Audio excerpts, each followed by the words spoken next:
Hello everyone, I'm very glad that you listened to my story. Please give me a follow and like the video if you enjoyed it. Feel free to comment and provide feedback so I can improve the sound quality. Yes, we invite you to listen to part 6 of the series. Chapter 264, Bear-san, once again, learns about Fina's real dismantling abilities. Once the student had finished his dismantling, Fina and Shuri had stepped off the platform and joined us. So, you didn't get to learn anything new from it, Fina? Yeah, father, and the workers at the guild are much better. You can't compare students to professionals. The student was still learning how to do it properly. It wasn't fair to compare him to the people who dismantled for a living. Fina must have dismantled hundreds or maybe even thousands of monsters already. She had much more experience than him. Fina-chan, right? Was it that bad? Mel-san asked Fina for her opinion. Fina-chan dismantles for Yuna-chan on a regular basis, Mel. I mean, that kid wasn't good by any means, but in Fina-chan's eyes, he must have been terrible, right? Well, how to dismantle very much depends on the method of subjugation. If the monster was stabbed to death with a sword, then it's best to start cutting from where the sword wound is. If you don't do that, there will be 2 cuts in the pelt, and that will drop its value. Cutting from the stomach is the most common way, of course, but if there is already a wound somewhere else, so I think it's not the most optimal way. I could understand Fina's reasoning. The less holes there were, the better the value. I had been told that at the very beginning of my adventuring days. If I had to hit a monster multiple times to subjugate it, I would ruin the pelt in the process. That was why the wolves I had defeated in one hit were worth much more. Still, if the monster was defeated by magic, then cutting from the stomach should be the best option no matter what. You want to cut cleanly while preserving as much materials as possible. The quality will end up being better if you do that, which means it will sell at a higher price. Mel and I were both surprised by Fina's explanation. Fina took such care when she was dismantling, huh? Was I paying her enough for her services? I didn't sell the things that Fina dismantled for me myself, so I didn't realize at all that she tackled it so seriously. Maybe I should really start paying her more. Both Terumi-san and Fina had been telling me that it was more than enough, though, and I shouldn't worry about it. What should I do? Mel-san continued to listen to Fina's explanation with interest, and then, even Shuri joined in. He was cutting meat too slowly. Dad said that the meat gets damaged if we're slow. Even Shuri was saying that he was no good. Was it because she watched Fina do it so diligently that she had come to such a conclusion? It was indeed important to observe others when learning, especially in craftsmanship. Shuri was only 7 years old, though. To be this observant, Fina and Gent-sans had taught her well. Well, I helped a bit, too, even though all I did was bring in monsters I subjugated. Both of you are simply amazing. No, this is all because I get to dismantle all the monsters that Yuna-chan brings me. So it was my fault that they were like that. No, that couldn't be me. Gent-san was the one who had taught them, after all. I've dismantled hundreds of wolves at this point, and also got the chance to challenge myself with dismantling 2 tiger wolves and a black tiger before. Yuna-chan, you got her to do all that for you? Yes, I had done that. Could it be you dismantled the black viper as well? Yes, I did that together with the guild workers. That's amazing. Not many people get to experience that. It's all thanks to Yuna-chan. Good thing I hadn't gotten her to dismantle the cockatrice. If I had done so, it might have caused an even bigger commotion. If I ever decided to ask her to dismantle the cockatrice for me, would it be necessary to have her keep it a secret? Before that, could Fina even dismantle a cockatrice? Well then, Fina-chan, could you show how good you are in front of everyone? Show everyone. They will surely be surprised to see that a cute, young girl like you can dismantle so well and will be more motivated to try and learn it themselves. But I'm not really that. Fina was holding back and tried to refuse. Sounds like a good idea to me. Yuna-chan. I want to see your dismantling skills as well. Noah agreed as well. Come on, the hands-on demonstration will be starting soon. The table had already been cleaned up, and another wolf was placed on the table.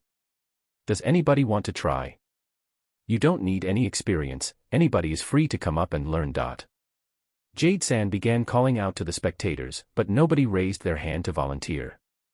Being interested in how it was done didn't necessarily mean any of them wanted to actually try doing it themselves. It was the same for me. I had thought I would give it a try after seeing Fina do it, but I couldn't have brought myself to. People had things they were suited and unsuited for. I just happened to be unsuitable for dismantling. Come on, Fina-chan, nobody is volunteering. Mel-san placed her hand against Fina's back and gave her a gentle push towards the table. Fina looked at me like a child being separated from her parent, pleading for help. I felt bad, but I wanted to see how much she had grown. You can do it. Fina thought a bit before lightly nodding. Mel-san didn't waste any time and brought her straight to the table. All eyes in the room were suddenly focused on Fina. Mel, who's that? I think she's Yuna-chan's friend. She seems to be really good at dismantling, so I asked her to demonstrate. If she can show them she can do it at such a young age, wouldn't that be great for the audience? Wani-chan, do your best. Fina, go for it. Shuri and Noah cheered Fina on. Yuna, can Fina-chan really dismantle monsters? She's so small. Tilia, who was standing beside me, looked at Fina with concern. Fina has been dismantling since she was very young, so she will be fine. I can guarantee that her skills are the real deal. Fina stood at the table and took out an apron so she wouldn't get her clothes dirty. A little girl like her is going to dismantle it. Can she do it? Normally, that would be impossible, right? Yeah, seems impossible. The people watching the scene were saying various things, but most of them didn't believe Fina could do it. It must be strange for a small girl like Fina to be able to dismantle monsters even in this world, huh? Can you show us, then? Jade-san passed a knife to Fina, but she waved it away and took out the knife she had been using for years instead. It wasn't the mithril knife I had given her, but the dismantling knife she had received from Gold-san. Fina suddenly looked more motivated than usual. Okay, here I go. She proceeded to check the wolf for wounds and inserted the knife into one of them. She started to remove the skin cleanly, there was no hesitation in her work. The people observed her with serious looks and couldn't help but comment. Amazing. She's so quick. She cut it beautifully. Who is this girl? She took off the skin already. Everybody was praising Fina. Shuri looked very happy to hear her older sister get praised. Meanwhile, Noah simply looked at Fina in shock. She knew that Fina could dismantle monsters, but this was her first time seeing it in action. Fina continued her dismantling work. She smoothly proceeded to cut the meat into nicely shaped pieces. She finished the whole process in half the time the student had spent. Not to mention, her work had been done much more skillfully. Yuri really good. I didn't even have to tell you anything. Jade-san praised Fina and she thanked him for the compliment. The student who had dismantled before started to ask Fina many questions, and Fina explained it to him, a bit embarrassed by the attention she received. Her explanations are way better than mine. Jade-san took out another wolf and asked Fina to do it again while explaining the dismantling process slowly to everyone present. The student also jumped the chance and told her he would love to receive further instructions. Fina looked very embarrassed but agreed anyway. In order to cut it cleanly, you have to use enough force when handling the knife. If you don't, you might end up damaging the meat or skin. You must not be scared and just go for it. Also, each monster has its own way of dismantling it. To get used to it, the best way is to practice by dismantling the same type of monster multiple times and making sure to remember the process. I couldn't do that well at first, and people often got mad at me because of it. Fina hadn't been born a master. She had practiced over and over again with the smaller monsters. It had been the only thing she could do in order to take care of her sick mother and younger sister and to thank Gent-san for his support. It hadn't been easy for her to master the skill, but she had managed to achieve it through vigorous practice. As Fina continued her dismantling lesson, Shuri decided to join in, shocking the audience even more. Soon after, the observing students also came up to the table to try. They were nervous at first, but knowing that such young girls could do it, they braved through. Once everyone had dismantled at least one wolf, they moved on to horned rabbits, with Fina continuing to guide them. Seeing everything was going well, Jade-san decided to come over to me. That girl is simply amazing. The way she teaches everybody. She is most likely better than me. Mel, you always have me and Toya do it, so that's obvious. I just don't like to get my hands dirty, that's all. Senya-san was good at handling knives, so maybe she was skilled in dismantling as well. Although battling and dismantling were two different things, she was able to use a knife swiftly and precisely, so I could easily imagine her being a pro at dismantling. As Jade-san and Mel-san continued to discuss who was better, Fina finished her lecture on how to dismantle the horned rabbits. The audience gave her an applause, and Fina blushed from embarrassment. Shuri looked very happy to see her sister receive the praise. The demonstration was officially over with that, so everybody slowly started to leave. Fina stayed behind to talk to the students running the program, however. This was a good lesson for the students. They could learn so much from such a small girl like you. They might become adventurers, soldiers, or even knights in the future, and your guidance should help them on their journeys. Jade-san and Mel-san commented after they sent off the participants. They chatted for a while longer and ended up giving her a part of the meat she had dismantled. The rest were to be used as skewers and sold here at the school festival. They had sure planned things out well. Okay, we should get going soon. All right. Thank you for all your help. Fina-chan, thank you. No, it felt like I took your job away. I'm so sorry. Fufu, you don't have to apologize for that. We asked you to do it, after all. I'm sorry we can only give you a small part of the meat as thanks. No, this is more than enough. Thank you very much. After she stored the meat in her item box, we said goodbye and left the cloth-fenced area to continue our stroll around the school festival. The dismantling methods were based on this author's super half-hearted imagination. I just wanted to have Fina show off her skills. LOL. If this is your actual profession, I would appreciate it if you just ignored my explanation. Also, the black tiger was mentioned in the comments quite often. It has been dismantled as of chapter 163, for those curious. Anyways, what should we do next? Chapter 265, Bear-san realizes she has no fashion sense. With Fina's dismantling lessons finished, we returned to our school festival tour. As we walked around, looking for the next interesting attraction, someone pulled on my bear outfit. Yunanichan, I'm hungry. The culprit was Shuri, who looked at me expectantly while rubbing her small belly. I have been getting kind of hungry, too. Tilia agreed with Shuri, with Noah and Fina nodding by her side. Okay, let's go get something to eat, then. Everybody replied enthusiastically. Should we head back to the area Shiosama is at? It's a bit far from here. If I remember correctly, there should be some food stands that way. Let's check them out. Tilia thought a bit about Fina's suggestion before deciding it was better to head to the food stands that were closer to us. It was nice to have a guide, but I wasn't sure if having a princess do something like that was actually okay. We arrived at some stands selling food, but the whole area was crowded. Everyone must have had the same idea, huh? Well, it was the perfect time to have lunch, after all. Tilia looked at us, her eyes asking what we wanted to do in this situation. If we let the busy hour pass, the crowd should die down, but we had walked around a lot, and Shuri seemed to be tired after doing all that dismantling. It would be best if we could sit down and enjoy some food as quickly as possible. While we didn't see any free stands we could get food at without waiting in a line until we grew old, there were some empty tables, but I was sure that if we didn't take the chance to grab them quickly, they would be stolen from us by others. Everyone, do you care about what we eat? We don't have to eat at the food stands, because I've brought food in my item bag.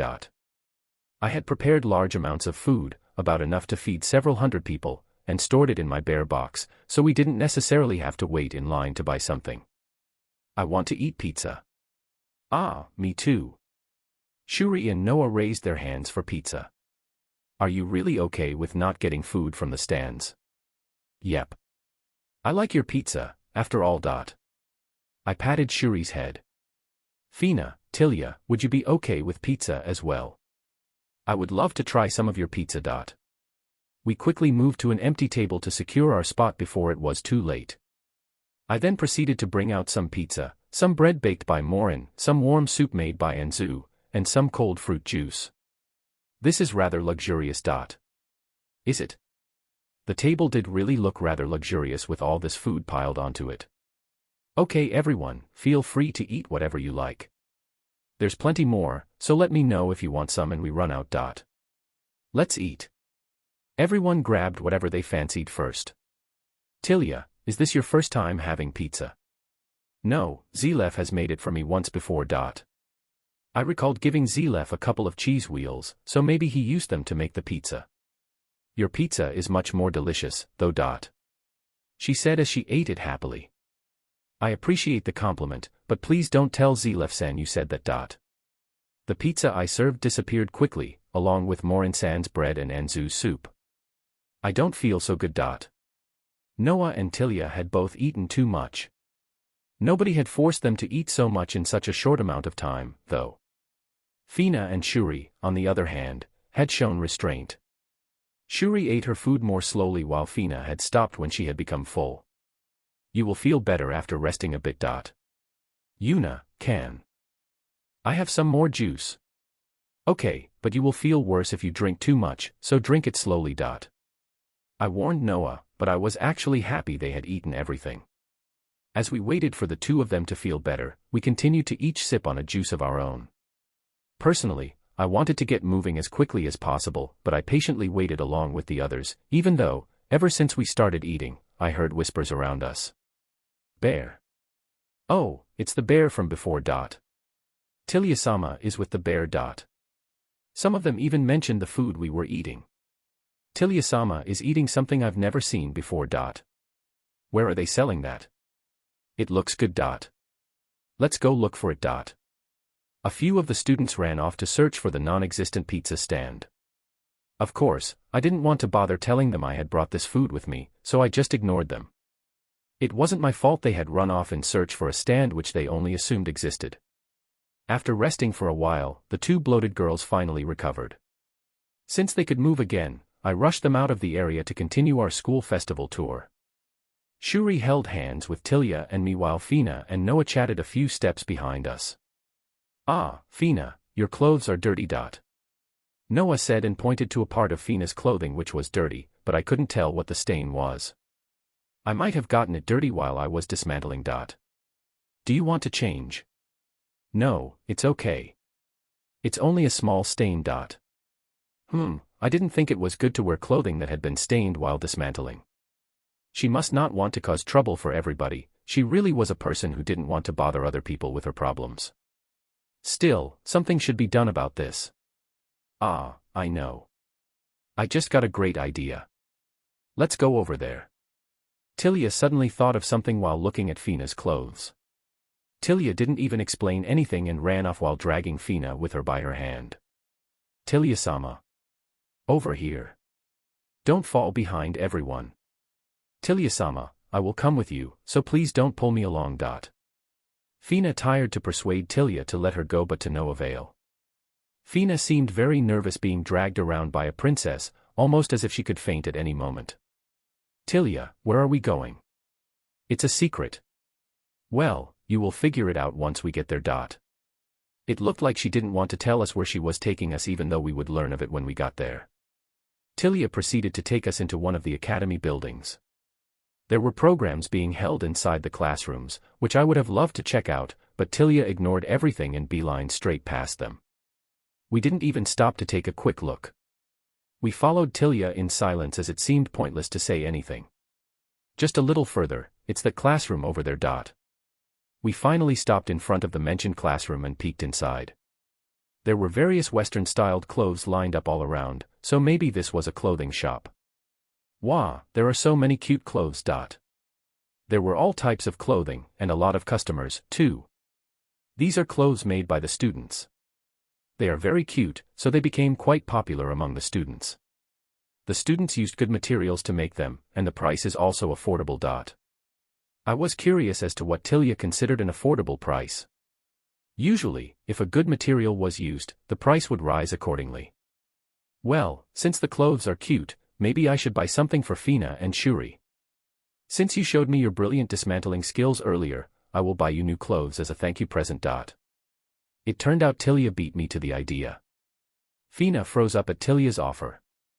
Well, as a person who didn't want to trouble anybody, of course she would be startled when a princess offered to buy clothes for her. It's fine, I can wash my clothes. You don't have to buy me new ones. Fina tried to refuse, but Tilia didn't back down. Fufu, you don't have to hold back. Your dismantling was really beautiful. I want to thank you for showing it to me, so pick something you like, okay? Actually, no. I will choose something that matches you myself. Tilia grabbed Fina's hand again and started to drag her into the classroom. Fina turned to me for help, but while I understood how she felt, I also thought she shouldn't go around the festival with dirty clothes. It would indeed be best for her to get a fresh set of clothes. How about I buy it for her instead? Since she seemed to be against the idea of Tilia buying it for her so much, I offered to do it instead. No. I will buy it so I can give it to Fina-chan as a present. Tilia opposed and hugged Fina so that I couldn't get her. Fina looked even more troubled now, looking back and forth between us. So unfair. You're only buying it for Wani-chan. I want new clothes, too. Fufu, don't worry, Shuri-chan. I'll buy them for you as well. Shuri looked overjoyed when she heard that she would be getting a set of her own. Thank you, Princess. Maybe I should buy something as well. Noah said, gazing at the beautiful clothing. Okay, let's go inside first. We might get in other people's way if we keep standing here. Tilia said, took Fina and Shuri by their hands, and led them into the classroom with Noah and I following close behind. Inside, the female students quickly noticed Tilia, and came up to us. Tilia-sama, what brings you to our humble shop? Sorry, I was thinking of intruding for a bit. Oh no, you're not intruding at all. That's great to hear. Anyway, can you pick out something cute for these girls here? Tilia said and pushed Fina and Shuri in front of her. Of course, Tilia-sama. We will make sure to pick something that suits them. After two students got the gist of what Tilia was doing here, they glanced at me. Tilia-sama, how about the girl in the bear costume over there? Me. Tilia turned to look at me as well. Yuna, are you going to buy anything? I'm fine. Just buy something for these three. Even if I were to buy something, I would have no opportunities to wear it, so it would just be a waste. It was pointless to buy something just to look at it, after all. Also, we might be playing around here, but I was technically still their bodyguard. Don't say that, why don't you at least try something? I'm sure it will look good on you. Yuna-wanchan. The three girls looked at me expectantly. You don't have to worry about me. Come on, go pick out something for yourselves. I said and quickly pushed the three of them towards the students. At this rate, they might make me buy something. I really wanted to avoid that if possible. I really wanted to see Yuna in regular clothes, though. Tilia looked disappointed, but I hoped she would give up for today. The students took the girls around the store in search for clothing that matched their sizes. This looks good. This one is good, too. This is cute as well. This one would fit her perfectly. The students happily discussed between themselves and the girls. A shut-in like me couldn't possibly join in on such conversation. Fina looked confused as to what she should do, too. Meanwhile, her sister Shuri seemed to be enjoying herself. Noah was in the middle picking something out herself as well. Soon, Tilia joined in on the conversation and the girl power of the room shot through the roof. This was territory I should never enter. At least, I couldn't enter it while wearing my bear-themed equipment. Even the overpowered attributes it provided were of no effect in this girl-dominated room. The only thing I could do was watch over them from the corner while doing my best not to be dragged into it. Fina looked at me for help again, but since she was on her own out there, all I could do was cheer her on, whispering, "Good luck." I wouldn't be able to change Tilia's mind at this point anyway, so I didn't even try. If they were surrounded by monsters, I would jump in immediately, but there was no reason for me to sacrifice myself when she was just surrounded by a bunch of smiling girls. I only hoped Fina would be able to forgive the powerless me in this situation. A whole hour had passed before they managed to pick out a couple of choices. All they had to do now was to try them on and chose their favorite. The three girls moved on to the changing room and the fashion show began. The girls came out from the changing room one by one, wearing the clothes picked out for them. Tilia and the other students would then critique their looks. Well, it was mostly things like, "That's cute, the one earlier was better, this one looks the best so far, that hair piece matches the outfit very well, and it doesn't match the accessories at all." I couldn't follow their logic, though. I thought all of the outfits looked good on them. I couldn't tell what was bad with any of them. I had already known this before, but my girl power was really low, wasn't it? I could cook and do the household chores, but I knew nothing about fashion. With this, I was once again able to confirm that I had absolutely zero fashion sense. At some point, they asked for my opinion, but when I looked at their outfits, they all looked cute to me.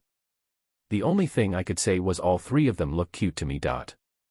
If I was the one buying clothes for them, I would simply buy the whole selection and be done with it. The amazing thing about Tilia and the students was that they thought about the entire outfit, all the way down to the accessories the girls were wearing. They coordinated the outfits based on everything the girls wore. It would be impossible for me to do so. If I tried to join in, I would probably go like, what's the difference, why is that no good, and I thought it looked good. I would surely tilt my head multiple times in confusion. After a lot of changing into different clothes over and over again, Tilia finally decided on the outfits for Fina and Shuri. Noah also chose something for herself after getting an opinion from Tilia. "The three of you look very cute." I had said it in my mind so many times that I wasn't sure if I actually said it out loud just now. Praises and apologies lost their value when used too often, at least that was what I believed. I kind of understood how guys felt when they were asked about their opinion on the girl's outfit. I could easily imagine the guy getting told look properly, or is that the only thing you can say? Still, these girls wouldn't complain even if what I said was simple. They were good girls, after all. Are you sure you will buy such cute clothes for me?" "Of course. It's to thank you for your dismantling demonstration, after all. Tilia-sama, is it really okay to pay for mine as well? I would feel bad for leaving you out if I only bought them for these two. Not to mention, Shia has helped me out quite often here at the academy. The three of them all thanked Tilia, and we finally left the shop. I was really glad that the fashion show ended without me getting involved. They ate lunch and bought clothes made by students. I guess they went to a sewing club. When the club did their activities during the year, they made a bunch of clothes and then decided to sell them at the festival. So, maybe we could say that all of the clothes are one of a kind. Maybe this would be a good spot to end day 1 and move on to day 2. Chapter 266, Bear-san gets scolded by Shia. Fina looked very embarrassed to walk around in her brand new clothing. We kept telling her it looked great on her, but that seemed to have only made it worse. At least she didn't have to worry about going around the festival in stained clothes.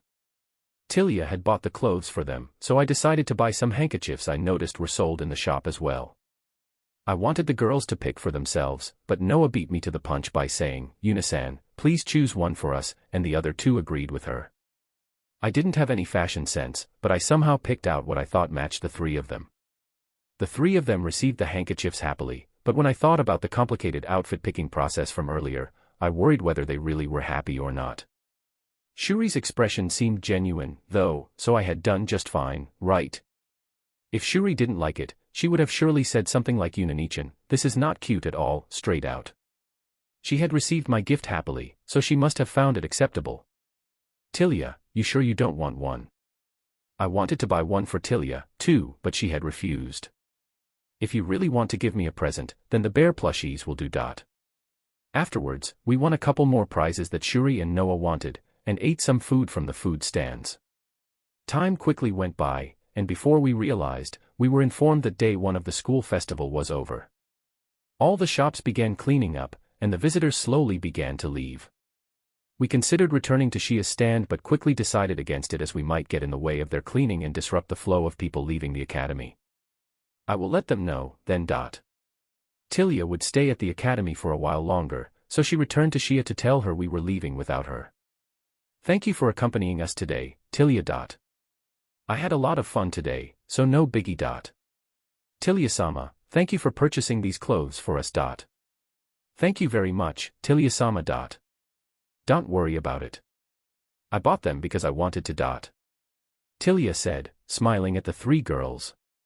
Okay, I will give you the plushies, then, just as promised. I took out a set of swaying bear and hugging bear plushies, and passed them to Tilia.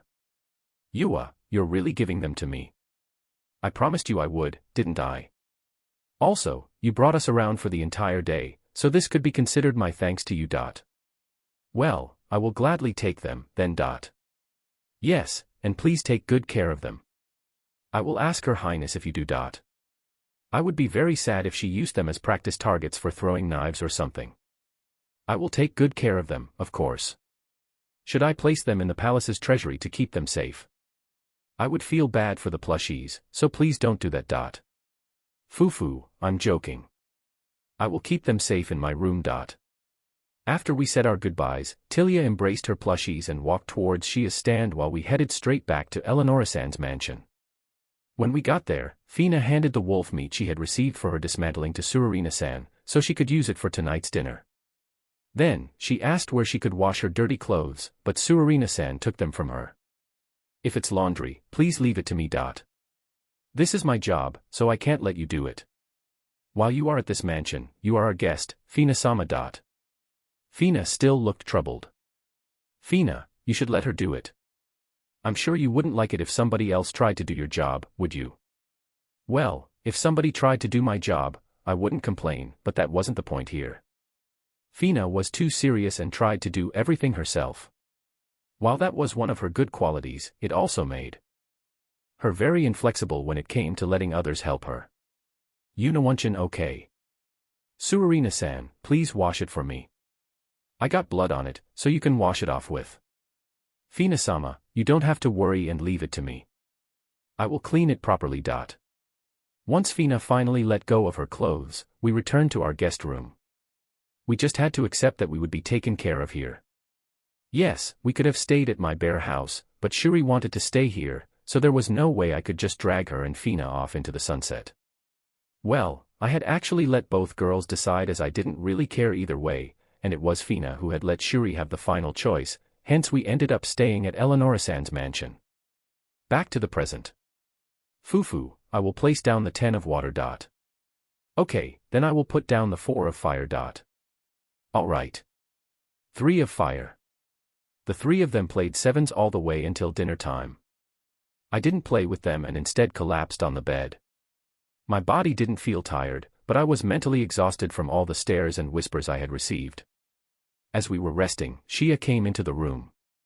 Welcome back. Welcome home, Wani-sama. I'm back. Wait, that's not it.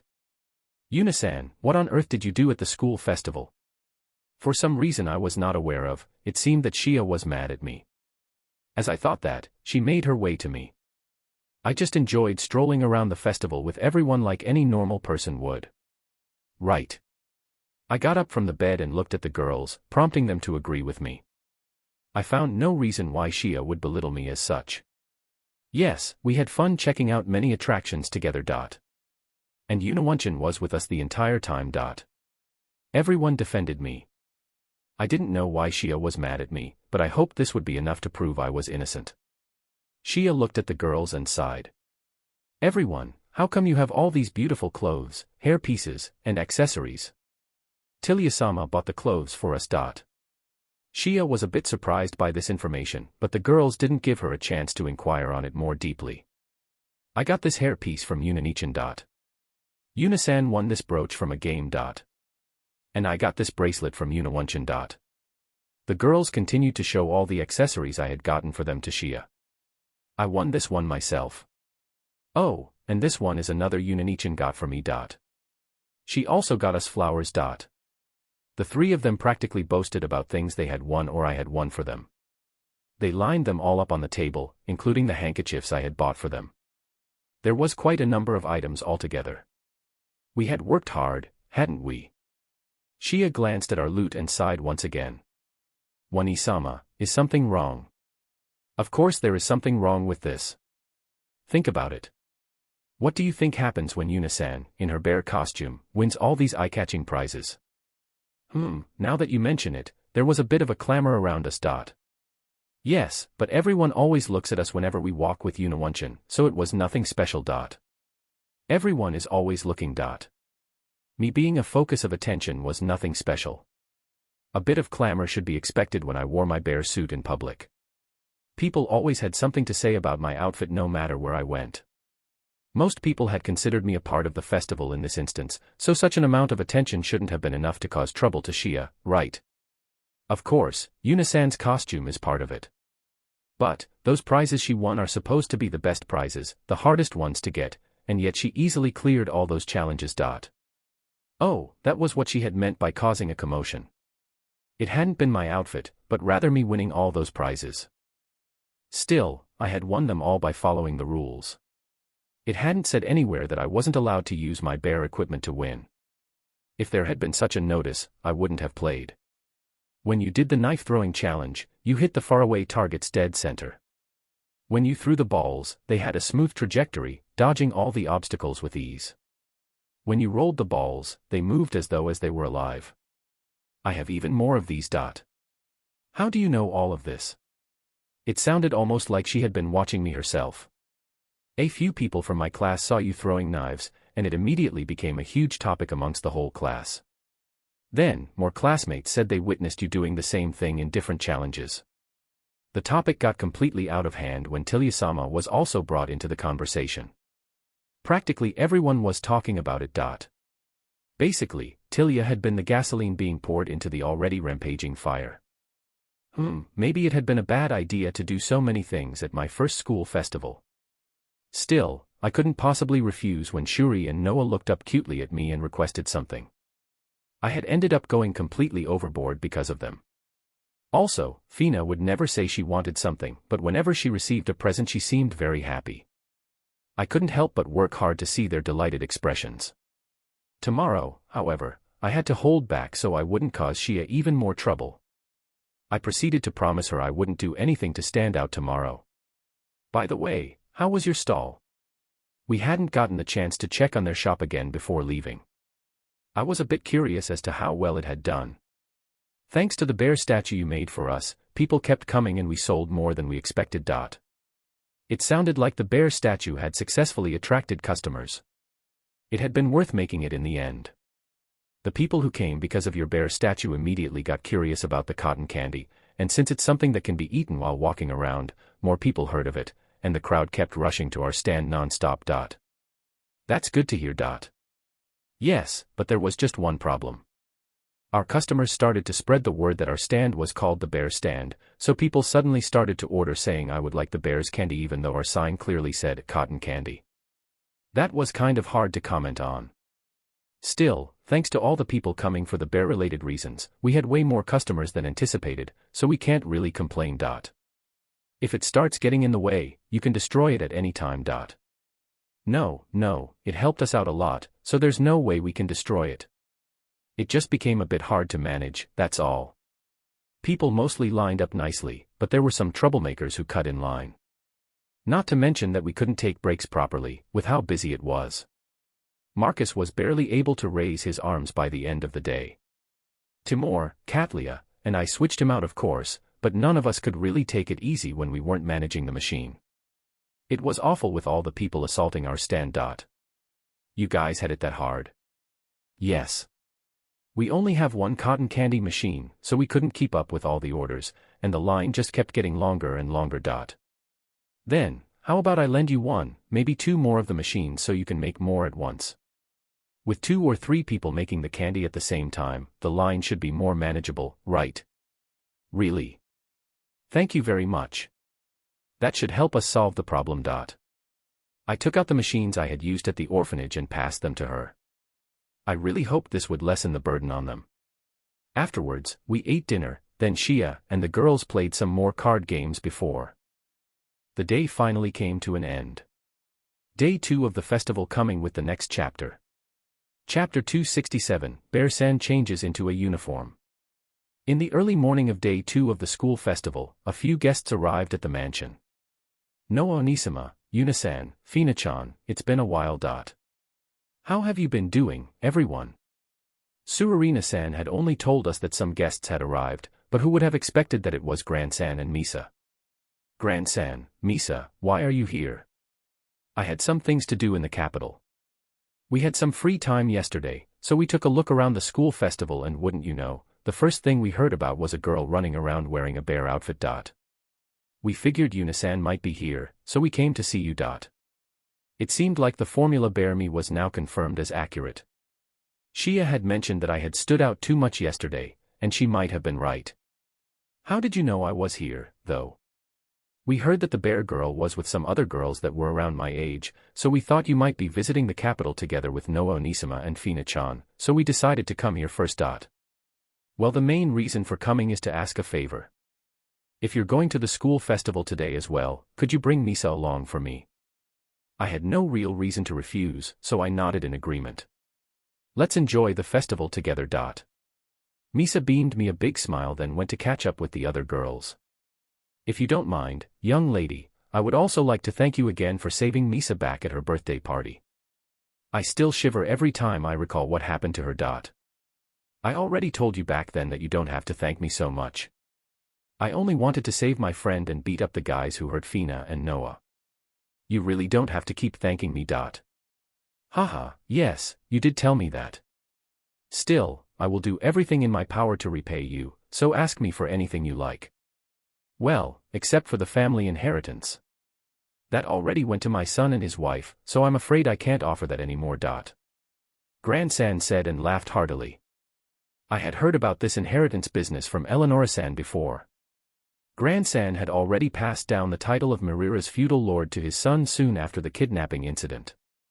Well, thanks to them, I can now travel around much more freely. I've been having a lot of fun, going to all sorts of places with this newfound freedom of mine. He was like a grandpa having fun with his pension in his retirement, wasn't he? I'm going to bring Misa to Crimonia next time, so please take care of her then as well. After entrusting Misa to me, Gran-san didn't waste any more time and left the mansion. Not long after he left, we also got ready to head to the academy. Everybody was wearing the clothes that Tilia had bought for them. They also picked some small accessories to go with it. At least they didn't wear the eye-catching hair pieces and other accessories that I had won for them. Once we were all set, we said goodbye to Surarina-san and made our way through the capital. Shia had already left earlier in the morning to set up the cotton candy machines I had given her. This time, we were planning on meeting her at their stand directly, instead of having her fetch us at the academy entrance. Thanks to Misa joining in, I was surrounded by 4 young girls today. Misa, will you be at the capital for a while? Grandfather told me we'll be leaving tomorrow. You'll be leaving? Yes. I think that's why Grandfather wanted me to spend time with you today, instead of accompanying him. I was happy to see her smile. I had heard of kidnapping victims who were too afraid to go out in public after such incidents. I had been worried that Misa might be like them and hide herself at home all the time, but it seemed like I had worried for nothing. Really, seeing Misa being able to smile like that made me very relieved. If Misa had received such trauma from that incident, I would go and beat up that stupid noble family until her trauma went away. Anyways, it seemed I could relax and enjoy myself with the girls. Fina and Noah were very happy to see Misa again and chatted non-stop. They also made sure to include Shuri, who had met Misa for the first time. On the other hand, I was stuck walking behind them all alone. Well, I didn't really mind. Watching the girls chatting so energetically was enough for me. When we reached the academy, we received another piece of paper to choose our favorite attractions. Visitors got one for each day, it seemed. Yesterday, we had voted for the shop we had bought these cute Western clothes from. Tilia had told us that we could write the same number 3 times, so we did that as it was easier than picking 2 additional attractions. If we came around again next year and the shop was still there, I would make sure to buy something for the girls again. I had decided on that as I had written down their name yesterday. As for the ballot boxes, they were located in various areas of the academy, so we were able to submit our votes anytime we wanted. We made our way towards Shia's stand, and as we were walking, the passing crowd all turned to look at me like always. However, the things I was hearing were different than normal. Is that the rumored bear from yesterday? It's that bear from yesterday. What's with that bear? Didn't you hear? That bear was amazing. Let's follow the bear. We might be able to see something interesting. Many people started to trail behind us. Yunawanchan. Fina looked very uncomfortable and grabbed onto my bare hand tightly. Noah, Shuri, and Misa luckily didn't notice and continued to chat happily. Fufu, it does feel quite nice being called Misa-nichan. Misa commented with a smile. At first, Shuri had called her Misa-sama, just like Fina did. However, Misa had soon noticed Shuri was using Noah-nichan for Noah, so she had asked Shuri to call her Misa-nichan instead. I had been the only one who noticed Fina's face going pale when she had heard Shuri agree to it. Well, Misa had personally requested it, so Grandsan had no reason to get angry at Shuri for being too chummy with a noble.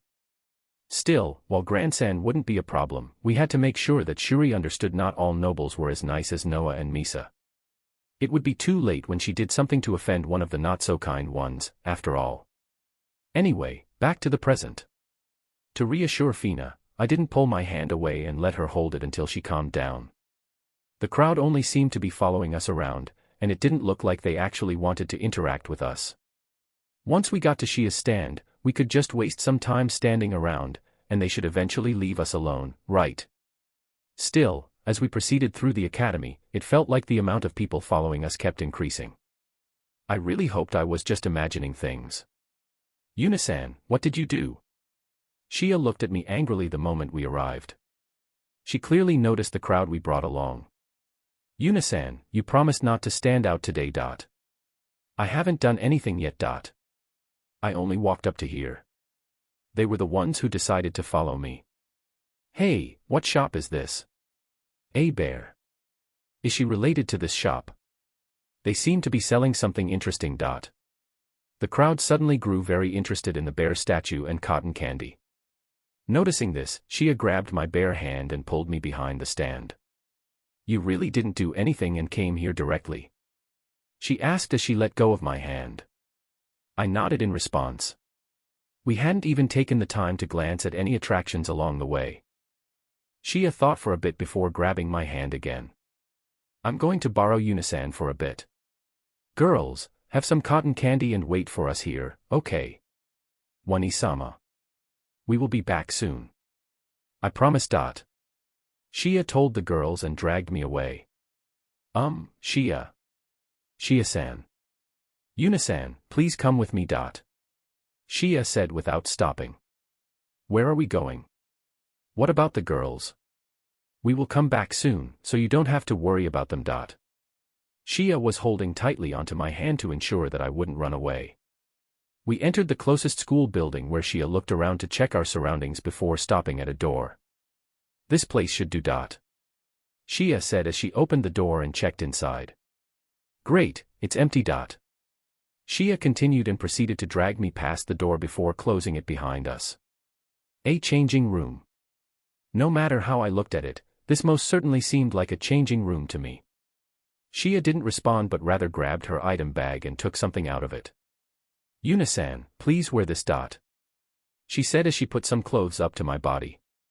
What's this? It's our academy's uniform.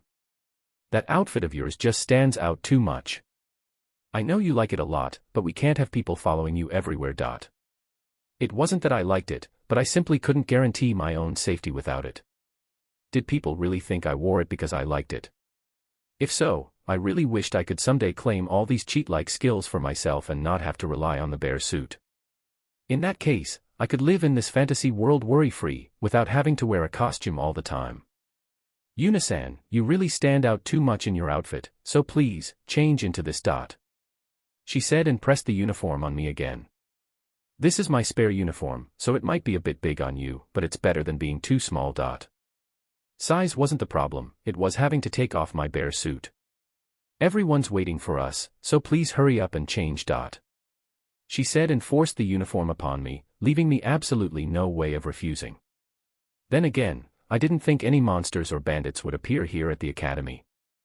They also checked all of the attendees' identification cards, so criminals couldn't get inside. The worst that could happen would be some noble trying to make a pass at Noah, but we had been fine yesterday, so there wasn't much chance of that, either. If I just had my bare gloves and bare feet, I should be able to deal with most situations. If it somehow got really dangerous, I could also always summon my bears to help me. Well, most importantly, I just didn't have the power to refuse Shia right now. I get it. I will change, okay. Yep, I had no other choice but to change at this point. Shia, look the other way please. I'm a girl, though. That wasn't the problem here, it was embarrassing to undress in front of anyone. I quickly took off my bear outfit and changed into the uniform. I would never have thought that I would be wearing a uniform ever again. I had worn it a few times when I had attended junior high school, but since I had become a shut-in shortly after, I was a bit happy to wear one again. That was why I had accepted Shia's forceful request. Yuna-san, that's wrong. This should be like this, and this goes here. Shia scolded and showed me how to wear the uniform properly. I had really been doing it all wrong.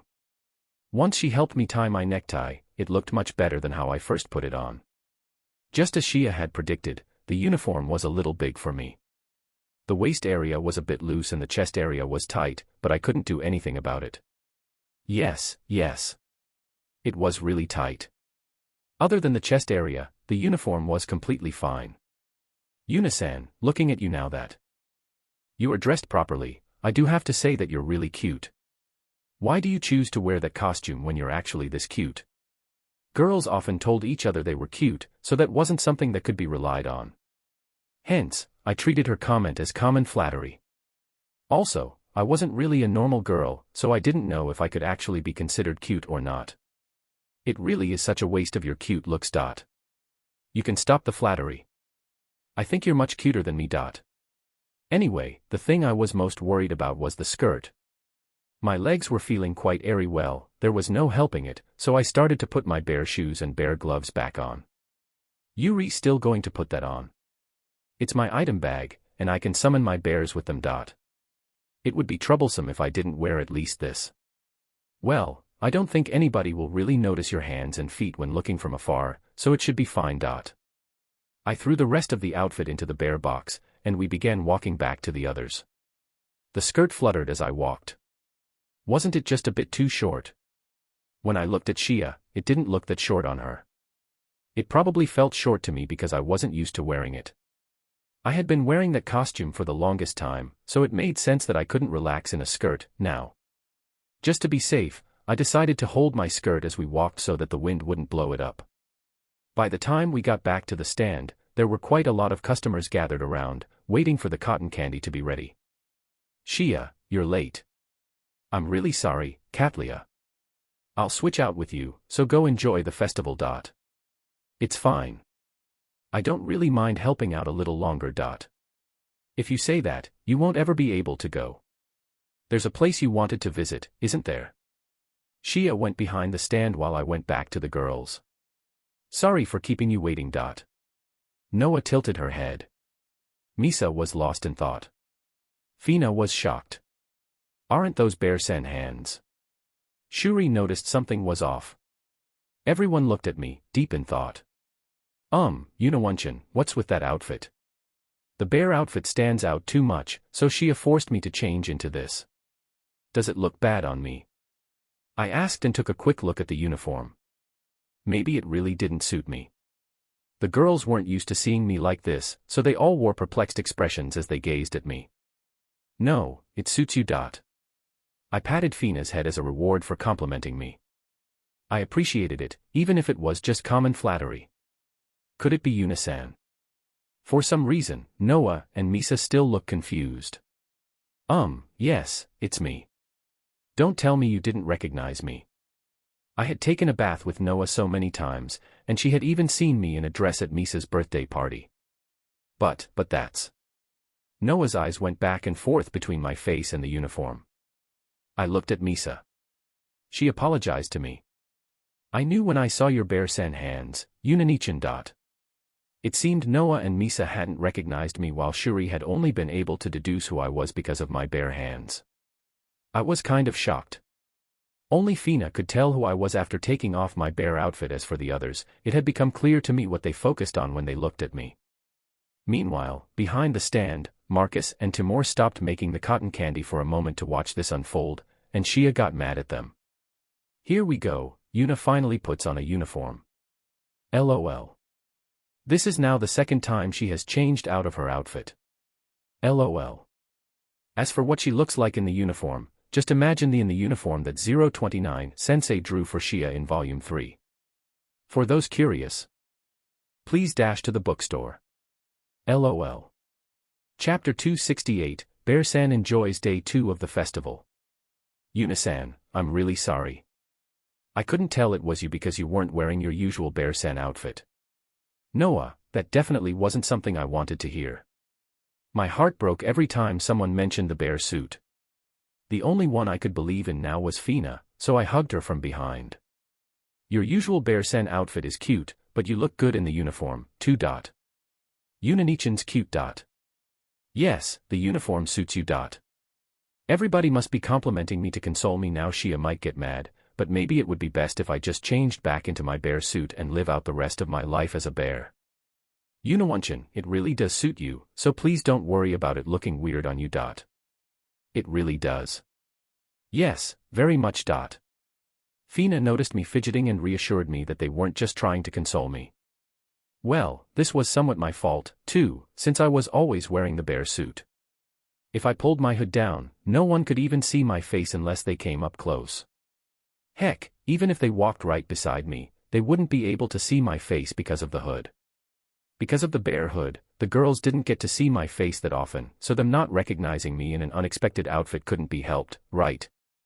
Still, if the girls couldn't recognize me, then the people who didn't know me shouldn't realize I was the same person as the bear who had appeared yesterday, either.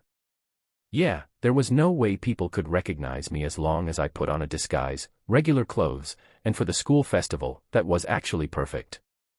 Anyway, I shouldn't let the girls worry about me. I had to change the mood. I got mad as a joke, so you don't have to take it so seriously. I said with a smile, and the girls immediately looked relieved. It wasn't the girls' fault. It was all because God had given me this overpowered bear suit. Yeah, it was God's fault that I had to suffer through this. All the bad things that happened to me were His fault. The stand sure looks like it's doing well, I found the chance to change the topic as I looked at the stand. They had just started, but there was already quite a number of customers lined up, waiting to receive their cotton candy. The people who were following us all bought some before leaving, and soon after even more people arrived. Where did those people who were following us go? They didn't notice you getting dragged away by Wani-sama, and once they realized you were gone, they immediately ran off to look for you. It seemed like Shia had actually managed to get the stalkers off my back.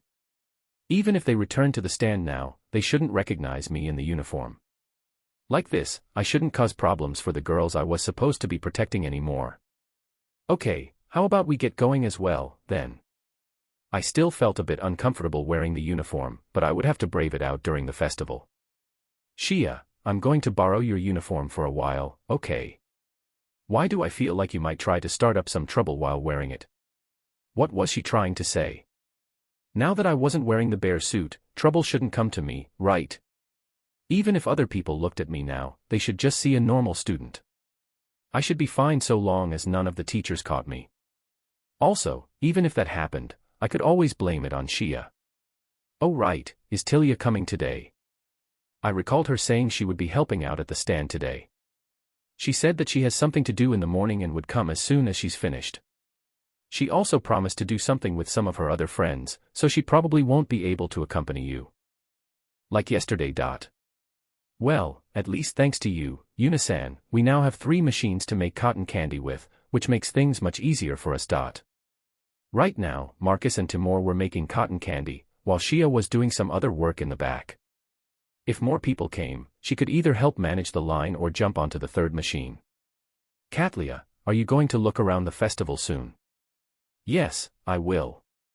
It's about time for me to take a break, but while I do want to go together with all of you, I already made plans with some of my friends. You don't have to worry about it. Yesterday, Tilia brought us to a lot of areas, so we should be fine by ourselves today. We left the cotton candy stand and headed off to look around the festival on our own. Misa, do you have anything you want to see or eat? I asked Misa, who was still in the midst of enjoying her cotton candy. Since it was only her, I figured the others had refused Shia's offer. Well, they had had some yesterday, and they had eaten it before that as well. It was only possible to eat so much cotton candy, after all. I don't, really. It's fine as long as we can all go together. Yuna-san, I have a suggestion, then. I want to challenge that knife-throwing game again. I have to get my revenge. Since Misa didn't have a place she wanted to go to, Noah quickly raised her hand and suggested a place of her own. What about you two? I decided to check with Fina and Shuri as well. I'm good with any place. I want to try the knife-throwing again. Shuri agreed with Noah's suggestion while the other two didn't really mind. I didn't care where we went, either, so the knife-throwing stand it was. Still, in order to keep my promise to not stand out, I decided to tell them I wouldn't participate myself. Well, going to the knife-throwing stand is fine, but Shia warned me not to stand out. Even if you can't win a prize yourself, I won't win one for you this time around. If I ended up winning the main prizes again, what would be the point of changing clothes in the first place? Also, I was wearing the academy's uniform, so if they asked me which class I was from, I wouldn't be able to answer. I really had to stop standing out to avoid trouble. Still, if the girls looked at me with those pleading eyes of theirs, I didn't know if I could hold back. I felt like that had happened way too often yesterday. When the girls went for it, they should only aim for the middle-level prizes. As a former gamer, doing that would feel a bit weird to me, though. When I participated in games, I always wanted to challenge the hardest stage. I had to do my best to hold back and only watch this time around, or a repeat of yesterday might happen. Once they agreed to me not participating, we headed to the knife-throwing stand. I wasn't sure if it was because of the hair pieces, but there were many couples and women around, just like yesterday. No Onisama, did you get your hair piece from here? Yes, but I want to win a bigger one today. Misa also looked at Fina's and then Shuri's hair. Shuri-chan, you didn't try to get one for yourself. I couldn't win one. Yunanichan then got me the largest one, but it stands out a lot, so they told me I can't wear it today. Yes, and that's why I'm going to try my best and get a smaller one for myself. Shuri declared with conviction. For some reason, Shuri was just as motivated as Noah. I really hoped that she could at least hit one target this time around. The three of them lined up to play the game. Wait, only three. Fina, aren't you going to try? No, I already have one, so I'll wait here with you, Yunawanchan. You could try and get a better one, though. This one is good enough for me. Fina said and touched her hair piece lightly. Considering her upbringing, her words did make sense. Okay, let's cheer on everyone else, then. We stood closer to the stand to cheer on the three girls, and not a single person looked at me and said it's a bear. Earlier, I had met eyes with the students running this shop, and they hadn't noticed that I was the bear from yesterday, either. Well, I was wearing different clothes and wasn't with the princess, Tilia, so I actually didn't stand out this time. It was quite nice not having everyone stare at me for once. Yunawanchan, look, over there. As I was rejoicing over my newfound piece, Fina pointed at where the prizes were lined up. I looked up at where Fina was pointing, and saw that there was another hair piece even more extravagant than the one I had won yesterday. It looked like I hadn't taken everything from them. Yunawanchan, there's something written below it. Below it. I looked and there really was something. Prize for clearing level bear. Just what was level bear? That's supposed to be a reference to you, isn't it? It sure seemed so, but why would anyone decide to call a level bear? As I thought about what their reasoning behind it might be, the men in front of Noah tried to challenge this level bear. Next to him, a beautiful woman was cheering him on. Maybe it was his girlfriend. Yeah, it sure looked like this guy was challenging level bear to show off to his girlfriend. Would he be able to do it, though? When he said he would challenge level bear, one of the students went to the back, grabbed something, and positioned himself on the right-hand side of the end of the targeting range. Then, the student prepared himself and threw it up in the air. The challenger threw his knife at the moving object but sadly missed. Oh, so this was a moving target challenge. It was sort of like clay shooting. Still, wasn't this something rather hard to do? Hitting a distant target was quite hard but possible if the knife was thrown correctly. A moving target, however. All of the guy's throws missed the target by a large margin. An obvious result, if I had to say. The woman who had been cheering him on looked a bit disappointed, but that couldn't be helped. It was a reckless challenge. Even adventurers had a hard time hitting flying monsters, so this wasn't something the men should have been expected to achieve. After the couple, Noah stepped up. She was gazing at the level bear prize. It was clearly impossible for her, so I really hoped she wouldn't try to challenge it and waste her shot at obtaining a different hairpiece. Noah glanced at me, so I immediately began shaking my head and tried to tell her with my eyes that she couldn't do it. However, it seemed like my feelings didn't reach her because Noah still told the receptionist, "I want to challenge level bear. This girl." The result was obvious, and she missed all of her throws. Meanwhile, Shuri and Misa both aimed for the closest targets, and they each got a hairpiece of their own. Noah looked frustrated while Shuri and Misa both celebrated. Hitting a flying target is impossible. Yes, it was obvious to see that the level was impossible just by looking at it. She shouldn't have challenged it at all. Unlike her, Shuri and Misa aimed for something they could achieve and they were now happy with their prizes. Yunanichan, put it on for me. Shuri brought over the hairpiece she had just won. I took it and placed it in her hair the same way I had done for Fina. They looked very alike now, especially since they were sisters. It's very cute on you. Shuri looked really happy to receive my praise. Misa, on the other hand, requested Noah to put on the hairpiece for her. With that, all the girls now had a small hairpiece of their own. If Yunawanchan wore one, too, then we would all be matching. Yunanichan, do you want to put on the big one you got for me? I politely refused Shuri's offer. If I did that, there would be no point in changing out of my bear suit at all. After, we set off to check the other programs. Some programs added a level bear to their prize pool, while some didn't. Since all the other girls were already matching with their hairpieces, I had Misa get a hairpiece as well. Next year, all the programs will probably have a level bear as the hardest challenge. LOL. Chapter 269, Bear-san brings some refreshments. When it was noon, we decided to return to Shia's stand. Since Shia had told us about how none of them could take a decent break from working, I thought we could help a bit if we at least brought them some snacks. The girls naturally didn't object. Still, having to line up for snacks was a pain, so I was planning on simply giving them Morin's bread. Shia had also mentioned that some friends were coming over to help her and I would feel bad if we didn't bring enough for everyone. I had plenty of Morin-san's bread stashed inside my bear box, so they could have as much as they wanted, no matter how many people were there. That was why we decided that simply bringing them Morin-san's bread would be the best. As we made our way to the stand, we saw many people walking around and eating cotton candy. I was really happy to see that all these people were enjoying it. Shia's group had worked hard to learn how to make it, so I really hoped it would continue to sell well. Arriving at the stand, we immediately noticed an unknown student doing their best to attract customers. Was she one of the friends Shia had mentioned?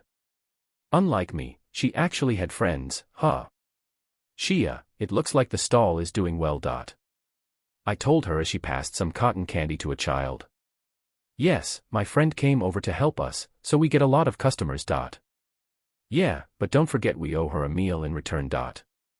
Marcus cut in, explaining the favor needed to be repaid. A meal sure sounded like something a student would ask for. Asking for money was a thing for adults. I looked around some more, but I didn't see Tilia anywhere. She had said she would come help after she finished whatever she had to do in the morning, so she most likely wasn't done yet. Shia, Tilia isn't here yet. I wanted to thank her for yesterday. Oh, Tilia-sama is at the back.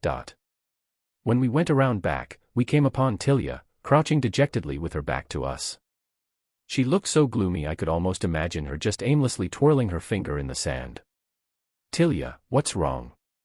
Well, when we told her we didn't need her help anymore, she started acting like that. You did that? Why? Shia proceeded to explain that when Tilia had began calling out for customers, all the students who knew her started to gather in front of her. After Tilia had happily told them that the cotton candy was delicious, all the students rushed to the stand, yelling their orders one after the other. Seeing such a huge crowd form up, other people had wandered over to see what the commotion was all about and found out that Tilia was there. Then, word of her presence had spread further, which attracted more customers and garnered even more attention. That vicious cycle had spiraled completely out of control, and the crowd turned into a huge problem for the stand and the surrounding area. Even with 3 people making the cotton candy, they couldn't have handled the amount of orders pouring in. Shia and the others had felt a sense of impending danger and forced Tilia to hide at the back of the stand before it was too late. Eventually, things had calmed down, and we arrived soon after. Even with Tilia out of the way, there were still more people here compared to any of the other stands around. This was, without a doubt, the effects of a famous person. Well, what had happened made complete sense when thinking about it. If Tilia, a princess, called for people to come, then there was bound to be many who answered the call, no matter if they were students, nobles, or commoners. In this case, even those who were here for different attractions would rather come here when they heard Tilia's name being mentioned, and when a princess recommended something to them, no one would dare to say no to it.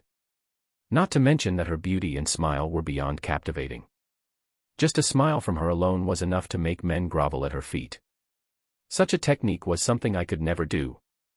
Looking at the results, the princess charm had been far more effective in attracting customers than the bear statue I had created. Because of that, we were forced to ask Tilia-sama to stop helping us. So, that was why she had started to sulk. I walked up to Tilia from behind. "Tilia, are you okay?" "Yuna. Let me tell you." Tilia turned around when she heard me but then began looking left and right. Was she looking for someone? Where's Yuna? I was standing right in front of her. I thought I just heard Yuna's voice. Yes, she had, because I had just asked her something. Tilia's eyes stopped on me for a moment, but then continued on to the girls standing next to me.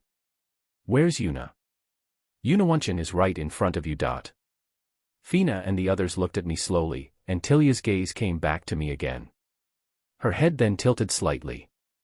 "Yuna." "Yes, I'm Yuna." I reintroduced myself to her. Tilia looked at me as if she didn't believe me, though. What was that reaction? Was she unsatisfied that a girl like me came out of the bear suit?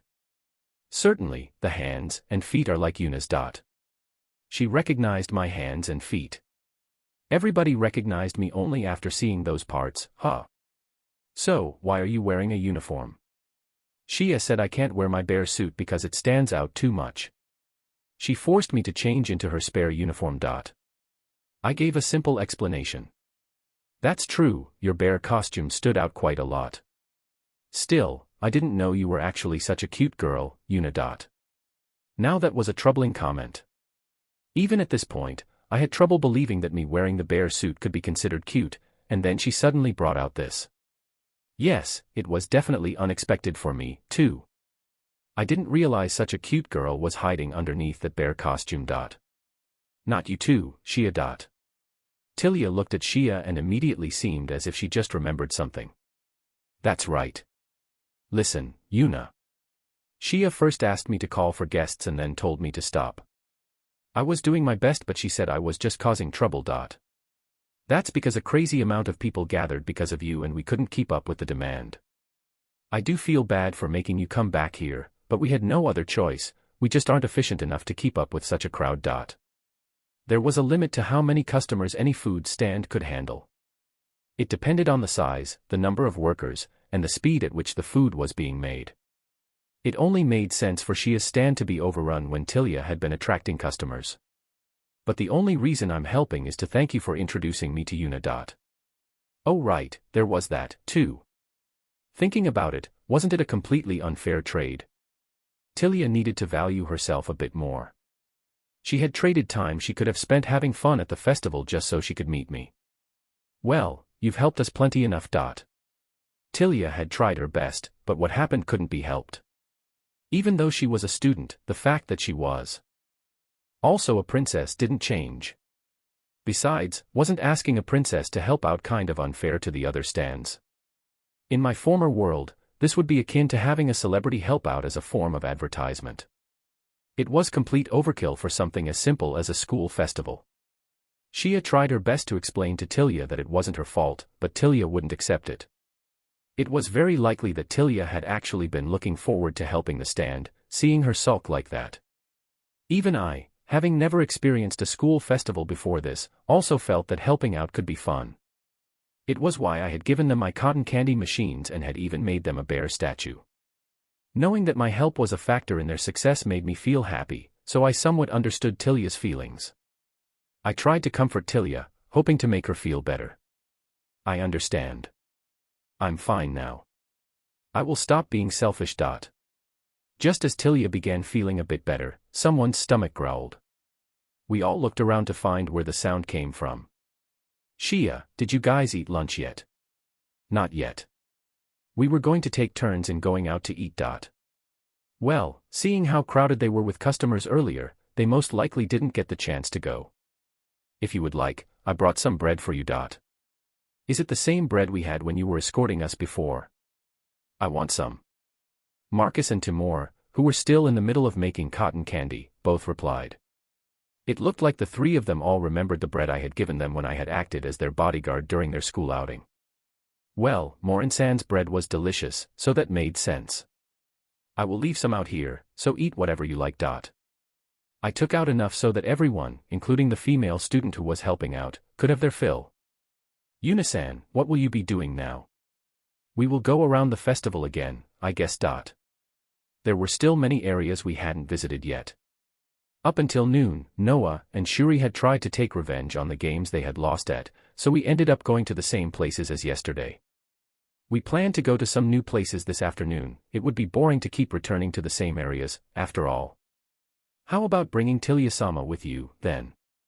Tilia was surprised at Shia's sudden request. Even if I can't call for customers, I can help you with other things. Shia shook her head. Thanks to your advertisement, plenty of customers already came to our stand. Those customers will spread the word, so we will be fine to do other things ourselves. She was right. The line didn't seem to get any shorter while we were here, and I could see even more people approaching. Also, if we let you help out any further, the other stands will start to complain. Wasn't it already unfair to have a princess help out to begin with? So, please enjoy the festival with Unisan and the girls. Marcus and Timur nodded to Shia's words, and the female student helping out seemed to agree as well. Please leave the rest to us and go enjoy the festival, Tilia-sama. Everyone thank you. Tilia accepted their feelings. After we had lunch together with a few of them who managed to switch out to eat, we left the stand with our new party member, Tilia. Fufu, if I were a boy, I'm sure I would look popular. Tilia, who had been so depressed earlier, was now happily walking between Shuri and Misa, with Fina and I tagging close behind. They were all children, though. Except for me, who was 15, the girls were all only 7 to 10 years old. They may be small, but they are all cute ladies. Well, I couldn't deny that. We didn't forget to introduce Misa, and it seemed like Tilia knew who Grandson was, but didn't know about his granddaughter till now. I must say, I'm really happy to see that all of you are wearing the clothes I bought for you. The three girls were indeed wearing the clothes Tilia had purchased for them yesterday, and she was clearly delighted to see it. Well, I was pretty sure anybody would be happy to see the presents they had given being used. It was better than finding out they had just been tucked away to never see the light of day again. Misana, shall I buy something for you as well? No, that's okay, You don't have to hold back. Tilia interrupted, grabbed Misa's hand, and dragged her off to the same shop from yesterday, where we all picked out an outfit for her. Tilia tried to buy something for me again, but I managed to politely decline her offer. Once Misa's clothes were paid for, we left the store. Misa walked in front, spinning back and forth happily. She looked very happy that Princess Tilia had bought her something. I have now gained another wife. Yuri a girl, you know. I rebuked Tilia's joke just as we were stopped in our tracks by a large crowd. I wonder what's going on. Noah started to push her way through the crowd, and Misa followed. Shuri also tried to run off with them, but Fina tightly held her hand to stop her. No. We slowly made our way through the crowd and came up to something that appeared like a performance involving swords. It's a sword dance. So, it should be something like a dance with swords. There were indeed 6 students dancing around with swords in their hands. They swung their swords right and left, showing off their skills. The swords seemed like they could clash any second but always managed to pass each other by a hair's breadth. Amazing. So beautiful. The girls were all mesmerized by the performance. I somewhat recalled watching something similar on TV, but this was the first time I had seen it in person. The students swung their swords with quite a bit of force, and it was a true spectacle watching all of them perform the same moves so perfectly in sync. I could see no blunders throughout the performance, and then suddenly everybody pointed their sword into the air. Like it was a signal, their movements suddenly became much more harsh, sharp, and quick, yet still, their swords managed not to clash. Finally, they swung their swords in a wide arc before sliding them gracefully into their scabbards, finishing their dance. The whole crowd erupted in loud applause. Of course, my girls all clapped as well while I attempted to clap with my bare hands, but sadly, no sound came out. This was the first time I had seen such a good performance. According to Tilia, from time to time there were events where groups performed such sword dances together. However, only the best of the students were picked to do it. Princess, can you do it, too? Me. I'm not good at being in sync with other people. I can perform a sword dance by myself, but for something as spectacular as this, you need several very coordinated people to perform it. Tilia answered Shuri's question.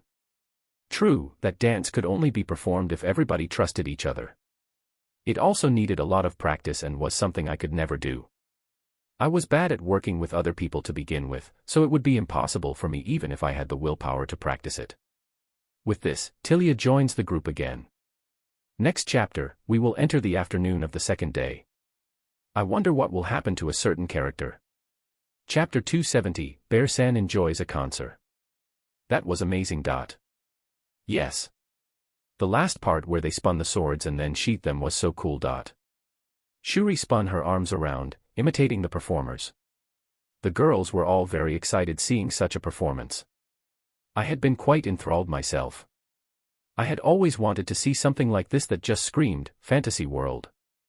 Yuna, do you think you could do something like that? Tilia carried Shuri's question over to me. Such a performance is a result of hard work and practice, so not really. I might be able to do the last part where they arc their swords and then place it into the scabbard, though. When I had played the game, I really enjoyed using the sword and would practice drawing and sheathing it quite often. I also recalled quite a few embarrassing moments where I would do a victory dance with my sword after defeating a monster. It was kind of similar to what the performers had done, so I might be able to pull it off here. I would love to see that. Maybe if there is an opportunity for me to try.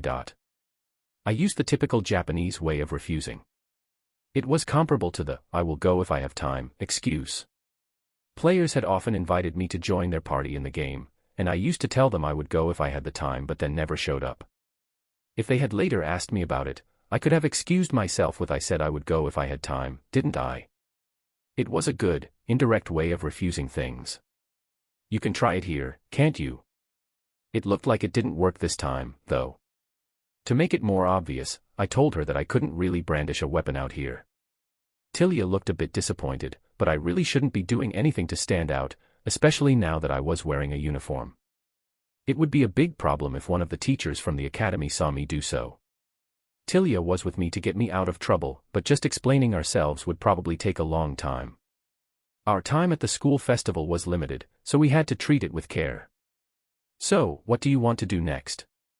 We took a break at the area where the sword dance had been held and saw that they were going to perform again. It would be nice to watch it again, but Tilia had other ideas.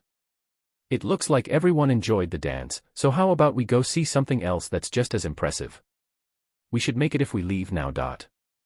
Tilia took Noah and Misa's hands and rushed off. Tilia-sama. Come on everyone, let's go. Tilia ignored Noah's cries and continued to make her way through the crowd, so we ran after her. Eventually, we reached a large, circular building. I wasn't sure what purpose it served. It looked kind of like a gymnasium but larger, so maybe it was something similar to those churches from Europe. I took a look inside and could see both students and other festival attendees. What's inside? You'll know when you enter. I think you'll enjoy it quite a bit.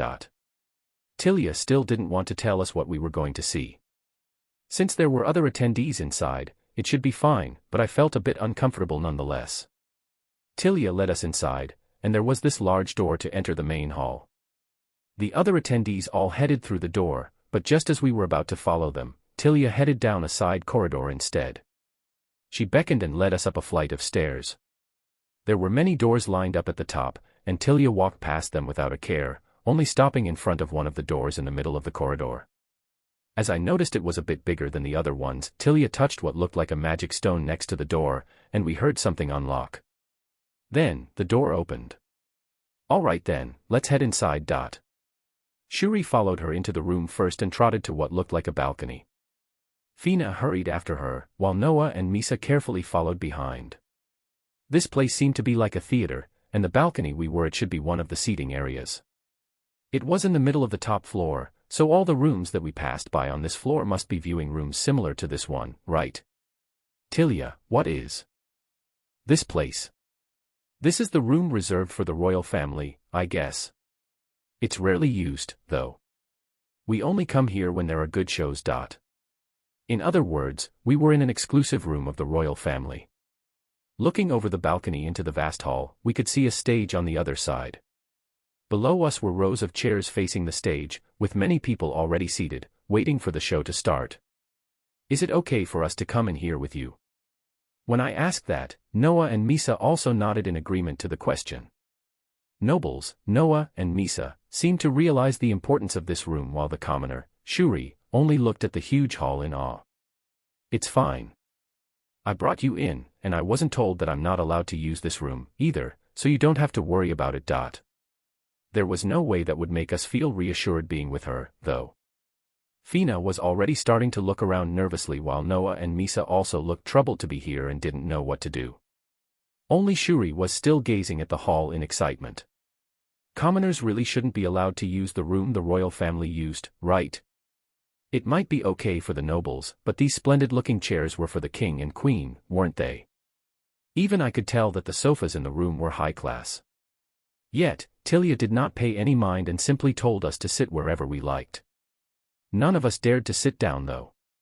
Well, Shuri was about to take a seat, but Fina had grabbed her hand and refused to let go. I was sure that the king and the queen most likely wouldn't really mind, but none of us actually dared to sit on the same chairs the royalty used. Thus, everybody had politely declined to sit, only accepting the offer of using the room. By the way, what's going to happen here? An audience had gathered, and there was a stage, so there should be some sort of a performance, right? It's almost time for the concert. It's a fantastic one, so I thought all of you should see it. Well, I most certainly looked forward to it, then. We all looked over the balcony and could already see students carrying instruments as they stepped onto the stage. Once all the students were lined up, they bowed, and the concert began. The sound of their instruments was very loud and was reverberating throughout the building. Their feelings reached our hearts, and while I didn't really understand music myself, I could tell that they were excellent performers. Shuri and Fina, who had never experienced a concert before, were watching with their eyes wide open. Of course, Noah and Misa seemed to be enjoying it as well. The students played song after song, and we kept listening without even thinking of leaving. I had never heard any of these songs before, but they were all very touching. Once they were done with the last song, the students bowed and exited the stage. Everybody, including me, sent them off with a big applause. Well, since I was wearing my bare hands, I could only make some light clapping noises, but it was the thought that counted, right? That was amazing. This was the first time I listened to a concert. I'm glad you enjoyed it. Tilia was happy to hear Fina's praise. I was also glad that the girls got to listen to something good. Even though the concert was made of just students, they had still given us an amazing performance. I wonder if Wani-sama can also perform like that. Shia playing instruments, huh? It would most likely suit her, but did she learn it? Did noble families make their children play instruments in this world? Is the concert over now? I wanted to listen for a while longer, but the students didn't seem like they were coming back. The next performance is a theater play. Do you want to watch it? A theater play, huh? I did want to watch it. If it was like a musical, then I really looked forward to it. What do you girls think? I want to watch it. I don't mind watching another performance. Nobody said no, so we stayed to watch the play. As preparations on the stage were taking place, I served everybody some drinks. Then suddenly, the door behind us opened. Now that's a surprise. Somebody is here already. Oh, Tilia. What are you doing here? His Majesty and Flora-sama entered the room. Flora-sama ran up to Tilia and hugged her before I noticed Her Highness also coming through the door. Oh my, there are so many guests here. Her Highness looked at us and smiled. Father, why are you here today? Flora said she wanted to go to the school festival, and while that's completely fine, we would stand out too much if we simply walked among the crowd. That's why we came here instead. He was right about standing too much. With a princess, a king, and a queen all walking around together, people would surely have made a fuss. They also had bodyguards with them, making them stand out even more. Fufu, what are you saying? You just wanted to ditch work and used Flora as an excuse to escape the castle, didn't you? The queen exposed the king's real intentions, making him visibly panic. It was true that Flora wanted to come, though. Yes, but since we have escorts, it would be fine with just Flora and me. You could have stayed at the castle to work. The king tried to object but couldn't. Then, he looked at me for a moment but quickly turned his attention to Noah instead. Yuri, Eleonora's daughter, Noir, right? He didn't wait for response, and shifted his gaze to Fina and Shuri. These two are Fina-chan and Shuri-chan. The queen told him while Princess Flora went over to greet Shuri happily. Shuri-chan is Fina-chan's little sister. I told you that they came to the castle recently, didn't I? Ah, right, it was when Eleonora kept it a secret that Yuna came to the castle. She even brought food with her and you still kept me in the dark. Yes, and it was very sweet and delicious. It was sweet and fluffy. They were talking about the time we had all visited the castle to sightsee. It hadn't been my fault the king hadn't been notified, Eleonora-san had ordered the guard not to let him know. Fina, right. If you see Yuna, could you tell her to come to the castle and bring me some of this candy she gave to them? I was right here, so he didn't need to leave a message with Fina. Fina seemed troubled and looked at me, but having me come forward would make the situation a bit awkward, wouldn't it? Tilia wore a slight smile on her face but kept quiet while Noah and Misa didn't want to be the ones to explain it, either. With the lack of response, the king turned to Misa. He didn't seem to know who she was yet, so she introduced herself. The daughter of the Faringram family. Interesting. How did you girls all get to know each other?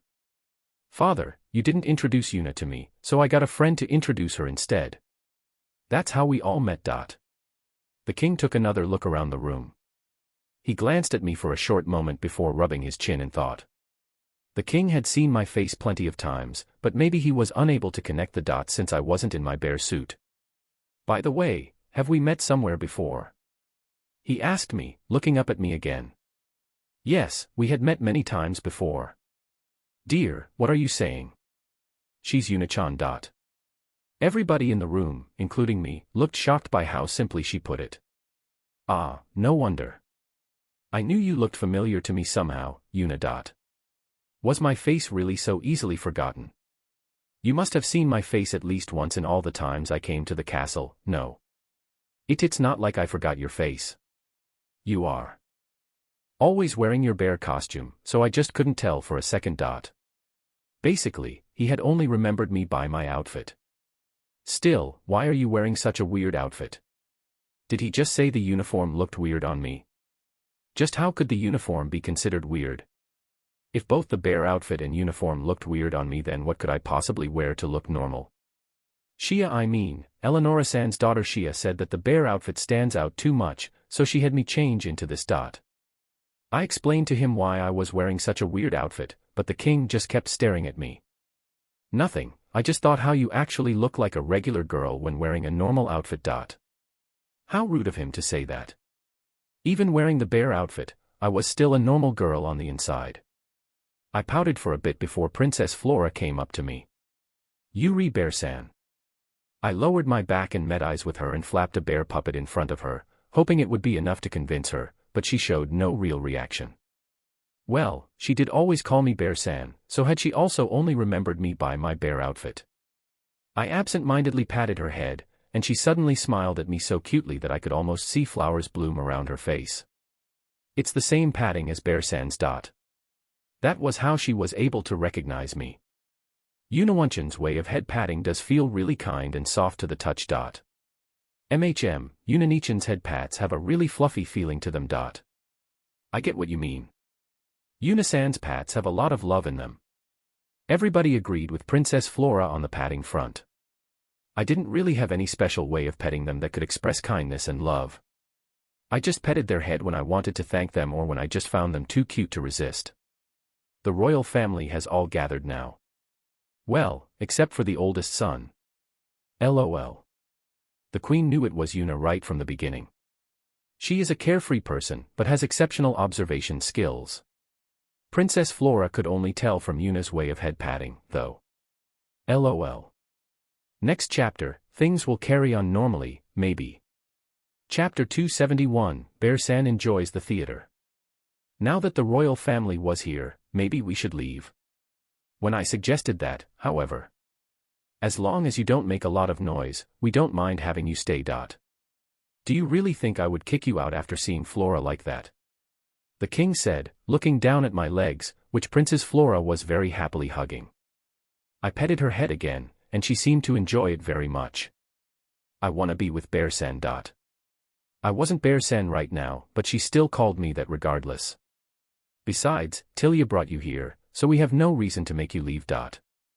Thanks to the goodwill of the king and the queen, we stayed to watch the theater. It was a rare experience, so we all appreciated it.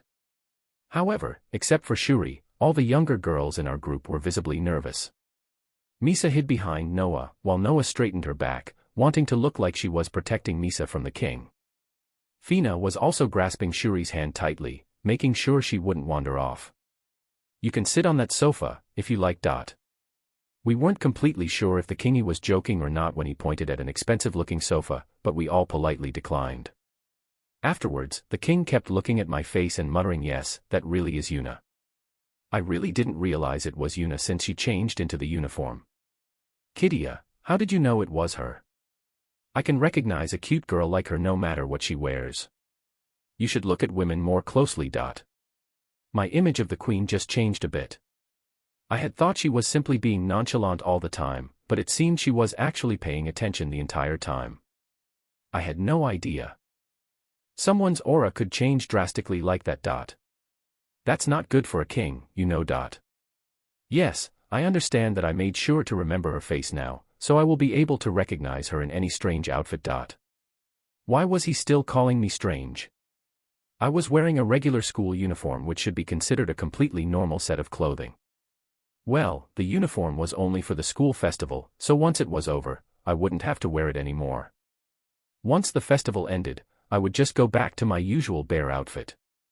I decided to forget about the uniform issue and focus on the play, which was about to start.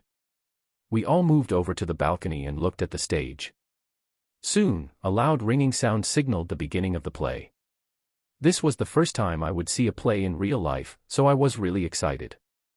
The play was a love story between a knight and a princess. They loved each other deeply, but due to their status, they were forcefully torn apart. Yup, this was a pretty standard plotline.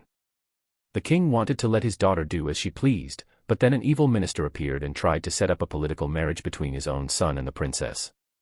The king was kind to his daughter and didn't force her. Well, it was possible that the country's king would come and watch the play, like he really did, so they couldn't do anything that could show kings in a bad light. The play continued, and the minister's son appeared. I had thought the son would also be evil, but it turned out he was actually a sympathetic character who was good friends with the knight. Still, due to the evil minister, the marriage between his son and the princess drew closer. The minister even decided to hire an assassin to kill the knight, allowing nothing to stand in the way of his ambition. However, his son found out and saved the knight at the last possible moment. Afterwards, the knight and princess faced many more challenges, set up by the evil minister, while the minister's son helped them from the shadows. What was this? The minister's son was a really cool guy, wasn't he? Could it be that the main character was actually the minister's son? At the end of the play, the son managed to expose all of his father's evil deeds, reporting it to the king. The minister found out, however, and got angry at his son for betraying him, going as far as to order his subordinate to kill him. The knight somehow got involved, and we got a good battle scene, where the knight saved the minister's son from harm's way. The minister got overthrown after that, and the knight and princess could finally marry each other in peace. The minister's son also participated in the wedding before setting a journey by himself. Personally, I believe the main character of this play was actually the minister's son. There were even parts, here and there, where it seemed like the son actually had romantic feelings for the princess as well. However, he gave it all up for his friend. That was interesting, but it left me hoping that the minister's son would find happiness on his journey. In my opinion, the story would be better if the minister's son found happiness in the end. He tried his hardest for his friend's sake. He even exposed his own father's evil deeds for his friend. If only there was someone to stand by his side at the ending wouldn't have left such a bad aftertaste. Maybe if there was a second princess, who was actually in love with him the entire time. Well, the ending was a bit disappointing, but the whole show was still quite interesting. As I was still lost in thought, the king suddenly said something unbelievable. It wasn't bad. Still, I think that Yuna's picture books are more meaningful. What on earth was he saying? Even the girls on the balcony all nodded. I agree. I found the scene where Bear-san tries her best for the girl to be very moving. I think it would be very nice for the children to watch if it gets made into a play. Even Her Highness agreed with him. Then again, I had noticed Flora-sama looked a bit bored watching the play, but that might be because it was a little early for someone her age to watch this. Well, no matter what, I just hoped nobody would make my picture books into a play. Fina seemed to agree with me as well, rapidly shaking her head in dread. Also, even if it was made into a play, what reason would adults have to go and see it? Okay, let's make a play based on the picture books next. Please don't. I objected strongly. That picture book was already embarrassing as it was. If they made it into a play, they would only make it even worse. You sure? I think it's a really good idea, though. If you make it into a show, I will never bring you food again. That's. The king had tried to tease me, but luckily, I had a hold on his weakness. As long as I brought food into the conversation, he could do nothing but give in. Does that include Flora's share? I will still prepare Princess Flora's share, but even if you two come to her room, you won't get any. If they forbid me from entering the castle, though, then that would be the end of it. The king thought about it for a bit, then said, I understand. I will give up on the idea. Yes, but it really is unfortunate that it has to be this way. It seemed like the food had won in the end. I was very surprised that it was possible to triumph by winning over someone's stomach. When I stopped them from going forward with their idea, Fina looked quite relieved as well. Thinking about it from her perspective, having a picture book based off of her own life made into a play would be really embarrassing, wouldn't it? Also, what would they do about the role of the bear? I wouldn't play it, no matter how much they asked me to. The king and the queen seemed to be very disappointed, but I wouldn't ever give them permission for something like that. Even I had my limits. Now that I had safely prevented the picture book from becoming a play, I asked Tilia what the next program was. Next is a performance by the Academy Singing Princess. It seemed like they would finish it off with a singing performance. Still, did singing princesses really exist in this world? Singing princess sounded more like someone who only appeared in manga and the like. Well, she's called a singing princess, so doesn't that mean you, Tilia, a real princess, should be able to sing as well? I don't think I'm bad at it, but this person is extraordinary. If Tilia was praising her like that, then I should look forward to it, right? We looked at the stage and saw a girl in a beautiful white dress just getting on it. She was a student, right? She looked more like an adult. She bowed once and began singing what seemed to be an opera. Everybody's gazes were glued to her as she sang, and we all listened in ecstasy. Her song reached every corner of the hall, touching all of our hearts. As soon as the song finished, the hall exploded into the loudest applause we heard all day. What a beautiful voice. The girls were all moved while the king and the queen seemed to be quite enthralled by her singing as well. We got to listen to something wonderful for the end. Yes, what a wonderful voice she has. Tilia, you should do your best as well. Mother, I'll be troubled if you expect me to achieve that level of singing. Yes, it was impossible for most people to reach such a level. Both talent and practice were required to achieve it. If anybody could pull it off without regular practice, they could only be considered a cheat-like existence. With the final performance finished, the guests slowly began to exit the hall. The king told us they would wait for the crowd to clear before leaving. Tilia decided to stay with her family, so we thanked her for bringing us here and prepared to leave the room.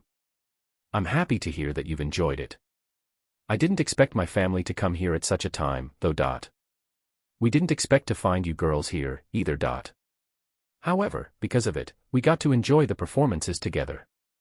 Thank you for coming, everyone. The queen thanked us, so we all nervously replied back. We were just about to leave, when Princess Flora began to look sad, and tugged at my uniform. I promised I would see her again soon and got her to let go. It seemed like I would have to visit the castle again before heading back to Crimonia and also give the king some cotton candy while I was at it. We finally left, and were met by several guards waiting outside the door.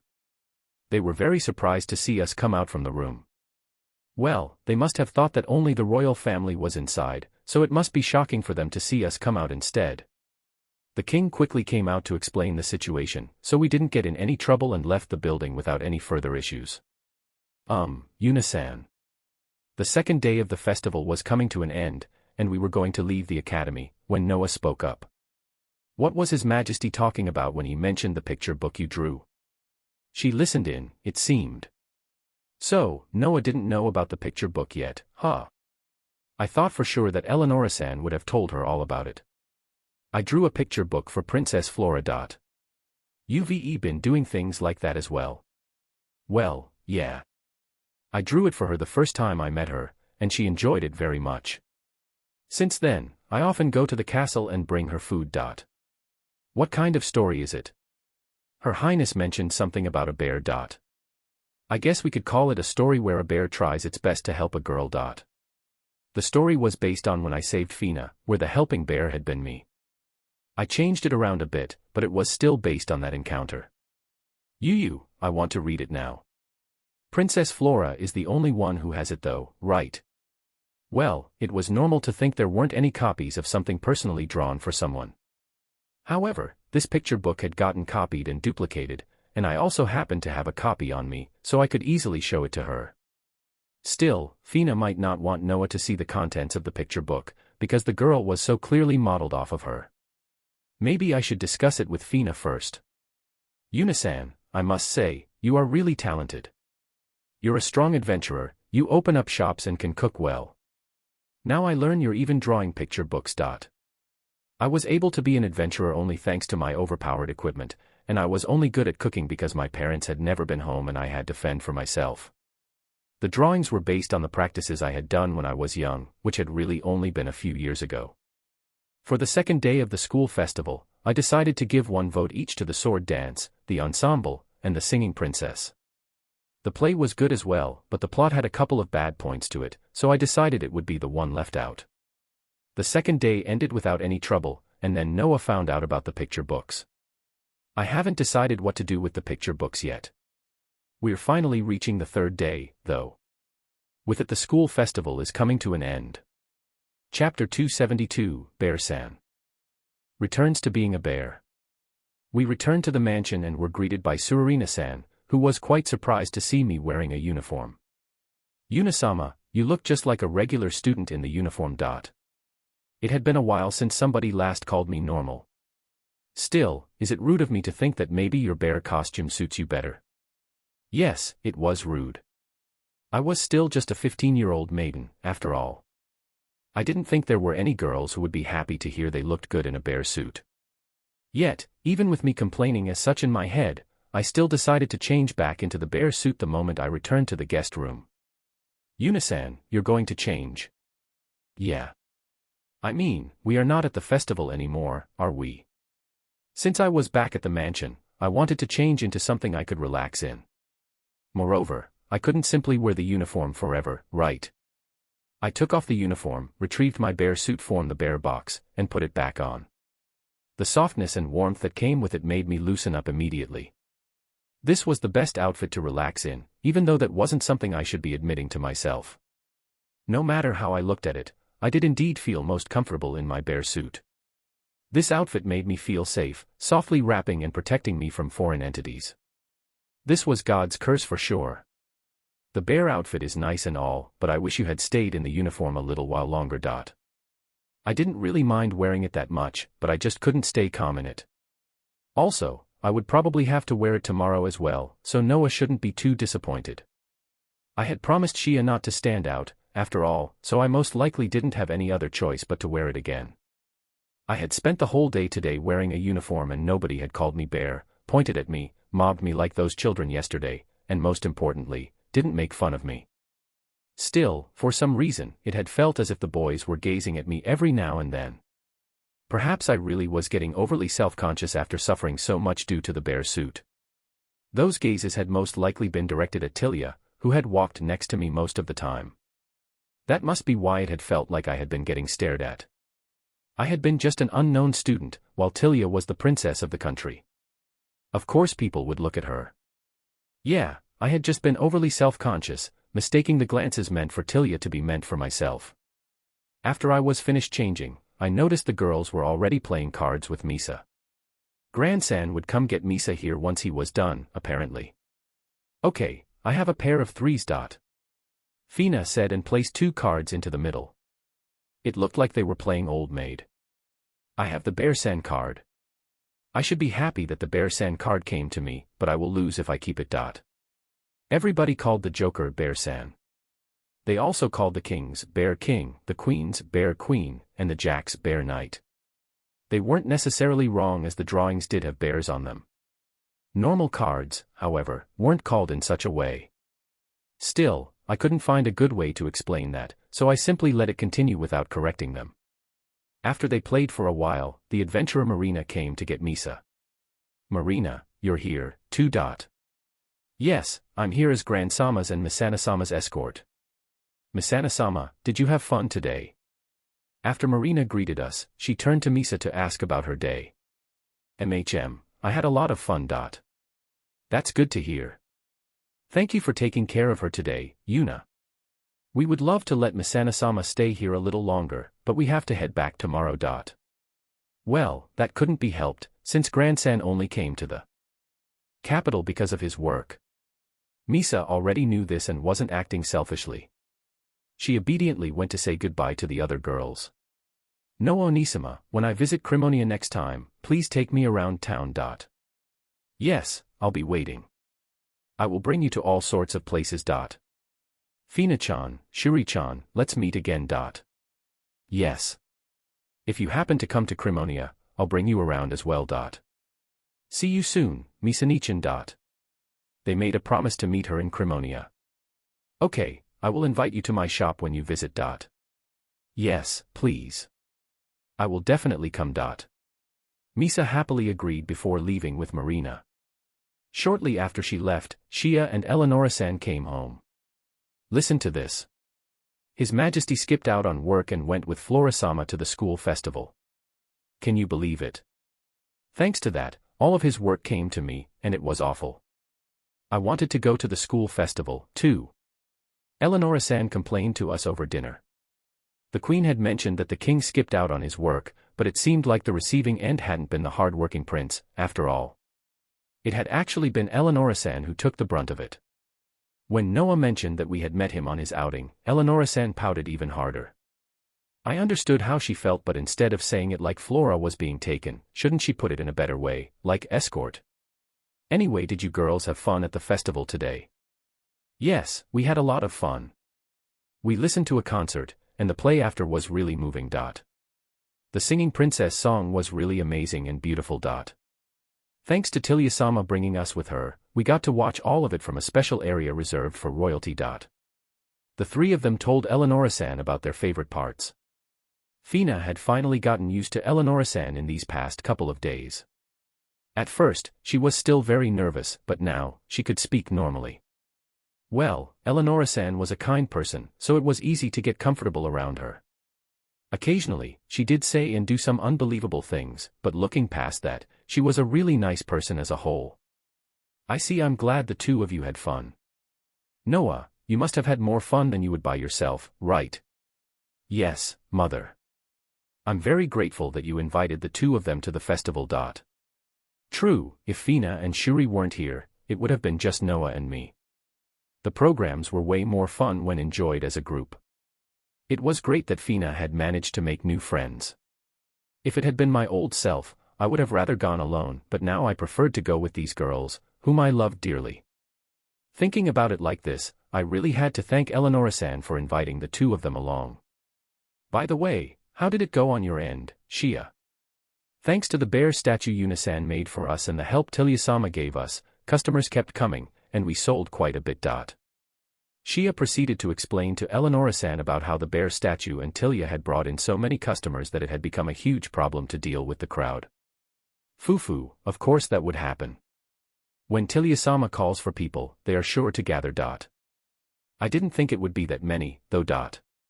Yeah, even when we had just been walking around with Tilya, the people's gazes had more often than not been attracted to us. Mother, do you have to work tomorrow as well? I will be going to the academy with His Majesty tomorrow, so we may be able to meet up. So, the king would be visiting the academy tomorrow, huh? I should prepare myself for him to approach us. If he told me that I looked weird in my outfit again, I would be sad for sure. Also, the royal family would surely stand out a lot, especially if the king acted lovingly towards Flora-sama in front of everybody. Well, everyone seems to be having fun, so I'm not that distraught over not meeting with you today. We had checked out many attractions, ate plenty of delicious foods, and even visited a theater. We had most certainly had a lot of fun. Yes, but even with all the attractions, I think that the most shocking thing today was seeing Yuna-san in a uniform. She looked so cute in it. Noah suddenly blurted out. Just what was she saying? Uniform. Yes, Yuna-san wore Wani-sama's uniform today during the festival. Her usual bear-san costume is nice and all, but the uniform suited her quite well, too. Shia said my bear outfit stood out too much and made me change clothes. Well, thanks to the uniform, nobody had pointed at me or called me a bear, so I couldn't really complain. The people passing by were all still looking at Yuna-san, though.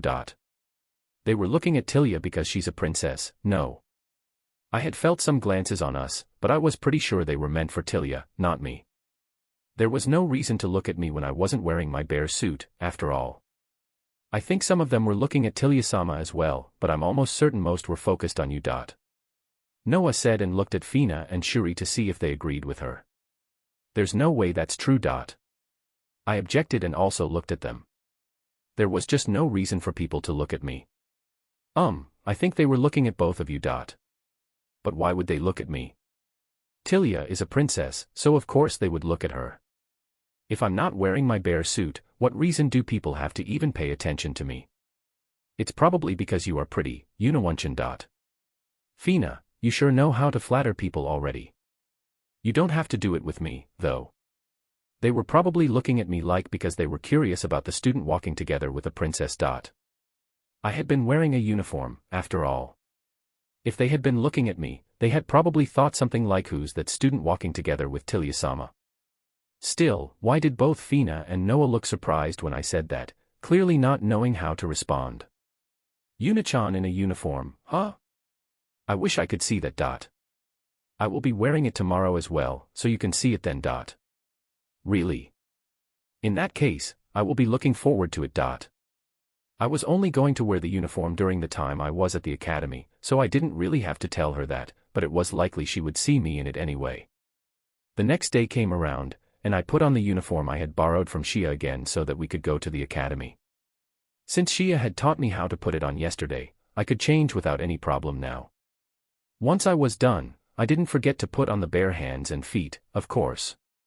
Still, not having my bear suit on made me nervous. Without it, I couldn't take attacks easily. The defense power of the suit was so high that I could even withstand attacks from the Black Viper.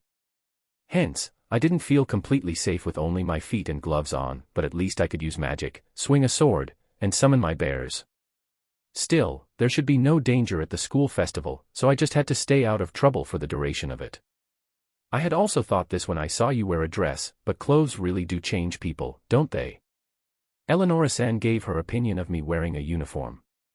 Basically, she was saying that clothes made a person, right? You can't beat my daughters, though. Noah and Shia were both cute, so I wished she didn't compare me to them. Eleonora-san, satisfied for having seen me wearing the uniform, headed off towards the castle after reminding us that she would be attending the festival with the king later in the day. I very much hoped we wouldn't run into them. She managed to change back into her bear suit only to go back to the uniform again. Next chapter will be the third day of the school festival. Chapter 273, Bear-san watches students perform magic. Today, Shia would be joining us in our stroll around the festival, so we headed for the academy together. We get to go with Wani-sama today. Noah exclaimed as she happily walked alongside her sister. If Eleonora-san was here, they would make a complete set. After all, Eleonora-san looked younger than she was, so they would look more like three sisters standing next to each other. Nobody would think she was actually their mother and near 35 years old. Once we arrived at the academy, we first headed over to Shia's stand to say hello. Shia took the opportunity to help set up the stand as their friends would only come in the middle of the day. Okay, we'll come back by early afternoon. They hadn't had a chance to look around on the first day, and it had been Katlia's and Timur's turn to look around on the second. It was only today that Shia and Marcus got the chance of their own. You can leave the stall to us, so go and have some fun. We saw off Marcus together, then left the stand with Shia as our guide today. We wanted Shia to take us to the places she wanted to visit, as we had already had our chance to choose the previous 2 days. I was thinking of going around the food stands first, but soon after Yunasan came by yesterday, my friends brought over even more refreshments from the stands, so I already got my fill. It seemed like I hadn't been the only one to think of the refreshments idea. Unlike me, Shia had a lot of friends due to her being friendly and outgoing. It made sense for her not to crave festival food anymore, and instead, want to visit other attractions. It's a bit early, but one of the friends who helped out at the stand yesterday is going to have a match against some knights from the castle, and I was thinking of going to watch. Think you would enjoy that? Naturally, we had no reason to reject the idea, so it was decided that we would go and see the match first. It won't be much of a match with students fighting the knights, right?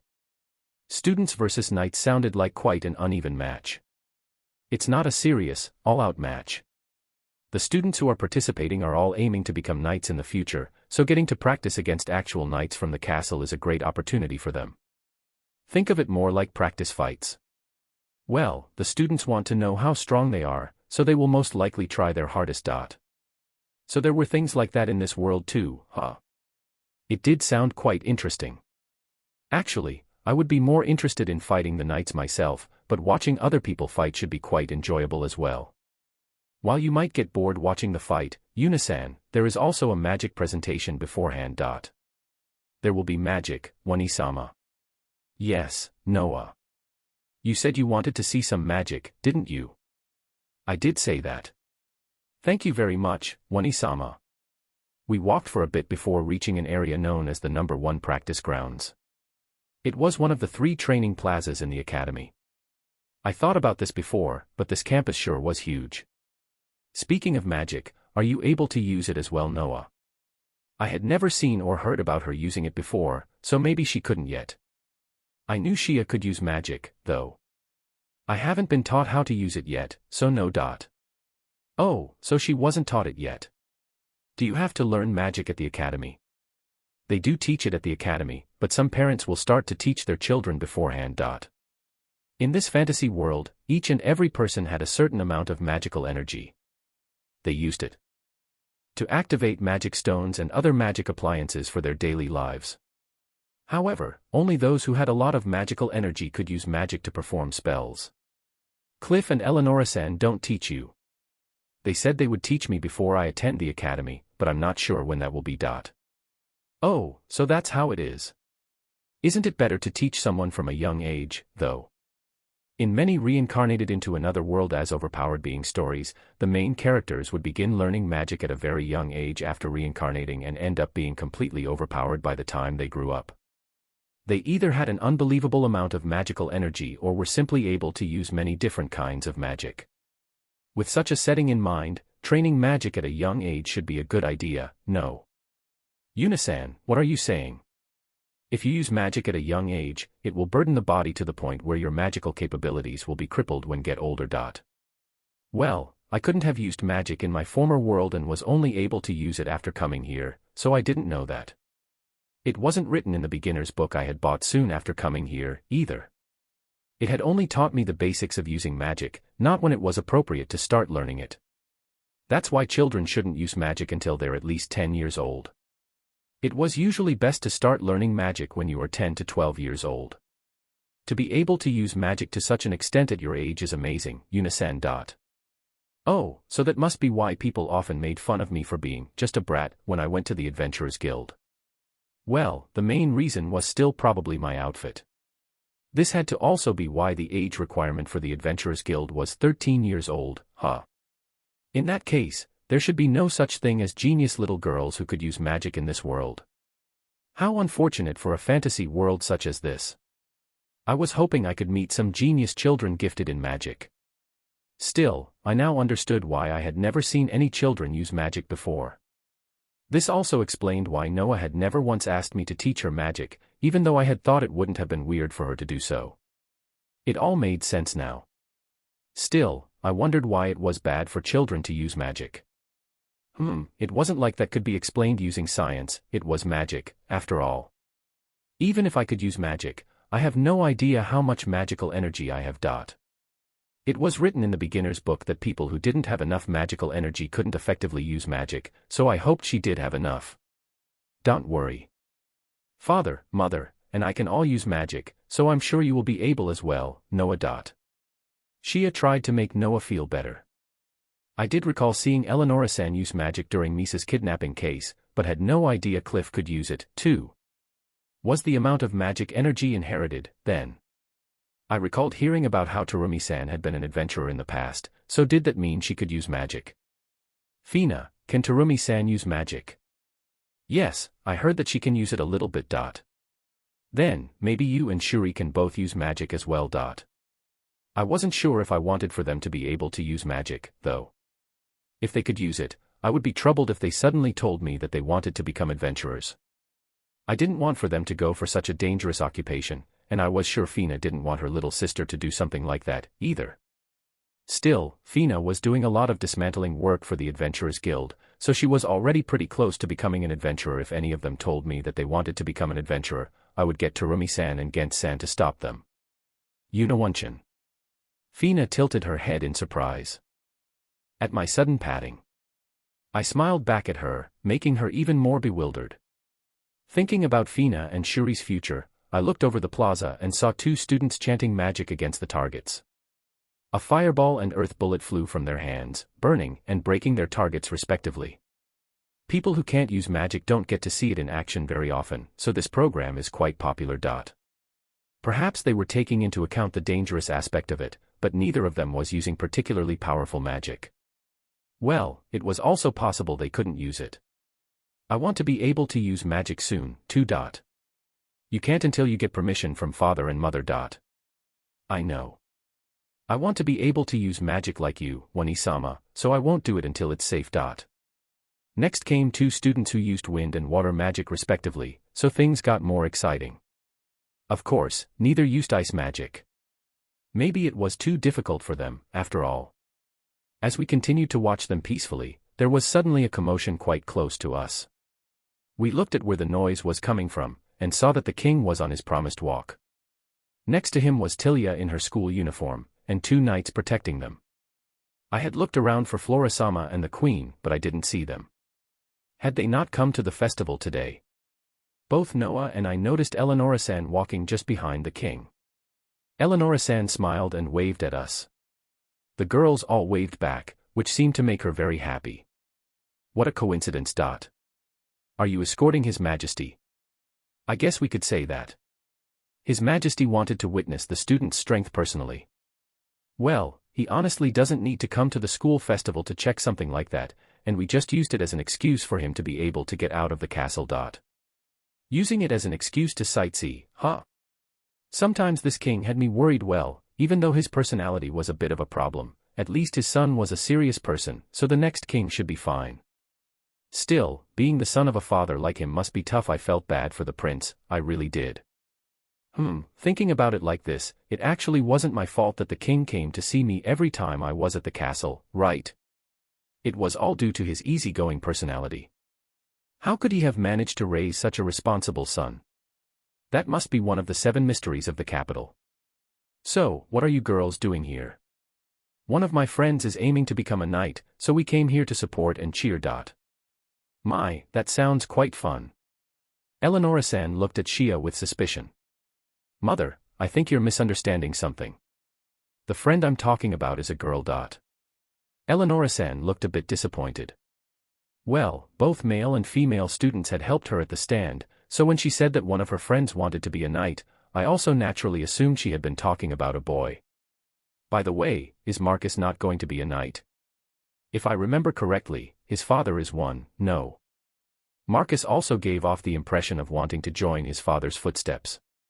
Marcus had a hard time deciding on whether to join the practice program or not, but in the end, he chose to help us make cotton candy instead.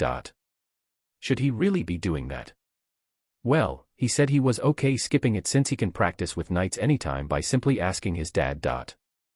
Well, he could always just practice against his father, couldn't he? If he found out that His Majesty came here, though, I think he would regret not joining the practice. You don't get many chances to have His Majesty witness your skills, after all.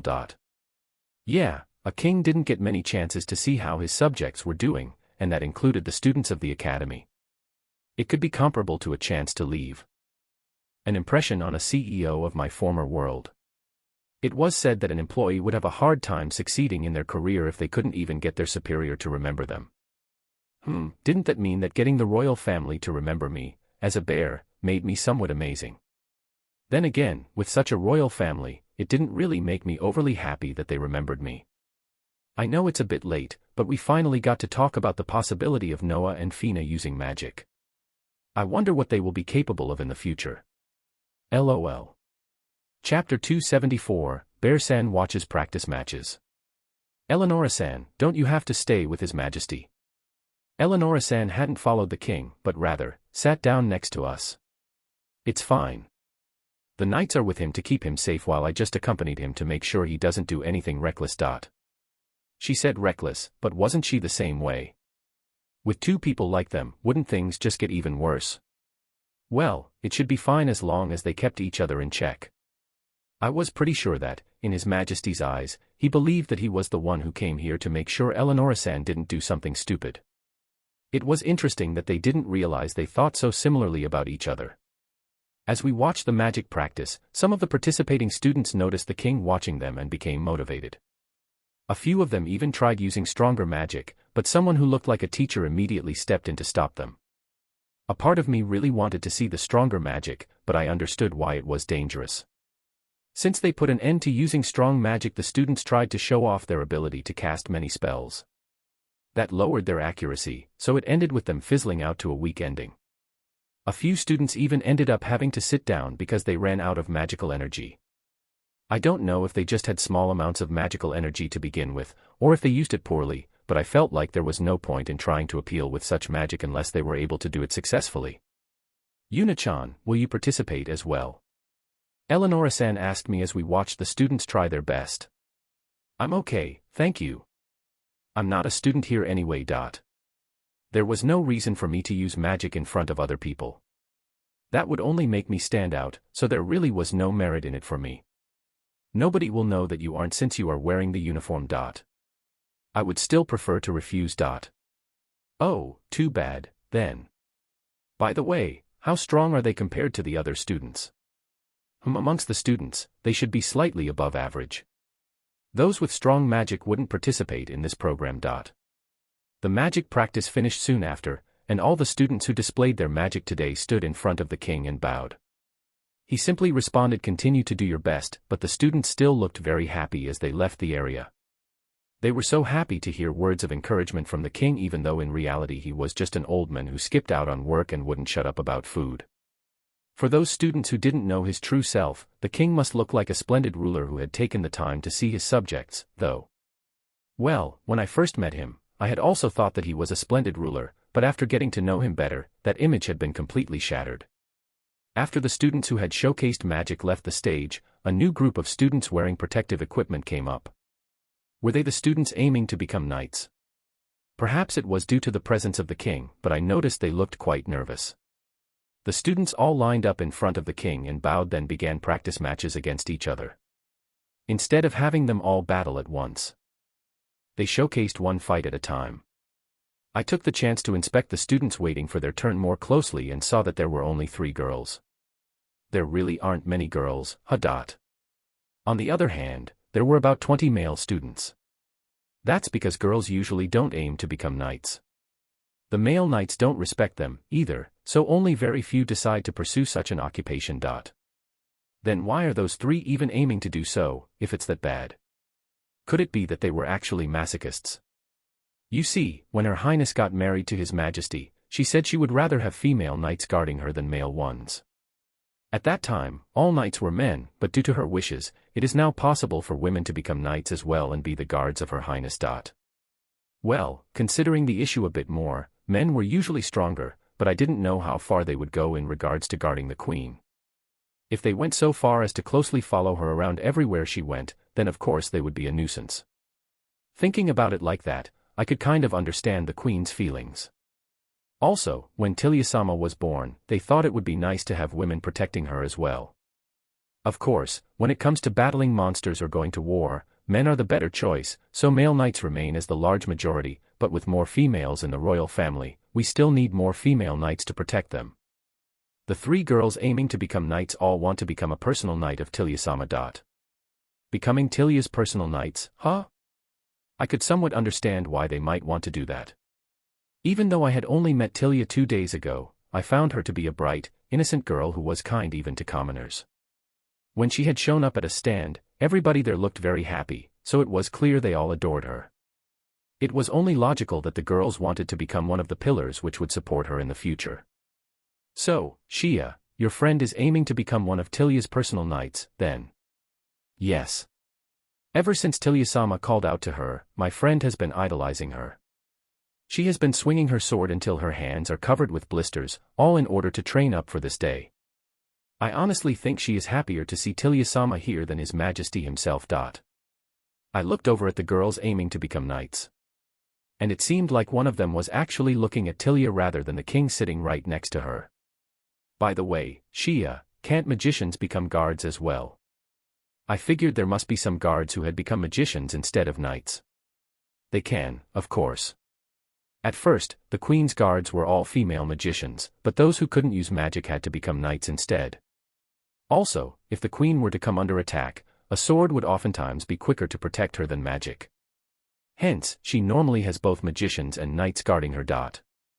Could Shia's friend maybe not use magic, then? As we were talking, the first match finished, and a female student with short hair was up next. Yuna-san, that girl over there is my friend, Rinia. As the match began, Rinia swung her thin sword with all her might, exchanging powerful blows with the male student she was facing. Their swords clashed countless times, but we could all see that Rinia was slowly getting pushed back. This was definitely due to the difference in physical ability, which should be the main reason why men were more likely to become knights and soldiers. Rinia lost soon after, and they moved on to the next match. Why, if it isn't Eleonoradano? You're even observing matches in this sorts of places. Just as the third match ended, an armor-clad man, who looked to be in his 40s, called out to Eleonora-san. The moment she heard his voice, Eleonora-san's face twisted into a disgusted expression, while the man just kept up his grin. I clearly remembered that ugly grin. It was the man who had glared at Eleonora-san and Noah when we visited the night practice grounds at the castle. Lord Rudum, why are you here? My knights were appointed to help out these students as their mock battle opponents, you see. I didn't receive any information about that. It should have been the 4th chivalric order. Is that so? Perhaps there was some miscommunication. The way he smiled sure made it sound like he was lying and knew exactly what was going on. So, this must be your daughter, Lady Shia, I presume? He asked, setting his gaze on Shia, who jumped and shivered slightly. Shouldn't you be watching your knights instead of talking with us? Or, do you have some urgent business with me? Eleonora-san asked while moving to shield Shia with her body. I shouldn't have to say this, Eleonoradano, but my subordinates are all excellent knights, so I have no need to watch over them. I approached you because I saw that both you and Lady Shia were here, and I wanted to bring up my request again. The betrothal for my son, I mean. Something preposterous just came out of his mouth. By betrothal, he meant marriage, right? I believe I have already rejected that offer. Well, I still think they make a good match. Your position is not the problem, but a certain other thing. Oh my, you really don't know. Well, it's the fact that I hate you.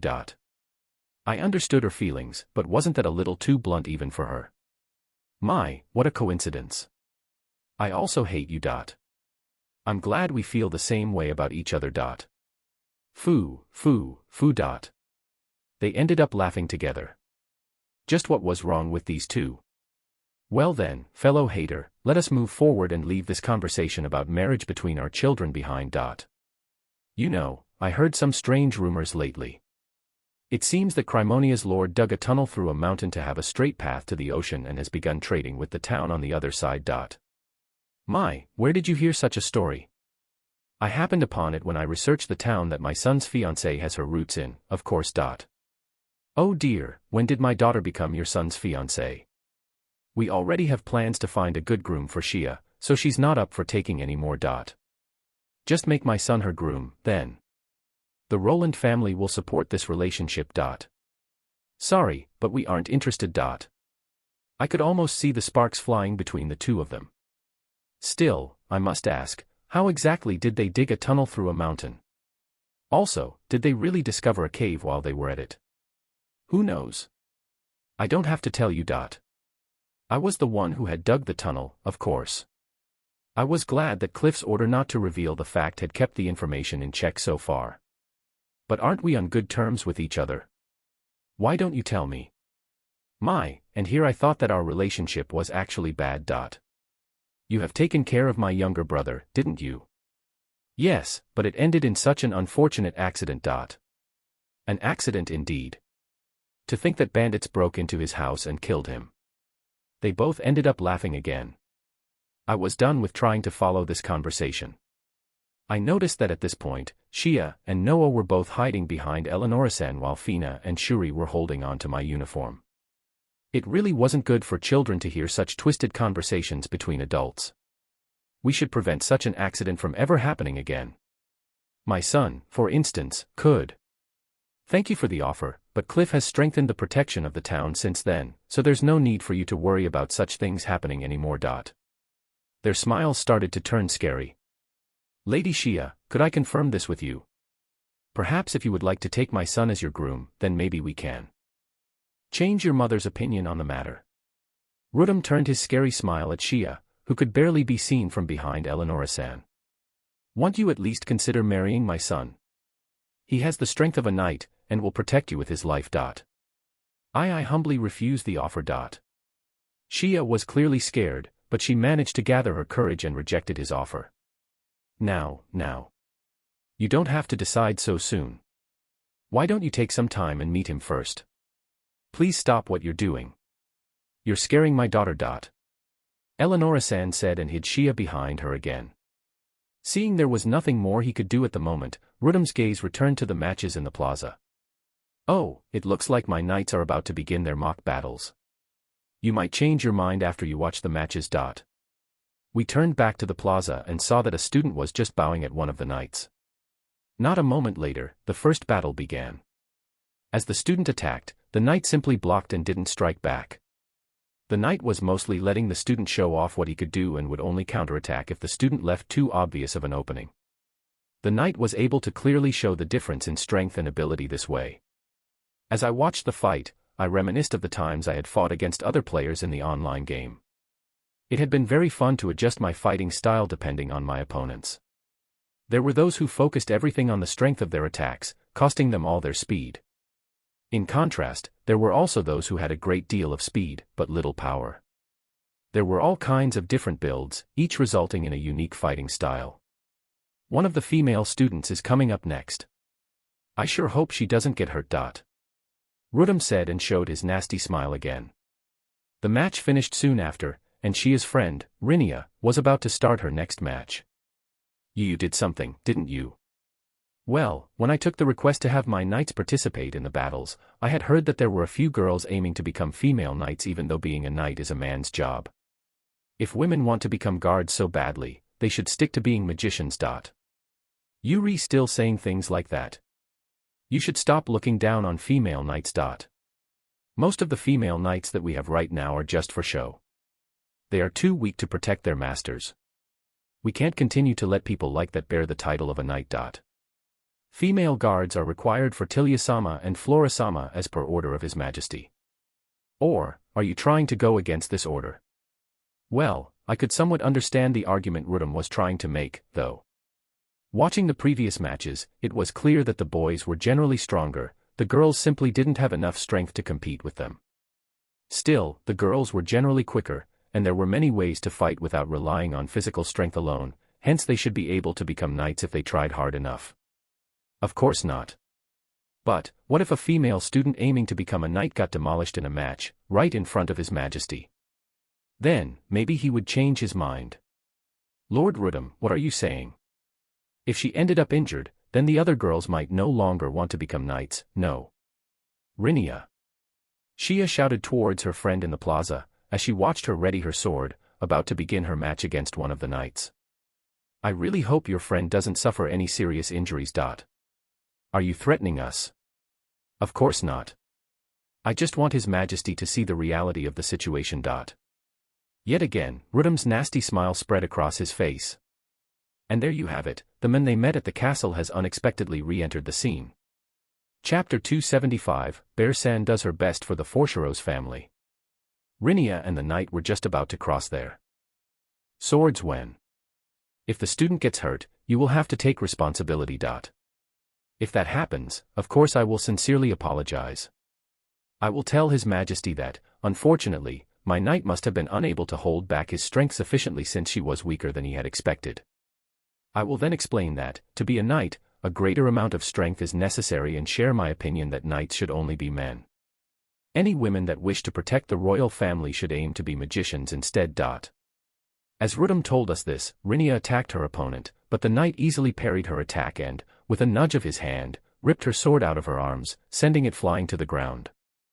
Rinia gritted her teeth to bear the pain in her arms, and picked up her sword to continue the fight. I wonder how long she will be able to hold on for. After this, she might never be able to pick up a sword again.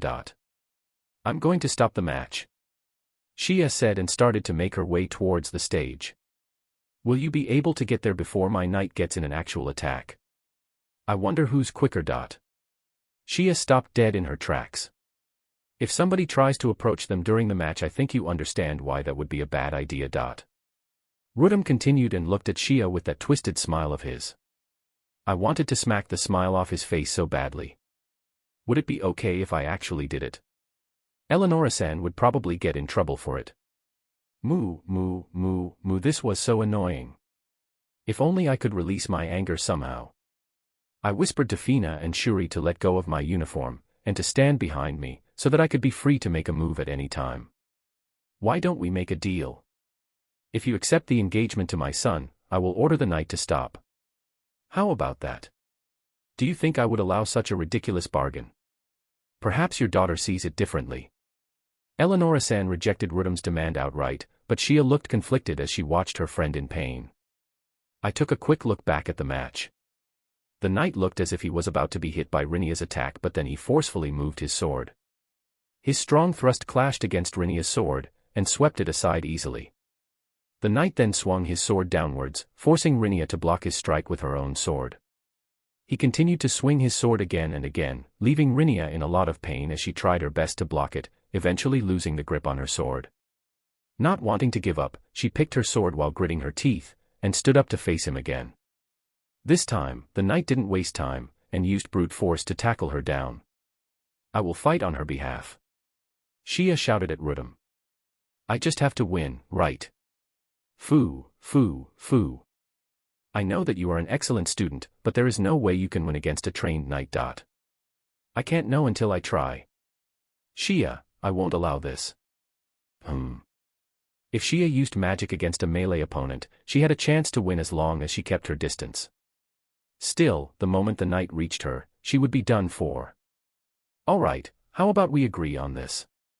If Lady Shia wins, then I won't do anything to that girl aiming to become a knight.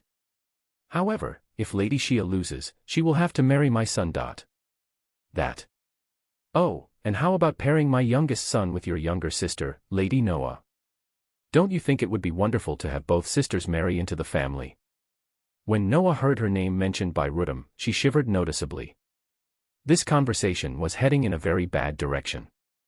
Just a bit more, and I wouldn't be able to hold myself back anymore. If I win against that knight, will you stop trying to prevent women from becoming knights? Eleonora-san yelled at her, exasperated. Sure, I can agree to that. However, if you lose, you will have to marry my son. You can't do this. Eleonora-san tried to stop Xia from going through with it. Then, how about I fight for you, instead? At this point, I could no longer let this guy get off easily. He was trying to force both Xia and Noah into marriage, so he had to pay. Anne, who are you, young lady? This is a discussion between the Forsharos and Roland families. I would prefer for outsiders to keep out of it. I naturally ignored his remark. In that case, what would happen if I walked down to the arena and wiped out all those precious knights of yours? You have a good sense of humor, young lady. I was pretty serious, though. Still, we're discussing matters of potential marriages here. I don't have the time to play silly games with you. Lady Xia, if you don't hurry, the girl will lose, and at that point, the deal will be off. Yuna-san. Would you really fight on my behalf? Xia looked at me with a serious expression. I don't think I can win against a knight myself. However, if you fought in my place. Did that mean that she wanted to let me fight, having her as the wager? Please help me. Xia requested with a bow. I had no problem fighting on her behalf as long as she was okay with it. I couldn't even imagine Xia having to marry the child of a man like Rudum. What was more, he was even trying to drag Noah into it. If Xia married that man's son, Crimonia would become this man's property. My home was in Crimonia. My shop was in Crimonia. The orphans lived in Crimonia. I wasn't going to let a man like that do what he wanted there. Crimonia was my town. Still, to fight with someone's future in my hands, if it was something that could be undone, then I would be fine with it, but marriage wasn't something easy to cancel. I looked at Eleonora-san, unsure of what to do. You can't. I won't let you wager both your lives. What if I put something on the line instead? And what might that be? If Yuna-chan loses, I will step down from my position. I'm sure that would please you greatly, to remove an eyesore like me from standing next to His Majesty. Eleonora-san put forward her own offer and surprised Rudum for the first time. Do I have your word that you won't take back what you just said? Yes, I will promise you I will do it if Yuna-chan loses. Foo-foo. Great, it's set then. Still, are you sure about betting your position on the performance of a little girl? Well, even if she loses, I will just have to return to the town where my husband is. However, what will you wager if she wins? Will you agree to step down from your position, perhaps? That should make it much easier for us to raise female knights. Foo-foo-foo. Ha, fine, I will agree to that. Make sure you keep your promise. The same goes for you. Rudum couldn't hold back his laughter after that. The whole situation has become rather out of hand, if I had to say. Lotus. Rudum shouted at the knight who was still battling Rinia, and he stopped his attacks. Xia looked very relieved when she saw that the battle had stopped. Well then, since I can't trust your verbal promise, I will ask His Majesty to be our witness. Rudum sent us another nasty smile before walking to the king. Yuna-chan, I'm sorry for dragging you into this. Rudum has a lot of influence in the court, and I didn't know what else I could do. Eleonora-san apologized to me the moment he was out of sight. I don't mind it at all, but how far can I go? Go as far as you would like. Even if he wins, I will just lose my job, so you don't have to worry about it too much. I will be able to return to Crimonia and help Cliff in that case. Yuna-san, please don't let that happen. I will be left all alone in the capital if you do. Xia asked with a sad expression, very much in contrast to the optimistic Eleonora-san. I just have to make sure I win, then. I said and smiled at Xia to reassure her.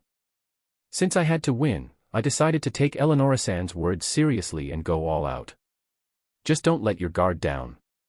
The knights are all very good fighters. Of course I would be careful.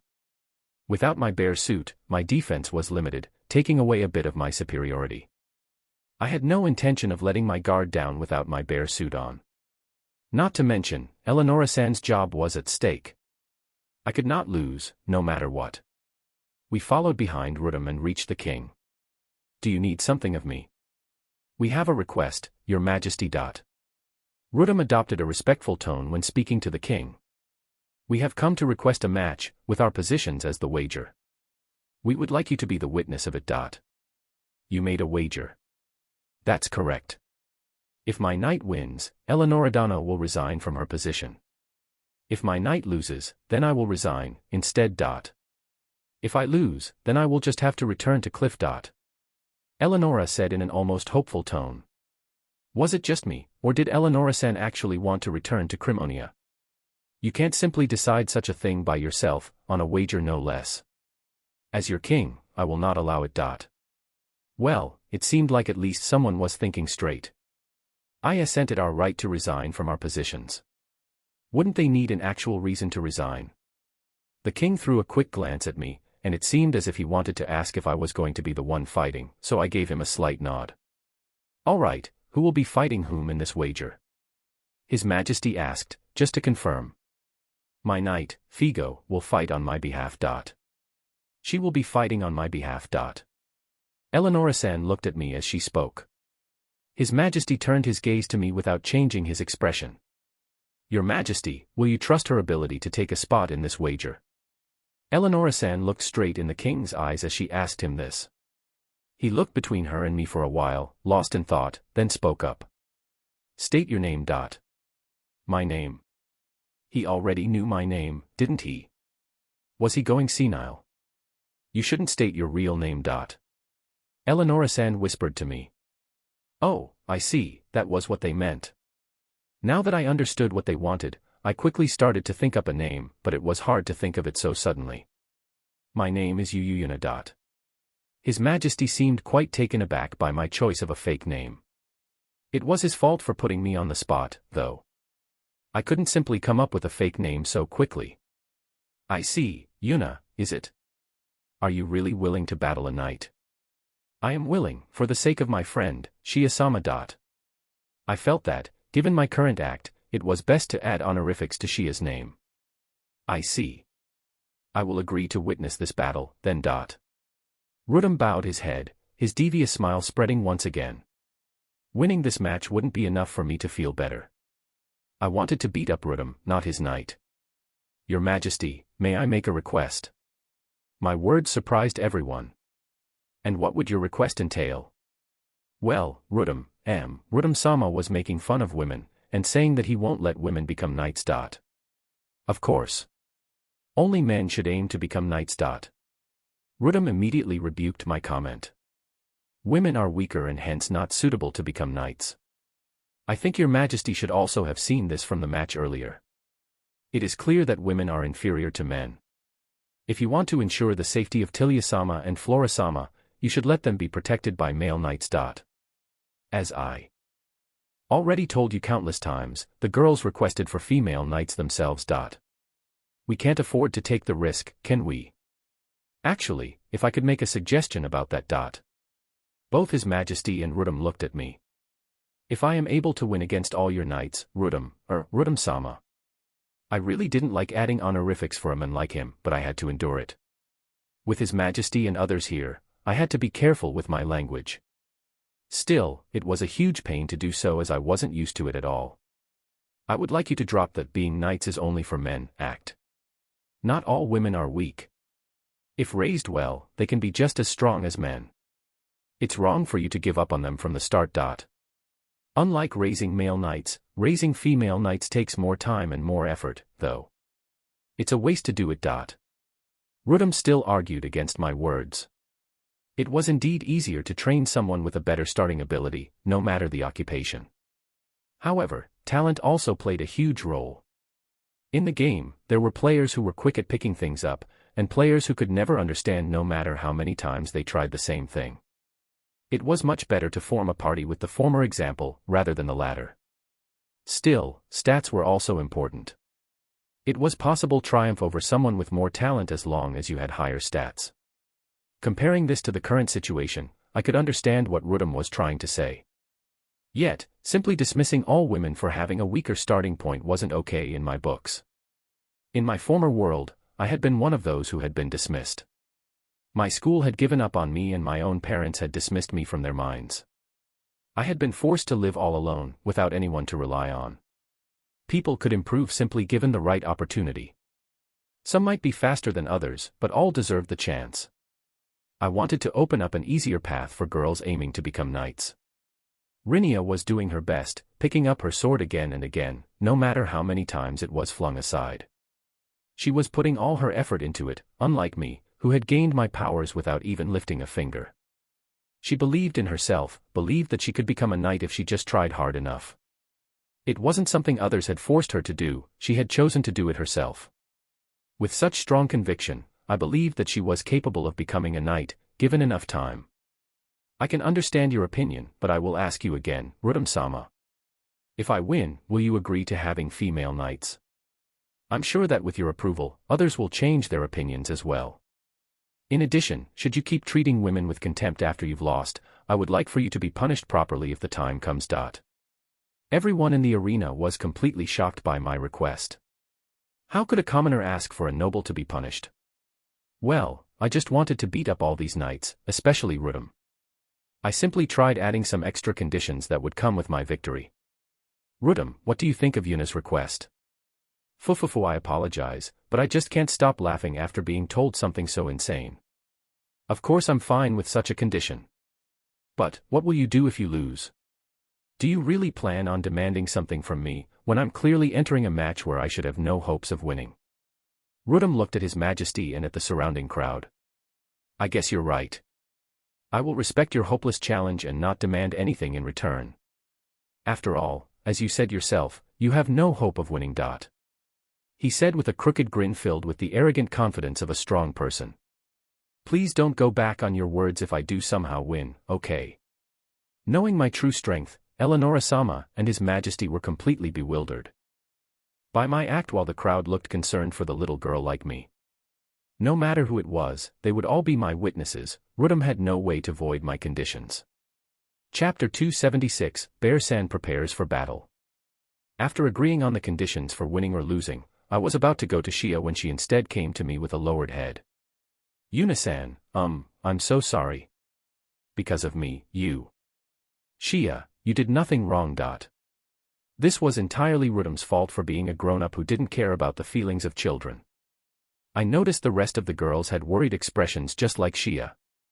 Shia, you think of us as friends, right?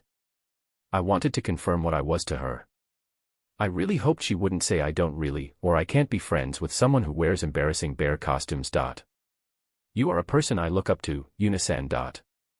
For some reason, I received a response I wasn't expecting. Yuri strong, you can cook, you are knowledgeable about many things, and you always take care of me. I'm very happy that you think of me as your friend. I was relieved to hear that she did think of me as a friend, after all. In that case, just as you were trying to protect your friend, Rinia, I'm now going to protect you, because you're my friend too. Yuna-san, thank you so much. Shia said with a warm smile. Wani-sama, that's not fair. Yuna-san, I'm your friend too, right? Noah latched onto my arm and peered up at me. Even when she looked at me like that, I could only respond. I think of you as my little sister, I guess. Your little sister? Yeah, like a slightly selfish but cute little sister. Selfish? I don't act selfishly. Yuna-san, you're so mean. Noah protested, puffing her cheeks, but I could see that she was also smiling. Shia quickly wrapped her arms around Noah as if to prevent me from taking her away. Yuna-san, Noah is my little sister. I won't hand her over to you, even if you are my friend. Wani-sama, you're hurting me. Both Shia and I laughed as we watched Noah struggling to escape Shia's arms. Well, I may have lost Noah to you, but I still have two little sisters of my own. I said, hugging Fina and Shuri to me. The two of them exclaimed in embarrassment as I hugged them. At least they now had smiles on their faces instead of worried expressions. They would look sad if I lost the upcoming match, so I really had to win. I looked towards the arena and saw Rudum already ordering all his knights except for one to return to the sidelines. The audience started making a fuss over the matches being over but were soon appeased learning there would be a special match up next. From what I gathered, they had only been told that there would be a special match and not the contents of the wager. Rudum then proceeded to speak with the remaining knight. Would he be my opponent? So, he really is going to be the opponent.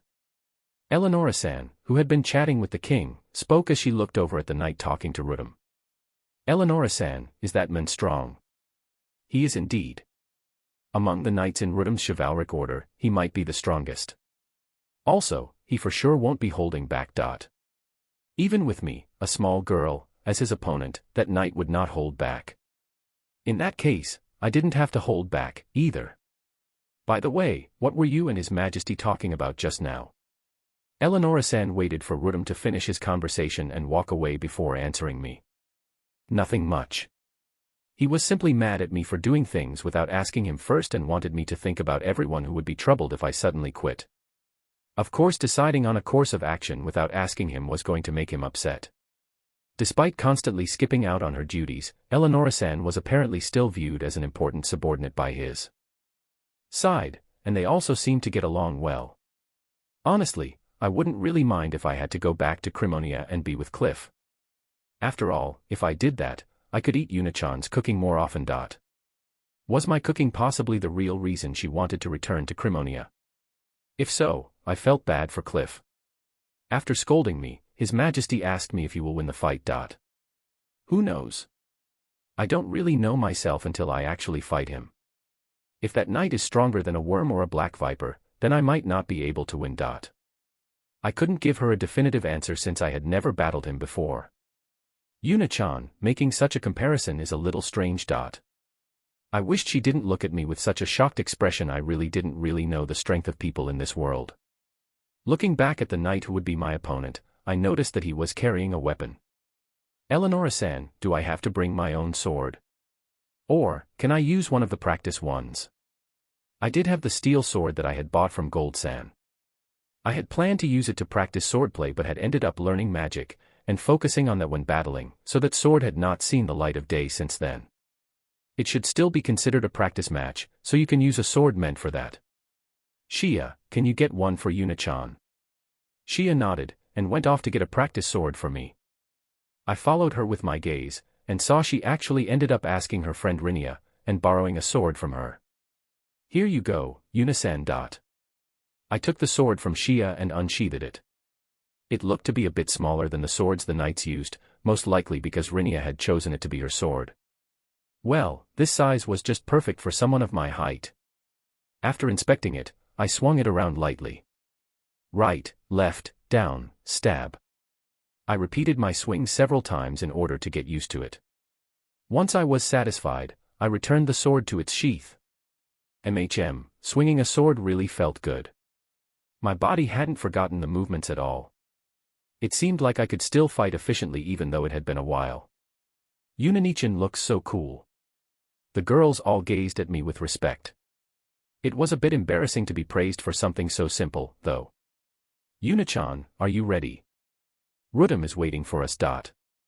I nodded, then lightly patted each of the girls' heads. Okay, let's go. I collected myself and walked up to face the knight who was waiting for me at the center of the arena. As I walked onto the stage, I heard someone announce I was the representative of the girls of the academy, which prompted many people to exclaim in surprise and speak amongst themselves. Who is that? I've never seen that girl around before. That small girl is going to be the representative.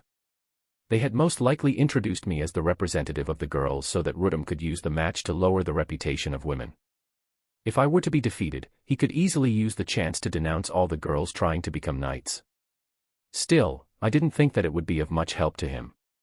People must expect for a little, regular-sized, girl like me to lose this match, so the crowd shouldn't take his words too seriously. Of course, I had no intention of losing this fight, so Rudum's scheming would end up being wasted. As I stood in front of the knight, I realized that, with my height, I barely reached his chest. He was huge, and I could only see his face by looking up. Judging by his face, he should be in his mid-20s, maybe. He was wearing armor and had a shield in his left arm while his sword was still kept in its sheath. Hey, is that small girl really going to be okay? With such a big difference. In physiques, this couldn't even be called a fight, no. She's not even wearing any armor. The students expressed their concerns. Well, I really wasn't wearing any armor and was rather still in Shia's spare uniform. The only thing I had that could be considered armor was my bare suit, but there was no way that I was going to be putting that on. Miss, don't you have any armor? The knight questioned me. I don't plan on getting hit, so I don't really need any. Actually, I could ask you a similar question. Will you even be able to fight with such heavy armor on? It certainly looked very heavy, and he even wore a big shield with it. Well, he should be well protected with this sort of equipment should I aim for the areas that weren't covered well, or maybe his legs. The knight looked at my outfit and waited a bit before speaking up again. What you say does make some sense. It would be a problem if you lost because I had armor on and you didn't. Let us battle under equal conditions, then. Everyone was shocked by his proclamation. Figo. Rudum shouted at him. You bastard. Do you know how important this match is? Lord Rudum, I know it very well. However, if you would let me explain myself. Eleonoradano chose this girl for such an important battle. It's very unlikely that she's weak. With her small stature, she must be very quick on her feet. In that case, it would be better for me to be more agile as well. If I were to wear armor, I might not be able to keep up with her speed. As the knight spoke, Rudum looked at me. You might be right. Eleonora indeed decided to entrust the match to this girl instead of her own daughter. Do as you please. Just don't let your guard down. Having gotten permission from Rudum, the knight called over one of his fellow knights. He then took off his armor and his shield and passed them to the other knight. Under his armor, he was wearing casual clothing that showed off his well-trained muscles. Looking at his body, even I was almost convinced that women shouldn't aim to become knights. Well, battles weren't determined by strength alone. I hope you don't assume that my movements are slow. Thank you for the warning, but don't think you will be able to catch up to my speed just by removing your armor. I returned his warning with one of my own. The knight simply replied with an okay. For some reason, this knight's whole manner seemed way more knight-like than Rudum's. He still didn't look like he would hold back, though. Maybe that was why he had suggested fighting on equal terms, so he wouldn't have to take it easy on me. If only he treated me more like a fool, like giving me attitude or insults. Then, I could have taken out of my stress on him during the fight. Well, I had no intention of holding back either way. It was just a bit awkward now. Miss, I'm sorry, but Lord Rudum has ordered me not to take it easy on you. As such, I would like to ask you to forfeit before you get hurt. Thanks for the warning, but I don't think it will be necessary. I see. In that case, I shall do my best and make you accept your defeat. I look forward to going all out in this match with you. I was starting to remember my gaming days. I felt a bit bad for Eleonora-san, but I was almost beginning to enjoy myself. You re quite strange, Mississippi. Normally, people are quaking in fear at this point. He must have noticed my excited expression. There's just no way I'm going to lose this, that's all. I could say the same. This was a match neither side could afford to lose. For me, I had to win for the sake of Eleonora-san and Shia. For the knight, he most likely had to uphold his honor. There was no way he could lose to a girl like me. Are you two ready? As per usual, you aren't allowed to perform any lethal attacks against the face and other vulnerable areas. Did that mean that attacking family jewels was also out of the question? Well, I never had to worry about it, but I had heard that certain spot was the most sensitive spot for men. Hitting it should result in great pain for the bearer. As a girl, I didn't know how it felt, but was I allowed to hit it or not? Also, if we declare the match is over, both sides must stop fighting immediately. That should be all. Get into position. We both responded with a nod and stepped away from each other. The referees, Rudum and Eleonora-san, also moved a distance away. From what I gathered, both of them had been made referees in order to keep the fight fair. If Rudum had been the only referee, he could clearly ignore some fouls done by his knight, so Eleonora-san managed to force her way in. You should stop the match before your little girl gets hurt. How about this? If you agree to let girls become knights, I wouldn't mind telling her to throw the match. The two referees started to argue. At this rate, a fight might break out between them before we even officially started the match. Yuna-chan, fight carefully, okay? Even if you lose, I'll just go home to Crimonia, so you don't have to feel responsible for anything. However, if you get hurt, the girls will all be worried. Figo, go all out. Prove to all these people that knighthood is for men only. With those words of encouragement, the knight and I readied our swords. We didn't make it to actual battle this chapter, but we will surely get to it in the next one. I must also apologize to you, my dear readers. Because the publication deadline for the next light novel volume is getting closer, I couldn't find the time to reply to your comments. I think I should find some time next week, so I will get to them then. I hope. Chapter 277, Bear-san fights the Nai. The moment the match bell rang, the knight dashed forward, closing the distance between us. I hadn't planned to just watch him, but his movements took me by surprise. Once he was close enough, he raised his sword to strike. Because of the height difference, it almost seemed like he was planning to split me from above. All I could do was block it by swinging my sword from below. The heavy sound of our swords clashing rang out through the arena. The sound alone proved that neither of us were holding back at all. Okay, now I knew I could block his attacks. I could do this. I had actually decided to take the first blow from the start, in order to gauge his skills. Now that I knew where we were at, I didn't really have to take any more hits and could change my fighting style. Miss, you've got to be kidding me. The knight looked astonished, seeing that the attack he had put all his strength into had been blocked so easily. He must have thought that single move would have been enough to finish me off. The knight tried to put even more power into his sword, but my sword didn't budge an inch. To return the favor, I myself put some strength into my sword to push him back, and he was forced to jump away, which prompted the crowd to erupt in cheers. All I had done was stop one attack, they didn't really have to make so much noise. Anyway, now my opponent also knew that his attacks could be blocked. All I had to do from here on was to avoid his attacks and slip one of mine past his defense. The knight approached me slowly this time around, so I decided to use the chance to go on offensive myself. I forcefully swung my sword up from below, but the knight handled it well, parrying it away. Using the force of momentum, I then twisted my body around to swing the sword in an arc around me. The knight stepped back, however, dodging my second attack without much of an issue. He could switch from offense to defense so quickly, huh? He sure was strong. Ha ha ha ha. The knight suddenly burst out laughing. As expected of someone chosen by Eleonora. Who are you, miss? Even though you are just a student, you were able to block my attack and force me to dodge. You are not so bad yourself. I had thought my spin attack would have hit him, but he had managed to dodge it. His skills might be on the same level as the top players in the game. If I wore my shield and armor, I wouldn't have been able to ward off your attack, though. But then, you could have just blocked it with your shield, no. Knights should be able to use their shields to block such simple attacks, right? Figo. Why are you having such a hard time against this little girl? Hurry up and finish her off. That man may be telling you to do so, but I won't let you finish me off so easily, you know. I said and readied my sword once again. Miss, I wonder if you can block this attack, then. The knight said and promptly rushed at me. I tried to deal with him by jumping back, but he kept dashing towards me. I then tried to move to the right and put some distance between us that way, but he was right on my tail. Was he so nimble because he had taken his armor off?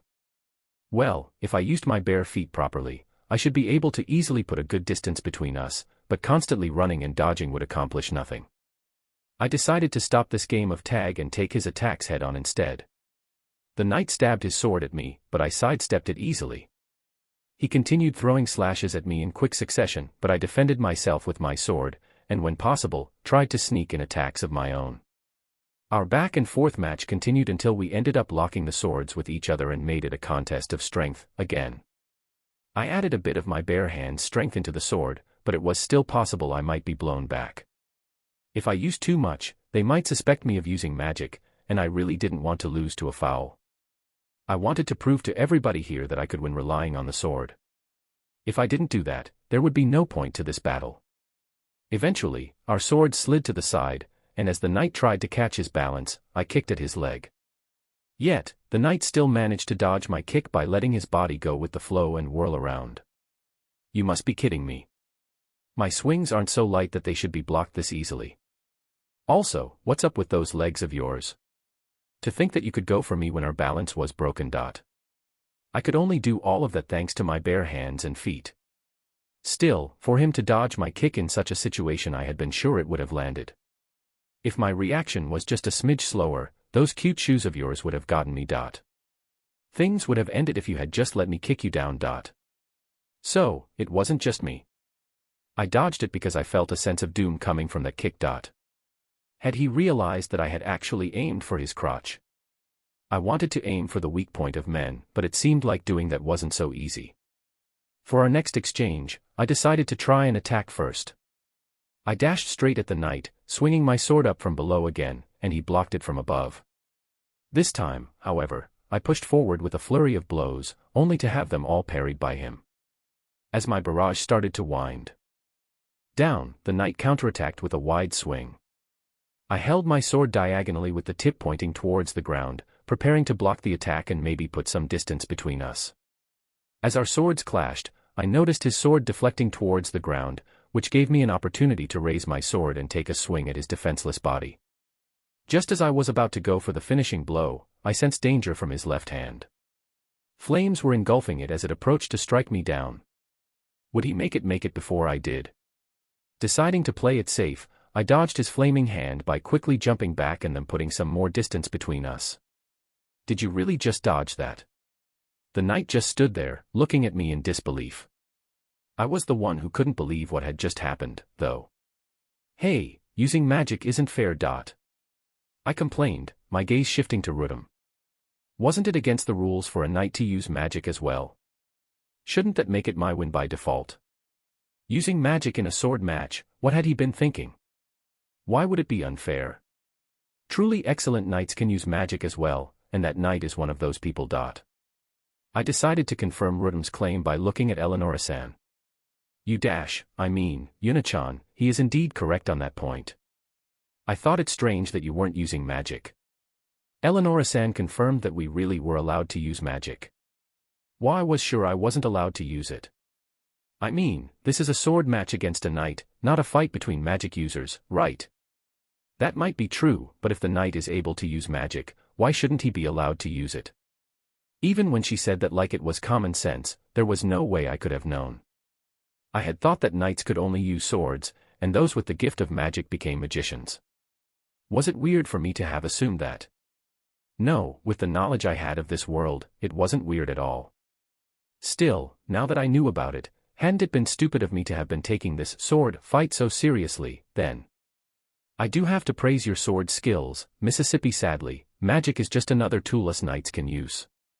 Don't think poorly of me for using it against you. Oh no, you don't have to apologize. Now that I know I can magic, the match is over for you. Honestly, I still didn't want to use it as that would be unfair. After all, I had received my magic only thanks to the cheat-like bear equipment while I had trained in the way of the sword since the start of my gaming days. Miss, you can use magic as well. That's right, I can. If I use it, though, I can't lose anymore. Are you sure you are fine with us using magic in this fight? Personally, I would prefer for us to make this all about swordplay. Reviving my gaming days of dancing around with my paper-thin defenses gave me a thrill. Figo, don't be fooled. Even if that little girl can use magic, it can't be that strong anyway. Stop playing around and defeat her already. It's as he said. I don't plan on losing this match, so feel free to use your magic, Mississippi. Okay then. Honestly, I wanted to keep it at a sword-only match for a while longer, but we do have to end this sooner or later. Yuna-chan, please take this a little more seriously, okay? To appease Eleonora-san, I readjusted my stance, and waited for the referees to give us another signal. The moment they did, the knight shot flames from both of his hands. He must be testing my range, huh?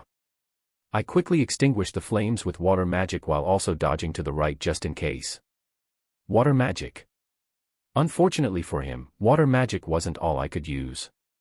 I dashed straight towards the knight. Well, you won't be able to win against me with such weak water magic, though. The knight sent a larger fireball at me, trying to limit my movements, yet I simply moved through an opening and sent my sword directly at the knight. Block this or it is over. The knight raised his sword to block, while also preparing some more magic in his left hand, but I only continued my swing. The knight's sword was suddenly encased in an earthen wall, meaning he could no longer move it to block me, so I stopped my sword less than an inch from his chest. A short moment later, cheers erupted all around us. Being able to use magic really was too advantageous to me, who had used to be a magic swordsman. Using only swords would have made this match more balanced. Still, even if I wouldn't have been able to defeat him with my sword skills alone, I could have simply used the power of my bare hands and overpowered him that way. It's my win, right? Yes, I have lost. To think you could use earth magic to entrap my sword. Also, just how strong did you make it? His sword was still stuck in the earth with my white bare hand resting close to it. I had put it there just in case he somehow managed to break through, so I could use its defensive capabilities. I didn't have my bare suit on, after all, so I had decided to play it safe. I made it strong enough to hold you. It was just a practice sword and had no real sharpness to its blade. Had he been wielding a real sword or even a mithril sword, he would have most likely broken through. Such a move probably wouldn't have worked in a real battle. Figo. How dare you lose to a little girl like her? You are a disgrace. Rudum angrily yelled at the knight as he got up to him. Do you still not understand even after watching the whole match? This girl is stronger than me. Lord Rudum, I couldn't have won. But, I told you to win by all means, didn't I? I went all out, used all my strength, and yet she beat me.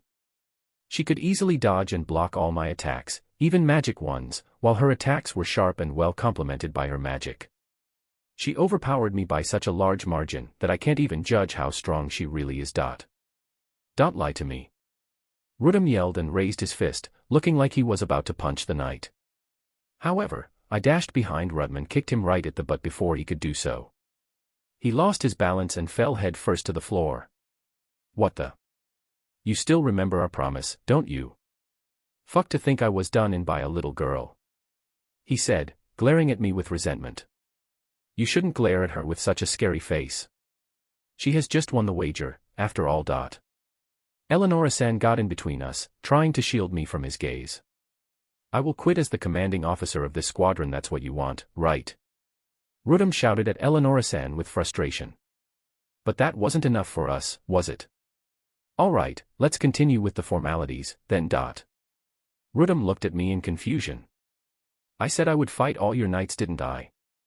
I have to make sure you officially accept the prospect of female knights. The fight includes you, Rudum-sama, so in case His Majesty tries to complain, just tell him we agreed upon this on our own, okay? As I said that, his face went beet red, and he seethed with anger. Young lady, you are getting too full of yourself. There is no way I will accept useless knights. Fine, I will fight you myself. The last boss stood up before I even dealt with his minions. We used the bare hands and bare feet a bit, but we managed to make a real sword fight happen. Well, she doesn't own a sword, so she will have to borrow one if she ever wants to repeat this. LOL. Also, the common sense of this world is just too uncommon for Yuna. Chapter 278, Bear-san fights Rudum. The match against Rudum was set to start after a short break. I don't want you claiming you lost because you were too tired. I wasn't sure whether it was his pride or maybe even kindness, but Rudum forced me to take a break. At first, the plan had been to defeat all of his knights before facing him, but it seemed I would actually get to face him without having to take care of the small fries. Well, those knights were weaker than the knight I had just fought, so I didn't mind cutting out those unnecessary battles. Yuna-chan, be careful. Rudum's personality might be a bit difficult to deal with, but he really does have strength and skill to back it up. Why did I fight the knight instead of him? What's his name, then? Wouldn't it have been better for him to participate himself since his job was on the line? I could have gotten even more out of it if that had been the case. If he was the strongest, just why had he let me beat up the knight instead of him? That knight is Figo. I don't think anybody thought that he was going to lose. Figo is quite an exceptional knight, so, normally, nobody would think that Figo could possibly lose to a small girl like you. Like, how many people here do you think could win against you? Basically, he had believed that even the second strongest person could easily win against me. Hadn't anybody taught him not to judge a person by their appearance? As I pondered this, Figo, the knight I had battled earlier, came up to us. Eleanoradano, just who is this girl? My, that's a secret, of course. Having my sword stopped by those small arms of hers was simply baffling. Well, I had only been able to do it thanks to my bare hands. Also, I could see that her advanced swordplay must have been the result of countless hours of combat practice. It is impossible to handle a sword like that unless you have the experience of using it in real combat. In my gaming days, I had used the sword against people all the time. I had faced many different gamers with many different playstyles, winning against some, and losing against the others. The experience from the game had been of great use in the match. Not to mention, she can even use magic. I had planned on holding back, not using my magic to make it fair, yet she was moving so quickly that I was forced into using it. I was so shocked when she dodged it, and then, when she completely overpowered me with her own magic. I was also surprised by how fast you move, Yuna-chan. Those dodges of yours were magnificent. Eleonora-san still seemed to be having trouble with my fake name. With that timing, you shouldn't have been able to dodge it. It was just luck. Actually, it was because of a habit I had developed. In the game, when players had wielded a single-handed weapon and left the other one free, I had learned to keep an eye on the free hand. Some players would use it to cast magic, or carry a secret poison, a paralyzing knife, or something. Other players had been careful of that, too. I had only applied that knowledge in this battle. Still, with the strength of your earth magic, if you've used it right when the match began, I think I would have lost right away. Well, if I had known I had been allowed to use magic, I would have finished him off earlier. But it had been more fun this way since I had gotten a chance to participate in a sword fight. Miss, I really enjoyed our battle, but I must warn you that you should be careful when fighting against Lord Rudum. If you can, I would recommend withdrawing instead. I have no intention of doing that. I figured you would say that. I just hope you won't get hurt. The knight left after his warning. He actually seemed to be a kind person. Yuna-chan, Rudum is calling for you. Are you rested enough? If you need anything, just tell me, okay? I'm fine, really. I had barely used any magic, and thanks to my bare feet, my legs didn't hurt at all. I was only a bit tired mentally. It had been a while since I last participated in a match. Still, it had been quite fun. Maybe it was because I didn't have my bare suit on and couldn't do anything too crazy, having to be careful of my opponent's attacks at all times. Just thinking about having to focus so hard again brought a wave of mental tiredness. Since there were no real problems, I started to head over. I noticed that Rudum had also taken off his armor, and only wore some lightweight clothing instead. It looked like he also thought that heavy armor would be disadvantageous for him, especially after watching the previous match. Are you ready, young lady? Ready when you are. I want to smack that confident smile off your face, but instead, I'll give you a handicap. A handicap? I didn't really need one. In fact, it would be more appropriate if I gave him one myself. Is this your excuse for when you're going to lose? I'd be troubled if you think I'm only as strong as Figo. I was definitely stronger than the knight from before, right? I looked over at Eleonora-san. Yes, you are stronger than Figo, but as I mentioned before, Lord Rudum is even stronger than him. I'm not sure why he's giving you a handicap, though. Eleonora-san glanced over at Rudum with suspicion. To make her understand the difference between us, of course. Just asking, but would your idea of this handicap be? I asked instead of Eleonora-san.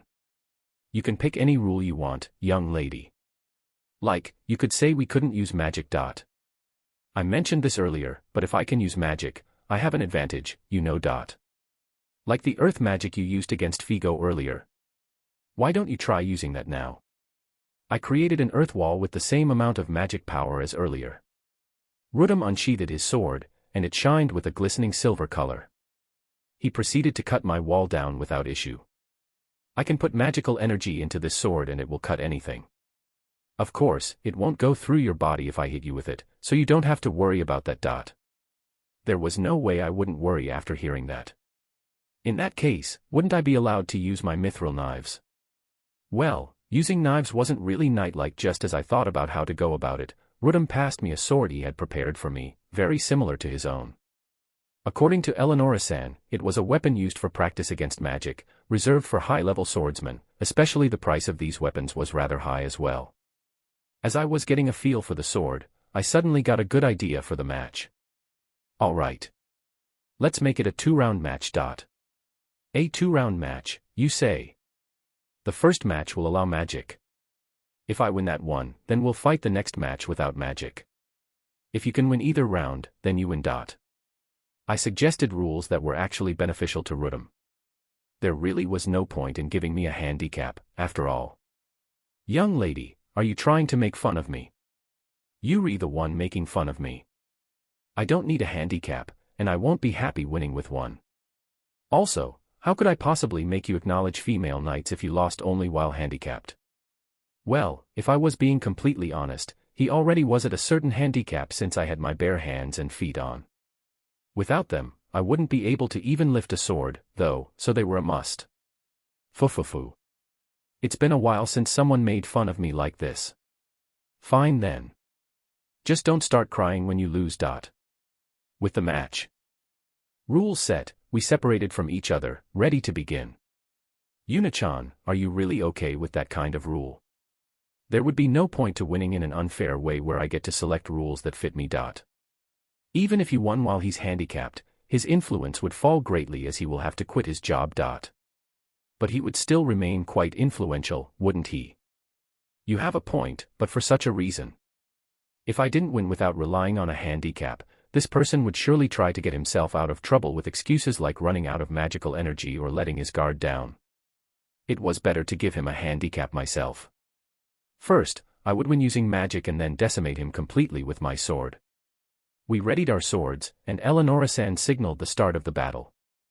I shot out an air bullet while running towards him at an angle. Rudum easily cut down the air bullet with his sword, so I followed up with a barrage of them, but he cut them all down as well. Is that all you've got? Well, I couldn't use my strongest magic or the surrounding area might end up being destroyed, but I really wanted to wipe away that arrogant grin of his.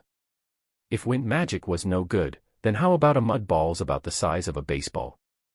I shot a few of those at Rudum, but none managed to hit. He shouldn't be able to dodge everything forever, so I shot a few more, while keeping the distance between us.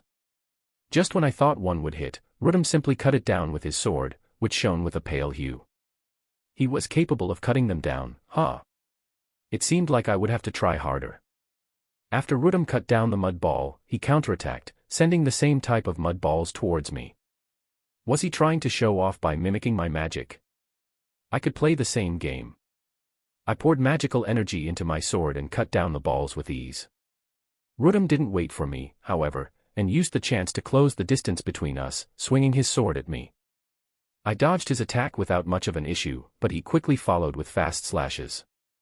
I tried to dodge them all, but eventually he slipped one by and I had to block it. Yuri really planning on taking these blows? I wonder how long you can hold on for. As he said that, hot flames began to burn along his sword's edge. Although my bare hands were resistant to heat, I could clearly feel the heat on my face. I can't be held responsible if you get burns on your face. Rudum added and put more magical power into the flames, but I quickly engulfed my sword with water magic to counter it. As the fire and water clashed, a huge cloud of steam was formed and blocked our vision, so we disengaged. Not wasting time, we both used wind magic to clear out the steam. This reminded me of my magic swordsman gaming days, where I had been able to easily wield both sword and magic. Rudum might have a bad personality, but with this amount of skill, it made sense for him to be a commanding officer. Yuri quite capable, young lady. I felt the same way about him, but I didn't really want to say it. We had only cut each other's magic attacks with our swords and hadn't used any lethal attacks.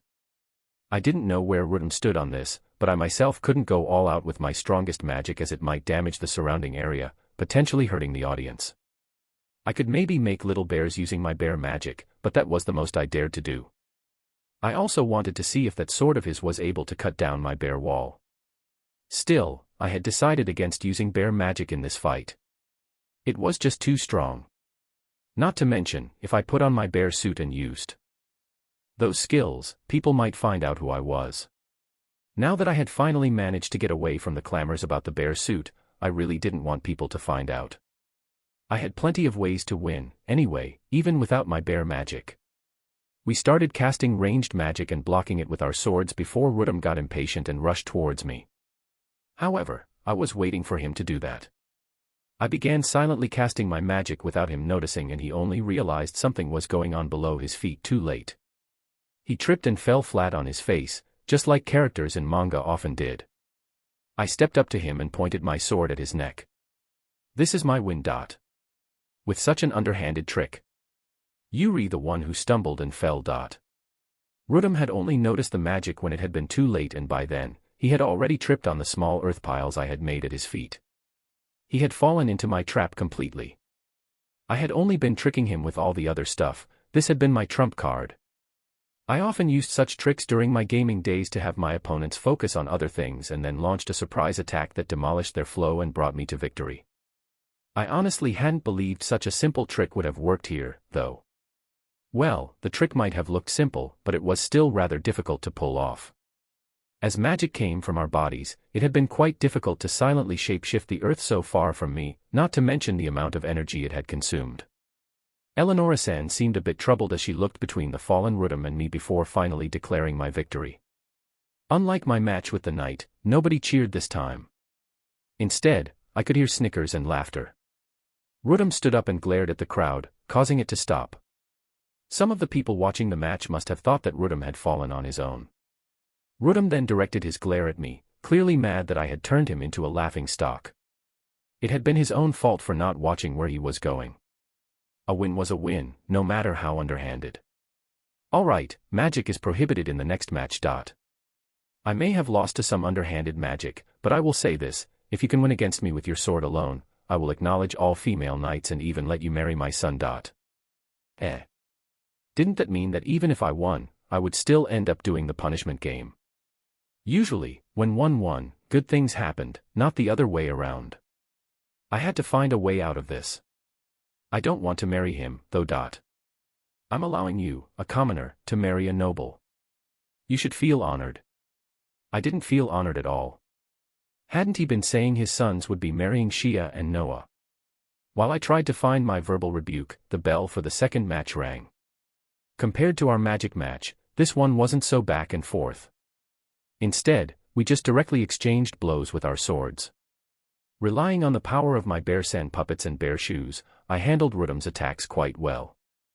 I warded off his attacks by adjusting my body and dodging the strikes instead of frontally blocking them. This was my old, usual tactic of trying to waste my opponent's energy while saving my own. As a magic swordsman, I had learned that it was hard to win against a physically attributed character in a head-on fight. It was much more efficient to dodge and ward off their attacks to wear them down first. How about this, then?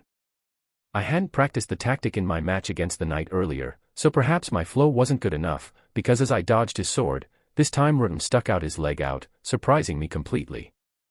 Still, thanks to his warning, I had managed to block it with my left hand and even ended up knocking him off balance. I already realized this in our previous match, but I really couldn't ever imagine that such a small girl like you could be this strong. Rudum said with a smile. Was he going crazy from the heat of battle? We continued our dance of attacking, dodging, and blocking.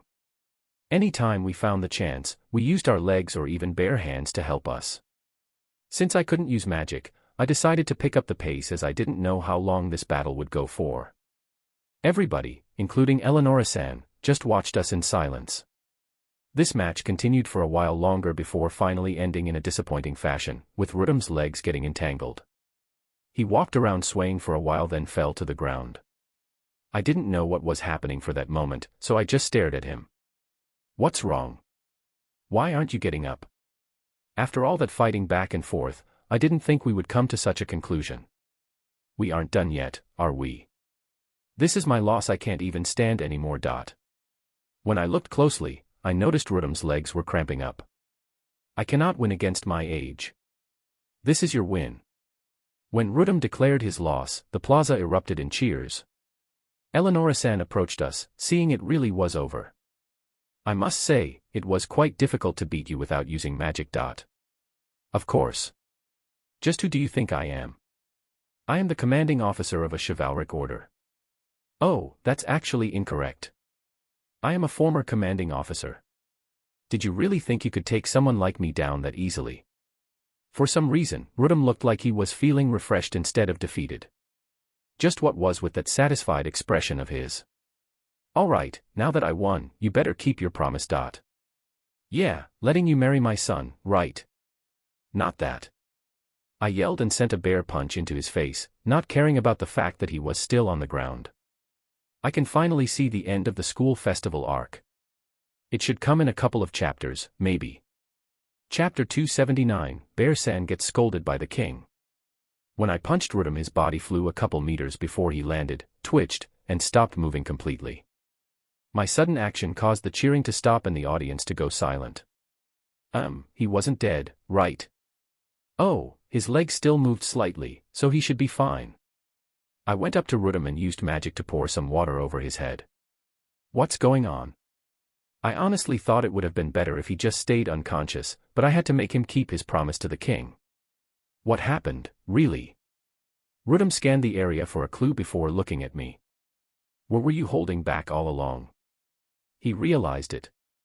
Well, it would have been a problem if they found out that I had won using the power of bare hands, so I had held back.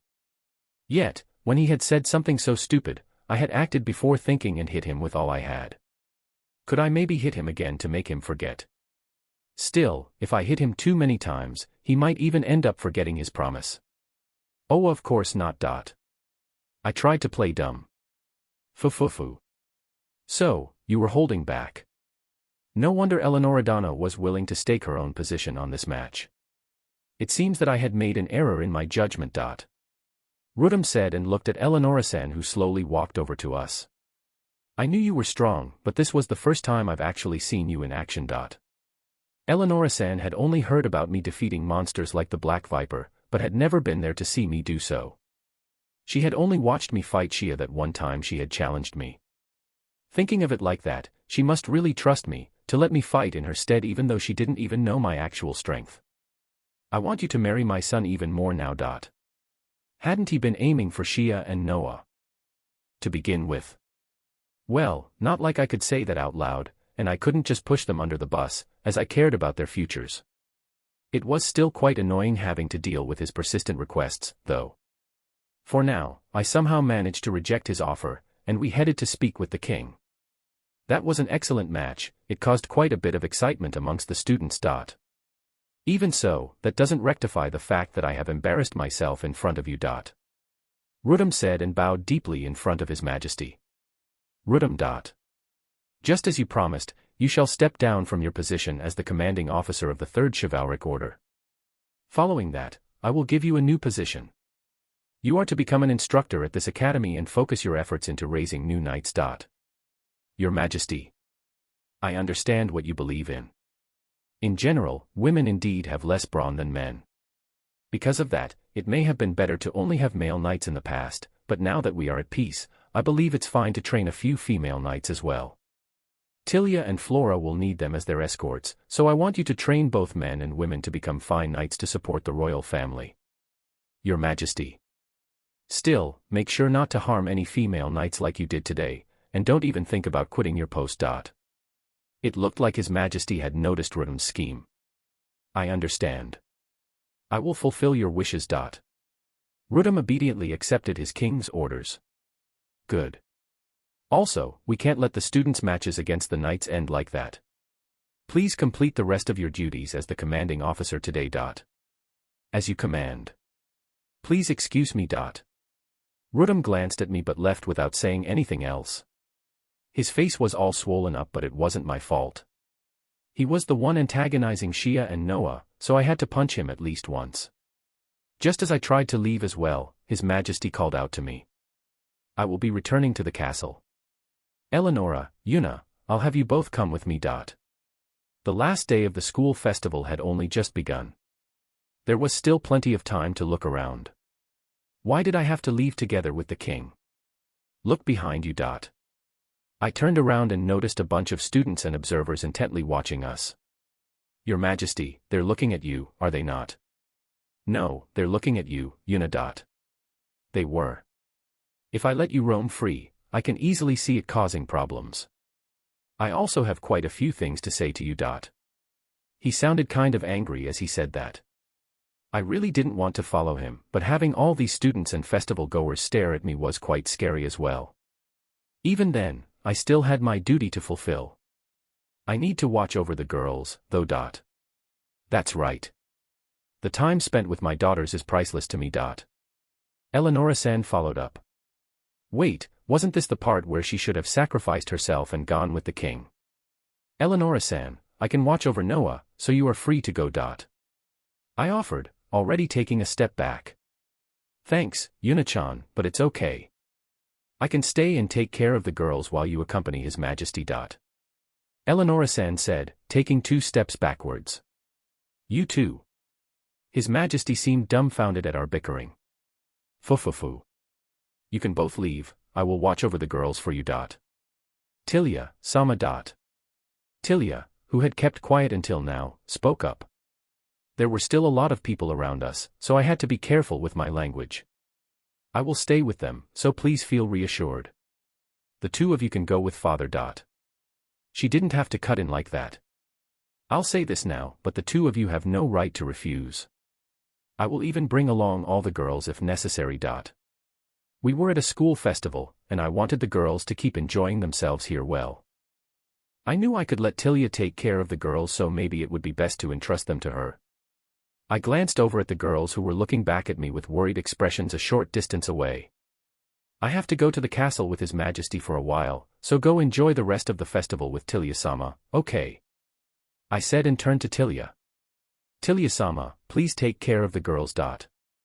I will take responsibility and watch over them carefully, so please do not worry. With that, Eleonora-san and I were dragged away by the king. I almost felt like a calf being herded away. We got into a nearby carriage and sat down. I could feel the king's glare burning on my skin as he seated himself across from me. His Majesty looked between us before letting out a sigh. A short silence enveloped us 3, who were the only ones in this large and spacious carriage. Only once the carriage started to move, did the king open his mouth again. What on earth were the 2 of you trying to do? Especially you, Eleonora. Do you even understand what position you are in? His Majesty began shouting at Eleonora-san, clearly mad that he had to deal with the trouble we caused him. What would you have done if Una lost? Well, I would have kept my promise and just gone home to Cliff. You only think about yourself. What about everyone else who you would leave behind? He was trying to poach my daughters for marriage, so I just then pick someone for them already. This only happened because you haven't made a decision yet. Thanks to a certain someone next to you, Crimonia has gained access to the ocean, and because of that, the town has gained enormous benefits, which in turn makes your family more tempting. Your daughters are going to get even more proposals from now on. So, this had all been due to me making the tunnel. And now, because of me, Shia and Noah would be getting even more marriage proposals. Well, the 2 of them were cute, so I was sure they had people chasing after them all the time anyway. Cliff and I can prevent that from happening, so we're not worried about that. We will protect our daughter's happiness. In that case, you should have dealt with your situation without making that kind of wager. The king said and sighed again. You as well, Una. Why was he getting mad at me, too? I was the protagonist trying to protect the heroines from evil. I hadn't done anything I should get scolded for. I had done my best even without my bear suit, so he should praise me instead. Well, I had enjoyed the sword match, but that wasn't really the point. Don't pick a fight like that. It's dangerous. But, that old guy was really annoying. He tried to make Shia marry his son and even dragged Noah into it as well. He also plotted with his knights to hurt the girl doing her best to join their ranks. I have no regrets about my actions. If you had just left the marriage talks to Eleonora, things would have been fine. Marriage won't happen unless both families consent to it, and regarding the female knights, what Rudum said was troubling but not completely wrong. Even though his method of going about it wasn't good, there was no actual reason for you to fight him. Well, if I hadn't done anything I would have exploded from stress. Moreover, you really should consider your actions more so as not to make others worry about you so much. Could it be that you were worried about me, your majesty? Would there be something wrong with that? I asked him as a joke, but he answered seriously. I suddenly got a bit embarrassed. The girls who were with you also all looked very anxious as they watched you fight. They were clearly worried you might get hurt. I hadn't paid attention to their expressions during my match. If I had really made them worry, I needed to apologize later. Even Tilia seemed to be worried about you. Good thing I didn't bring Flora with me today. It seemed that, with my actions, I had made many people worry about me. Even the king, who should know how strong I was, most likely couldn't help but worry, having never actually seen me fight before. Perhaps it really was a good thing that Flora-sama hadn't been there to witness it. She might have cried. The king was right, I had to consider the people around me before I acted so recklessly next time. Still, all in all, I do have to thank you. You've proven to everybody present that women can be strong as well. There are many people working in the castle who, like Rudum, also believe that only men should be knights. This turn of events should help to challenge that belief. So, you're saying there are a lot of people who think the same way as Rudum? Yes. Even if things get a bit better because of your actions, noble families who produce knights every generation will most likely still disagree with the idea of female knights. Getting women to enter a male-centric society really was difficult. Okay, but are you sure you want to let Rudum train the students to become knights then? I was still afraid he would act harshly towards the girls. I will send an assistant to watch over him. If Rudum starts to support the female knights faction, then the opposing factions may learn to accept it as well. Even though he has lost to you, he still wields the power of a knight commander, and it isn't easy to trample on that noble status. In that case, it should be fine. I couldn't really object anyway, so I had to trust the king here. Eleonora, I have to warn you that, depending on Rudum's attitude, I might reinstate him as a knight later on down the line. I don't really care about that. Well, it largely depends on how he does at the academy, so this will be a conversation for the future. Then what was even the point of me fighting him? Any meaning behind the match was slowly disappearing into thin air. Well, Eleonora-san was fine with it, so there wasn't much I could say to change it. The king finally finished his scolding, and not a moment later, the carriage came to a stop at the castle grounds. So what am I to do now? I have said everything I needed to. Just come in and chat with Flora for a bit. In your usual outfit if possible. In my bear suit, he meant. Well, that was fine with me. Well then, I guess I will join you in visiting Flora-sama. I'm not done talking to you, Eleonora. Once Yuna is done changing, come find me immediately. Not fair. Eleonora-san tried to escape with me but was immediately caught by the king. Whose fault do you think it is that we had to return to the castle, huh? We aren't even close to done, so hurry up and get Yuna changed before coming back to me. With that, we finally got off the carriage, and Eleonora-san brought me to an empty room. I want to thank you once again, Yuna-chan. As I began taking off the uniform, Eleonora-san suddenly bowed and thanked me in a serious tone. I'm the one who got involved in your affairs after losing my cool, though. Yes, but that was all for my daughter's sake, right? So I must thank you. I was starting to get embarrassed, receiving such serious gratitude. Still, Rudum seemed to be getting quite interested in you, Yuna-chan. Can you stop that, please? Just remembering it gave me the chills. If you marry his son, you'll become a noble, you know. I must politely decline. Okay, how about I adopt you as my daughter? I'm sure Cliff would be okay with that. Me becoming Cliff's daughter. I could only imagine Cliff being completely perplexed by that situation. Yup, that was a big no-go as well. Chapter 280, Bear-san gets taken away, Fina's perspective. Even though Yuna isn't wearing her full bear suit at the moment, Yuna equals bear by this point, so Bear-san gets taken away fits as a title. Yuna Wanchan was going to fight an adult in a match. It was because a noble was trying to make Shiya-sama and Noa-sama marry his sons. He even tried to threaten them by getting someone to harm Shiya-sama's friend. Because of that, Eleonora-sama and Yunawunchan got very angry, and now Yunawunchan would have to fight against Knight-sama. I knew Yunawunchan was strong, but her opponent was much bigger than her and looked incredibly powerful. I wasn't really that worried, though, and was sure Yunawunchan would win. She could defeat all sorts of strong monsters easily, after all. The fight was amazing. Their swords clashed against each other every second, and the two of them moved around at such great speed that I could barely follow. "Yunanichan, watch out!"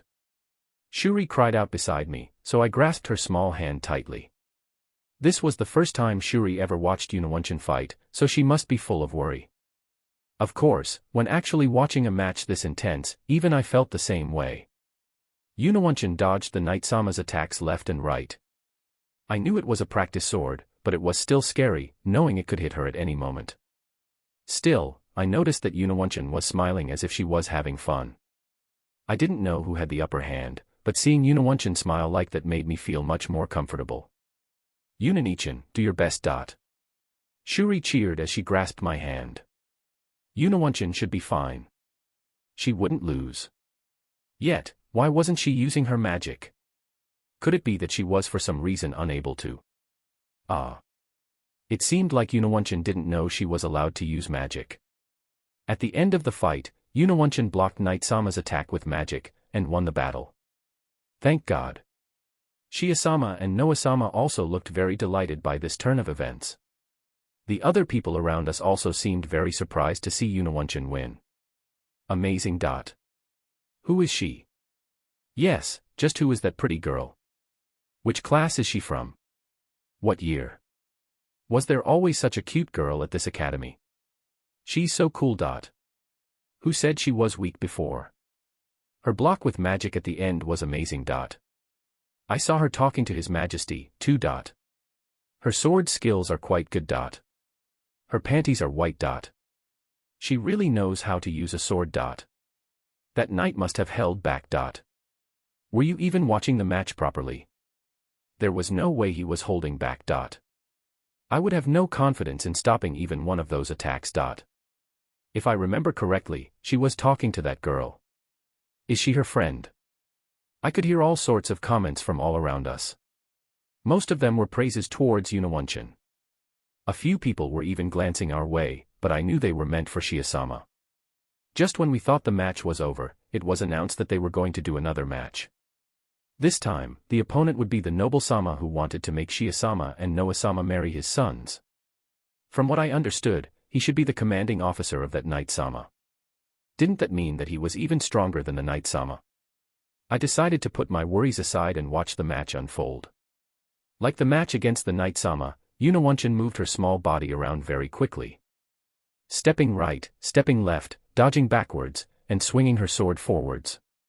She also used some of her magic from time to time.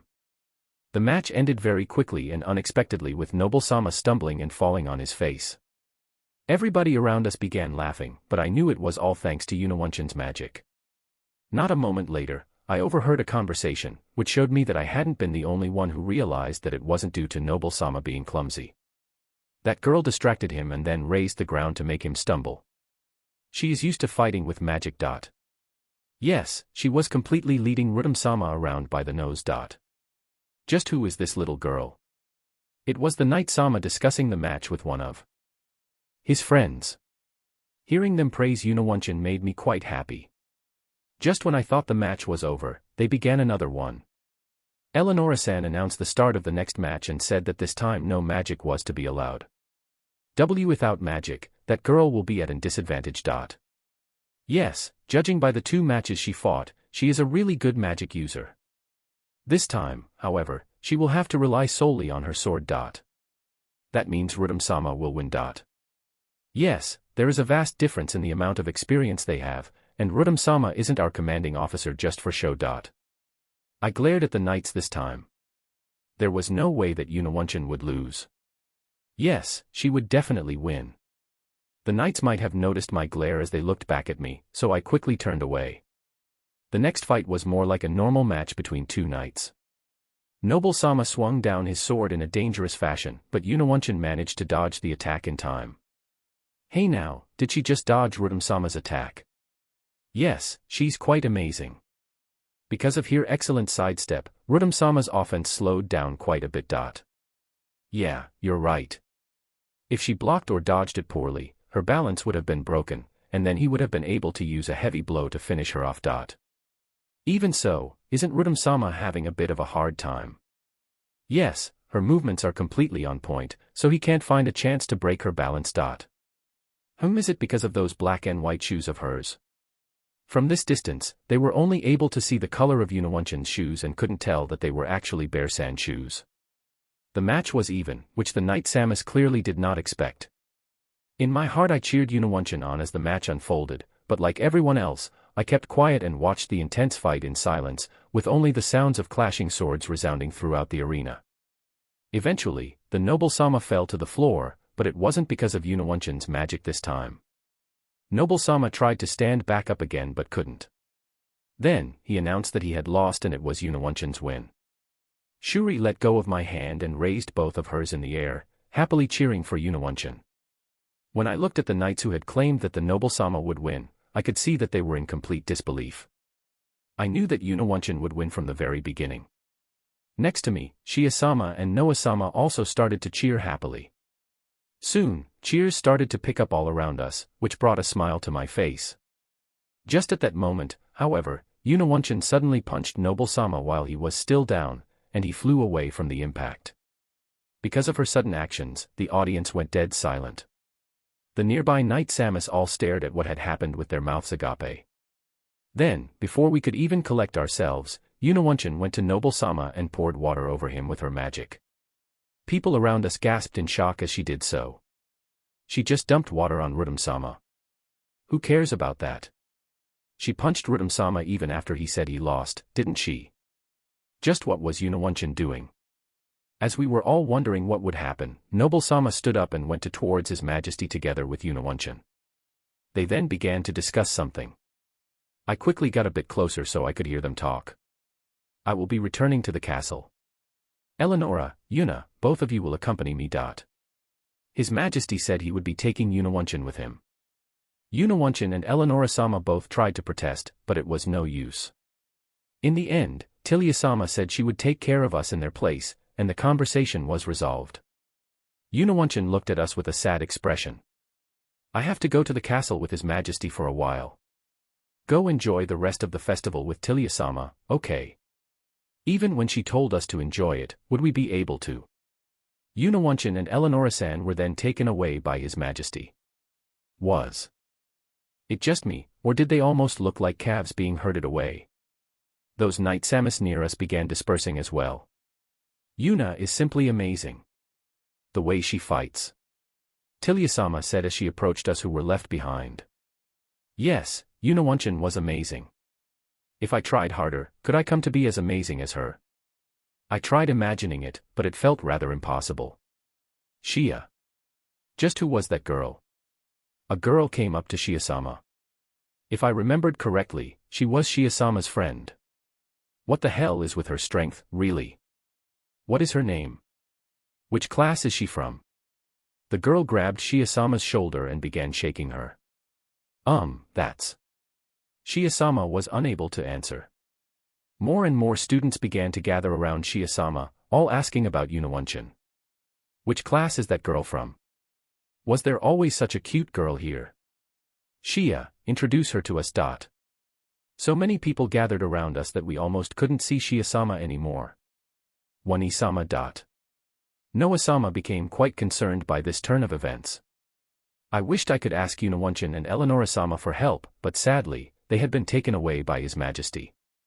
Just as we were worried about what to do, Tilia-sama gestured to Noa-sama and said, "It's fine. I will handle it. Everybody, you are troubling Shia." Also, the practice matches against the knights are still in progress. The students who were aiming to become knights looked over at the arena, where the Noble-sama was standing and waiting for them. The students quickly ran over. Other students also left soon after being scolded by Tilia-sama. Tilia-sama was so cool. It's fine. Yuna asked me to take care of you, after all. With Tilya-sama shielding us from the crowd, we promptly left the area. As we walked, we decided to head back to Shia-sama's stand first, and once we got there, we were met by a line of customers waiting for their cotton candy. It seemed like business was still going well. "Shia, you're back already?" Marcus-san asked when he noticed us. I managed to remember who he was since we had greeted each other several times by now. "Yeah, well, some things happened. Was it something interesting?" "Yeah, you could say that. First, can you forward a message to everyone else later? If people come and ask you about Yuna-san, don't say a thing, okay?" "Did Yuna-san do something again?" We left Timur-san to make the cotton candy by himself, while Katlia joined us as we sat down behind the stand. "Everyone," Timur-san called out to us. "There aren't that many customers right now, so he'll be fine. So, what did Yuna-san do?" Shia-sama gave a simplified version of how Yuna was forced to use a fake name by His Majesty and Eleonora-sama to fight against the Knight-sama and then fought Noble-sama. "Yuna-san did that, huh? I wish I got to see the match. Still, Yuna-san is way too strong, if she can even defeat Rudam-sama. Damn it, I really wish I got to see it. Anyways, if someone asks you about Yuna-san, make sure you don't tell them a thing, okay?" Marcus-san and Katlia-san both nodded in understanding. Afterwards, they switched with Timur-san, and Shia-sama gave him the same explanation. As we were talking, we heard a lot of noise outside. "Ah, there you are, Shia." "Rinia."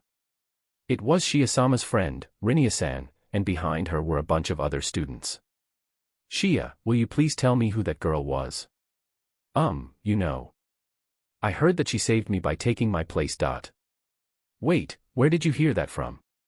"So, it's true. Rudam-sama was against female knights and was trying to do something immature. So, she was only trying to help. Okay, so what's her name? Which class is she from? I want to meet and thank her. That's..." Shia-sama was troubled. She looked at us for help, but there was nothing we could do.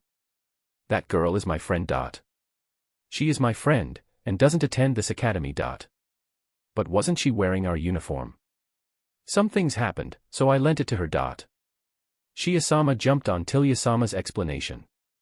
"Then, at least tell me her name. Her name is Yuna. However, we cannot announce that in public, so don't spread this information, okay?" "Yuna-chan, is it? Thank you very much, Tilya-sama. Still, this means I won't be able to thank her. Yes, sadly that will be the case. She's only here in the capital to attend the school festival, after all. How unfortunate. In that case, can you please at least tell her that I wanted to thank her? I really wish I could show my appreciation to her as a fellow girl. Seeing how such a small girl could be so powerful has motivated me very much. If I worked hard, would I be able to be as strong as Yuna?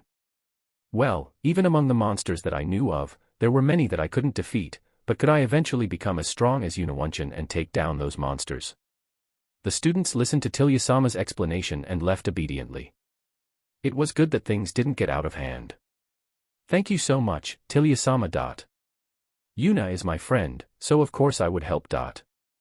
Yuna really was amazing to have even a princess call her a friend. To begin with, it was already quite amazing that a commoner like me could meet and talk with the royal family. It was all thanks to Yuna. Still, it would become a big problem if Shuri were to think that this was something normal.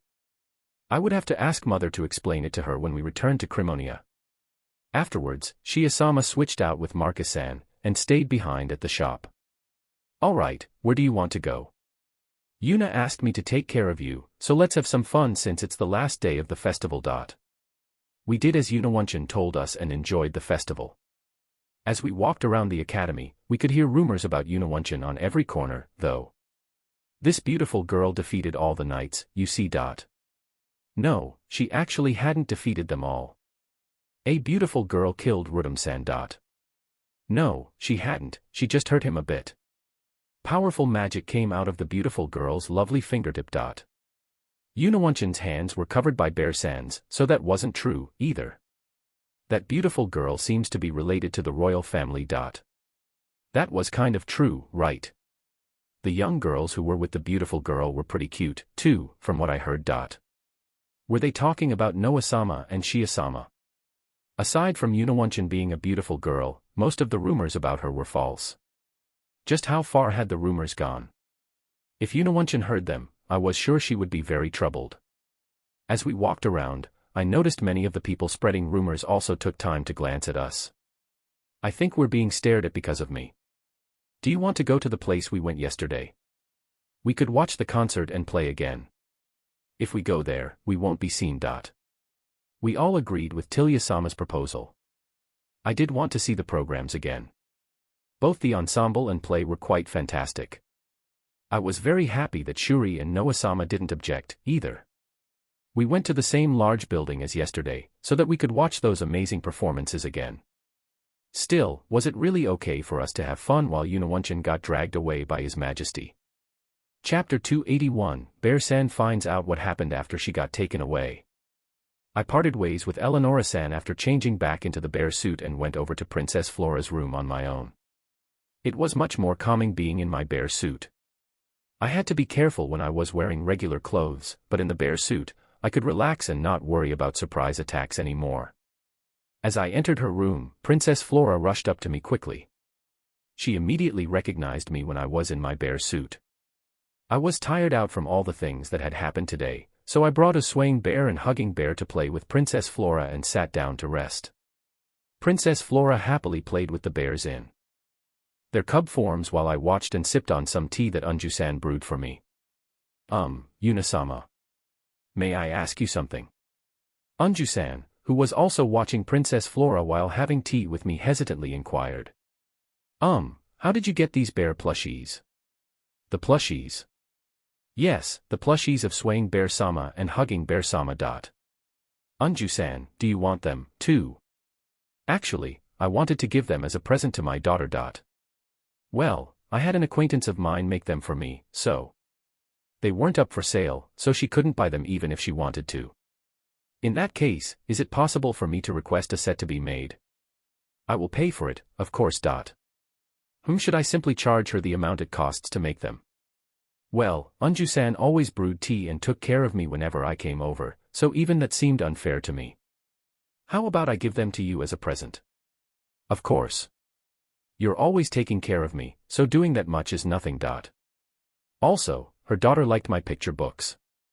Since she liked bears, she should take good care of the plushies. Is only one enough? Yes, one is fine. My daughter does not know about swaying bear-sama and hugging bear-sama, so it will be fine. Which one should we give her, then? Swaying bear-sama would be better since stains will be too obvious on hugging bear-sama. As a responsible parent, it made sense for her to worry about stains. The hugging bear plushie was white and could get stains easily, after all. I took out a swaying bear plushie from my bear box and handed it to her. Thank you very much. I will make sure to thank you next time you come around. You don't have to worry about it. Oh, but if it's okay with you, could you serve me another cup of tea? Of course. I will prepare it right away. Unju-san said and happily served me another cup of tea. I drank the freshly brewed tea and continued to relax. Eventually, Princess Flora tired herself out and fell asleep, which Unju-san quickly noticed and carried her to her bed. Thanks for your hard work, swaying bear, hugging bear. I thanked them for playing with Princess Flora. Both swaying bear-sama and hugging bear-sama are so gentle. Yes, they're good bears. I boasted as if I was talking about my own children. Well, since I was the summoner, perhaps that wasn't too far off. I decided to entertain my children until Eleonora-san came to get me soon after. Oh, was it time already? Time sure went by quickly while I was playing with swaying bear and hugging bear. Eleonora-san, you look kind of exhausted.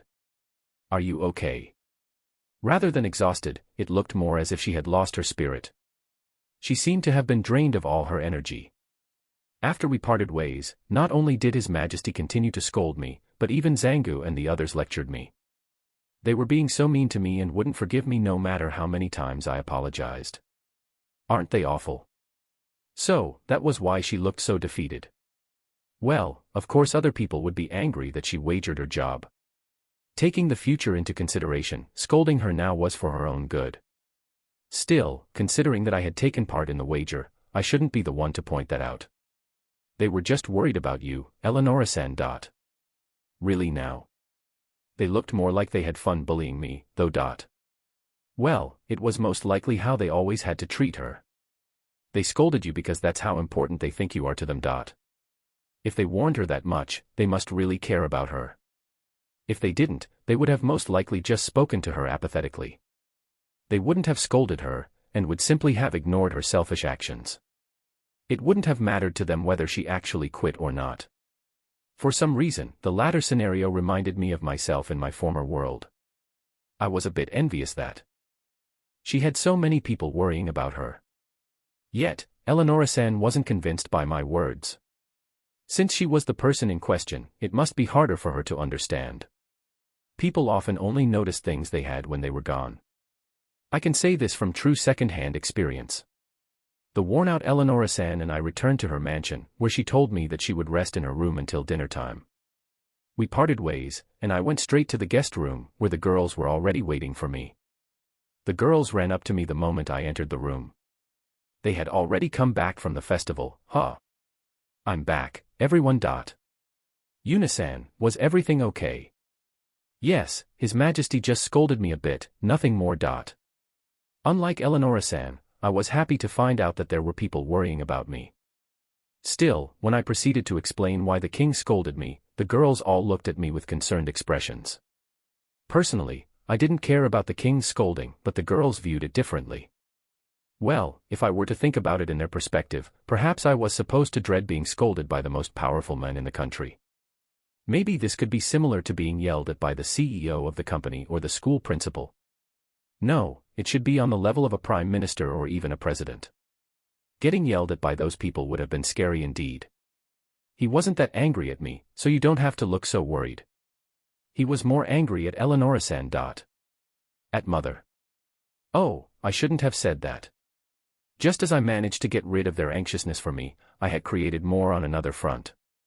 Obviously Noah hearing about her own mother getting scolded by the king would cause her to worry. Well, even though Eleonora-san got scolded more than me, things should have ended up fine, I think. She had been scolded for quite a while after we parted ways, so I wasn't completely sure, but based on what Eleonora-san had told me, everybody seemed to have lectured her for her own sake, so she should really be fine. I patted Noah's head to calm her down and changed the topic. By the way, where is Shia? I hadn't seen her anywhere since I returned to the mansion. Was she in her room, maybe? Wani-sama still had things to do at the stand, so she stayed at the academy. Since it was the last day, everybody must be cleaning up. So, the three of you came home by yourself? No, Tilya-sama had one of her attendants bring us back. I tried to refuse her offer, but she said that since you had asked her to take care of us, she had to make sure we got home safely. I had to thank Tilya the next time I saw her. Would I get to see her again, though? I hadn't ever met Tilya at the castle before and was only able to meet her this time because I came to the school festival. Maybe if I asked Shia when the academy had a holiday.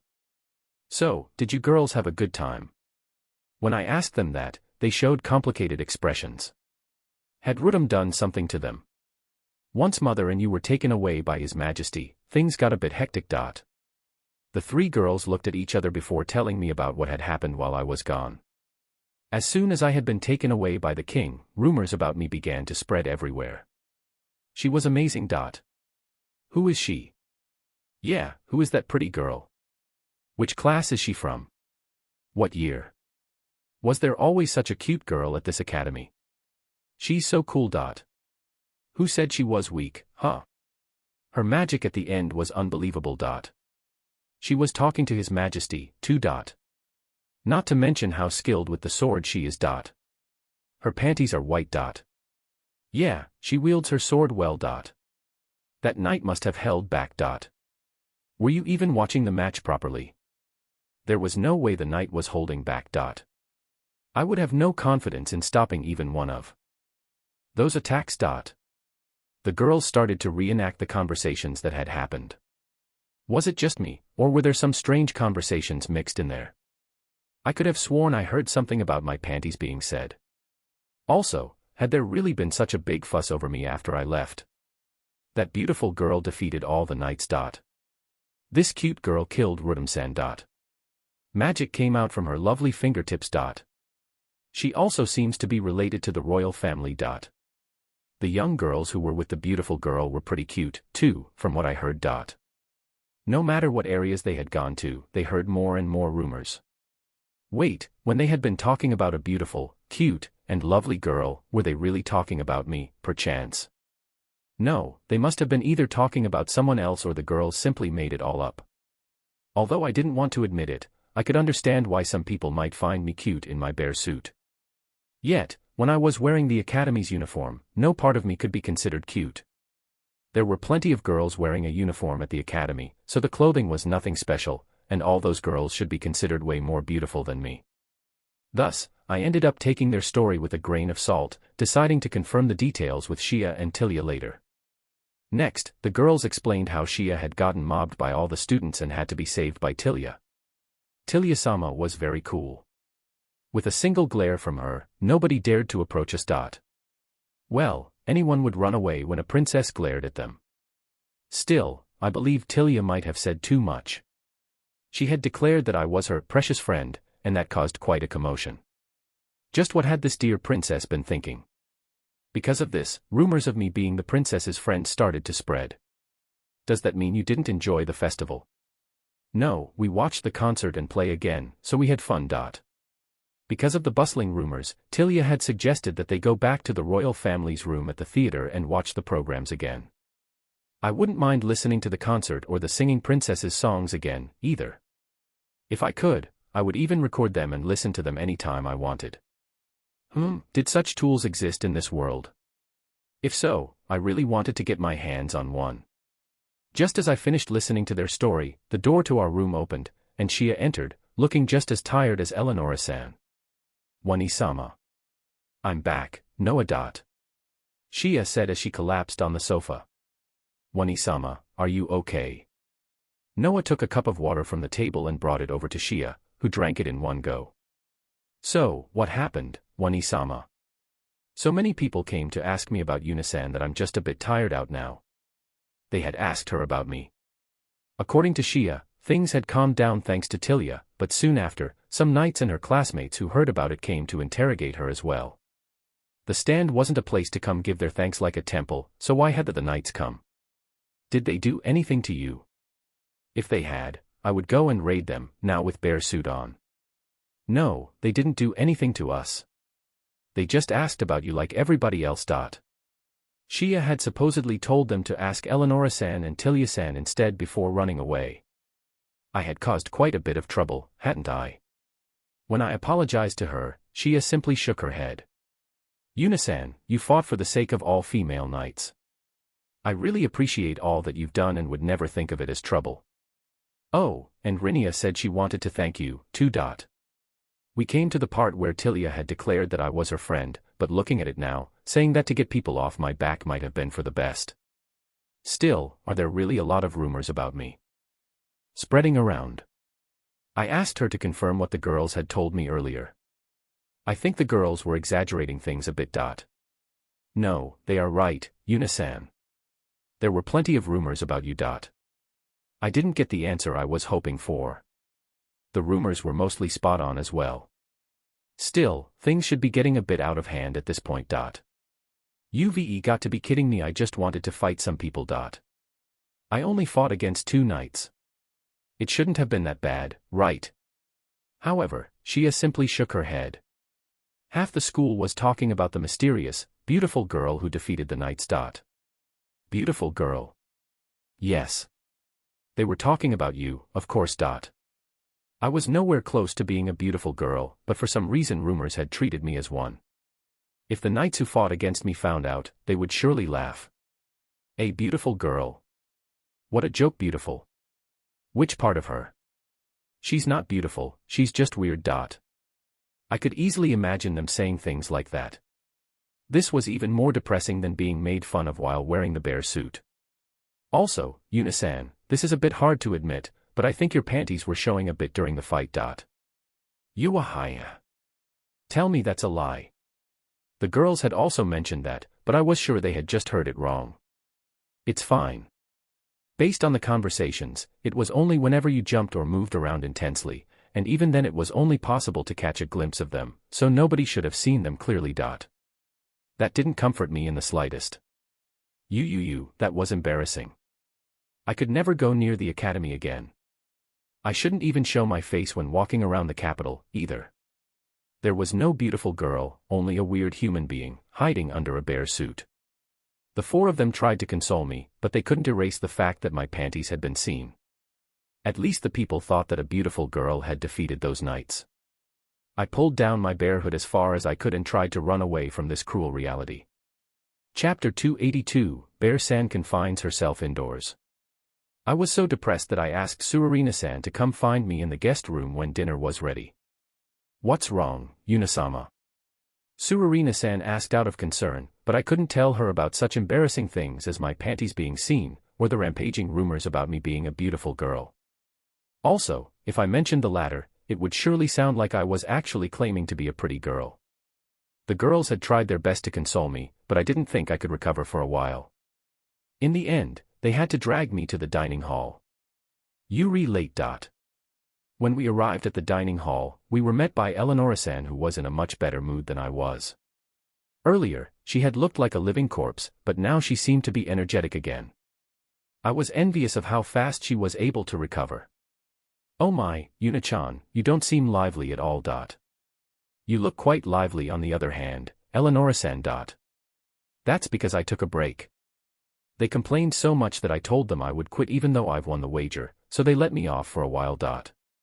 In other words, she had threatened them, which coming from Eleonora-san, could be considered quite a scary prospect. So, why are you so down, Yuna-chan? My pure maiden heart has been broken. Eleonora-san just tilted her head, confused by my reply. You see, Yuna-san. Shia and Noah went over to Eleonora-san and explained it to her. Fufu, those boys who saw your panties had some really good luck. It was extremely bad luck for me, though. I want to gouge their eyes out and hit them on the head until they forget everything. That might be enough for me to be able to get past it. Yuna-chan, don't say such scary things. Fina and Shuri both looked at me with worry in their eyes. I'm just kidding. I wouldn't do that. I didn't think I could bring myself to actually gouge their eyes out, but I couldn't deny the possibility that I would hit their heads until they forgot everything if I got the chance. I really wanted to take this seething embarrassment out on something. This was all that old man Rudam's fault. If I saw him again, maybe I should send a bear punch at his stomach. Still, if I punched him while wearing the bear suit, he might find out that I was the girl he had fought with. Then again, wearing the uniform would bring about other problems. It seemed that I couldn't actually do anything to get rid of this uncomfortable feeling. Oh right, Shia, there's something I wanted to ask you. When will you get to have a break from school? A break. I wanted to give Tilia my thanks before heading back to Crimonia, but whenever I go to the castle, she is at the academy, so I can't meet up with her. So, I figured I should go to the castle when she's on a holiday. Her encounter rate at the castle had been 0% all this time, after all. We have to clean up and hear the results of the festival tomorrow. We get a day off after that, though. In that case, I should go see her the day after tomorrow. So, Yuna-san, could you stay behind for a bit the day after? Marcus and the others all wanted to thank you before you head home. They most likely wanted to thank me for lending them the cotton candy machines and advertising the shop. I didn't really need their thanks, but I would be contradicting myself if I went to thank Tilia while not accepting theirs. Hence, I agreed to meet them. Still, should I meet with them in the morning, and then with Tilia in the afternoon, or the other way around? Shia, what should I do with the uniform? Do you want me to wash it before giving it back? I had to return the uniform since I was only borrowing it.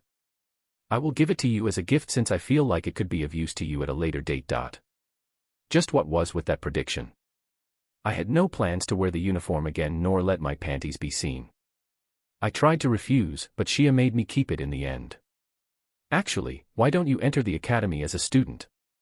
If you did that, then the uniform would come in handy. My, what a good idea. Eleonora-san agreed with Shia's suggestion, but others quickly voiced their objections. Yuna-san can't attend the academy, she has to come back to Crimonia with us. I will be sad if I can't meet Yunanichan anymore, so she can't stay. Yes, there are bound to be problems without Yunawanchan at home. The three girls all opposed in turn. It was quite nice to feel needed. I had no intentions of going to school from the beginning, so I politely declined Shia's suggestion. School was hell for a shut-in like me. Also, even with my bare gait, I would have a harder time meeting with Fina and the others back in Crimonia if I attended. Not to mention I would surely get lonely here by myself. Even though I accepted the uniform, I vowed to myself to never wear it again. The next day, I simply stayed holed up inside the guest room. Yuna-san, let's go outside. We will have to go back to Crimonia soon, after all. I don't feel like going outside. Nobody is going to recognize you when you're wearing the bear suit, you know.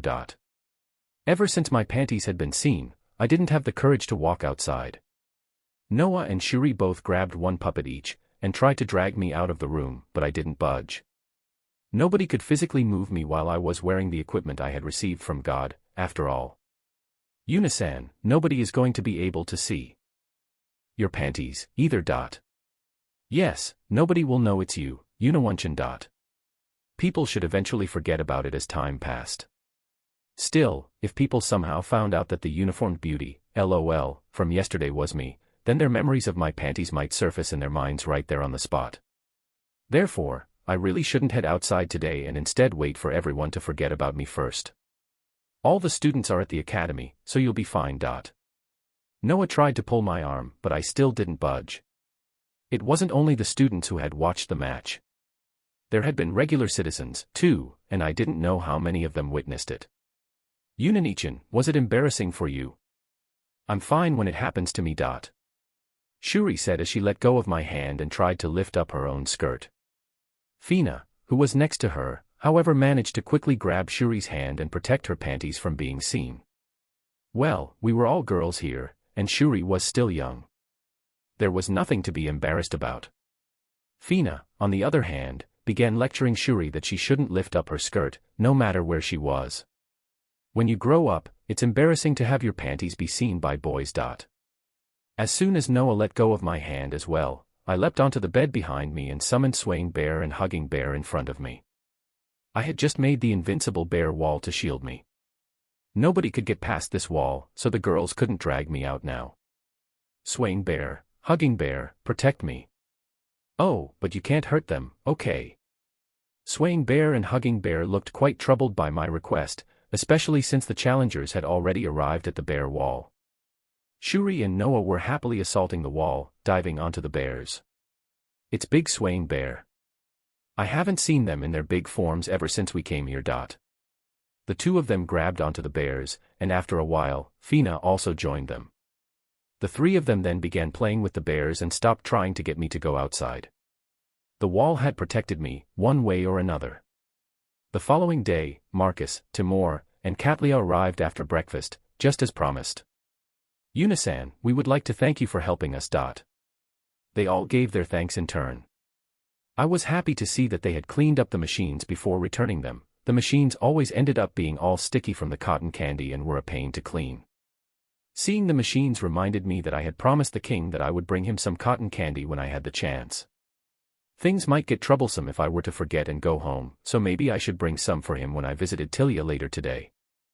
Thanks to you, Yuna-san, we won 3rd place in the food department. Shia shared the results of the school festival. I had almost forgotten all about the voting for the best programs. On the 3rd day, the king had crashed the festival, which caused the number of votes that day to plummet. I still don't get how we only ended up 3rd, though. I really thought we were going to get 1st place. Marcus was not convinced with the results. Is 3rd place bad? Not really. All food stands did quite well, Southwest getting 3rd place is pretty amazing. Yes, but we sold so much, there's no way we only got 3rd. Marcus, you're so persistent. Didn't you hear from our classmates? The food was mysterious and tasted good, but it didn't fill their stomachs, so we didn't get that many votes because of it. Katlia explained to the grumbling Marcus. But everybody ate it so happily.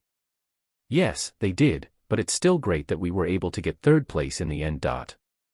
Fine, I get it.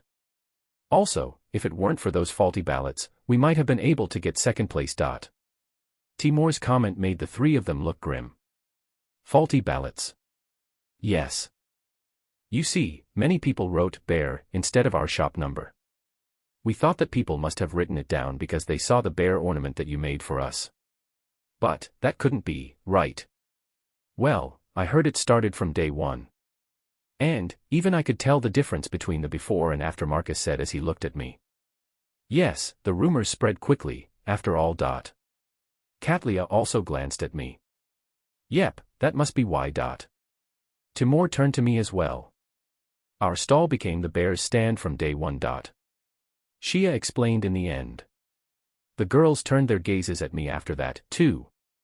Based on Shia's explanation, there had been a huge amount of people who tried to vote for bear on the first day.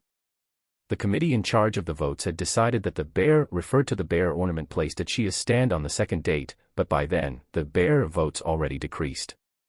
Also, when they had looked into it more, they found out that a girl dressed as a bear had wreaked havoc among the other stands, so they decided that the votes were actually for the girl dressed as a bear. That meant people had been trying to vote for me, didn't it? People probably voted for you when you were wearing the bear costume. The voting committee had some trouble at the beginning, but when they found out that a girl wearing a bear costume stormed through the stalls and realized the votes were meant for her, they treated it as a faulty ballot. If you continued to wear your bear outfit for the second and third day, you might have received enough votes to win.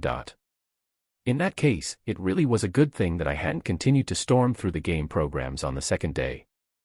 Well, I hadn't been wearing the bear suit, so it would have been fine even if I did, right? Still, all in all, it had been smart of me not to stand out so much after the first day. Speaking of you adding scores, there was another program that also benefited by your actions. Yep, she most certainly helped them out quite a bit.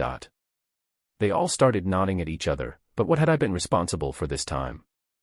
Well, it turned out that the program which hosted Students vs. Knights practice matches had also won third place in their group. There was a huge uproar when that program managed to get placed in the rankings.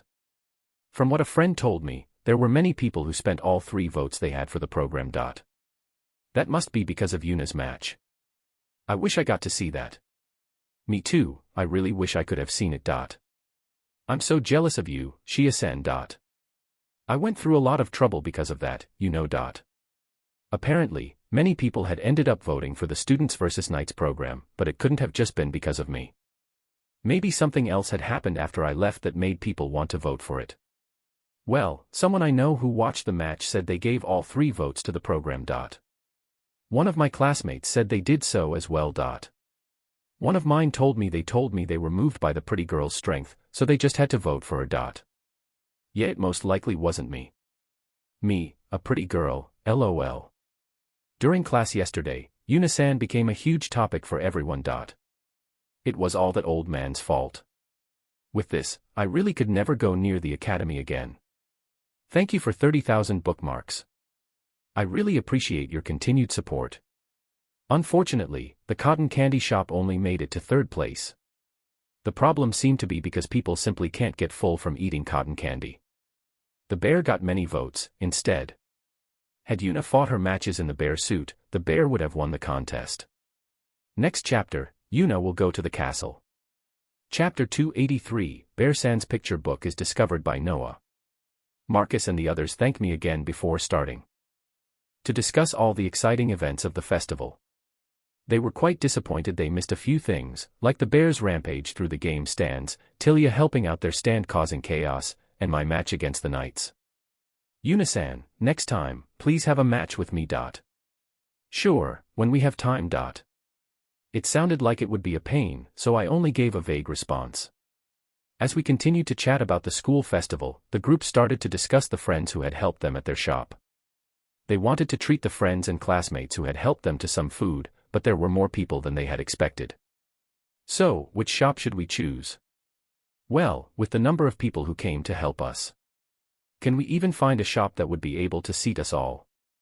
Katlia and Timur responded worriedly to Marcus's question. How many people are coming? 16, I think. If we include ourselves, that makes it 20 total. That's indeed a bit much. Well, it's because we invited some people who didn't actually help out, too. So many friends of their friends had come to help them. In my case, no one would come even if I asked.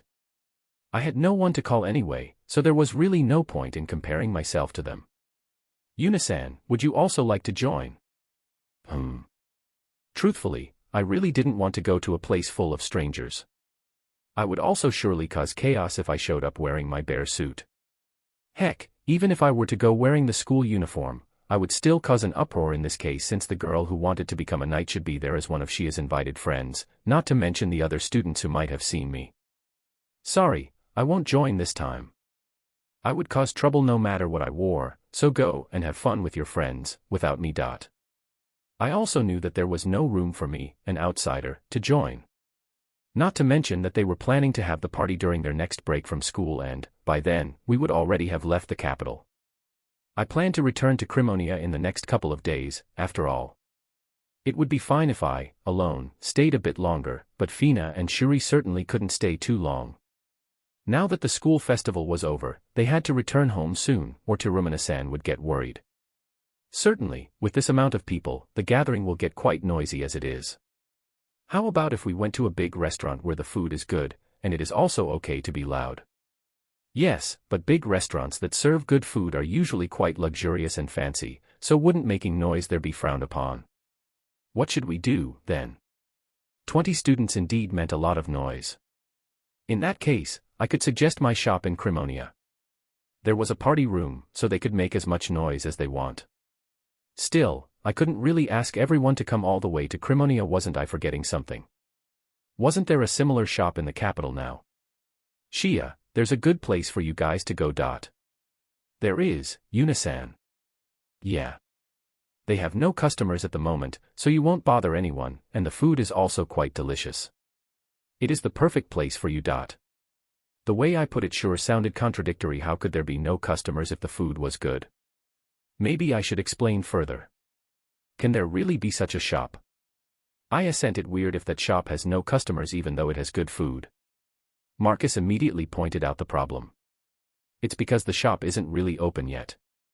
They are still preparing for their grand opening. I proceeded to explain how Eleonora-san had made the shop under orders from the king. I also mentioned that the royal head chef Zilef-san had been actively supervising the cooks, so the food was very well made and delicious. I ended the explanation with the fact the shop hadn't officially opened yet, so they would not bother any other guests even if they were a bit loud. The only problem would be getting permission from Eleonora-san and Zilef-san, but I think it should be fine if I just asked Eleonora-san. A shop managed by His Majesty? No, that's definitely not an option. We would not have nearly enough money to afford to eat there. The students rejected my idea. What if I asked Eleonora-san for you? Ask me what? A voice resounded from the door, and we turned around to see Eleonora-san standing there. All the students immediately stood up from their chairs and started to greet her. Mother, why are you home? What about your work? Also, how long have you been there? You kind of scared us, speaking up so suddenly. Well, I heard that Shia's friends were coming over, so I wanted to surprise you all. There it was, that one action that parents always did which only resulted in their children hating them for it. Well, this was a guest room, so I suppose do it in this case should be fine. As for why Eleonora-san was home early. Well, I forgot to bring something with me, so I came home to get it. Then, I heard that Shia's friends had come over, so I figured I would at least say hello. Thank you all for taking care of Shia. Oh no, there's no need to thank us. We're also always being taken care of by Shia. We apologize for coming without an invitation. Fufufu, that's fine. Still, what were you guys talking about? I thought I heard my name being mentioned. There was just something we were thinking of asking you. As Shia trailed off, Eleonora-san suddenly showed a dejected expression. My daughter has finally reached her rebellious age. Eleonora-san said and pouted before glancing at Shia with a slight smirk on her face. Yeah, she was putting on an act all right. No, that's not it. We just wanted to treat our friends to some food since they helped us out during the school festival, but the group got too large, so I wanted to ask you if we could go to that certain place. I then proceeded to explain to Eleonora-san that I had suggested letting them eat at the Bear's Relaxation Restaurant. Oh my. That sounds like a great idea. But, that shop was made under His Majesty's orders, wasn't it? Yeesh, there's no way we would be allowed to enter it. Fufufu, if you come with the excuse of taste testing the food, then I'm sure you will be let in. Just know we will ask you for your opinions on the dishes at the end. The four of them considered it a bit further before requesting Eleonora-san to let them use the shop. Eleonora-san then began discussing the number of guests and amount of food to serve them. Didn't she have a job to do? In fact, didn't she just come home because she forgot something? I left them to their discussions and headed to the castle to visit Tilia. Noah, Fina, and Shuri also joined me so that they could thank her as well. When we arrived at the castle, the guards, seeing my bear suit, didn't ask any questions, but only checked our identification cards, just in case. We came to see Tilia-sama today. Will we be able to meet her? I didn't mention Princess Flora today. Yes, I heard about that from Eleonora-sama. She asked me to guide the bear, guide Yuna-sama, once she arrived.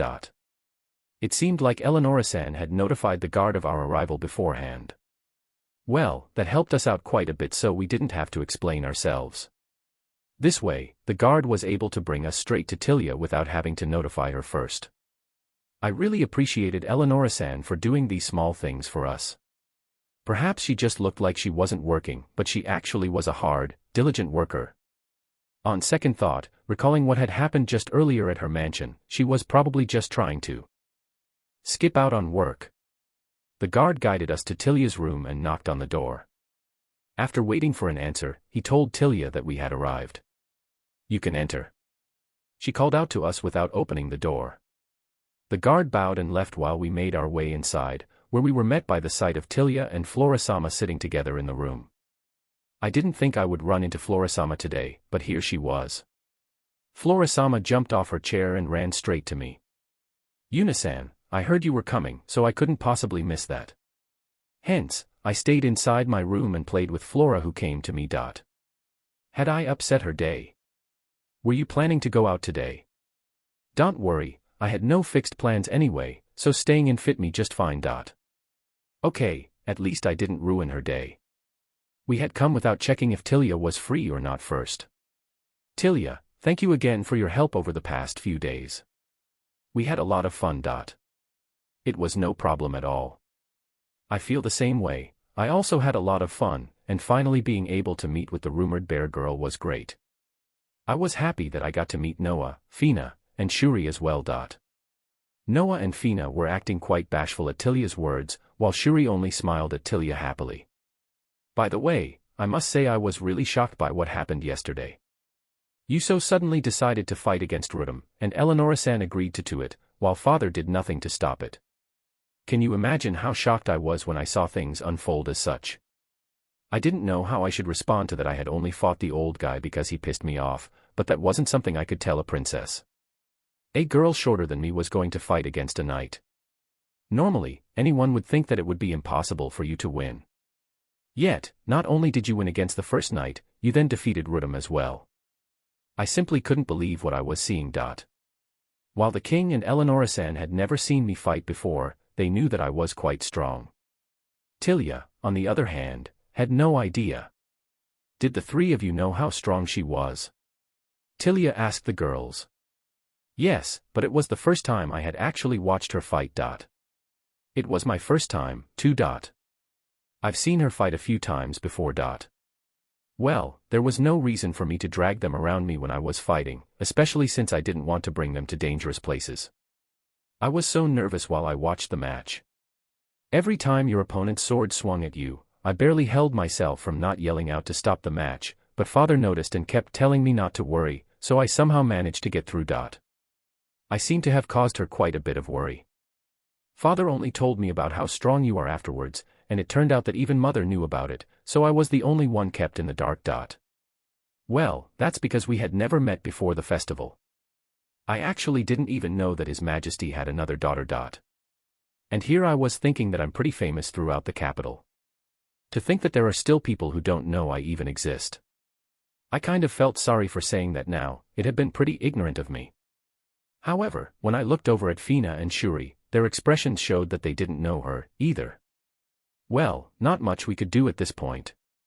Anyhow, I came here because I wanted to thank you, Tilia. I've already received my gift from you, though. Tilia said and threw a glance at her bed, where Hugging Bear and Swaying Bear plushies were seated around her pillows, just like they always were on Princess Flora's bed. Well, if you're willing, I do want to ask you for another favor. Could you please summon your bears for me? Summon them? Yes. Flora and Mother talk about them all the time, like how cute, soft, and fun they are. Hence, I really want to meet them as well. I heard that Flora got to play with them the other day, so I hoped you could at least show them to me. Bear Sans. We played together. Flora-sama said, briefly looking up from the picture book she was reading. I also noticed Noah had been eyeing the book for a while now. It looked like she was quite interested in it. I don't mind summoning them. Is it okay for me to summon them here? Yes, it should be no problem, since from what I heard, your bears are very docile. Since I received Tilia's permission, so I raised my bear puppets in front of me and proceeded to summon Swaying Bear and Hugging Bear, in their adult forms for now. They really are bears. Can I touch them? Before Tilia could even finish asking, Flora-sama dropped the picture book, cried out Bear-san, and grabbed onto Hugging Bear. It's okay to do it, I assume. Yeah, as long as you don't hurt them. Tilia looked at Flora-sama before hesitantly reaching out to touch Swaying Bear. Their fur is very soft. Tilia stroked Swaying Bear's fur once, and seeing that it didn't do anything to her, she reached around to hug it. Shuri quickly used the chance to join in as well, and grabbed onto Swaying Bear from the other side. Fina tried drag Shuri away, but Tilia said that it was fine, so Shuri quickly joined Flora-sama in playing with Hugging Bear. I looked over to see what Noah was doing, and I noticed that she was still standing by the table where Flora-sama had left her picture book. All 3 volumes of the picture books were laid out on it, and Noah seemed to be very interested in them. Yuna-san, could it be that you drew these picture books? There was a bear and a young girl on all the covers, so she must have guessed. Noah looked quite troubled, though. She clearly wanted to look through the books but didn't dare touch a princess's possessions without permission. When Tilia saw this, she called out. You can look through them. Those copies are mine. Yours, Tilia. I have them, too. Oh, didn't that mean that they had managed to print out the 3rd volume as well? Noah looked at Tilia, thanked her, and reached her hand out to the picture books. Yuna, can I, maybe, ride on them? Yes, you can, just make sure you don't make sudden movements while on their backs. I gave Tilia permission and she responded with of course I won't do that. Before happily climbing onto Swaying Bear's back and trotting around the room with it. They had enough space to walk around as the room was quite large. Once Flora-sama and Shuri saw her, they quickly climbed onto Hugging Bear's back and proceeded to do the same. Noah noticed them riding on the bears but was still more interested in the picture books, yet a certain someone didn't seem to like that. Noah-sama, instead of looking at the books, why don't you play with the bears? Fina attempted to distract Noah's attention from the picture books. No, this is my only chance to read them. Noah confirmed her decision, sat down on a chair, and started looking through the books. Fina looked at me with a troubled expression but I couldn't do anything about it, either. Even if Noah read through the books, perhaps she wouldn't notice the similarity. After all, the girl in the picture books only looked somewhat similar to Fina. Who's this girl? Noah glanced over at Fina before quickly returning her attention to the book. She flipped the page, and then glanced back at Fina again. Fina had a bitter smile on her face. Is it just me, or does this girl look like Fina? It's just your imagination, Noah-sama. Fina outright denied it. I see. I just thought she looked like you, Fina. Fina looked relieved, thinking she fooled her.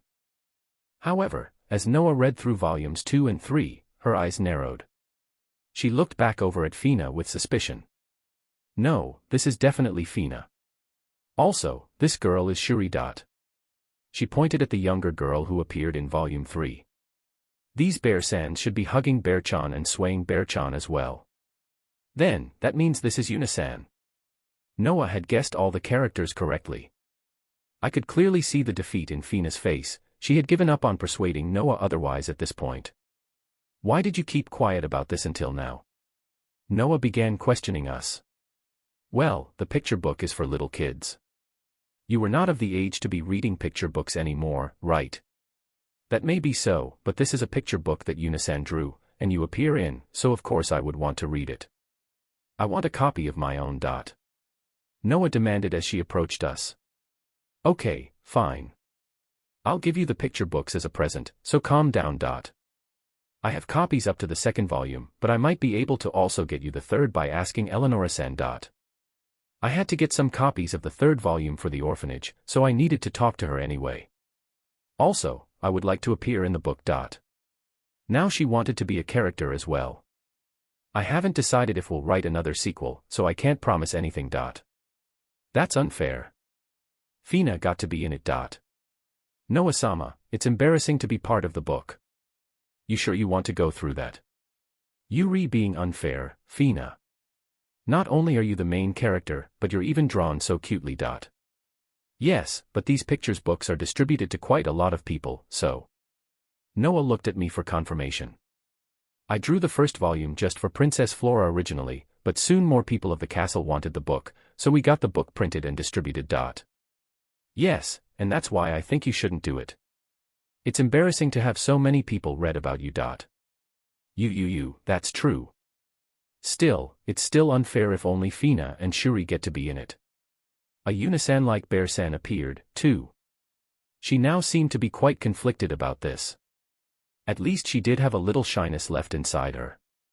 That was good to see. Noah looked at the picture book, then at Fina and Shuri and then at the bears. She finally looked over at me. No, I still want you to draw me as well. I don't want to be the only one who isn't included. Even though she requested it, I honestly didn't know how I could add her into the story at this point. I was playing the role of the bear in the story, so I couldn't simply accept her request to become her bodyguard. It would also be quite strange to have the Fina-based commoner meet a noble out of nowhere. What should I do? I decided to tell Noah, I'll think about it, and escaped from the discussion, for the moment at least.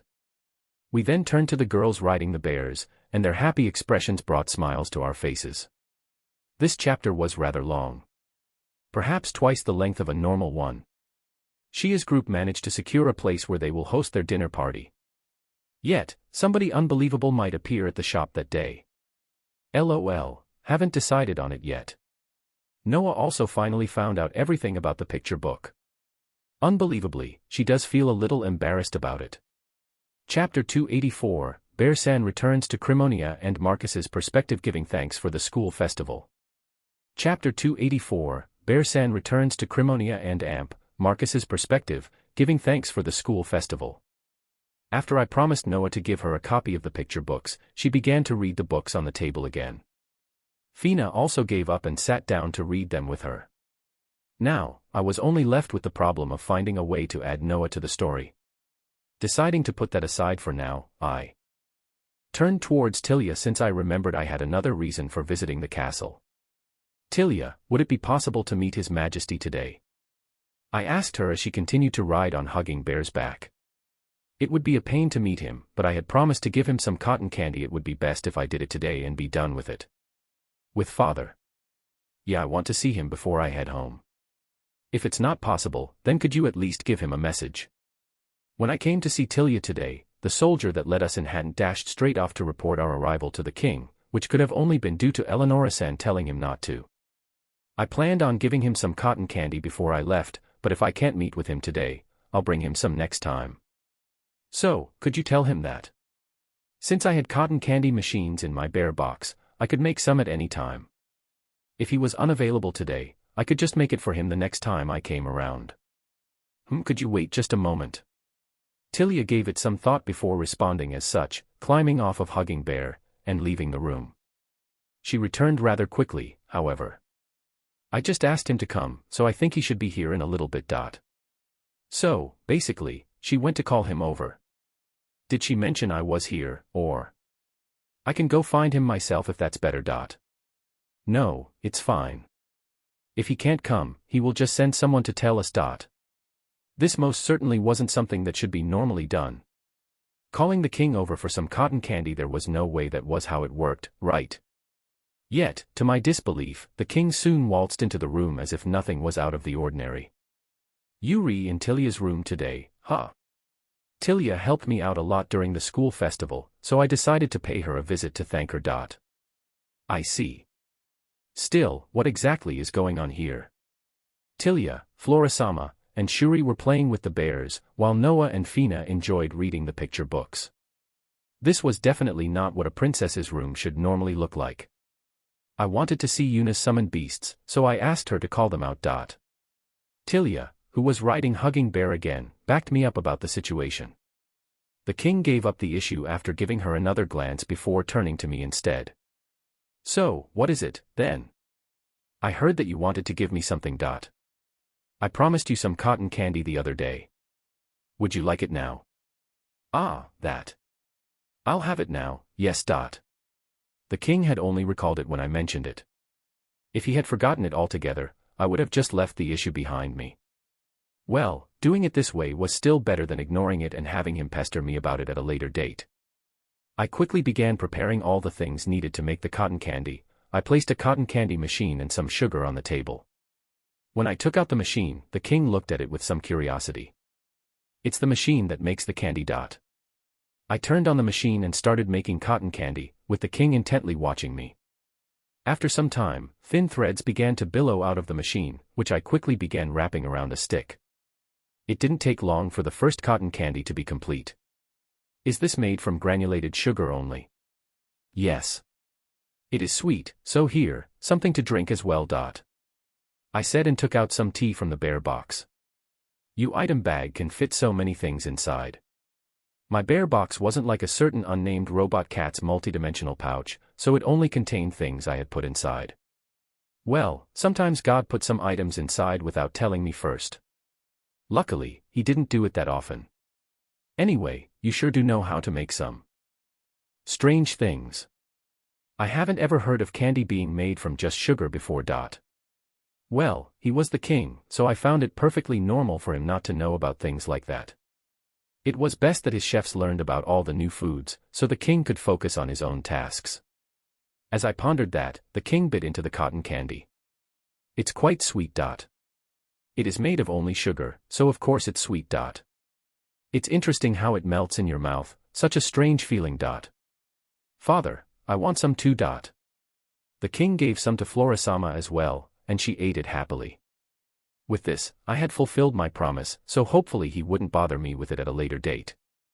That reminds me, Eleonora isn't here. Where did that woman go? Eleonora-san went home to pick up some documents for work. I had completely forgotten about that and decided to keep the fact that she had started chatting with Shia a secret. After all, it had been my fault for suggesting that specific shop to them. At this point, Flora-sama had fallen asleep after playing so much. In order not to wake her, we decided to leave the castle as I had already given Tilia my thanks and fulfilled my promise to the king. "Yuna, please come again. Make sure to come when I'm home, though. That largely depended on when I came around next time, but I also hoped that we would be able to meet again. However, thinking back on all my visits up till now, it should be quite unlikely unless we arrange to meet." Back at the mansion, Eleonora-san returned in the evening and complained to us that the king had scolded her again. I just talked with Shia and her friends and discussed their dinner plans with Zlef before going back to work. Nothing he should get mad over. Didn't that mean she wasn't working most of the time? Part of that was my fault, but I still thought that an adult should be able to manage their time themselves. Obviously, my daughters are more important to me. Of course she would say that Eleonora-san's way of responding without thinking first was just like my parents, just the other way around, in this case.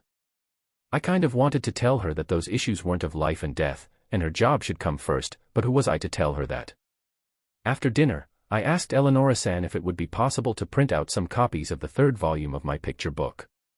She could also directly pass all the volumes to Noah, so I wouldn't have to worry about it any longer. "Mother, you're mean. You didn't tell me about the picture books. I was sure Yuna-chan already told you about them since you both live in Crimonia, so I didn't bother. Even so. Noah pouted, not very convinced by Eleonora-san's reasoning. Also, the one who drew the picture books was Yuna-chan. Now she was trying to push the responsibility onto me. Yes, we lived in the same town, so I was technically closer to Noah than Eleonora-san. Yes, the artist was me. And now that I thought about it, I couldn't really argue my way out of this. When I finish the next volume, I'll give it to you as a present, okay? That's a promise. Noah made me promise, so now I had to quickly think of some plot for the next picture book. Anyway, Yuna-chan, you're heading home tomorrow, right? Yes, since we can't stay in the capital for too long. I couldn't drag Fina and Shuri around much longer, so we had already decided to head home tomorrow morning. If I could use the Bear Gate, we could return to Crimonia instantly and could stay a while longer, but certain people were stubbornly against doing so. Okay, I'll prepare a carriage to bring all of you to the gates of the capital at least. We'll go together with hugging Bear-chan and swaying Bear-chan. Shuri, let's ride together. Marcus and the others are coming to see you off in the morning, so make sure you wait for them. That seemed rather unnecessary, but I couldn't just tell them that we didn't need the carriage or the send-off. Also, since both Noah and Shuri were looking forward to traveling, we couldn't use the Bear Gate even though I wanted to. I had already given up at this point and decided to ride the bears home. Fina-chan, Shuri-chan, you can come and visit anytime. Noah, listen to Cliff, okay? I will. Yuna-chan, let me know if this girl acts selfishly. The next morning, we received many farewells, and I made sure to treat the girls to an extravagant dinner the first night on the road. Marcus's perspective. Yuna-san had already set off to Crimonia, and the excitement from the festival gradually died down. Since we had a break from school today, we had decided to invite our friends and classmates that had helped at our shop to a meal. The location was at the brand new shop, courtesy of Eleonora-san's invitation. Only Shia knew where the shop was, so we all met up in front of the academy and headed there together. We got everyone, right? Everybody arrived on time, so we departed without delay. Marcus is really looking forward to this. Yeah, I even skipped breakfast today. Yuna-san and Eleonora-sama both said that the food they served was delicious, and that was a part of the reason we chose the location they recommended. Still, since I had never actually tried it before, I was a little bit worried about what it was like. Then again, the shop was commissioned on the orders of His Majesty, so there was no way the food was bad, right? Tilya-sama will be coming later, right? Yes, she knows where the shop is, so she won't have trouble finding us.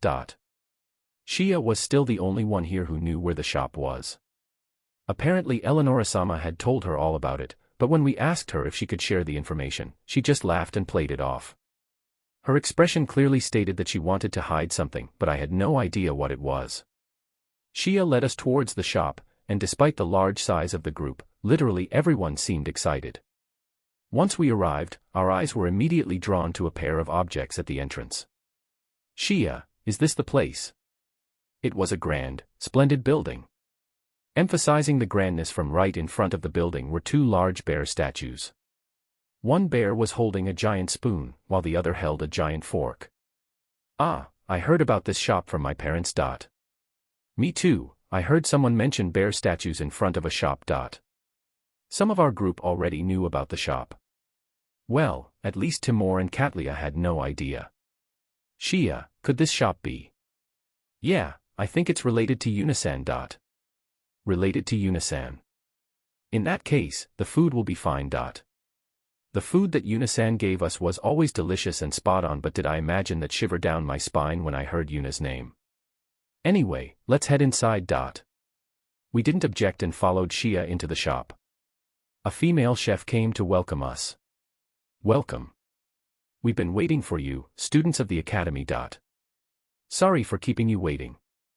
We might be quite noisy, but please take care of us. Being noisy is fine. I heard about the size of your group from Eleonora-sama. Please come this way and take your seats. Although the outside had bears standing guard, the interior of the shop had a high-class feel. I had been worried that the inside would also be bear-themed and was quite relieved that it wasn't.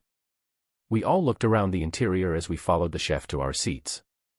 There were many different delicious-looking types of bread lined up on the table. We'll be bringing out other dishes shortly. The female chef bowed and left. Only once everybody but me was seated, I looked around the group and spoke up. Everyone, I know that our request for help was quite sudden, so we would like to thank you for your support. Because of you, we were able to win 3rd place among the food stands. Please eat to your heart's content today. We each took a cup and toasted just as the female chef returned. We will now serve the food. The food was delicious, just as Eleonora-sama had promised, and everyone seemed to be enjoying themselves. Marcus, everything tastes so good. What about payment? Don't worry about it. Feel free to eat as much as you want. Everybody listened to my words and ate without holding back. We had managed to give Eleonora-sama some money for the food, even though she had initially refused to take any payment. You really don't need to. No, we want to treat our friends who helped us, so we have to pay. Please accept it. Still, if it's not enough, then please waive the rest. We had paid a sum, but would it be enough to cover the costs? Since this was His Majesty's shop, it should be quite expensive, right? I was kind of afraid to know the total amount this would have costed us, so I hadn't even dared ask Eleonora-san about it. So many things happened at this year's school festival. Yeah. To me, the best was the case of the bear completely destroying prize stands. Oh, that's... I actually saw the bear hit one of the stands, and it was a girl wearing a bear costume. Every knife she threw hit a target dead in the center. I only caught a glimpse of her, but her costume was really cute. You know her, right, Shia? Yeah, but I'm not allowed to talk about her. Eleonora-sama had warned us not to talk about Yuna-san. Well, even if we did talk, would anybody believe us? Still, your cotton candy stand became quite a hot topic since you guys were selling such an unusual food. I really thought that you were going to get 1st place. The problem is that eating it doesn't fill you up, and you get sick of it quickly. If we had a few different flavors, we might have gotten the 1st place. Yep, Timur was spot on there. When we had practiced making it, we all had to eat quite a lot of cotton candy, and we really did get tired of it quickly. Still, was it possible to add different flavors to it? If so, then we could maybe aim for 1st place next year. I think that Rudam-san's match with that girl was simply amazing. I really wished I could have seen that. This guy sure had been lucky he got to see it. Well, at least I knew who the girl actually was, so I couldn't complain too much. Such a cute girl was able to handle Rudam-sama's attacks and even answer with attacks of her own. Simply amazing, I tell you. Yeah, I get what you mean. Her fluid movements were also beautiful, especially how her pretty, long hair swung back and forth as she moved. Rinia joined in, talking about how elegantly Yuna-san had supposedly moved. Well, Yuna-san did have long hair, so it must have been quite a sight. Her first match, the one against the knight, was also pretty amazing. Yeah. She really showed us that girls can be strong, too. I gained a lot of confidence seeing her battle like that.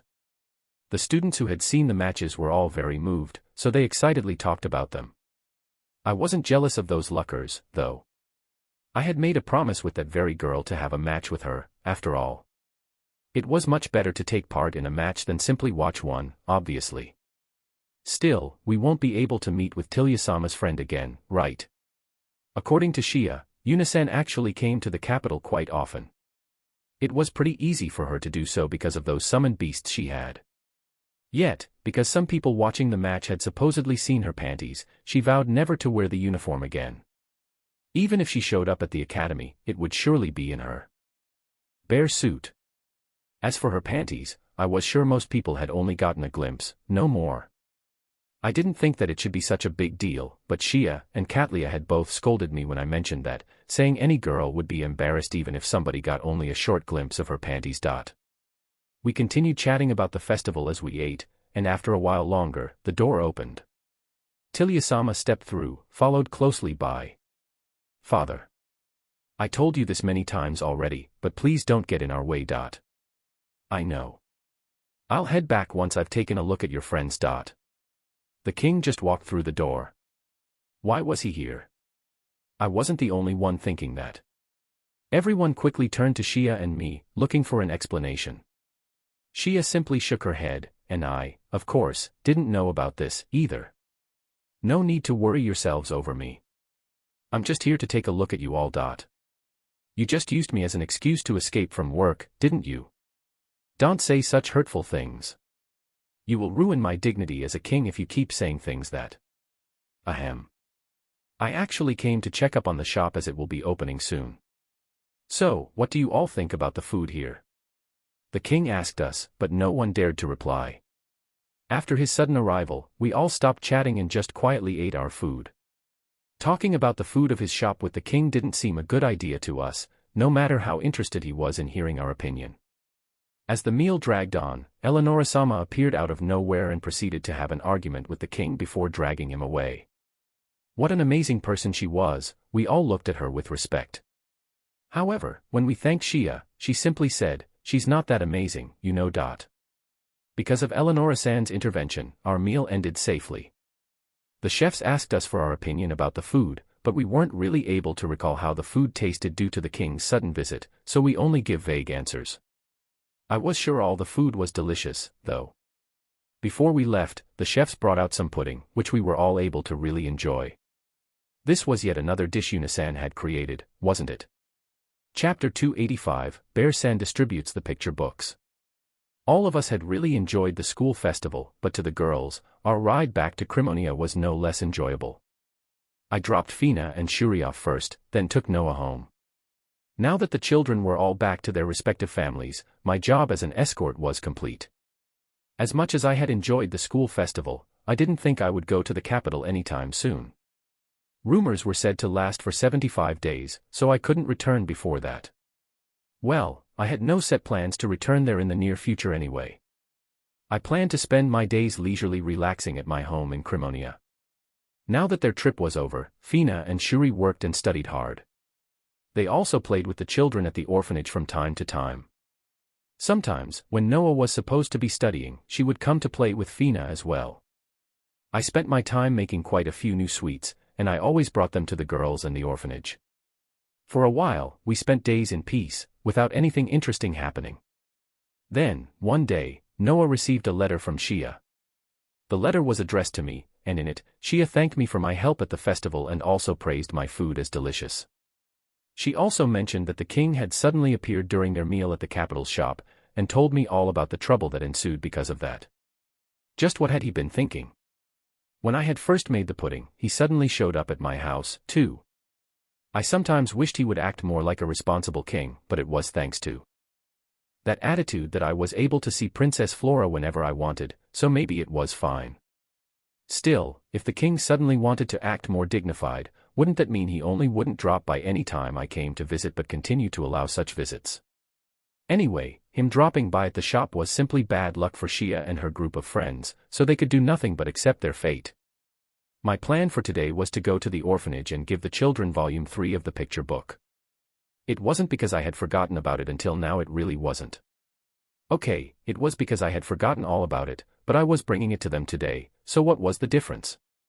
Thank you, Bear Wunchin. The children carefully took the books and thanked me. I told them to read them together and line them up with the previous volumes when they were done. After making sure they all read the books together, I spoke with the headmistress for a short while before checking up on the children taking care of the clucker pens. They all seemed to be working hard, which made me happy. After watching them for a few minutes, I went to Terumina-san and Liz-san to speak about how the egg business was going. Everybody is working hard. We have even more cluckers now, but things are still going smoothly, thanks to the children. Nif-san and Arn-san help take care of the children, so it makes things a lot easier. The women from Mirira were supposedly enjoying their time with the energetic children. They would scold them occasionally, but that was necessary to educate the children properly. Still, even with the two of them helping, it should be quite difficult for 4 people to manage the orphanage all by themselves, no. When I asked them about it, Liz-san said that it was actually pretty easy. Thanks to me, they never had to worry about money and food again. Still, shouldn't it be exhausting having to play with so many lively children all the time? Well, they seemed quite fine to me.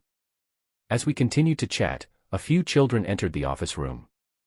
"Liz-sensei, can we go drink some water? Make sure you clean yourself up first, okay?" Ever since they had started taking care of the cluckers, I had been telling the children to wash their hands and rinse their mouths so they wouldn't get sick. The children listened to me and made sure to do so before rushing off to the cooling water station. Terumina-san had placed the station in the office room so that the working children could drink water any time they were thirsty, which I agreed was a good idea. The children clearly seemed to be enjoying the water, and I noticed they had sweat beads on their forehead. It had gotten a bit hotter recently. When I had checked up on the children working in the henhouse, I saw they were sweating a lot, too. On the other hand, although my fluffy costume looked hot, the bear suit was always adjusting my body temperature, so it was never an issue. Still, because of that, I more often than not failed to take note of the surrounding environment, though I was pretty sure the temperature had gone up a bit in the last few weeks. First thing next morning, I went to Ruru's town to give Aruka the third volume of the picture book. I went through the Bear Gate in Crimonia, and arrived at the small house in Ruru's town that Lettabelle-san had bestowed me. It felt like it had been a long while since I had come here, but it really wasn't that long ago. I went outside and saw a clear blue sky, much unlike the first time I had come to this city. I didn't waste time and started to walk towards Lettabelle-san's shop, which was quite a distance away. The people I passed by all glanced at me, whispering "Bear" or "Bear-san." It didn't surprise me, as this was the usual treatment in places I wasn't that well known. Since I had spent the last few days holed up in Crimonia, I hadn't gotten that many stares lately, but I had been here only once, so they came in full force. I pulled down my bear hood to hide my face and quicken my pace. When I arrived at Lettabelle-san's shop, Rada-san, who was inside, looked quite surprised when he saw me. "Aren't you the bear from before? Is Lettabelle-san in?" I brought a new picture book over for Aruka. I didn't have a very good impression of Rada-san, so I only told him what I came here to do. "Please wait a moment. I will notify him of your arrival." Rada-san responded and quickly rushed up the stairs at the back of the shop. I was left behind with another shop clerk, who took a few glances at me but said nothing, so I walked around the shop while waiting for Rada-san to return. Various antiques and paintings decorated the place. Maybe I could get a piece for one of my houses if I found something interesting. Well, I didn't really know if my taste in art was any good. I wasn't Noah, but even I thought it might be best for me to decorate my place with bear-themed ornaments instead of risking it. After I walked around the shop a few times, Rada-san finally returned from the back. "He's waiting for you upstairs." This time, he didn't speak to me so harshly and let me through easily. Did he act that way before just because he had tried to obtain Rumin's bracelet for Lettabelle-san and failed? I thanked him and went up the stairs where Lettabelle-san was already waiting for me, standing in front of a door. "Thank you for coming. Please come in." I accepted his invitation and let myself in. "It's been a while since we've last seen each other. I heard that you brought a new picture book over. Is that true?" "Yes, I recently made a new one, so I brought a copy over." I said and took out volume 3 of the picture book from my bear box. "But, my acquaintances from the capital haven't mentioned anything about a new picture book. Eleonora-san didn't distribute the books yet. Did she have them made but simply forgot to distribute them, or maybe they were only just finished? Is Aruka here?" "Yes, I just asked my wife to bring her here." Lettabelle-san motioned back towards the door just as Aruka and her mother, Safura-san, came into the room. Aruka was clutching the hugging bear plushie I had given her. I was glad to see that she was taking care of it properly. When Aruka noticed me, she quickly trotted over to me. "How are you, Aruka? I brought you a new picture book today." I said and handed her the picture book with my bear puppet. Aruka happily accepted it. "Come on, Aruka, say thank you." Safura-san reminded Aruka, seeing that she was beaming with happiness at the new picture book. "You're welcome." Aruka then quickly jumped onto the sofa and started to read the picture book with the hugging bear plushie on her lap. Safura-san reprimanded Aruka about her actions, but she was too absorbed in the book to listen. Giving up, Safura-san apologized to me and said, "I'll prepare some tea for you," then rushed out of the room. I also apologize for Aruka's behavior. Aruka really likes your books and she reads them over and over again. She looked forward to your next book very much. Lettabelle-san told me. I was happy Aruka felt that way, but I also had to admit it was a bit embarrassing. By the way, how come you are in the city? Was there something you needed? I came to give Aruka the picture book, that's all. You came all this way just to deliver the picture book? Lettabel-san seemed shocked by my reasoning. Well, it made sense that he was surprised that I traveled to a faraway city just to deliver a book. He didn't know I had my bear gait, after all, and that doing so was very easy for me. I apologize for making you come all this way from the capital. Lettabel-san said and bowed deeply. Soon after, Safuru-san returned with tea. Thank you for doing this for our daughter. Is there something you would like in return? I already received a house from you, so I think that will be more than enough. I had used the house to set up a bear gate, which made this city easily accessible for me. I was pretty sure a house should be far more expensive than a few volumes of the picture books and a set of plushies, so demanding something more would be ridiculous. Still, you came all this way just to deliver the book, so we have to repay you somehow. It might look that way to him, but it had actually taken almost no time for me to come here. I couldn't tell him that, though, and he soon began trying to think of a gift. I really didn't need it though. I didn't know what Lettabel-san would think up, so I decided to ignore him for now and had some of the iced tea Safuru-san brought. The tea was of high quality and quite delicious. Lately, I had been drinking a lot of high-grade tea at the castle, at Cliff's place, and at Eleonora-san's place. I was starting to be able to tell the difference in quality. You live in the capital, right? Well, that wasn't exactly correct. He must have thought I lived in the capital because I was with Sonia-san, who was the guild master of the capital's Adventurers Guild. It would be a pain to explain, though, so I just kept quiet about it. Do you know the guild master of the Commerce Guild there? It's that granny, no. I had met her once when I went to buy the plot of land at the capital.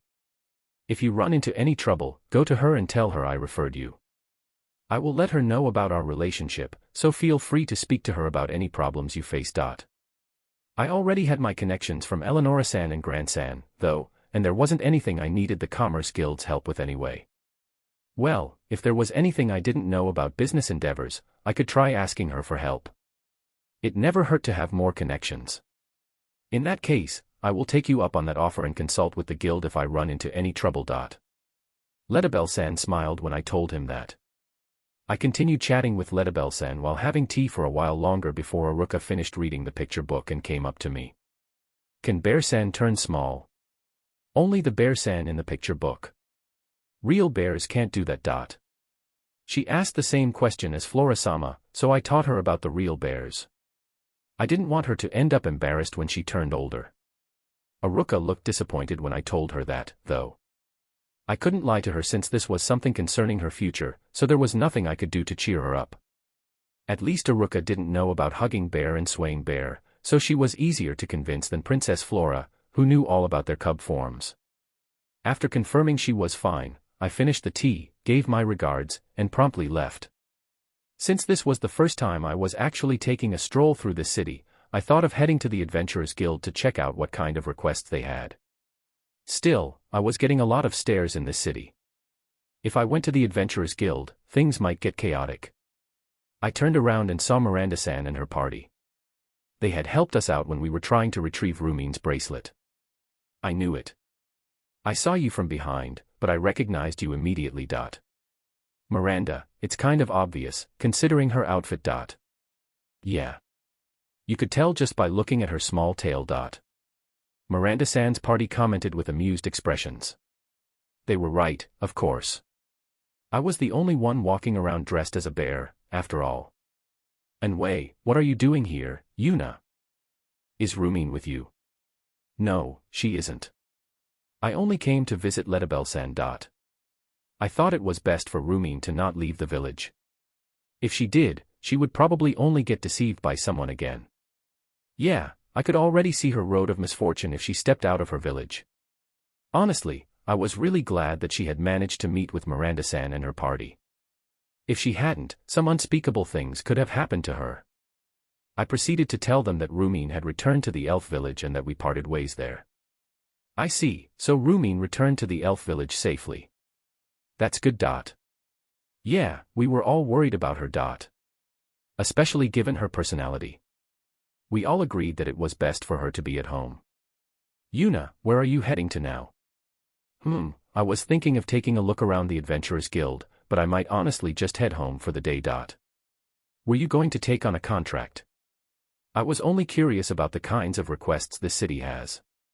I had no intention of taking anything. Really? If you want to do something, we could take a job together, you know. Maybe next time. I didn't know when I was going to come here next, so making promises wouldn't be a good idea. If you see Rumin, tell her to come find us once in a while. After chatting with them for a while longer, I decided to head straight back to Crimonia. Chapter 286, Bear-san notices the he. The other day, when I had gone to Noah's place, she said, I want to go outside, so today I dragged her, Fina, and Shuri on a picnic. I had first gotten permission from Cliff, of course. It's been a while since we've gone outside of town. Have you been studying properly? Yes, I did promise father, after all. I also don't want to know what mother would do if I don't. Trying to give Noah a proper break from her studies, we headed towards a hill with a nice view near the town. We rode on Hugging Bear and Swaying Bear to get there, of course. It has gotten warmer recently. Yeah, I'm really glad that I dismantle inside the cold storage room now. The cold storage is chilly. The meat brought to the orphanage was all dismantled by Fina and Shuri. To avoid spoiling the meat, they dismantled inside a cold storage room. Really? It doesn't feel like it's gotten any hotter to me. Noah's room was on the second floor, so maybe the breeze made it better for her. Yuna-san, don't you get hot wearing that outfit? The three of them looked at me as if I was suffering from heat stroke in the bear suit.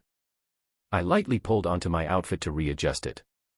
On the outside, the outfit sure did look hot and humid to be in, but in reality, it wasn't so at all. I'm fine. In fact, it's quite cool. Really? The three of them looked at me in disbelief. Well, looking at my outfit, anyone should think that it was hot to wear and not something to be worn around during the summer. Yet, despite its hot appearance, it was actually very comfortable and cool. I really had to thank God that this outfit was able to adjust temperature for me. Still, if I had that ability myself, I wouldn't have to wear this outfit to begin with.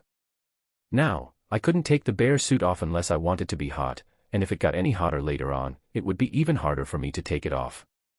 While the outfit did keep me cool, I had mixed feelings about it because that feature forced me to wear it all the time.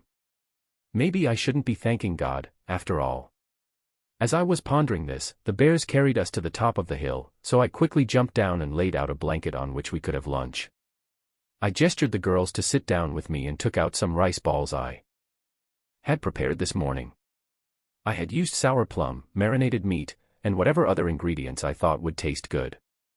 The rice itself had been freshly made this morning, so not much could go wrong. There was quite a lot of them, but if we didn't finish them all, I could always just place the remainder into my bear box. On a side note, the rice balls were regularly shaped. I had not made them into bears. The three girls often ate rice at Enzu's shop, so they were quite interested in the rice balls I had prepared for them. They all looked delicious. Sitting down, we took our deserved break while enjoying a nice, cool breeze that blew on top of the hill. I was glad to see the three of them so relaxed and happy. After we ate, Noah went over to where Hugging Bear was. She was lost in thought for a while, before speaking up. Do Hugging Bear-chan and Swaying Bear-chan think it's hot? She asked as she gently grasped Hugging Bear's fur with her hand. If you decide to trim their fur, could you please give some to me? Shuri quickly jumped at the chance to get some fur for herself. Hugging Bear and Swaying Bear both cried out and ran away from Noah, hiding behind Fina and I think they thought you were going to pluck their fur straight off. And no, I would never do that. I'm just suggesting that maybe you could trim their fur when it gets hotter. They didn't have to run away like that. Noah said and made her way back to Hugging Bear, who didn't run away this time. Well, the bears shared my heat-resistant skills, so they wouldn't get hot, either. Also, would it even be possible to trim their fur? Well, if their fur grew out again, we might really be able to use their fur for clothes or blankets. Since it's hot, why don't we go down and swim in the river? I suggested, diverting the topic from my bear's fur. There was a river by the fields just outside town. Of course, it wasn't as big as the river that ran through Ruruz, but it was still large enough to swim in. I've never swum before. Fina mumbled, because back then, mother was sick. Shuri then said she had never swum before, either. Since their mother looked so healthy now, I had forgotten about her past condition. Tirumana-san had been bedridden due to her illness, so Fina worked without playing every day so she could support her family, while Shuri couldn't go out to play by herself. I've been to the river plenty of times, but I've never gone for a swim. I just play in the water instead. At the back of my mind, I imagined a noble lady styled Noah, wearing a straw hat and a one-piece dress, her bare feet splashing in the river water. Yeah, that seemed like a way nobles would spend their summer free time. Still, didn't that mean that none of them knew how to swim? Well, I had never swum in a river before, either. The closest I had come to that was swimming in the elementary school pool. How about we go swimming in the sea next time we have the chance? Noah perked up all excited. Yeah. It's much easier to get to the sea now, after all. All we had to do was go through a tunnel to get there. A beautiful blue sea was waiting for us to jump into. While they hadn't been able to go before, thanks to a certain somebody creating the tunnel, it was now easy to go and take a dip. I have never swum in the sea before, so I would love to try it. Fina, Shuri, you'll come too, right? But, I can't swim. Me neither. Actually, I wasn't sure if I could swim, either. I only recalled swimming during my elementary school days. I wondered if my body still remembered how to do it properly. Well, even if you can't swim, you can still play in the water with waves. Also, the sea is nice and cold, so it will feel great to jump in. This should be enough to convince them. After all, they had never been to the sea during the summer, although they probably hadn't gone during other seasons either, so all they knew of it was what others told them. Still, wouldn't the surface of a sandy beach be rather hot in summer?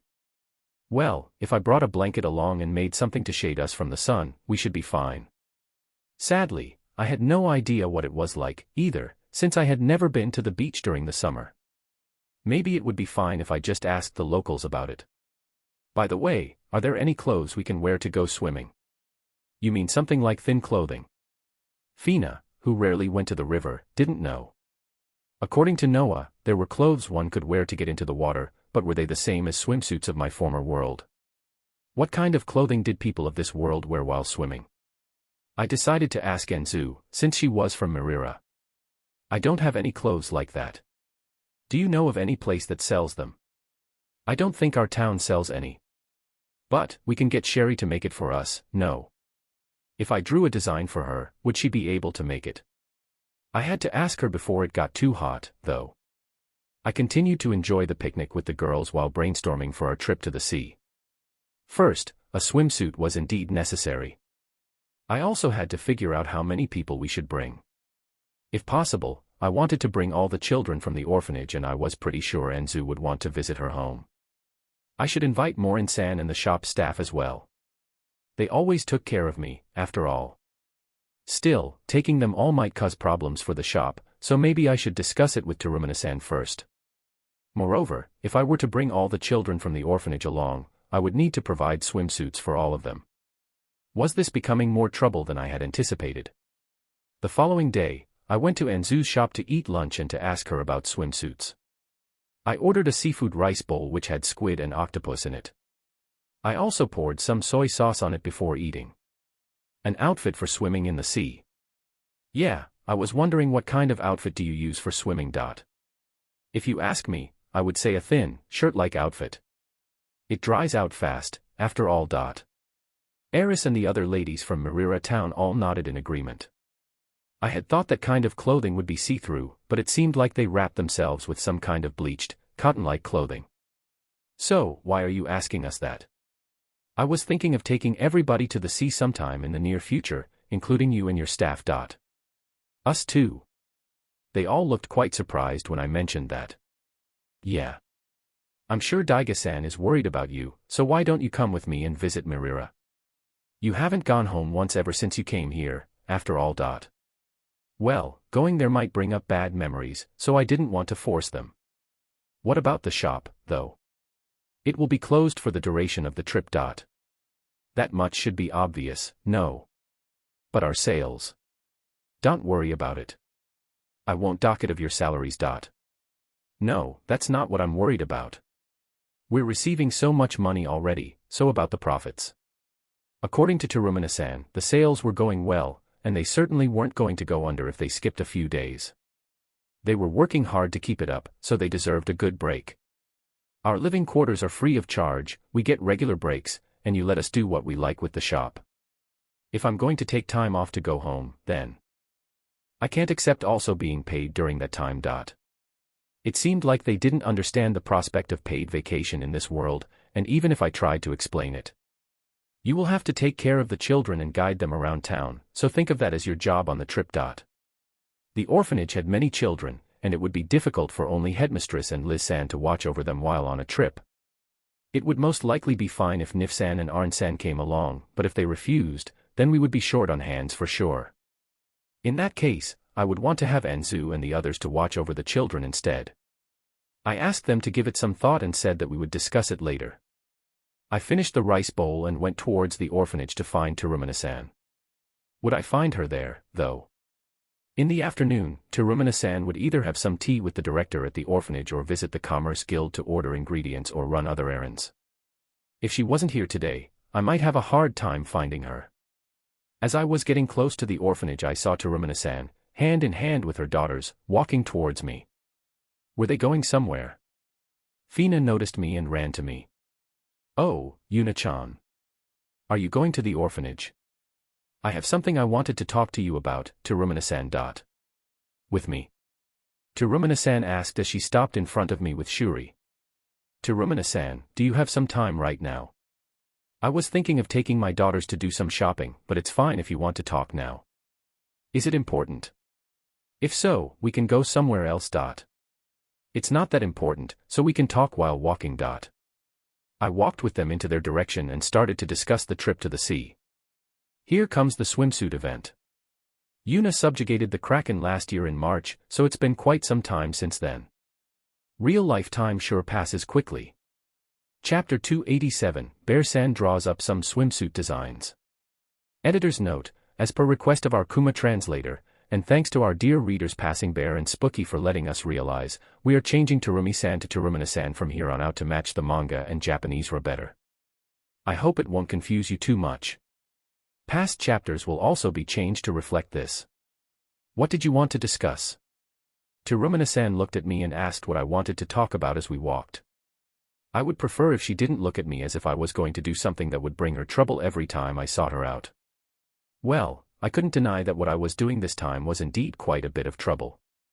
I was thinking of taking everybody working for us to the sea, so I wanted to discuss it with you. Terumina-san looked at me with a "I knew she was going to say something strange" expression. Let me confirm something first. When you say everyone, exactly how many people are you thinking of? When I say everyone, I mean everyone, Enzu, Morin-san, the workers at the shop, and of course, you and your family. Maybe I should take Noah as well. Terumina-san looked at me with her mouth hanging open, clearly dumbfounded. Yuna-chan, how many people do you think that is? What will happen to the shop in the meantime? Terumina-san immediately pointed out the problem. The shop will be closed while we are away, of course. What about the eggs? We have a contract to deliver fresh ones to the Commerce Guild every day. About that, actually. A while ago, Mylene-san said that they were going to increase the production of eggs elsewhere, didn't she? Yes, she did. And, based on my knowledge, she arranged for many people to come to the orphanage so you could teach them how to care for the cluckers. No. Yes, but they aren't here right now. That wasn't really an issue, though. During that time, we will ask a few of them to help us. If there won't be enough willing people, Mylene-san can also lend us some of her staff from the Commerce Guild. Well, that's my current plan, at least. Terumina-san kept silent for a while to give it some thought. It should be a pretty good idea, no? The employees from Commerce Guild will be able to take all the eggs back directly, which will make things even easier. The value of the eggs might drop for the duration, but that was better than wasting them. That all makes sense, but do you perchance want me to arrange all that? Please do, Terumina-san. It was best to leave the complicated stuff to Terumina-san. Yet, she looked at me in disbelief as she often liked to do. Okay, then when do you plan to have this trip? I can't prepare everything immediately. I want to go when it gets a bit hotter. I know there are a lot of things we need to prepare, so I decided to ask you now that we still have plenty of time. Would you be willing to discuss it with Mylene-san? If we failed to secure the required personnel, we would have to come up with another way to take care of things while we were gone. We could always have some people stay behind, but if we were going to take a group vacation to play, then we should all go together and not leave anyone behind, especially since we might break up some groups of friends if we did so. If we split them up, everybody would only have half as much fun. People usually enjoyed themselves the most while being around their friends, after all. I also had to prepare the swimsuits, since we couldn't have people swimming naked or in their regular clothing. Still, the biggest reason to delay this trip was that it just wasn't hot enough yet. There was no point in going to the sea before the summer heat reached a certain degree, after all. Okay, but how will we travel there? There will be a lot of us, so it might be difficult to go as a group. I had completely forgotten about that issue. Maybe we could get carriages for everyone. Well, I could easily create carriages with earth magic and have bear golems drag them, as I had done when I captured those bandits, but were such carriages comfortable to ride? I had made them without thinking about comfort, so they most likely failed in that regard. If I put some more effort into it, though, could I make them more comfortable? We still have time, so I will think of what to do about it later, but before that, can you check if there are people willing to take care of the birds for us? Sigh. Okay, let me know when you decide on the date and time. I will go and take care of this in the meantime. Fina and Shuri looked quite happy seeing their mother agree to the trip. Since Terumina-san had now somewhat agreed to help me, I thanked her in advance and parted ways with them. My next stop was the tailor shop where Sherry worked, so that I could ask her about making swimsuits for me. As I entered the shop, Noel-san, who was working at the counter, quickly noticed me and spoke up. Welcome, Yuna-chan. I see you're wearing your cute outfit today as well. Maybe I should try making it sometime. Please don't. If you do, I will have to destroy this shop. Considering you're the one saying that, you're being serious, aren't you? I most definitely was. It would be traumatic to see a bunch of people walking around dressed as me. So, why are you here today? Did you come to pick up more plushies? I had asked Sherry to make more plushies when she had time as they became quite popular, and many people wanted them. I came to ask Sherry for something else. Is it okay if I borrow her for a bit? Today isn't really a good day. We just got a few sudden orders today, so she's busy working on them with my husband in the back. Things should calm down by tomorrow, though. Is it urgent? It wasn't urgent at all, although it would be better if I got it done sooner rather than later. Tomorrow is fine, so can I borrow her then? Give me a moment. I will go ask her. Noel-san went to the back and came out soon after. She said it's fine. Okay, can you tell Sherry to come to my house when she's ready? Sure, I will let her know. At what time should she be there? Any time is fine, but the earlier the better. Before I left, I didn't forget to pick up some swaying bear and hugging bear plushies. The next day, I called Fina and Noah to come over, and we waited together for Sherry to arrive. Shuri couldn't come because she had to do some chores with Terumina-san. Yuna-san, is this a swimsuit? Noah asked as she took a peek at the drawings of the swimsuits that were laid out on the table. I had drawn them up by using Fina and Noah as models. I had decided to do so as there were a lot of children at the orphanage, so the size comparisons should fit. The drawings were a bit comic-like, but that couldn't be helped. I had drawn them for Sherry to use as a reference, but if I was being honest, I didn't really know much about swimsuits myself. I had never bought a swimsuit before, after all. I had no need for one as I had never gone to the beach or a pool.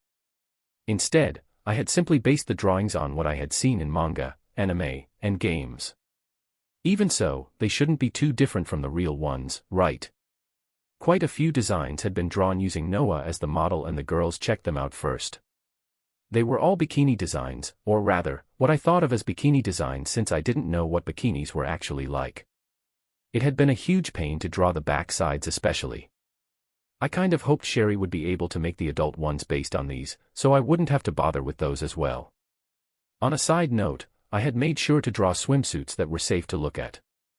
None of them were skimpy or erotic. I designed them with the children in mind, and I didn't draw anything I wouldn't want to wear myself. The only person that would want to and enjoy wearing a skimpy swimsuit would most likely be a Tora-san. These are kind of embarrassing. Like, isn't this fluttering skirt too short? Well, these are swimsuits, so it's fine. Noah seemed to be embarrassed by the prospect of wearing this kind of swimsuit. Maybe it would have been better if I only drew the swimsuit by itself. She herself had been used as the model in the drawings, after all. Now that I looked at it, I had only used Noah for the bikinis. Maybe I should use Fina this time, and draw some school and other one-piece swimsuits with her in mind. I was sure they would look great on her. Well, Shuri would probably be the best model for the school swimsuits. Yuri supposed to swim wearing this. I assent. That's still embarrassing. Well, it would be embarrassing to walk down the streets while wearing it, but it's way easier to swim in these swimsuits. It's difficult to swim if you wear regular clothing, and the clothes might even cause you to drown instead. Well, based on what Enzu told me, they wrapped themselves in bleached cotton cloth here, so maybe that wasn't that much different to swimsuits. Yuna-san, are there no bear versions of this? Bear versions? For a moment, I didn't understand what Noah meant by that. I had never heard of a bear version of swimsuits even in my former world. Yes, bear. I was sure you would have a bear-shaped swimsuit. Sorry, I don't. I wouldn't make it even if I knew how. Okay, but you just have to add a tail. No. No, you didn't make something into a bear just by adding a tail. Feet, hands, and ears all had to be bear-shaped in order to accomplish that. I tried to show it to her by using an illustration using Fina as a model, adding bear hands, feet, and lastly a bear swimming cap on her head. It looked like a regular swimsuit coupled with bear hands, feet, and head. Actually, now that I thought about it, did some swimsuits with included gloves and shoes maybe exist? No, those would get in the way of swimming for sure, especially the bear variant of it. I crumpled up the paper and threw it into the trash can. Ah. Why did you throw it away? Because that's not a swimsuit. But, it's such a waste to throw it away. To begin with, I had no intentions of making a bear swimsuit, so I ignored Noah's complaints, and drew more designs based on what I remembered from my former world. Including the ones I had drawn yesterday, I now had around 10 designs, which I judged to be enough. They were only rough drafts, but it was rather tiring to draw so much at once. The hardest ones were the swimsuits for boys. I had almost given up on trunks. Couldn't I just draw them with bikini bottoms? Anyway, I had drawn what I thought was appropriate, so it was most likely fine. Just as I put down my pen, Sherry had finally arrived. Welcome, Sherry. Come in. Sherry entered the bear house, looking a bit nervous. She was quite surprised when she saw that Noah and Fina were here as well. Fina-chan, and Noir-sama. I asked them to take a look at the clothing I want you to make. I proceeded to explain to Sherry all about our trip to the sea, ending with the subject of swimsuits, which I hoped she could make for me. Everyone at the orphanage is going to the sea. Yeah. You are included as well, of course. But, my job. I will ask Noel-san for permission before we go, so don't worry. I would feel bad leaving her out of the group, and I was pretty sure Noel-san would agree to her coming along. With that all cleared up, I showed Sherry the swimsuit designs I had drawn. Are these undergarments? No, they're clothing used for swimming. It made sense for her to be confused, as even if there were swimsuits in this world, the orphanage couldn't have purchased them for everyone, so nobody would have had the chance to wear them. I wanted you to use those designs to make swimsuits for everyone at the orphanage and the shop. Everyone? She asked while looking at the designs.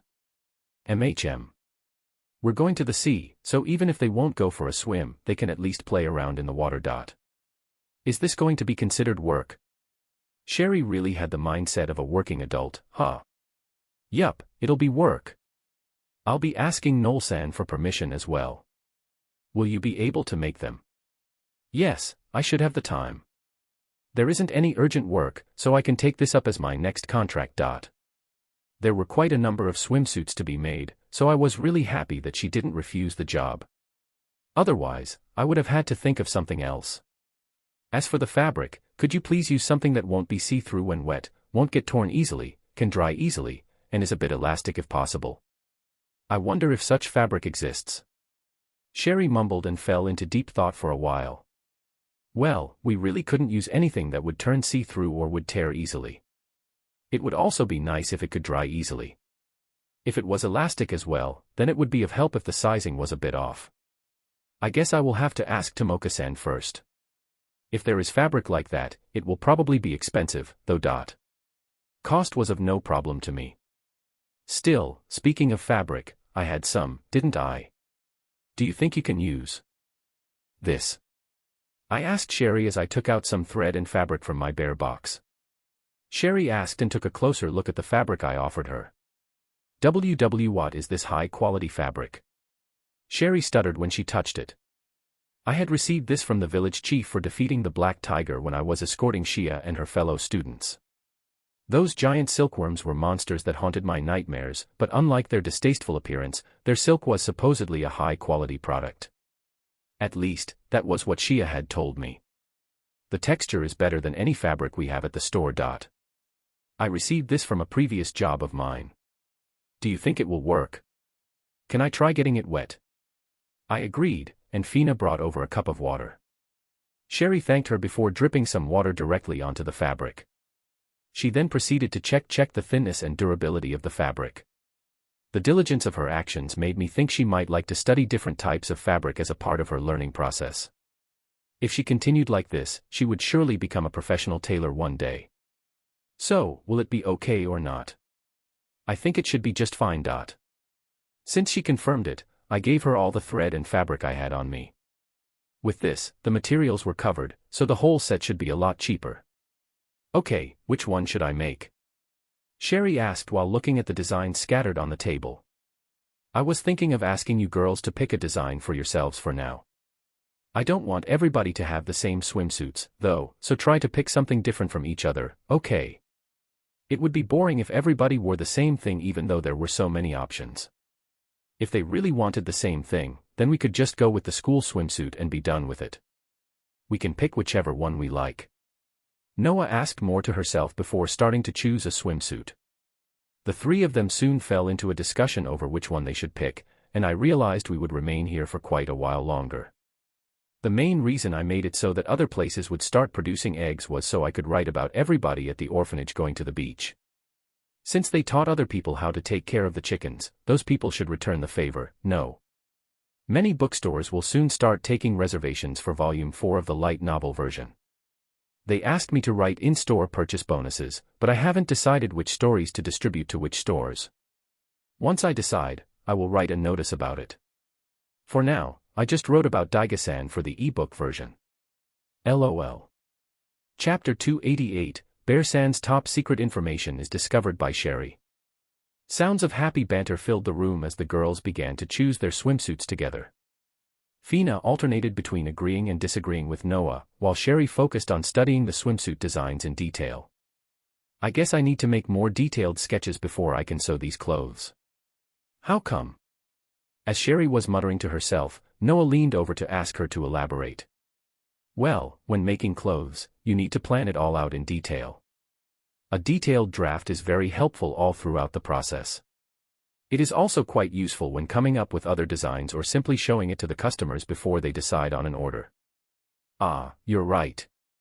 I've seen it before when I got new clothes made for me. As expected of our little noble lady Noah. We're all off her clothes made to order. I only had this high-quality bear suit that had been given to me by God and nothing else, so I was a bit jealous. This one is really cute. Yes, but it seems a little bit embarrassing to wear. It might also be hard to make. This one here is much simpler, so I should be able to make it easily. Noah and Fina were picking out designs based on their looks while Sherry only considered the prospect of making them. Once you two decide, make sure to let Sherry measure your body sizes. Our body sizes. I think both Noah and Sherry should already know this, but your measurements are used to make the clothes fit you. It's especially important to know the sizes for swimsuits, because if you get them wrong, you won't be able to wear it at all. Swimsuits could neither be too tight nor too loose. Unlike other clothes, if a swimsuit was too large, it could fall off. While Noah and Fina were of similar height, the children of the orphanage definitely required different sizes, so I hoped that Sherry could get as many measurements as possible. You can use the room next door for measuring. Okay, can you measure me first, then? Noah jumped at the chance and dragged Sherry into the room next to ours. Do the people of your hometown really wear these when they go swimming? Yeah. There are even more varying designs there. Everybody wears a different one when they go to the beach. So, you must have worn one of these as well, didn't you? Fina asked innocently as she looked at the swimsuits. I guess so, but that was a long time ago. I couldn't really tell her about how I had worn a school swimsuit when I was in elementary school, so I made sure to keep it vague. Did you decide on a swimsuit yet? Yes, somewhat. She sounded a bit embarrassed. Just as I was going to ask her which one, Noah came back from the other room. Your turn, Fina. Fina replied with an okay, and went to the room next door. I'm really looking forward to going to the sea with everybody. Make sure you get permission from Cliff, though. Yes, I will. I'm sure he will say it's fine since you're coming with us, Yuna-san. Father trusts you, after all. If I were a guy, the implications here would be completely different. I was a girl, though, so that meant Cliff trusted me in a normal way. Noah continued to look at the designs while waiting for Fina to return. Yuna-chan, you're next. Me. It's okay, I'm not going to wear one. Sherry, who was also standing by the door, heard me, so all three girls ended up looking at me weirdly. Had I said something strange just now? Yuna-san, you're really not going to wear one? Yeah, I have no plans to. You can't do that. If you don't wear one despite being the one suggesting them, then nobody else will wear them. If you don't wear one, then I won't, either. Fina took Noah's side. But, I can't swim. Neither can I. Yeah, and if Yuna-san doesn't swim, no one else will, either. I wasn't sure she was right there. I could easily imagine everybody running straight into the water upon seeing the sea in front of them. Well, no matter what, you have to wear one, too. Noah added as she slowly slid towards me. I quickly stood up and backed away, but something grabbed me from behind. When did she get behind me? Yuna-chan, I'm sorry. She didn't have to apologize, she just had to let me go. Of course, I could easily remove her arms by force, but I would never do such a thing to Fina. Yuna-san, please give up. Okay, Yuna-chan. I'll be measuring you, so please take off your clothes. Sherry took out her measuring tape and stretched it out with a smack. She then slowly edged towards me. Let's talk about this first. Yes, we should talk this out, and then everything will be fine. You shouldn't do things forcibly, you know. The two of them continued to approach me, completely ignoring my pleas. Yuna-chan, we can't get a swimsuit made for you if we don't know your sizes.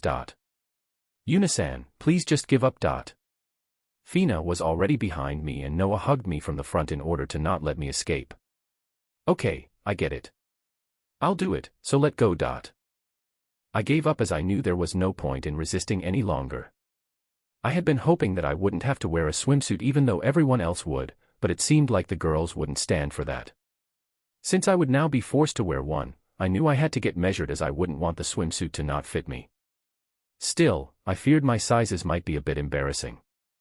Hopefully, I hadn't eaten too much pizza and potato chips. I was particularly worried about my stomach area. It should be fine, right? I was able to fit into Shia's uniform, so it shouldn't be too bad. You can't run away, okay? Fina believed me and let go, and Noah soon followed. Now that the two of them let go, I could finally escape. At least, I wanted to. Well, it was fine if they measured my sizes as long as they didn't go around telling them to anyone else. Having given up, I slowly walked into the other room, with the girls close behind me. Sherry would be doing the measurements, so I understood why she followed me in, but why were the other two here as well? Why are you two coming along? To make sure you don't run away, of course. Noah said happily, and Fina nodded in agreement. I won't try to escape anymore. If I was actually going to run away, I would have simply shaken them off earlier. We believe you, but just in case. It's embarrassing to have you all here, though. Why? We're all girls here, so there is nothing to be embarrassed about. Well, I couldn't rebuke that. They were also all younger than me, so there really should be no issues in that regard. It was like changing for PE class or pool. Yet, as the elder sister, letting these girls know my sizes could affect my dignity later on. Maybe if even praying to God most likely wouldn't help, but if my size of that certain area was smaller than theirs, I wouldn't be able to live anymore. Not to mention, we also had to measure the orphanage kids' sizes. There were some younger kids who were growing well. If the girls compared my sizes to theirs, then... We won't tell anyone, so please trust us. Sherry seemed to have noticed my worries and tried to reassure me while also looking at that certain spot of mine. Why was she looking there? Yeah, and Sherry is the only one who will measure your size. She will keep it to herself as top secret information. She won't even tell Noel-san. Yes, top secret. Even Noel-san won't know. Don't us. You can't help it since we need to get your sizes. Yuna-san, I'm aiming to become like you in the future, so I think you're perfect the way you are. Noah, you should aim to become like Shia, since you're sisters. Anyway, I refuse to do this. If you keep on insisting, I'm going to have to use force. Yuri going to use violence. I summoned Swaying Bear and Hugging Bear and ordered them to grab onto Noah and Fina. Swaying Bear took down Noah while Hugging Bear wrapped its paws around Fina, rendering them both immobilized. Swaying Bear-chan, please let go. Okay, take care of those two for me. Why me, too? I brought Sherry to another room where we could have some peace. Sherry, if you tell other people my sizes, I won't tell anyone. I promise. Sherry felt that the threat was real and nodded a couple of times, before I finally decided to believe her and took off my bear suit. Even if it was being done by a younger girl, getting my sizes measured was really embarrassing. This must be how my bears must have felt when they were being measured for their plushies. If the world were to know of my sizes, I really wouldn't be able to live here anymore. Why did this have to happen? Okay, I'm done. After suffering from this terrible disgrace, I equipped the bear suit as quickly as I could. Not only did it protect me from harm, it also covered my body. This bear suit was truly divine. Since the ordeal was over, I returned to the other room where the bears were still restraining the other two girls. Swaying Bear-chan, it's really hot. You can let them go now. The bears let go the moment I said that. Yuna-san, you're terrible. Why did you restrain me as well? It's all Noah's fault, honestly. I just wanted to know Yuna-san's sizes, that's all. That was the problem. She shouldn't infringe on other people's privacy. Sherry, please help with the swimsuits for the children and the staff as well. Sherry carefully stashed away the swimsuit designs and the secret data into her item bag. There was also quite a lot of fabric for her to take, so I also lent her one of my item bags to carry it more easily. Are you going to be fine by yourself? Yes, I'll be okay. I will also be stopping at your place tomorrow to ask Noel-san to let you join us on our vacation. With that, Sherry walked off, waving goodbye as she went. For some reason, I was quite exhausted after this encounter. I headed to Morin-san's shop for a break and took Fina and Noah with me since they wanted to come along. Albeit a bit begrudgingly, I decided to treat them to some cake for helping me today. I told the two of them to order whatever they wanted and headed to the kitchen on the second floor, where I immediately ran into Elena-san. You've gotten better at baking cakes, I must say. No, not at all. I still have a long way to go. Elena-san was being humble, but the cakes she made really were quite delicious, and I heard that she had been doing some research into new varieties as well. So, what brings you here today? I have something I wanted to discuss with you and Morin-san. Can we talk downstairs? She agreed, so we took the stairs down directly from the second floor kitchen to the one on the first floor. It had been rather inconvenient before, so they connected the two kitchens together for easier access. Morin-san, do you have a moment? Morin-san and the children were cleaning up, so I hoped she could take off a few minutes for me. Yes, I do. We just finished our work for the day. I proceeded to explain to everyone how we would be closing the shop for a few days and go on a trip to the sea. Yeah. Everybody has been working hard, so think of it as a little reward. I've never been to the sea before. Me neither, I was always stuck at the capital with my mother. Elena-san and Karen-san looked quite excited. Is it okay to close the shop, though? It's fine, so all of you should come. I guess we could. I should see it at least once in my life, right? After chatting about the sea for a while longer, I told them that Sherry would be making swimming clothes for them, so she would come here and measure their sizes. Worried expressions crossed the faces of Morin-san, Karen-san, and Elena-san. I had finally found others who understood how I felt. As expected, the older one got, the more they didn't want to be measured. Yuna-san. When will we be going? We haven't decided on a date yet. Probably when it gets a bit warmer. Do you think we will have enough time? It should be enough, Elena-san. Let's do our best, together. Elena-san and Karen-san both looked down at their stomachs. Lately, I've been doing a lot of taste testing for cakes. Me too. Ah, that was what they meant by having enough time. Well, I hope they could do their best dieting. I stayed to chat for a while before going home. The next day, I didn't forget to stop at Noel-san's place to talk about the swimsuits, inform her about the trip to the seaside, and request some time off for Sherry. Noel-san agreed to let her go without a problem.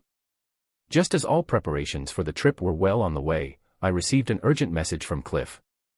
Finally, Yuna's top secret information has been revealed. LOL.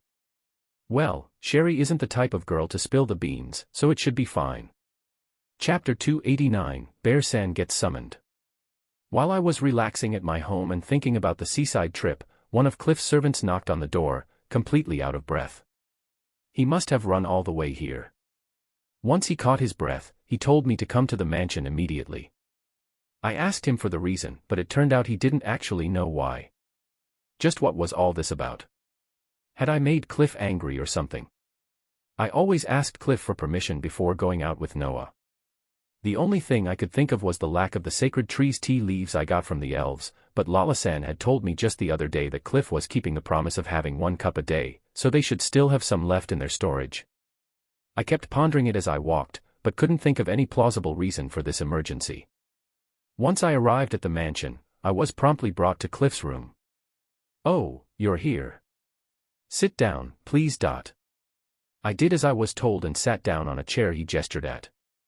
I glanced at Cliff, and he didn't seem angry, so maybe I wasn't called here because of something I did. Still, what else could it possibly be? So, what is it that you need me for? I went straight to the point. A letter from His Majesty just came to my residence. He asks you to come to the capital. Huh? So, what you are saying is that I'm actually being summoned by His Majesty and not you. To think it was the king that was behind this abrupt interruption of my relaxation time. What could he possibly need me for? This was the first time he ever summoned me, so I really had no idea. He had already lectured me about the school festival, so it clearly wasn't that. There was something I wanted to confirm with you before you leave. You defeated the Kraken, right? The Kraken. I thought you knew that already, Cliff. Don't tell me you're doubting me. Well, I don't really care if you believe me or not. I just said I wanted to confirm it with you, not that I don't trust you.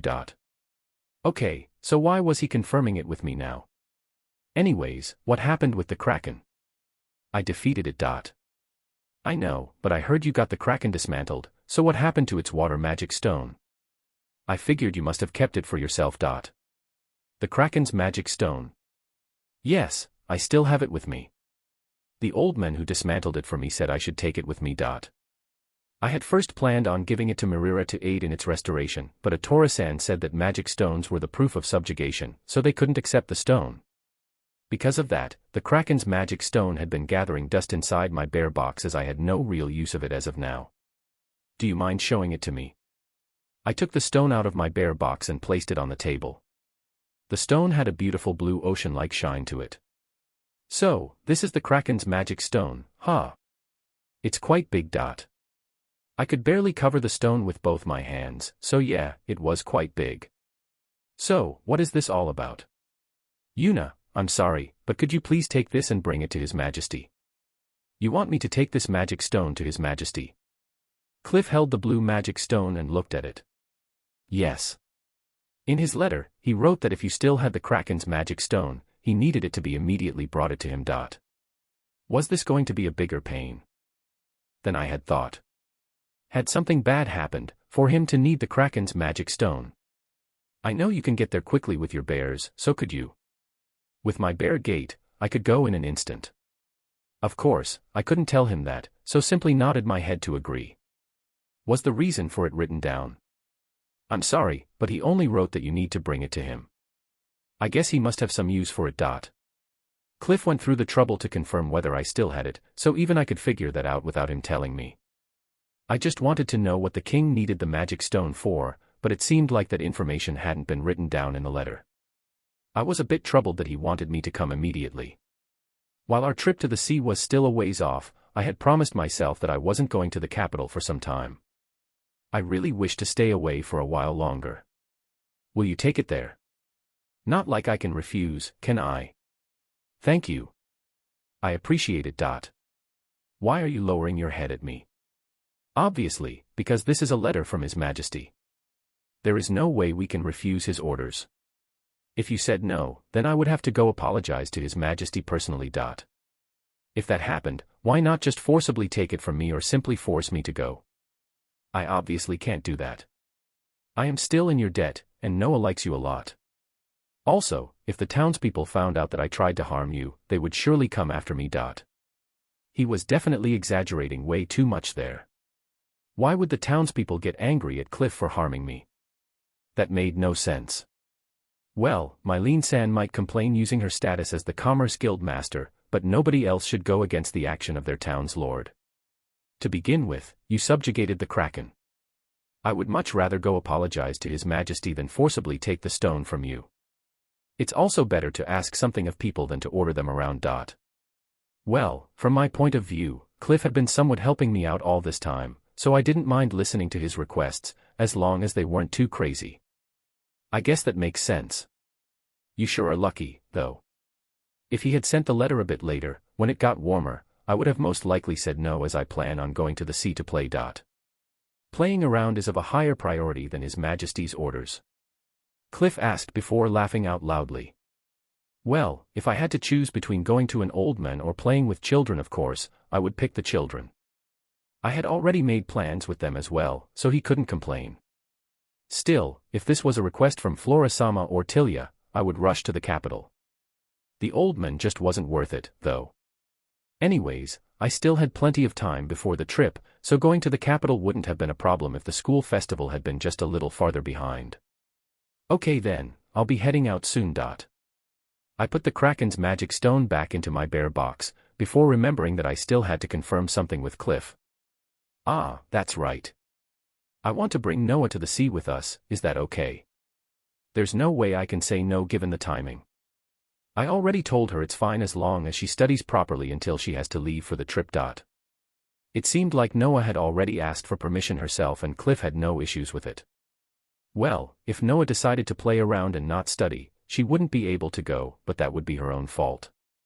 I left the mansion and went to tell Terumina-san and Fina that I was off to the capital again. Terumina-san, I'm going to come back as soon as I can, but if anything happens, please take care of it for me. Fina, if something bad happens, let me know using your phone, okay? Yuna-chan, you sure are busy. I'm really not, thanks to you helping me look after the shop and the orphanage. Oh my, nothing will come out of you flattering an old lady like me, you know. Terumina-san, you're still quite young. Fufufu, thank you. Terumina-san was being modest, but it really did help that she took care of things for me. I often went out on long trips, and without her, that wouldn't be possible. Anyway, I think you will be fine, but please take care of yourself, Yuna-chan. I will. If anything unexpected happens, tell Fina and let me know, okay? Don't worry, she will call you if it does. I returned to my bear house, but I didn't know if I should move directly to the capital. I had only received the message today, so it would probably be better to wait out a day or two. Yes, I should stay back for 2 days, and teleport there after breakfast.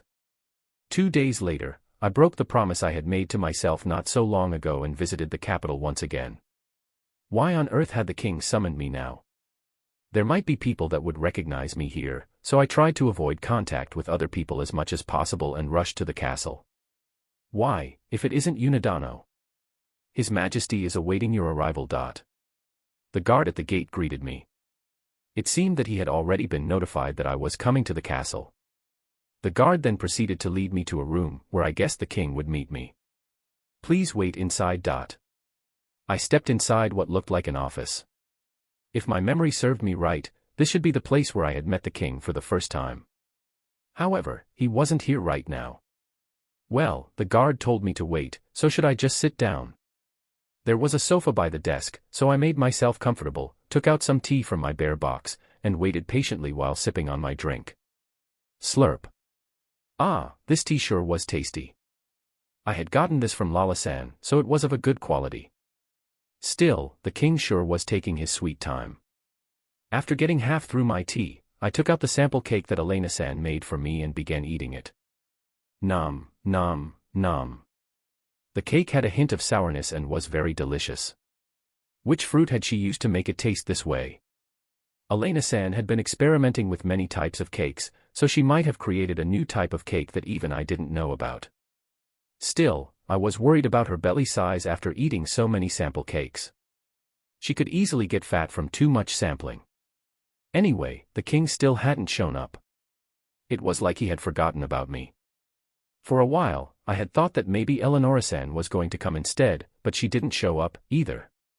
Since I was bored, I summoned Swaying Bear and Hugging Bear in their cub forms and started to cuddle with them and let them ride on my shoulders to show my affection. Their soft fur felt so nice. As I was enjoying my time with the bears, the door suddenly opened and the king entered. Sorry, I've kept you waiting. What are you doing? I looked around myself when he asked that. On the table was a half-full cup of tea and a half-eaten cake. Then there was me, playing with Swaying Bear and Hugging Bear. I sure had made myself comfortable, hadn't I? I was summoned and left here in this room, but nobody came for a while, so I got bored. I do apologize for that. Still, this is the first time I've seen somebody so relaxed while waiting for me. I could also hear him mutter, I may be like this, but I am still the king. I think Eleonora-san is even worse than me in that aspect, no? Yuri.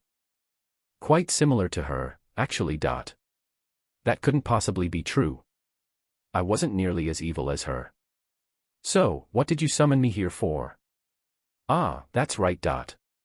As the king was sitting down by his desk, I cleaned up the table and made Swaying Bear and Hugging Bear sit next to me. You sure arrived to the capital quickly. Well, you wrote that this was urgent, so I rushed here with my bears. I blatantly lied. I had spent 2.5 days chilling around in my home before teleporting here via Bear Gate. So, what is it? I only know you need the Kraken's magic stone for something. First, could you let me check the magic stone? I took out the Kraken's magic stone and placed it on the table between us. This is the Kraken's. It's quite big. Can I touch it?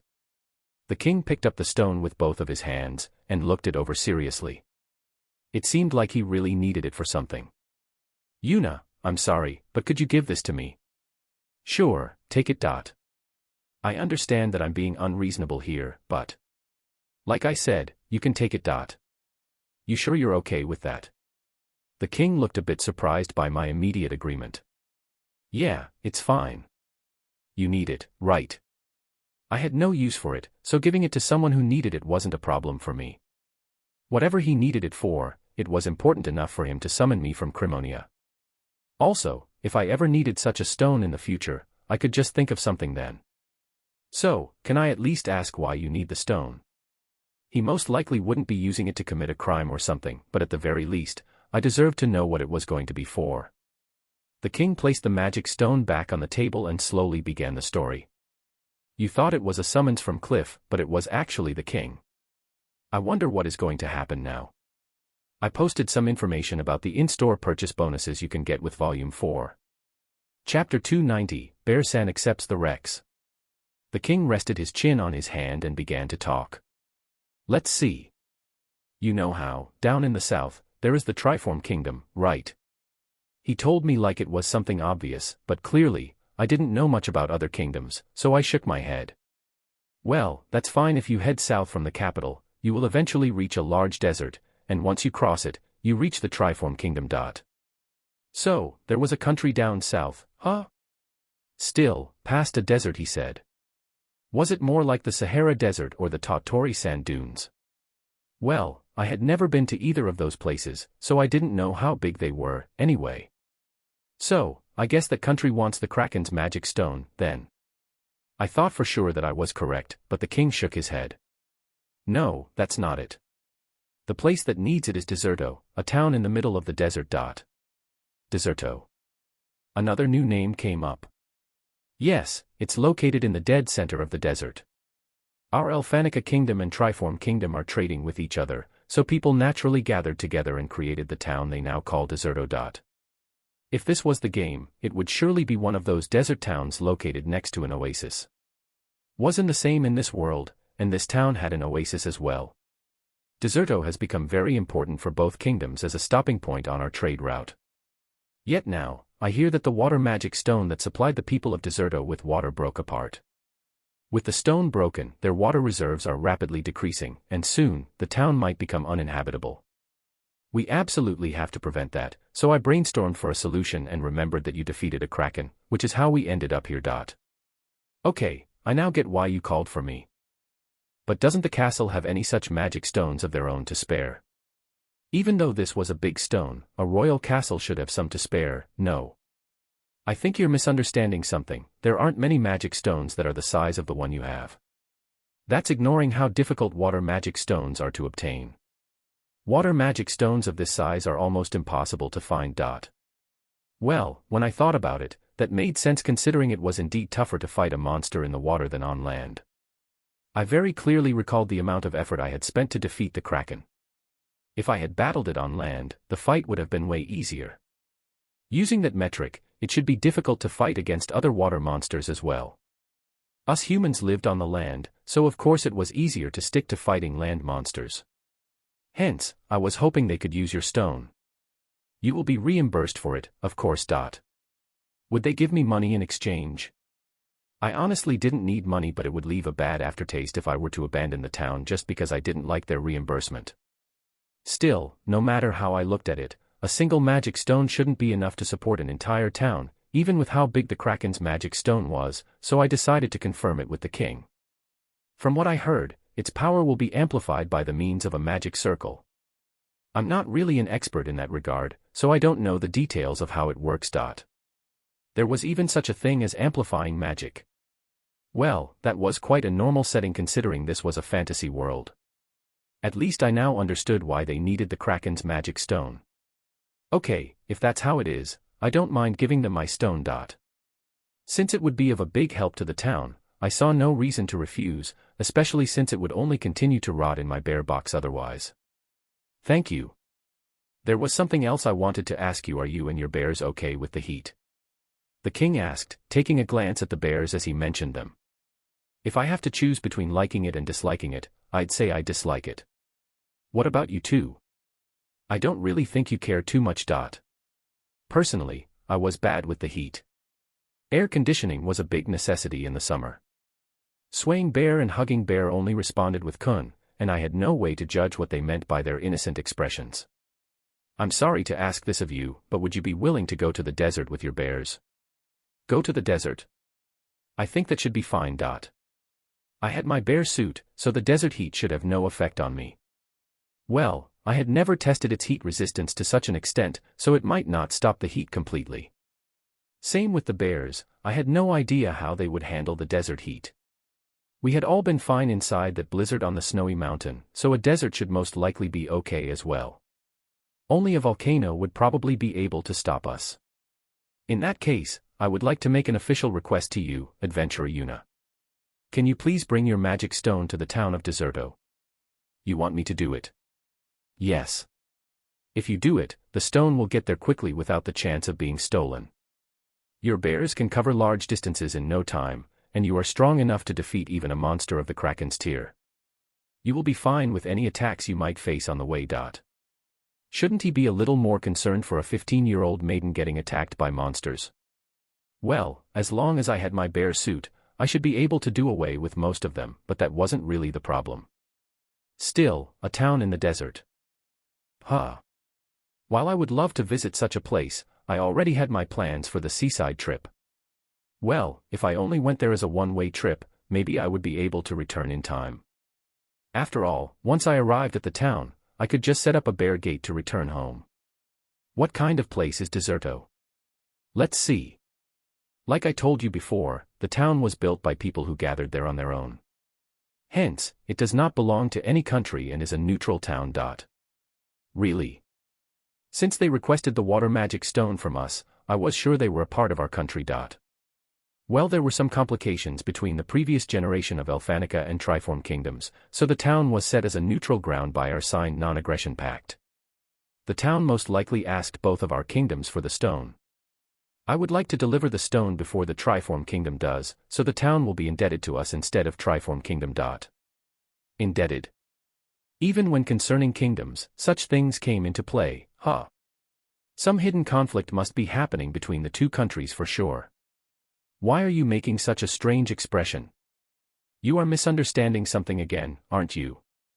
Our kingdoms presently have good relations with each other. Yes. As I mentioned earlier, it was our previous generation that had the conflict. We are friendly now. And yet you want the town to be indebted to you. You never know how long peace will last. Something may happen when the next generation takes up rule. Having more information about the areas near the borders is always useful. So, he was trying to invest in the future generations. If the town owed our country a favor, then they might be willing to sell us information when the opposing country did something suspicious. A king always had to act while taking the future into account. Such a troublesome job would be impossible for me, and I would have definitely offloaded it to someone else. Anyways, this will be treated as a rank B request. A rank B request? Yes.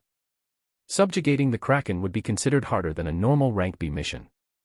Since this mission will include its stone, then of course the request rank has to reflect it. Certainly, a request to obtain a Kraken's magic stone and bring it somewhere would entail either subjugating a Kraken or buying the stone off of someone. Buying such a stone from someone required finding such a person and then negotiating with them. So, looking at it like that, maybe it being a rank B request made sense. I just have to bring it there, right? Yes, that's it. Okay, I accept this request. Thank you. Just to make sure, are you going to go in that suffocating outfit? The king asked as he glanced at my bear suit. That's the plan. Why? Actually, there was no way I would enter a desert without it. With my feeble body, I wouldn't even be able to stand still at a desert for more than a few minutes before collapsing from heat stroke. Are you sure you're going to be fine in such an outfit? Yes, I'll be fine. Alright, that's fine, then. I was only worried you might collapse in the middle of the desert. Just like Noah had already pointed out, my outfit seemed really hot to others, but the appearance couldn't be farther from the truth. The king reached into one of his drawers, pulled something out, and handed it to me. Here is a letter for you to deliver to the Lord of Deserto. He's called Belima. I wrote about you in this letter, so that you won't cause too much of a commotion when you arrive.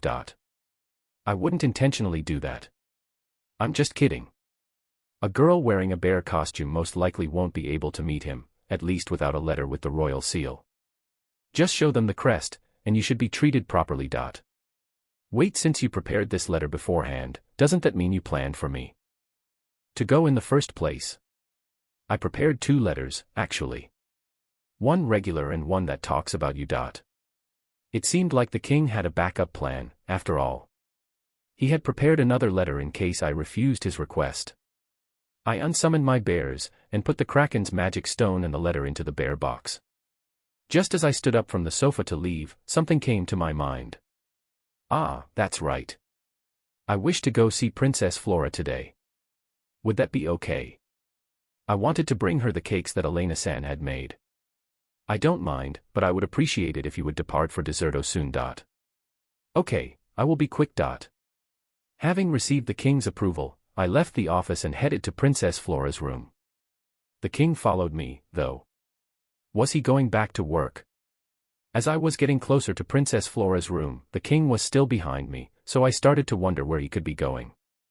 When I stopped in front of Princess Flora's room, the king stopped right next to me. It was then when it dawned on me. You're following me, aren't you?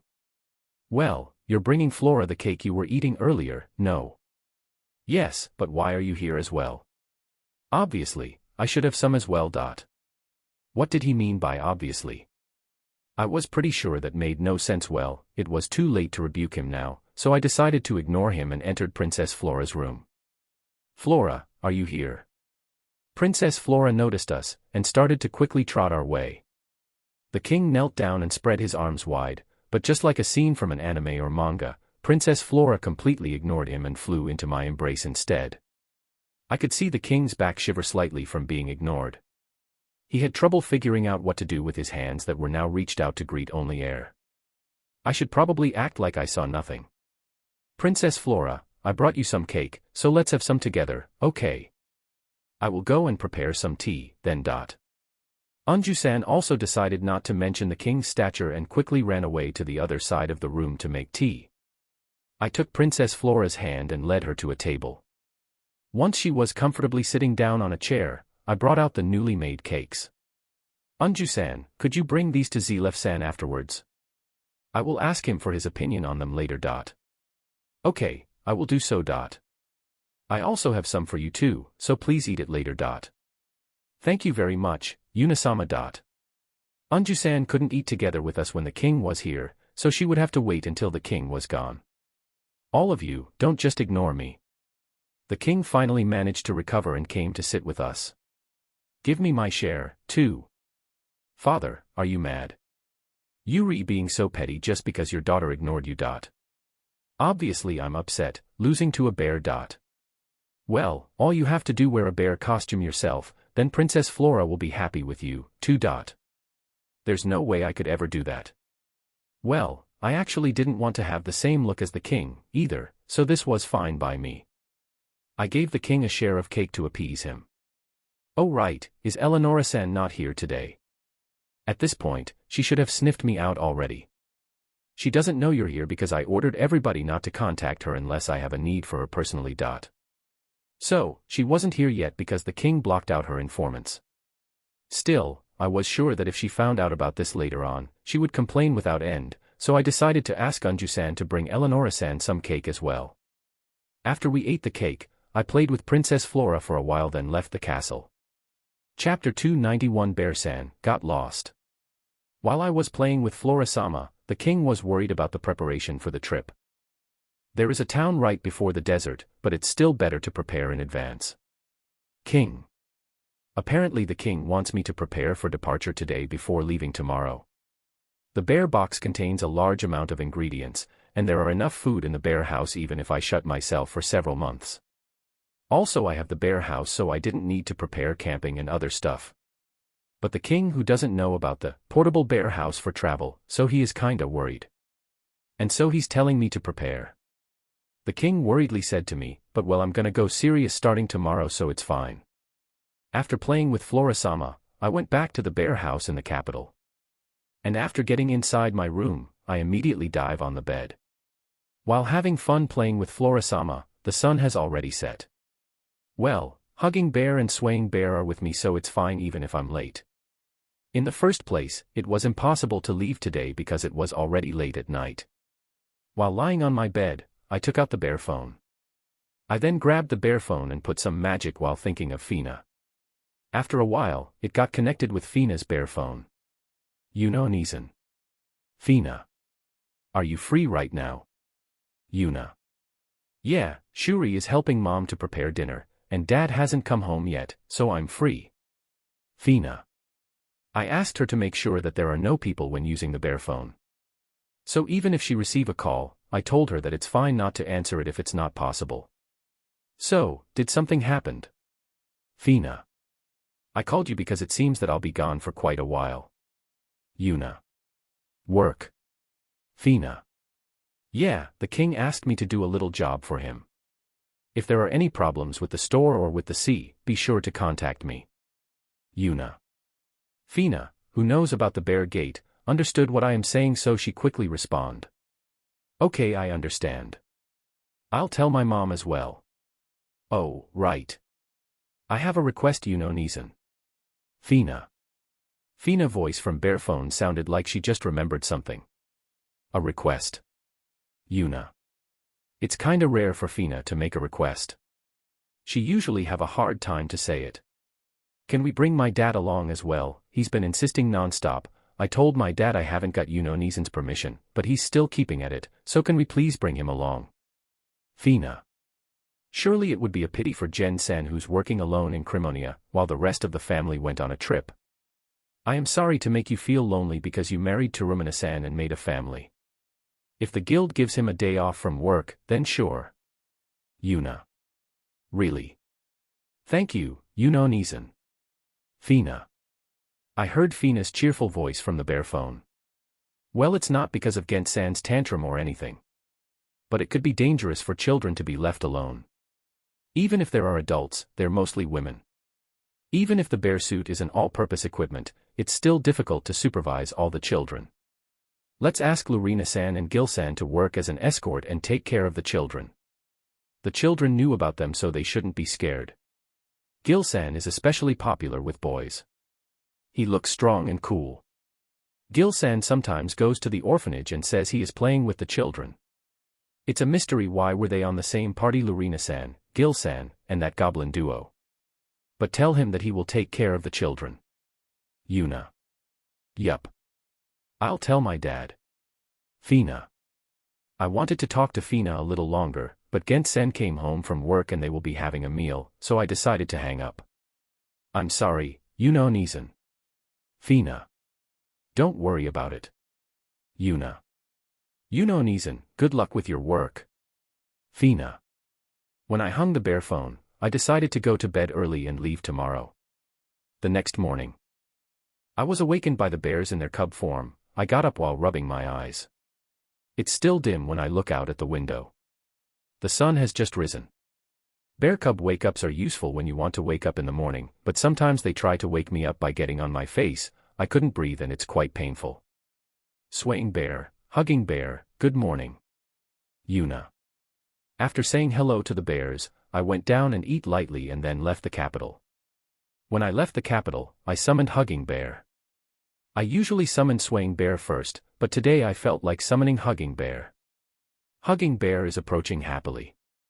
Thank you, Hugging Bear. Yuna. I petted Hugging Bear's head and then climb on its back. Let's go to the unfamiliar land of desert. Hugging Bear begins to run south after replying with. However, a desert.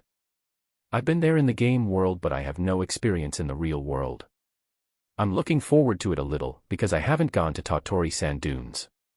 But what kind of place is the desert? Basically, is there a game like Monster or is it hot in there? It reminds me that HP could reduce if you're not wearing a heat-resistant equipment when going to deserts and volcanoes. In that respect, bear equipment is safe because it has a heat-resistant effect. The bear costume is likely to be the strongest equipment in the game world, but whether or not it will be worn is a different story. Even though it's a game, bear costumes are embarrassing. And in the game, unlike this world, I had strong weapons and armor, so I don't have to forcibly wear it. Hugging Bear runs on the road. The king said that if you follow this road, there will be a town. There seems to be a way to get to the desert from that town without a doubt. It is not displayed on the bear map, unless it has been explored, so the destination is unknown. If we go off the road, we may lose sight of our destination. I sometimes use my detection skills to see if there is a person's reaction. It'll be troublesome if they panic when they see Hugging Bear rushing in. This is different from the surroundings of Crimonia. If I ride the bears around Crimonia and meet some adventurers and merchants along the way, they are no longer surprised, because they already know about the bears. Some even call out occasionally. But there are many people from other towns who might get surprised and run away when they see the bears. Well, in reality, if a bear appears, you should run away. It's useless to pretend to be dead. If there is a human reaction while we're running on the highway, I'll go off the road and make a detour so we won't be seen. But it's troublesome to do so every time there's a human reaction on the road. When I come back to the road, there will be other people, so I'll have to go around and avoid them. Well, it's a little inconvenient. I looked at the map, but the destination is still black and I don't know what is there. It's a useful skill, but it's a little inconvenient to go to a new place. But it's true that automatic mapping is easy and helpful. Going to a new place is fun, but if I know all the locations on the map, it'll be boring because it'll take out half of the fun. I looked at the black map. Then I looked at the road in front of me. The road turned slightly to the right. Looking to the right, there is a forest. Can I make a shortcut if I go through the forest? The horse-drawn carriages cannot pass, but Hugging Bear can proceed without any worries. I'll try and make a guess as I look at the road in front of me in the black map. And so, I decided to go through the forest. No one goes off the road and enters the forest. I can move at ease for now. But of course going off the road means monsters will be detected. Well, as long as they don't attack, I can proceed peacefully. Taking a break along the way, and then continue after switching bears. We're really doing fine, aren't we? Predicting the way and advancing through the forest. I didn't realize that this was that kind of mistake they say in the past. I thought it was okay because I have the bear skill map and detection magic. But I got lost.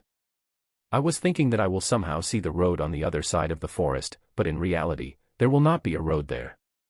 In the first place, it did not pass through the forest. Maybe the road had an S shape.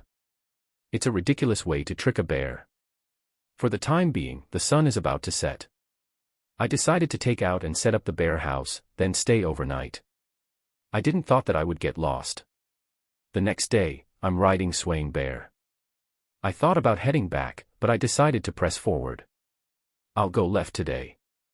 When I was on the road, it was going straight. So I was hoping that the road will be on the left. The king only explained that I would be fine if I followed the road. The king would never have thought that I would stray from the road, and nor do I thought that I'll press forward. It would have been better if you showed me the map before leaving, you know. Apparently, it's my mistake when I deviated from the road. I can't go back now, so I'll just keep going. After a few breaks, I used my map and detection skills. After using my detection skill, I found a giant hornet. The giant hornet is a dangerous bee in my former world. But was it a monster? It's just a tiny insect. I hate insects, but I'm a little worried, so I'll go see them. And I immediately regret it. Detecting a monster doesn't necessarily mean seeing it. A bee is flying in front of me. Moreover, it's big. A big bee about the size of a big bird is flying in my direction. The detection skill written it as a giant hornet. It is different from the giant hornet that I know of. The giant hornet I know is about the size of a thumb and not as big as a big bird. The big giant hornet, though the ordinary giant hornet is already terrifying. How big is the nest size, you asked? Imagining it will send chills on your spine, though I'm not an expert on insects. Besides, when it's this large, the horror is truly exceptional. Flying with a nasty buzzing sound. Should I defeat it? But it's too bothersome. When I used detection skills, there were dozens of giant hornets ahead. Is there a nest somewhere? The giant hornet flew back. Up ahead, there is a cave with swarms of hornets outside. Apparently, there seems to be a nest in it. It was good that it's not hanging on a tree or something. The nest is different from my former world. You might have gone crazy if you saw the nest of that size. The giant hornets are going in and out while I was looking at the cave. Yeah, it's gross. Let's annihilate it.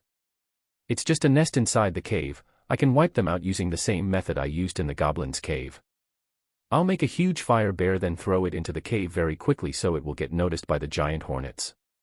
Then, seal the cave with a huge earth bear. And that's it. After that, only the giant hornets flying around the cave will remain. Or so I thought. There seems to be a hole on the side of the cave, and countless giant hornets jumped out. Ah, there is a hole in there too. I got swarmed by the giant hornets. Oh sure dash, there's a lot of them. It's so noisy. It's so disgusting. made a tornado around me and it swallowed the giant hornets that are attacking me. The wings was cut off by the tornado and the giant hornets falls. The giant hornets that have lost their wings looks awkward. I closed the hole where they came out and the flying giant hornets were defeated by wind magic. However, there are several giant hornets flew high in the sky. Oh, they escaped. Well, maybe a few. But I was able to defeat a number of them with my fire bear and tornado. However, when I saw the giant hornet flying away, swaying bear screams cutely. That's why I'm at lost. There seems to be a questionnaire of the following goods on Twitter of Pash. I'm in charge of Pash. Kuma Kuma Kuma Bear, release date. So I would like to ask everyone. Yuna and Hugging Bear and Swaying Bear are so cute, so I want to make a Kuma Bear good someday. What do you want me to make? It is unclear whether it will be realized. 1. I want to carry it. Strap type such as bust. 2. Yuna feeling. Bear puppets and other things to wear. 3. I want to decorate. 3-dimensional objects such as figures. 4. No, I want to hear a voice. Drama CD. The deadline is August 3rd and 4th. It seems too close. I can't put a link on it, so I'd be happy if you looked up and voted. Chapter CH 292. As Hugging Bear saw the flying giant hornet, he tried to look around, but there is nothing he could do. What's wrong? Yuna. In addition to Hugging Bear's cry, he is pushing my back. What's wrong? You want me to follow you? Yuna. Hugging Bear respond to my words with, in such a cute voice. Maybe there's something about the giant hornet that's flying. When I use detection skills, I found a human reaction. Who Hugging Bear? If you noticed some people, don't just cry with such a cute voice, charge. Yuna. When I jumped on Hugging Bear's back, he started chasing the giant hornet that is flying towards the reaction. You can hear someone screaming. You are a giant hornet. Men. I see them. Several giant hornets are attacking a man. While screaming, the man tries to fend it off by swinging his knife randomly. However, the giant hornets were only circling around the man and doesn't want to leave. I shot a wind blade towards a giant hornet and split the body of the giant hornet into two. The man doesn't seem to notice me and still swinging his knife. I will also defeat the remaining giant hornet with magic, and then there should be no giant hornets buzzing around. Is he okay? After I defeated the giant hornets, I went to the man who is sitting down. Are you okay? Yuna. You are a bear, man. The timid voice came from a man in his 30s. The man screamed when he saw Hugging Bear. Then, while trying pull up his weight, he is swinging his knife randomly. Don't come near me. Man, quite a noisy person he is. If you don't shut up, I'll feed you to my bear. Yuna. Hugging Bear slowly approaches as to match with my voice. Don't eat me. Man, that's why I telling you to shut up, so you won't get eaten. Yuna. Don't eat me, I'm not delicious. Man. He's still swinging the knife randomly without looking at me. Yeah, it's useless. He's not listening to me at all. I created water using water magic and pour it on the top of the man's head, who is still sitting down. Man, are you willing to listen now? Yuna. A little girl. Man. He looked at me, then he looked at his surroundings, while his neck is making a sound. Apparently, he seems to have returned to sanity. He then looked at me accordingly. You should be grateful because I saved you. Yuna. When I look at the two giant hornets, the man also look at the giant hornets on the ground, alternating his gaze between me and the dead giant hornets. Then finally, his gaze stops at me. And he's staring at me blankly. Do you understand the words that are coming out of my mouth? Yuna. Are you the one who defeated them, young lady? Men, yes, I am. Yuna. Well, I'm also the reason why the giant hornets fled and came over here in the first place. However, I'm also the one who defeated them. The man stood up, but somehow it felt like he's a little stiff. The bear is, man. Apparently, Hugging Bear is a bit cautious. It's so cute. If you don't attack me with that knife, then he won't do anything. So, are you okay, uncle? Yuna. Oh. Yes, thank you for the help. I was so frightened when a giant hornet suddenly appeared. Uncle. While thanking me, he's looking at my appearance. But I'm not going to say anything, I'm not. So, why is uncle alone in such a forest? Yuna. There is a village not far from here, but the giant hornets appeared in the village recently, so I came to investigate where it came from. Uncle. Maybe it's the same hornet's nest that I just burned. According to the uncle, it seems that the villagers' opinions are divided on whether or not asking the Adventurers Guild to subdue the giant hornets. So, if the nest seems to be small, the villagers will handle it by themselves. But if the nest is large, they will turn to Adventurers Guild instead. That's why this uncle came to check the giant hornet's nest. Even though he might get attacked by a few animals, even though he is panicking, he still insisted to find the nest alone. However, according to his story, it seems that some villagers are spreading out to search for it as well. This uncle was just unlucky, he got attacked by the giant hornets. Well, about the nest, I think I burned it together with the giant hornets. I may look like this, but I'm an adventurer, you know. Yuna. The young lady is an adventurer. Uncle. Again, he's staring at my appearance. Well, it's because of the bear costume, right? That's why he can't believe it, right? Right. Yeah, as I was on the process of eradicating the giant hornet's nest, a few of them managed to escape, so I chased after them. That's when I found Uncle being attacked. Yuna. Well, if the young lady didn't come to help, I would be in danger. I was saved, thank you. Uncle. Well, to begin with, it was my fault for letting it escape. But it was all thanks to Hugging Bear. It might have been dangerous if Hugging Bear didn't tell me. If he died because of me, I might not be able to sleep. Thanks to Hugging Bear for telling me. Young lady, is it true that the giant hornet's nest was already burned down? Along with the other giant hornets? Uncle. Yeah, I burned it down with fire magic and cut the rest with wind magic. Yuna. It's okay because I already destroyed it. I'm sorry, but can you guide me to the nest?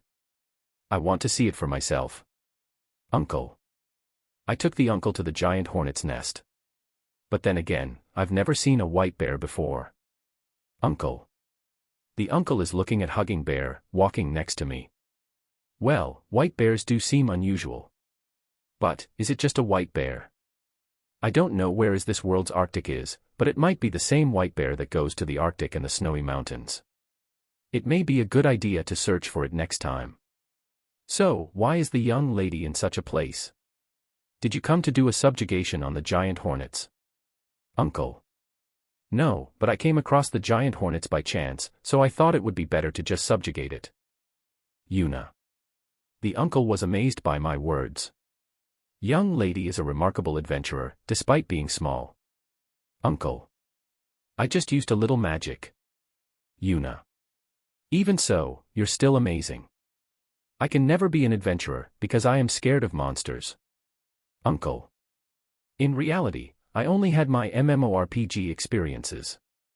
At first, I even thought this world was the game world. If I didn't have those experiences, I don't know if I can defeat those monsters. So, the young lady has never been here. Where are you from? Uncle. The royal capital. From there, I was going to go to the desert in the south, but I tried to take a shortcut and got lost when I went into the forest. Yuna. Trying to take a shortcut by entering the forest, you say? Uncle. He's looking at me with amazement. I get what you're trying to say. Normally, you can't enter the forest just because you want to take a shortcut. It just increases the chance of getting lost. I won't do anything so reckless if I don't have the map skill. I didn't expect getting lost because I could see my location by looking at the map. I was expecting that I could join the road, but there is no road in the direction I was going. So it seems like there is a town in front of the desert. Do you know about it? Yuna. Maybe, it's the town of Kalis, Karusu. Uncle. Oh, town information, get. Apparently, he knows the town. Where is that town? Yuna. I don't know where it is from here. But if you go near the village, you can see it. Uncle. Really? Yuna. Certainly, in the forest, it may be difficult to know where you are and where you are going. However, if you go to the village, just knowing its location will help a lot. It seems that I can escape from being lost safely. Is the village nearby? Yuna. Yes, not too far from here. Uncle. It seems that the village is near. I will ask him to guide me later. I came across a giant hornet. And thanks to that, I met someone and taught me the direction of the town. Well then, let's take the uncle to the giant hornet's nest. The giant hornets that I defeated with wind magic were scattered on the ground. They really are defeated. Uncle. It seems that the cave was the nest of the giant hornets. Yuna. A bear. Uncle. When I pointed the bear puppet to the nest cave, the cave was blocked by a bear statue. I checked the inside of the cave with my detection skill before removing the bear statue. There is no reaction from the giant hornets. It seems that the giant hornets was isolated in the cave. After removing the bear statue, the hot air comes out. It is the effect of the fire bear. Oh, hot. Hot. Uncle. I'm fine, but the uncle can't take it and stepped away from the cave. Young lady, what is this? Uncle. I just annihilated the giant hornets by throwing a huge fire magic and closed it with the bear statue. If you want to confirm it, you'll have to wait for a little while. Yuna. It's still very hot inside the cave. It's normal that you don't want to go in. You have wait a little longer. You have to cool it down with water first. The uncle tried to peek at the cave's entrance, but immediately gave up. He then moved to the dead giant hornets outside. Young lady, can I have one of these giant hornets? I want to bring it back to the village and show it to everyone. Uncle. You can bring as many as you like. Yuna. Do you not need it? Uncle. Are giant hornets edible? I've seen someone eating a bee on TV, but I don't think I can eat it. So even if you say you can eat it, I won't. But I think Fina was studying about dismantling. She was also working at the Adventurers Guild to learn dismantling. And in order to hone her dismantling skill, she's dismantling various kinds of monsters and animals in large quantities. I don't need it, so I'll get a few giant hornets for Fina to practice her dismantling skill. Then, I'll take some. Yuna. You're an adventurer, aren't you, young lady? Didn't you need to sell the materials? I think if you sell the needles and the wings, as well as the magic stones, you'll make a lot of money. Uncle. Is that so? Yuna. Didn't you know about it? Is the young lady really an adventurer? Uncle. I'm not familiar with it because I've become an adventurer just a few months ago. Yuna. It wasn't a lie. The first year of adventuring is treated as a rookie. So, I am a newbie adventurer. It seems true for the young lady's age. So, what do you want to do? Are you going to take it back with you? Uncle. As I have said a while ago, I'll just take some with me. In return, Uncle will do me a favor. Yuna. I see, very well, thank you very much. Uncle. After choosing several beautiful giant hornets, I put it into the bear box. When the uncle picked one, he put it into the bag he had. At that time, Hugging Bear cried. At the same time, you can hear a buzzing sound. What is it? Yuna. I saw the wings of a big giant hornet, flying towards us. It's way bigger than the other giant hornets that I defeated. That one is about the size of Hugging Bear. Ah wah wah wah wah wah wah wah. Uncle. The uncle fell on his back. I used detection skills. The display said it's a giant hornet. But isn't that the queen bee, or rather the king giant hornet? It will be different from the ordinary giant hornets that I've defeated so far. Uncle, is that? Yuna. It's useless. He was so frightened that he fell on his back. For the time being, it may be a queen bee, but to make a distinction, I shall call it king giant hornet. When the king giant hornet saw a dead giant hornet, it makes its mouth tickle and vibrates its wings. It seems that the king giant hornet recognized us as the enemy. Yeah. It's disgusting. Let's kill it. Chapter 293 Bear-san arrives in town. Several giant hornets appeared from behind the king giant hornet. I jumped from Hugging Bear. Hugging Bear, protect the uncle. Yuna. Since there are some giant hornets, I will leave the uncle's safety to Hugging Bear. Young lady. Uncle. Uncle, don't move from there. Yuna. After I advised the uncle, I confronted the king giant hornet in front of me. When the king giant hornet sticks out its bottom towards me, it reveals a huge needle. If you got stabbed with such a huge needle, you will definitely die. I didn't even have trypanophobia, but I'm still terrified. The king giant hornet suddenly descends with its needle pointing at me. I avoid it sideways and strike a bear punch into the torso the moment we pass each other. You can feel the soft touch like. The impact from the bear punch vibrated throughout its body. King giant hornet is rolling on the ground. But it doesn't seem to be fatal though. Compared to beasts and crustaceans, it seems to be softer. But there is no way I cannot defeat an opponent like that. However, I don't want to touch it that much. Moreover, I don't want to see the face of that king giant hornet so close. I don't like insects and I'm even more disgusted of its face. I felt trembling when I think that I would be bitten by that mouth. I'm sorry, but I don't want to be your opponent any longer than this, so I'll settle it quickly.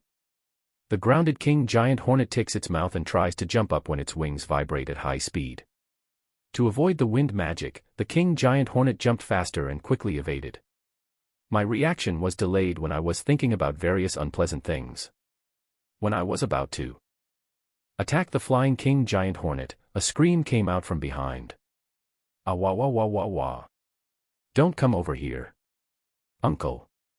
Looking at the source of the voice, there is a giant hornet attacking the uncle. However, there is a figure of Hugging Bear protecting the uncle, just as I told him. A giant hornet attacks the uncle. But Hugging Bear made a real bear punch with perfect timing and knocked the giant hornet down. And then, followed an attack on the giant hornet that fell to the ground. Oh, Hugging Bear, you're so cool. I'll leave the uncle to Hugging Bear, because he looked at me with a look. The king giant hornet can easily dodge the wind blade while airborne. It can nimbly turn despite of the large frame. This time, I continuously cast wind blade, so that it could not be avoided. I can't hesitate right now. But when I thought that it hit, the wind blade disappeared. Is it vibration? Or the wind generated by the wings? The king giant hornet blocked my attack, then moves up and down. Well then, how about this? I created a lump of soil. If it's like this, it cannot be blocked by vibration or wind. However, the king giant hornet evaded it by rotating its huge body. And again, it stick out its butt and point the needle down at me. Its movement is quick despite of the large frame.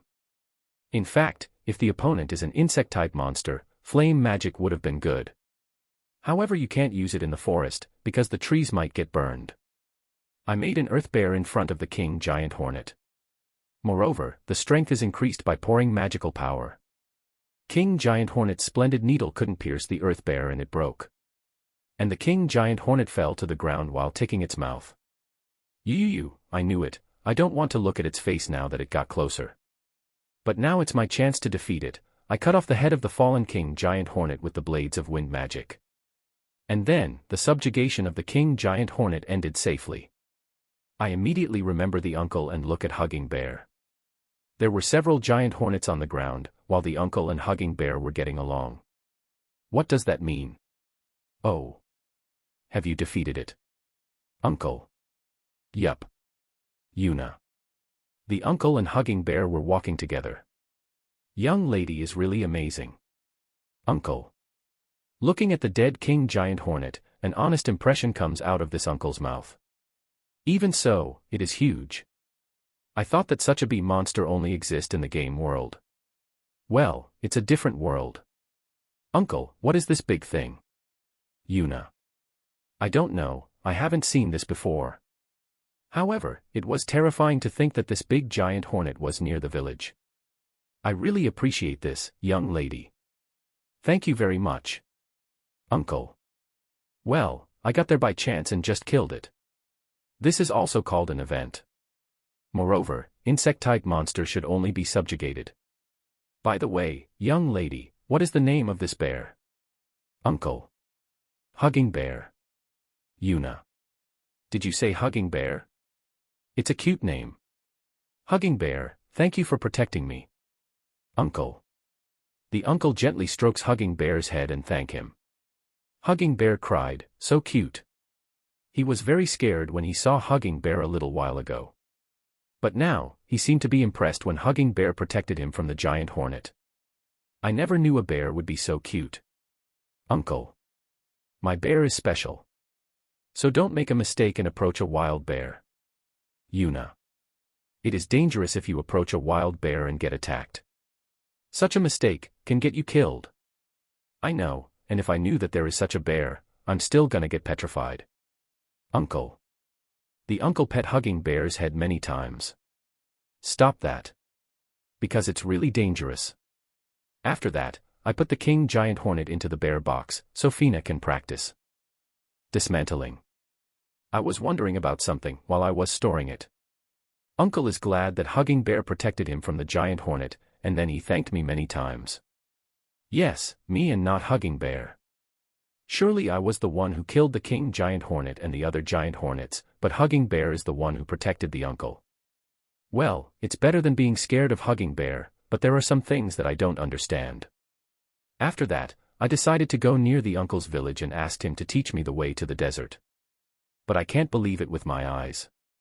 A cute girl like you is an adventurer and can defeat a giant hornet. And also being followed by such a bear. Uncle. Well, yeah.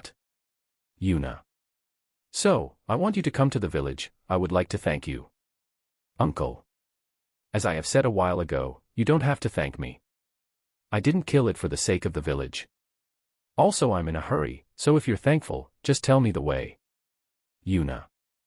I lost my way and wasted a lot of time on the monsters. I want to make haste even just a little. It would be a problem if the situation in the city was too late, because I got lost on my way. Also, can I really have the giant hornet? Uncle. It's fine. But if a monster appears next time, it's better to leave the monster subjugation to an expert, you have to ask the adventurers. Yuna. I decided to give the giant hornet that I killed in front of the cave to the villagers. I don't need it. And if Fina said she doesn't need it as well, I'll get rid of those things as soon as possible. Also, I don't think the villagers are just people who rely on those things like this uncle. Just imagine the uncle fighting against a monster. A monster cannot be defeated just by pulling up your waist and swinging your knife randomly. On that occasion, it would have been better to have funds for future subjugation. That's right, I'll let you do that. I can't fight that kind of monster after all. Uncle. Oh. That's good to hear. After walking for a while, the village can be seen. That is my village. If you follow this road, you will reach a bigger road. If you turn left, it will take you back to the royal capital, but if you turn right, you will reach the town of Karusu, which is what you're aiming for. Uncle. Southwest the road was this way. I was brilliantly misdirected. If I kept going as I did, I'll end up to a different place. Thanks to the giant hornets and this uncle. If either one of you didn't show up, my journey would have gotten pointless. Without a giant hornet, I would never have the chance to meet the uncle in the woods. If the uncle is not in the woods, I would have just defeated the giant hornets and kept moving aimlessly. I was able to know the way because the two events overlapped. Well then, if you find yourself near the village, please stop by. My village will always welcome you. Of course, Hugging Bear is welcome as well. Uncle. Thank you. I will take you on your offer next time. Yuna. Hugging Bear cried happily and I promised to go if I come near the village.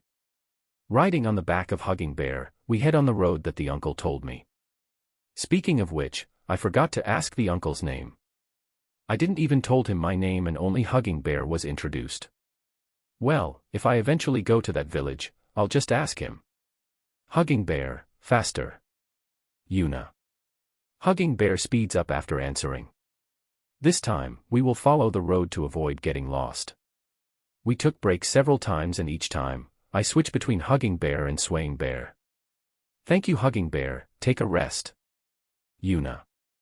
I thank Hugging Bear for running and send him back to my bear puppet. Then, I quickly summon Swaying Bear. Swaying Bear, let's go. Yuna. Swaying Bear ran with insane speed. As we continued, the dried terrain have begun to increase. It gradually becomes a feeling of approaching the desert. So it seems. Is it even raining here? After running overnight, I can finally see the town on the afternoon of the following day. The only visible area is the surrounding rocky surface. It's the town of Callus where the king and the uncle who taught me the way called it. If you go beyond this town, it's going to be the desert. Riding on the back of Swaying Bear, we approach the town. I can't get into the town as it is, so I'll return Swaying Bear to the bear puppets where people can't see it and walk the rest of the way to the town entrance. When the guard standing at the entrance saw me, he looks at me like he's seeing something strange. Oh well, it's just the usual. Young miss, where are you from? Guard. He's looking at me with a terribly suspicious look. Should I obediently say the royal capital or should I lie and say a nearby village? In the first place, it seems suspicious that a girl is walking all alone and dressed as a bear. At least it would be different if I was riding a carriage or a horse. Is that Yuna-chan? Woman. While being worried, I heard a voice calling me. Oh, it really is Yuna-chan, after all. Woman. A woman who is familiar to me came happily. Rosa-san. Why are you here? Yuna. The person who spoke to me was Rosa-san, whom I met in the town of Marira. She is one of the members of the harem adventurers party, where a man named Blitz had 3 beautiful girls and a cute girl. But right now, Rosa-san seems to be the only one present. Perhaps they already disbanded and went on their own ways.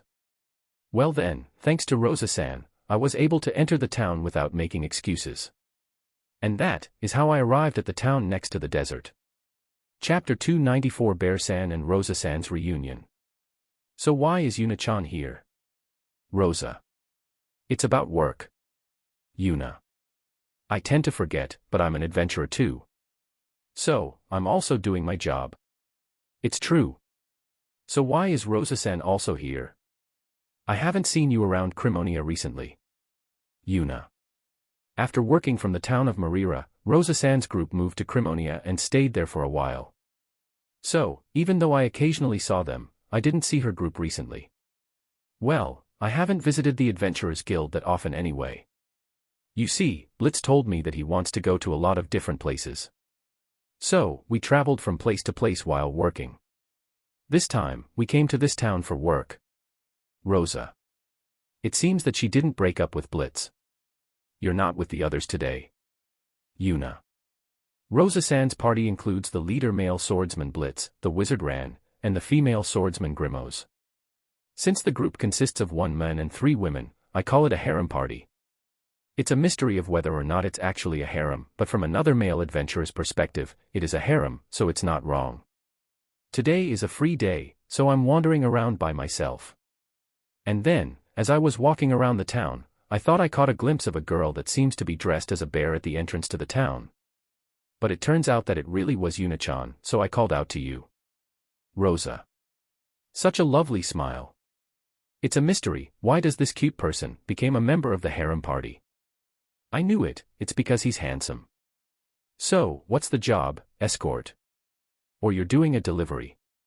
Rosa. A delivery job? Yuna. For a moment, I thought it would be fine to state the content of my work.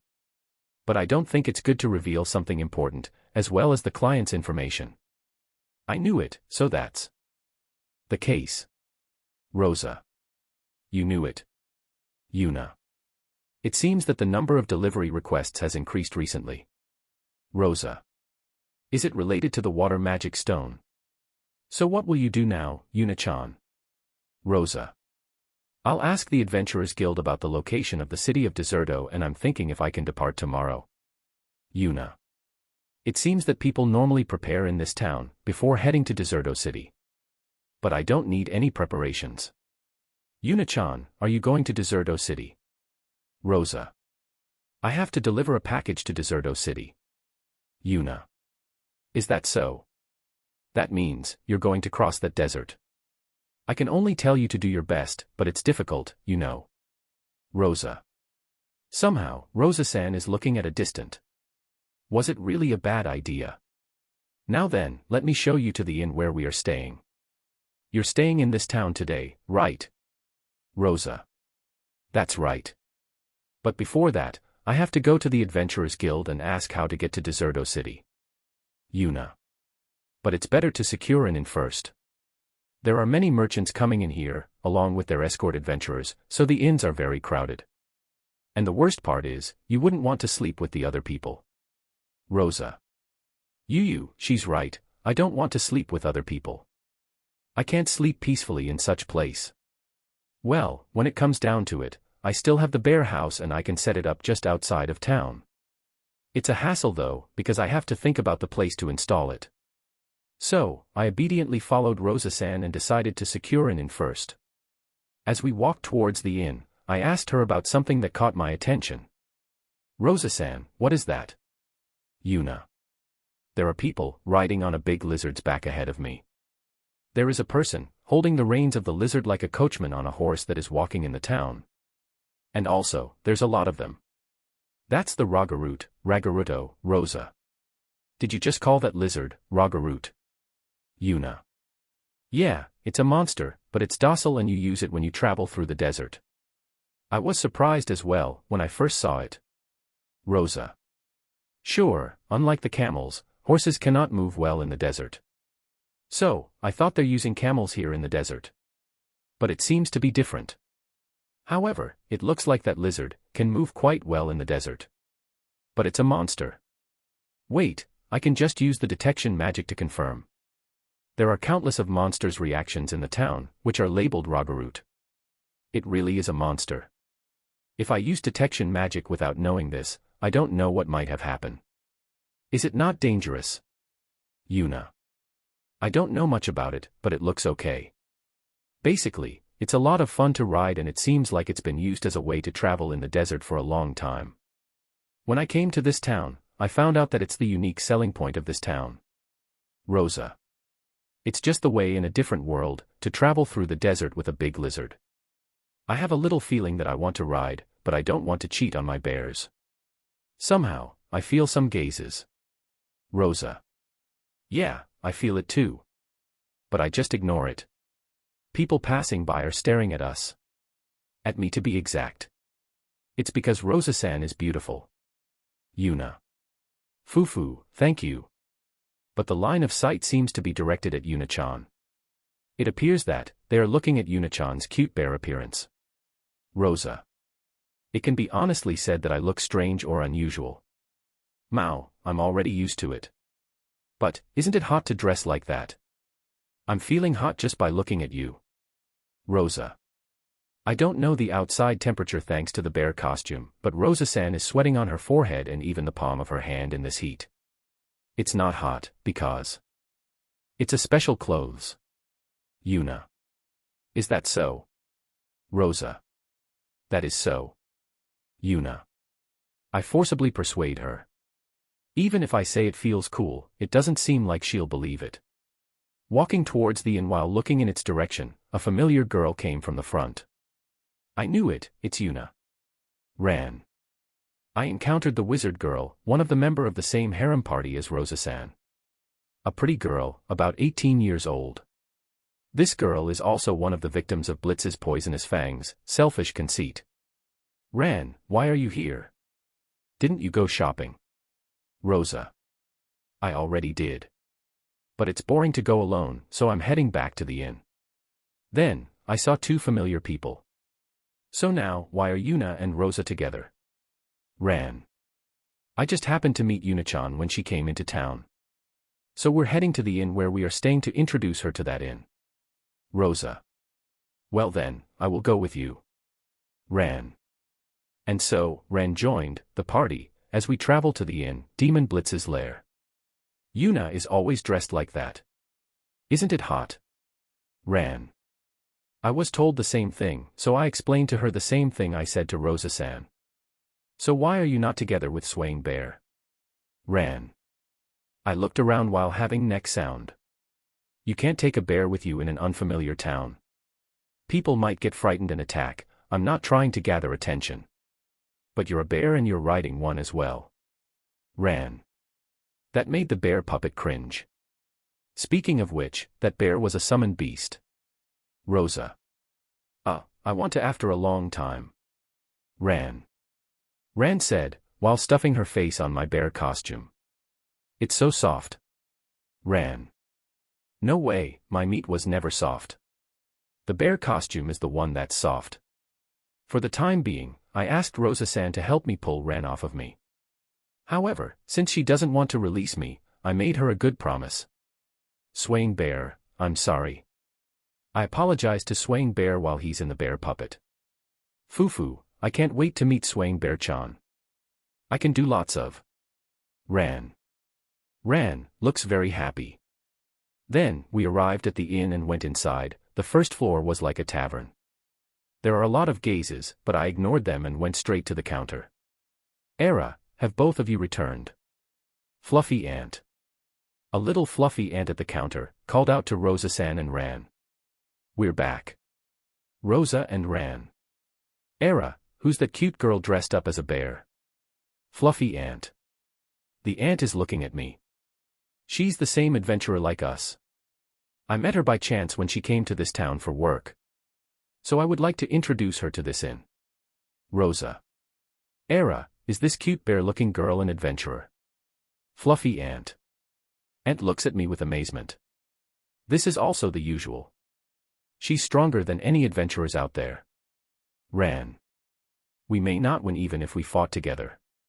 Rosa. I've seen other young adventurers like her, but she is just way too strong. Ran. They made an unbelievable story again. It's true, Ran. Her rank is the same as ours. Rosa. Really? Fluffy Ant. It's true, Rosa and Ran. Everyone's gaze starting to gather. At this rate I won't be able to stay here. When I met them in Crimonia, I was told by the guild about the rank up, so I told them that I was raised to C rank. However, since the conversation is likely to continue indefinitely as it is, I will use my special skill. By the way, what about the room? Yuna. For now, I'll ask for a room and quickly get away. Era, sorry. Are you fine with a single room? Fluffy Ant. I nodded. I was able to change the conversation wonderfully. Era, I'm terribly sorry. There are no empty single rooms available. Fluffy Ant. Rosa asked in my stead. Era, I don't know what I could do. Fluffy Ant. Well, that seems to be the case. Rosa. Rosa-san, I will go to another inn. Yuna. There should be other inns. If the worst comes, I still have the bear house. No, you promised me. Ran. Ran grabbed my bear costume while I was leaving the inn. Well, that's true, I promised her to make to Swaying Bear. That's why, you should stay in our room. Ran. Ran just said something outrageous. Your room you said, but Blitz is there, right? Yuna. As expected, staying in a room with a man is. It's all right. We'll kick him out. Ran. That's right. That's a good idea. Rosa. Rosa-san agrees with Ran's idea. No, that would be bad. Yuna. Fufu, I'm just joking. I rent a separate room from the beginning. When we checked in, there were only a triple room and a single room available. Later, the quadruple room got vacant. Because it is troublesome to move, we rented the rooms as it is. Rosa. But it's a triple room, right? Yuna. It's okay, Yuna is small, so you can sleep together with me. Ran.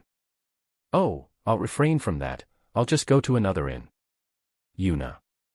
Then, would you like to move to a quadruple room? Ran. Is the quadruple room still available? Rosa. Didn't she said there's no empty rooms available? Yuna. Era, the only room that is not available are single rooms. Quadruple room is vacant. Fluffy Ant. Well then, we're moving to a quadruple room. So now, Yuna-chan won't have a problem with it. Rosa. I can rent the quadruple room for myself, but... Yuna. Well, I have the money. Moreover, it's a lot quieter. No way. If you are not in the same room, I can't swing Bear-chan. Ran. So that's your reason. And. For the time being, please change our room to a quadruple room. We have the money. Rosa. Rosa-san asked for a room change. I will pay as well. Yuna. It's okay. Because we were indebted to Yuna-chan at that time. Rosa. The same goes for me. There were many things that I couldn't do alone at that time. It was Rosa-san who spoke to the people that we rescued from the bandits and spoke gently to those who got their families killed. I couldn't do anything at that time. During that time, I thought it would be over if I just killed the bandits, but it was when I learned that it was not the only thing to do. Then your room is the room at the end of the same floor you are currently using. After you vacate the triple room, please come here and return the key. Fluffy Ant. Then the little fluffy ant gave the quadruple room key to Rosa-san. Chapter 295 Bear-san got told how to get to Deserto City. Yuna-chan, let's go. Rosa. After receiving the key from the inn's ant, Rosa-san holds my bear puppet so that she could guide me to the room. Ran is grabbing my back from behind. Well, I won't run away, so just let me go. However, my feelings were not conveyed and I am taken to the triple room that Rosa-san's group currently staying. When I entered the room, I saw Grimos, who was taking care of her sword. Grimos is a woman of few words. As a woman, she is quite tall and carries a large sword. If Blitz is the leader, Rosa-san is the ruler of the shadows, and Ran is the mood maker. Grimos is the powerhouse. Grimos were changing rooms, so pack up. Rosa. Rosa-san entered the room and suddenly told Grimos. For a moment, I thought there would be a problem when she suddenly said that, but Grimos said, I understand, and put the sword in the scabbard and started cleaning up other items. Then both Rosa-san and Ran started to clean up their luggage as well. Then, we left the room as if nothing happened and moved to the quadruple room. It feels like they're used to it. When we entered the room, there are 4 beds arranged at equal intervals. I decided to take the innermost bed. Yuna, you're looking good. Grimos. Grimos calls out to me while placing her luggage. She wasn't ignoring me, huh? She is difficult to judge, because she has few words to begin with. Grimos, you're looking good as well. Yuna. That's the only thing that matters. Grimos. Although her words are few, but she smiles happily for our meeting after a long time. Well then, Yuna. Time to bring out, swaying Bear-chan. Ran. Ran comes to the next bed and asking me to take out Swaying Bear. Sorry, I have to go to the Adventurers Guild now. I'll bring him out after I come back, okay? Yuna. Why? Why? You promised me. Ran. I made a promise, but I didn't say when. A year later should be fine. I want to leave tomorrow morning, so I want to ask them how to get to Deserto City. Yuna. Then I'll tell you, it'll probably much faster that way. Ran. It is certainly quicker to hear it from Ran. Moreover, I could avoid any possible trouble. Whenever I go to the Adventurers Guild, I'm more likely to get entangled, ridiculed, or laughed at. In that case, it's better to hear it from Ran, rather than getting into any extra trouble. Then, would you please tell me? Yuna. But even if I do say I'm going to teach you, I don't have much to teach. Ran. If you follow the general direction, you won't get lost. Rosa. Rosa-san also comes and sits next to Ran. Speaking of getting lost, I lost my way before I came to this town, so I had no choice but to make Arai laugh. Anyways, if you go out of the town, you will see the pillars. So if you follow them, you can go to Deserto City. Ran. Pillars. Yuna. She suddenly said something strange. I don't know what it means to have pillars in the desert. It seems that an old man made it. The pillars stand at equal intervals in the direction of Deserto City. It seems to have been built to avoid getting lost in the desert. Rosa. There is no road in the desert and there are no other landmarks either, so the only landmark in the desert is the pillar. Ran. So, if you're going to Deserto City, aim for the pillars and you will never get lost. Rosa. This is mentally agonizing to hear. A few days ago, I was told that if I didn't deviate from the road, I would reach the city without a problem, but I like to take a shortcut while riding the bears. It's really thanks to those who built the pillars. Since there is a pillar up ahead, people would able to go without uncertainty when going to Deserto City. Rosa. Rosa-san, have you ever been to Deserto City? Yuna. Only once, while doing escort request. Rosa. That was hard. Ran. Somehow they're looking at a distant. And Yuna, are you okay with Ragarut? Ran. Ragarut? That big lizard. Yuna. I remembered the big lizards walking around the town. Yup. Everyone heading to Deserto City rides on that. Ran here is not good with Ragarut though. Rosa. It has a long tongue. You should be prepared if you're going to ride it, Yuna. Ran. Apparently, Ran is not good with reptiles. What about me? I don't feel it as disgusting as the insects, but I like the of the bears more. I'm going to ride on my bears, but I wonder if I should get on the Ragarut instead. Yuna. Are you planning to travel in the desert with a bear? Rosa. Yeah, that's right. Yuna. They are surprised at my words. Well, nobody can imagine any bears in the desert. Basically, it is wrong for bears to move in the desert. Poor swaying bear-chan. Ran. That's just reckless. Rosa. My bears are summoned beasts, so it's going to be fine. Yuna. They're worried, but my bears are excellent, so they should be fine in the snow and in the desert. I'm jealous. I want a bear too. Ran. Ran looks envious, but I won't give them. So, if I head to that pillar, I can go to Deserto City. Yuna. Yeah. I think they will say the same thing if you go to the Adventurers Guild. Rosa. There is no other way to go. Ran. So the only problem is dealing with the people on the road.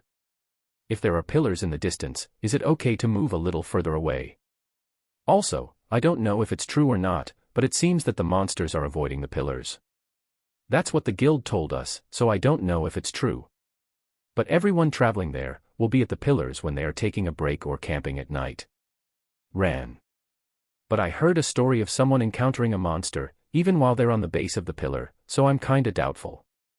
Rosa. During our time, my daily routine was so good that the monster never appeared. Ran. For some reason, Ran proudly declared.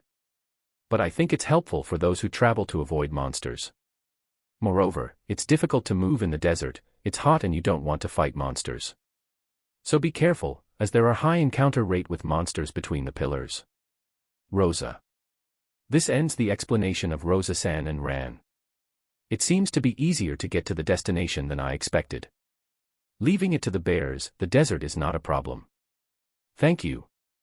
That saved me some trouble. Yuna. Now, hurry up the bears. Ran. When Ran approaches me, there is a knock on the door. Are you guys here? Blitz. A man asked, from outside the door. It sounds familiar, I think heard it somewhere before. We're here. Come in. Rosa. Rosa-san responds loudly to the door without hesitation. The door opens and the party leader Blitz enters. I heard that you moved to a 4-person room with a bear girl, so I thought about it and knew it was Yuna. Blitz. Blitz enters the room and saw me. So why is Yuna here and in the same room? Blitz. Yuna-chan came for work. I met her by chance and introduced her to this inn, but they didn't have a single room available. So, we all moved here together, because the quadruple room was empty. Rosa. Don't tell me you're frustrated, because there's no place for Blitz here. Ran. Ran looks at Blitz while grinning. That's not the case, I just wanted to know why. Anyway, Liber-san asked me to quickly return the keys. Blitz. Oh, I forgot. Rosa. Rosa-san gets up in a hurry. Following the flow of the story, is Liber-san the name of the fluffy ant? Also it's time for dinner. I want to eat before it gets crowded, but what do you guys want to do? Blitz. Oh, is that time already? Rosa. It does look dim outside the window. Apparently, time seems to have passed while we're talking. What about the bears? I haven't done it yet. Ran. Ran, after the meal. Rosa. Yeah, ran. Grimos, pick up Ran and ask for more seats. Rosa. Okay. Grimos. Grimos casually lifts Ran. Why dash, I'm going, let me go. Ran. And they went out of the room. Blitz. Yuna, let's get going. Rosa. Rosa-san grabbed my arm and pulled me. I had no reason to refuse, so I decided to eat together with them.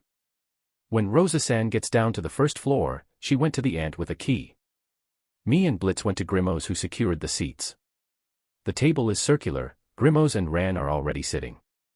I'm worried about where to sit. I've heard that in a harem party, there is a ranking. And the higher your ranking in the party, the closer you can sit on the man's side. So I will not sit next to Blitz. Blitz sat next to Grimos. Inevitably, the vacant seat next to Blitz will be Rosa-san. I reach a conclusion and sit next to Ran. Yuna, did you sit down after thinking about something strange just now? Blitz. No, I'm not thinking of such things. Yuna. Blitz read my heart. You were looking at people's faces while sitting down. Blitz. That's just your imagination. Yuna. Your eyes are turning into a demon's. Blitz seems doubtful, but the goddess of salvation came. Okay, I ordered the food properly. Rosa. Rosa-san sits in a chair between me and Blitz. At the same time, a man came. Blitz, have you finally snapped and grabbed a child? Man. He's looking at me and said, who is this child? You're wrong, she is an acquaintance. This is a warning though, you shouldn't make fun of that girl too much. Blitz. What, I was wrong.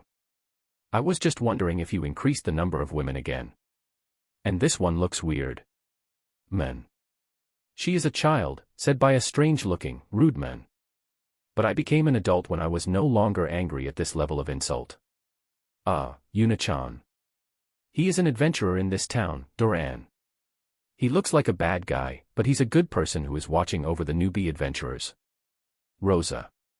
Blitz here, captured the beauty of 3 women and earning grudges of the other male adventurers. I come to see them sometimes.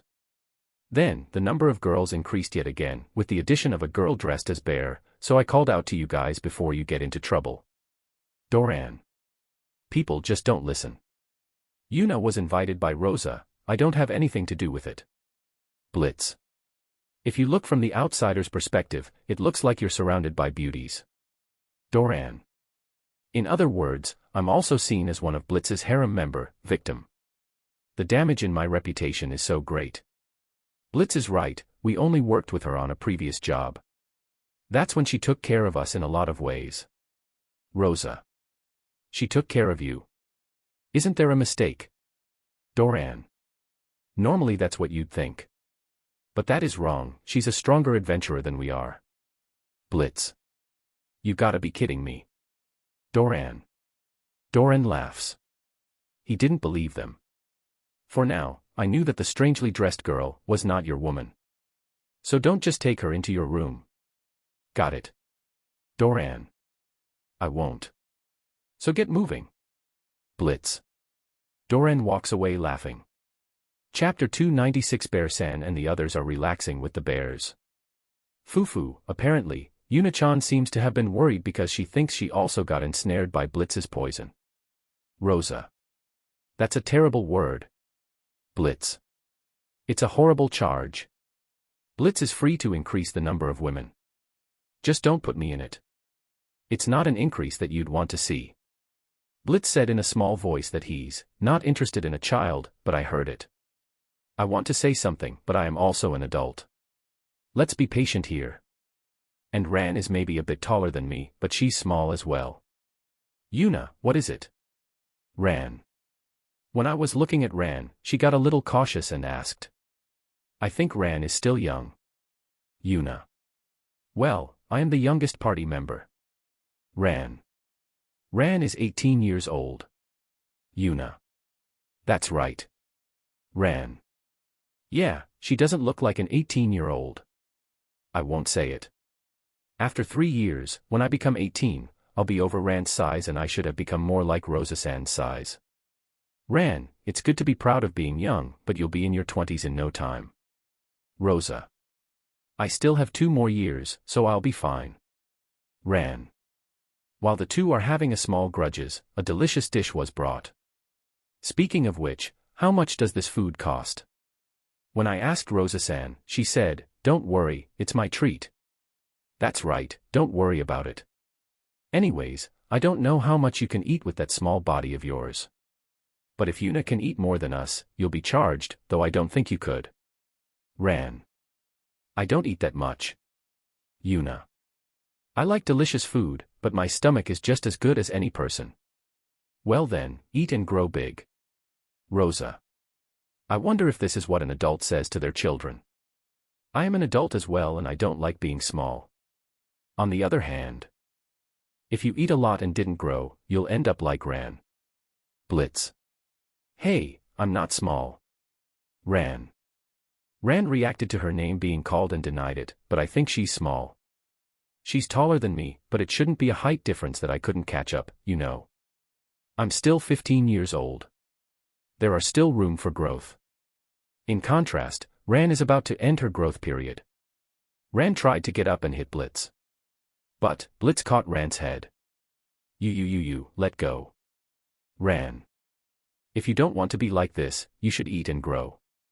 Blitz. Maybe you're also teasing her in your room. I think the root of it is Blitz's heart is small. Yuna. That's not true. Blitz. Blitz squeezes the laughing Ran's head even more. Oi, it hurts. Ran. Everyone laughs at Ran. And so Ran gave up and is then released from Blitz's grip. Ran was angry with her cheeks puffing up, but when she started eating, she had forgotten what happened earlier, as if it never happened. That's why I told Yuna how to get to Deserto City. Ran. Ran and Rosa-san briefly explained my situation. Then, will Yuna leave tomorrow morning? Blitz. I'm in a bit of a hurry. Yuna. I really wanted us to travel together with you. Rosa. Rosa-san looks at Ran. I'm not good with Ragarut's tongue. Ran. Well, Rosa doesn't like hot climates, either. Blitz. The heat is, Rosa. The Ragarut is. Ran. They laugh bitterly when they look at each other. It seems that Ran is not good with Ragarut, and Rosa-san is not good with heat. Are Blitz and Grimos okay with those? Yuna. No, the heat is pretty intense and it was hard to follow that empty sand road. It doesn't suit me to go on and on endlessly, towards the pillar. Blitz. We have to put up with it, somehow. Grimos. Grimos also seemed to be weak against it, she even answered expressionless. Well, I want to see the desert, but I can say that because I have swaying bear, hugging bear, the bear equipment and the bear house. If I didn't then, I wouldn't want to go. My poor body cannot bear crossing the desert and I don't know if I can even get to this town in the first place. Though I look like that, I really appreciate the bear equipment and my summoned beasts. Why are you in this town then? If you don't like the heat, you can go elsewhere. Yuna. This town has a lot of escort jobs, there are also some monsters around it. I've been here so much that I'm practically working while sightseeing. Rosa. But we are supposed to leave the town in a few days. Ran. As expected, working in this town does not really suit us, so we will return to the capital city. Blitz. Well then, will you work in the capital city after this? Yuna. In my question, Rosa-san shook her head. We haven't decided on a home base yet. I'm wondering if it's good around the capital city. Rosa. If we move while doing an escort job, it'll be 2 birds in 1 stone. Ran. It's fun to go to different towns. Some people are sometimes troublesome though. Blitz. I can agree to that. The king, the queen, Eleonora-san are some of the good people that I know of. Though, sometimes they're annoying. I'm sure the same person is going to come up to me. It may be fun to go to a new place, but there are also dangers because there are many unknown things. You might get lost, or there is a monster in front of you, or you go to a new place and that happened. But Rosa-san is living the ideal adventurer's life, like in the manga and novels that I read. Even when I met them for the first time, they seem to be people who wants to get rid of the bandits themselves, and if this is a manga or a novel, Blitz will be the main character. And the title is, I don't have a cheat, but it's a harem adventure, like that. Yeah, it wouldn't sell even if I write it myself. I want a cheat at least. But will Rosa-san return to the capital? Please be careful on your way. Yuna. Fufu, thank you. But we have Blitz, Ran and Grimos, so it's okay. Rosa. Surely, even if a kraken comes out and we can't defeat it, we will protect our party members. Blitz. Blitz spat out cool lines. I trust on you. Rosa. Somehow, this is turning into a romance story. But then, I feel that I understand a little somehow. Well, Blitz thinks about everyone. And after that brief love story, I was able to somehow finish my meal and went back to the room. If we had been eating for a little longer, we would have heard the full love story. That would have been dangerous. By the way, Blitz isn't in the room. Blitz went to his room all alone, kind of lonely in a way. When we return to our rooms, we wipe off our sweat with a wet towel. There are also baths in this town, not the inns, but there seems to be a place like a public bath. However, today, Rosa-san and her friend seemed to just wipe their bodies with a towel. Well, thanks to the bear costume, I didn't sweat much, but I did the same thing as everyone else. And so, I who was refreshed decided to sleep. Then I'll go to bed now and head out early tomorrow. Yuna. I went to the innermost bed. The sleeping outfit is not the white bear, but the black bear. I'm not in a bear house, I'm not in Crimonia, I'm in an unfamiliar land. When something happens, it is better to be wearing the black bear costume. Hey, swaying bear-chan. Ran. When I'm about to sleep, Ran came over to me and protest. Unfortunately, it seems like she remembered it. Hurry up, hurry up. You promised. Ran. Well, I was going to call him out anyway, so that's fine. The room looks really spacious, but if I summon a bear in its real size, the room will get cramped. So, I summon Swaying Bear in bear cub form. A bear appears on the bed. At that moment, Ren opens her eyes wide and looks at the bear with a surprise. What is this cute bear? Swaying Bear-chan's child. Ran. Nope, you're wrong. That is Swaying Bear. Yuna. It became small. Ran. Ran lifts Swaying Bear. What is this cute bear? Ran. It's making a cry. Ran. Well, it's alive, so it's going to make a cry. Ran falls into bed while hugging Swaying Bear. This is so soft. After all, the bear is way better than Ragarut. Ran. No, wild bears are dangerous. It feels like I was saying the same thing just the other day. I think I'm gradually changing the common sense about bears in this world. I'm afraid that someday, someone will try to pet a wild bear and get attacked. I really hope that they don't. Ran, lend Swaying Bear-chan to me as well. Rosa. I still don't have enough. Ran. Well, it can't be helped. I summoned Hugging Bear from the white bear puppet. Hugging Bear that has been summoned on the bed jumped to me, because... what? That white bear. Ran. Ran is looking at Hugging Bear and looks like she's about to rush in to grab him. Speaking of which, I've heard rumors when I was in Crimonia. Yuna-chan has 2 summoned bears. Rosa. Yeah, I just heard. What are the adventurers talking? Rosa. Rosa-san came to me. Can I hold it? Rosa. Of course. Yuna. I summoned it for that. Rosa-san is happily holding Hugging Bear. Foo, what is this? I'm not Ran, but it's really cute. Rosa. I'm good because I have Swaying Bear-chan. Right, Swaying Bear-chan. Ran. Ran strongly hugs Swaying Bear. Seeing Swaying Bear squeezed like that seems to be painful, but he's fine, right? So what is this child's name? Rosa. It's Hugging Bear. Yuna. Hugging Bear-chan, what a cute name. Rosa.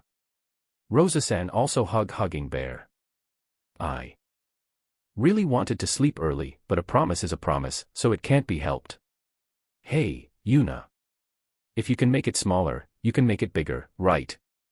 Ran. Yeah, I can do it. Yuna. Well then, let's make it big. Ran. Ah, is that okay? Since it's narrow on the bed, can you put them down on the floor? Yuna. When I ask, Ran placed Swaying Bear down on the floor. I returned Swaying Bear to its normal size. Awesome. It really got bigger. Ran leap onto Swaying Bear.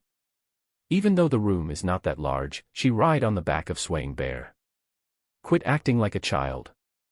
Yuna-chan, can you do the same with Hugging Bear-chan? Rosa. Rosa-san, not you too. Since it can't be helped, I made Hugging Bear bigger as well. Rosa-san happily hugs Hugging Bear. The room got extremely cramped. Just like Ran said, it is better than a root. Rosa. Isn't it? Ran. Don't compare my bears with lizards. Then, the continued until the two were satisfied. And then I returned the bears in cub form, the two are hugging them on their beds. Ah, it's getting hot. Ran says that, but still holding Swaying Bear. The heat doubles, the bigger the size. However, it is smaller right now, yet it still seems to be hot. But Ran is drinking cold water then replenish it. Hugging Bear is being held alternately by Rosa-san and Grimos. Well, I want to go to bed soon, can I have both of them back? Yuna. I want to go to bed early, so I can head out early tomorrow. So I ask them to return both of the bears. And I still doesn't have enough. Ran. No, it's already enough. How long are you planning on your? Look, don't say that, give Swaying Bear-chan back to Yuna-chan. Rosa. Ran doesn't like it, but Rosa-san returned Hugging Bear. When Hugging Bear happily came to me, he climbed on my lap. When Swaying Bear saw that, he appears to be envious. Look, Swaying Bear-chan also wants to go to Yuna-chan. Rosa. This may be a chance. I made an eye contact with Swaying Bear make a lonely cry. Then Swaying Bear cried as if he wants to return to me. You. Ran looks at me and Swaying Bear alternately. Swaying Bear, one more push. Swaying Bear looks at me once again and cried a lonely. Ah, cute, okay, I get it, but the next time I go to Crimonia, you'll let me do again. Ran. After being deceived by Swaying Bear's performance, Ran reluctantly returned Swaying Bear. When I received Swaying Bear, it hugged me. You can be a great actor. I pet Swaying Bear's head. Now then, I'll turn off the light. Grimos, who had been silent until now, touches the magic stone on the wall, then the light in the room disappears. Yuna, it's a promise, you hear? Ran's voice came from the next bed. Well, I wonder when will they come to Crimonia. When I lie down, Swaying Bear and Hugging Bear on my both sides, came closer and sleep as I hug them. If something dangerous is about to happen, wake me up. I hug the bears that are sleeping beside me. I'm jealous. Ran. I heard a voice from the neighbor, but just ignored it and sleep. Chapter 297 Bear-san, Switch Swaying Bear. What's this? Somehow it feels hard to sleep. I feel like my body is being held down. When I slowly open my eyes, Ran is cuddling and sleeping with me. Mafumofu, Ran. No, it's not Mafumofu. But why is Ran sleeping in my bed? Swaying Bear is sleeping comfortably while being sandwiched between us. I looked at the other side. I thought for a moment, even Rosa-san is there, but only Hugging Bear is hugging me and still sleeping soundly. I asked them to wake me up if there was danger. Apparently, for Swaying Bear and Hugging Bear, they recognized that it wouldn't be dangerous if Ran enters my bed. Well, if she's just sleeping, then there is no danger. It just makes me sleepy. But there are women in this world who also like girls. If Ran was a member of that group, it would be dangerous. But Blitz is there, so that's probably not the case for Ran. However, if that's the case, please protect it properly. I pet the heads of the sleeping swaying bear and hugging bear. For now, let's escape from Ran's grasp. I release the hand held by Ran and escape from the bed. And safely move hugging bear to the next bed where Ran originally slept. Next, I tried to rescue swaying bear from Ran, but she doesn't want to release it. I was thinking about what to do, but a bright idea hits me. All I have to do is unsummon swaying bear, then quickly summon it again. I returned swaying bear to the bear puppet and summoned it immediately. I was able to safely rescue swaying bear from Ran. Yeah, that was excellent. The moment I tried to sleep in the bed where Ran was sleeping, Ran began to sleep talk. You, Mafumofu Ga, Ran. Ran said in a sad voice and searching for something, somehow she's kinda lonely. Swaying bear, Ran. I see, it seems that she was searching for swaying bear and not me. She's searching so hard with her hands. But that doesn't mean I'll give swaying bear back. Somehow, I thought of a good substitute. I took the bear plushie from the bear box and placed it where Ran can reach. Then the hand that seemed to be lonely, suddenly grabbed the plushie. After saying, "It's Mafumofu," she got quiet. Yeah, it looks okay. Now everyone is happy. I will sleep again. Early in the morning, swaying bear and hugging bear woke me up. Mao, it's morning already. I thought I slept just a few minutes ago. The outside is still dim, but the sun is rising. I'm leaving early, so I'm going up early. I raise my upper body and look at the next bed. Ran is sleeping soundly, hugging a bear plushie. Ran looks very comfortable. It seems that she was sleeping alone without realizing it. On the other side, Rosa-san and Grimos are sleeping on the bed near the door. For the time being, let's put swaying bear and hugging bear back to the bear puppet, so that we don't wake them up. Yuna-chan, you're up already. Rosa. Rosa-san gets up from the next bed. Apparently, she seems to have woken up by it. Good morning. Yuna. Good morning, but why is Yuna-chan sleeping next to my bed? Rosa. I look at the bed where Ran is currently sleeping. Originally it was the bed that I was sleeping on. Mafumofu, Ran. Ran is happily sleeping with a bear plushie. Ran. Rosa. Rosa-san had an amazed face in the sight of sleeping Ran. I briefly explained what happened last night. I'm sorry, Yuna-chan. That girl was so happy to meet Yuna-chan and swaying bear-chan after a long time. We were traveling to various places. So that's why, she's glad to meet an acquaintance. Moreover, we never thought we could meet you at a place like this, far away from Crimonia. Rosa. Certainly, this is very far from Crimonia. It's easy for me to come because I have the bears and the bear gate, but it's hard for someone else even if they're riding on a horse. I'm sure they're happy because we met in such a distant place. For some reason, I am happy to meet Rosa-san as well. So, would you please forgive Ran? Rosa. I don't mind, I'm not angry. But I will be angry if you wake me up in the middle of the night for no reason at all. Yuna. And I won't give them a plushie.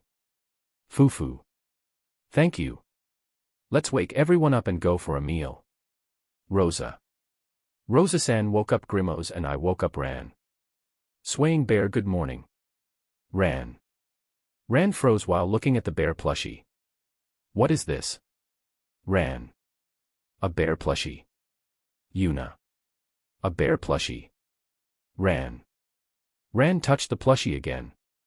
It's true, it's a bear plushie. Why am I holding a bear plushie? I should have been holding swaying bear. Ran. It's swaying bear's substitute. Yuna. Where did you got this from? Ran.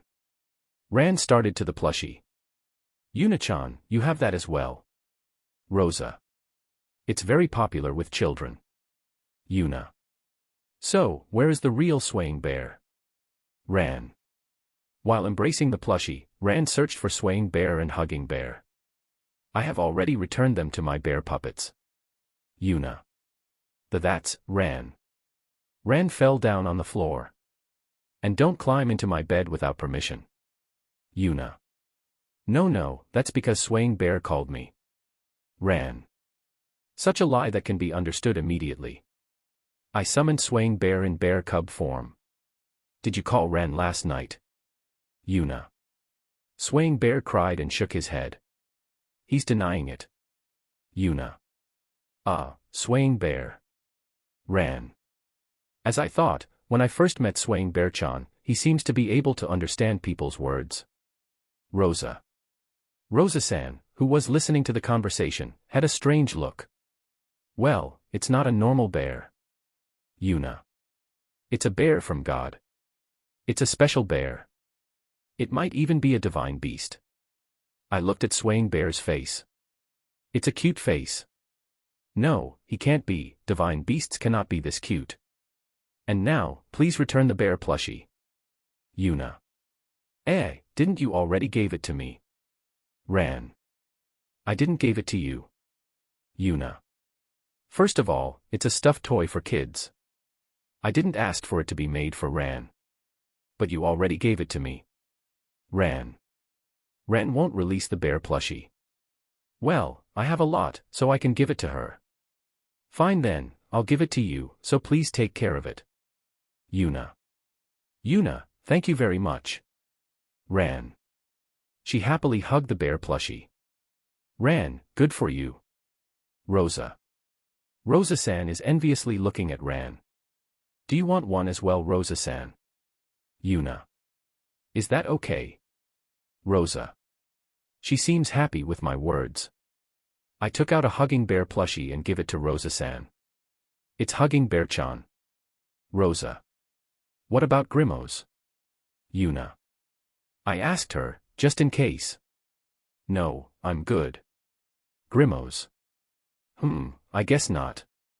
Now that the issue about bear plushies are over, we move down to the first floor and have breakfast. Blitz is not around. Is he still sleeping? None of the girls would wake him up, is that okay? Speaking of which, I forgot to ask, what kind of monster appears in the desert? Yuna. Prior information is very important in games. It is necessary to prepare proper equipments in advance. That being said, I only have the bear equipment. But there is no loss with knowing what kind monsters there are. Haven't I told you? Well, I don't think you'll ever meet one, but there are sand wolves and sandworms. Although, I think it'll be mostly sand wolves. Ran. Sand wolf is a variant of wolf. I wonder, do they have different fur? Sandworms are variant of worms. But are there many worms that have been defeated before? I feel disgusted just by imagining it. Sorry, wolf. Worms are disgusting, so if I find one, I will kill them immediately. But is it better to bring it back as a souvenir of Fina? Still, it is better to be aware of the worms as well. Grimos. Grimos, who was silent, opened her mouth. That's right, because worms are buried deep into the ground, it becomes fatal if you were too late to notice them. Well, according to the story, if the worm moves in the sand, you would seem to notice it by the vibration, so it will be okay if you're careful. Ran. Well, I have my skills, I also have the bears, so it will be okay, right? And there are rumors of sightings, but I'm not sure. Rosa. What are the rumors? Yuna. I'm sorry, I haven't heard much about it. Well, it's okay because you won't see them if you head to the pillar. Rosa. Rosa-san, did you know? That is a flag in our world. Oh, but flags can also be broken. Well, Yuna will be fine, even if she found one. Ran. Yeah, she even defeated that monster after all. Rosa. They're talking about the Kraken, but they didn't disclose it. They know that there is a hush decree in the town of Marira, so they kept quiet about it. But stay vigilant. Grimos. Grimos is paying attention to their optimistic conversation. That's true. No matter how much powerful the bear equipment is, I may be beaten if I'm too careless. Thank you, Grimos, I'll be careful. Yuna. After finishing the meal and acquiring the monster's information, I decided that it's time for me to go. Well then, say hello to Blitz for me. Yuna. After all, Blitz didn't show himself. No way, it's just as yesterday's adventurer said, he actually brought in a woman. What? You're leaving already? Blitz. A sleepy Blitz came and sat in an empty chair. Ugh, my head. If I knew it would be like this, I wouldn't drink. Blitz. Did you drink till late last night? Yuna. Oh, Doran told me that he wants to drink and dragged me out. Blitz. I see, what I was thinking didn't happen. Yuna, I think you'll be fine, but just be careful. Blitz. Yes, thank you. If a dangerous monster appears, I'll run away with Swaying Bear and Hugging Bear. Yuna. If I'm really a pinch, I also have a method of escape using the bear gate. Don't get Swaying Bear hurt. Ran. Ran was also worried about Swaying Bear. Hey, worry about me more. We're going to Crimonia to check if you're still alive or have gone missing. Blitz. Fufu, what Blitz trying to say is, let's meet again in Crimonia next time. Rosa. I wish he could be more honest. Ran. Shut it. Blitz.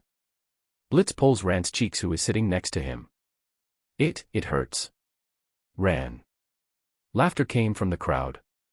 Now that I've greeted Blitz, I'm leaving once again. I separated from Rosa-san's group, then I walked towards the town's gate. Although it may still be early in the morning, but there are already many people on lizards roaming around.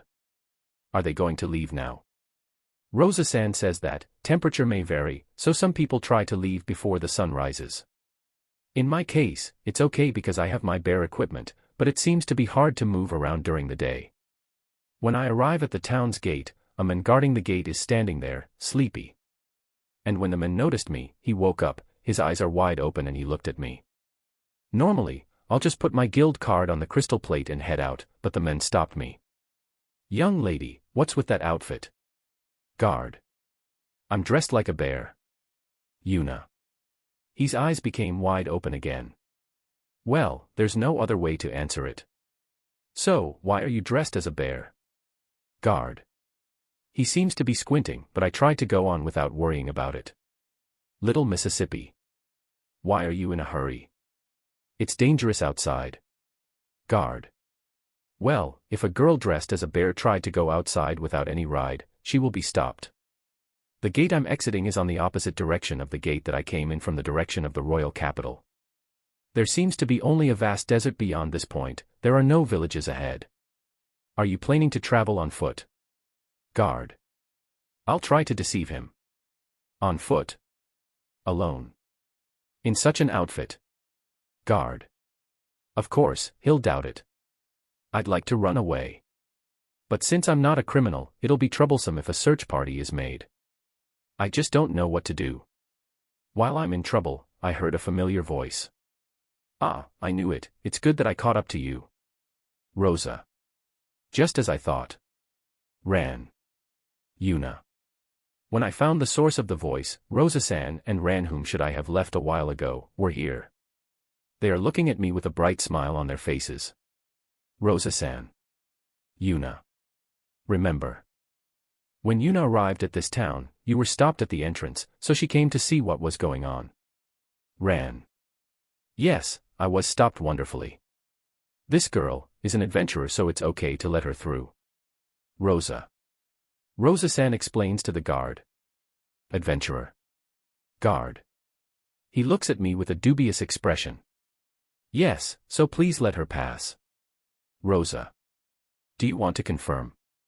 Yuna. I showed my guild card to the guard. Rank C.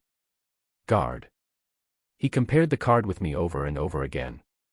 But after confirming for quite some time, I got my card back.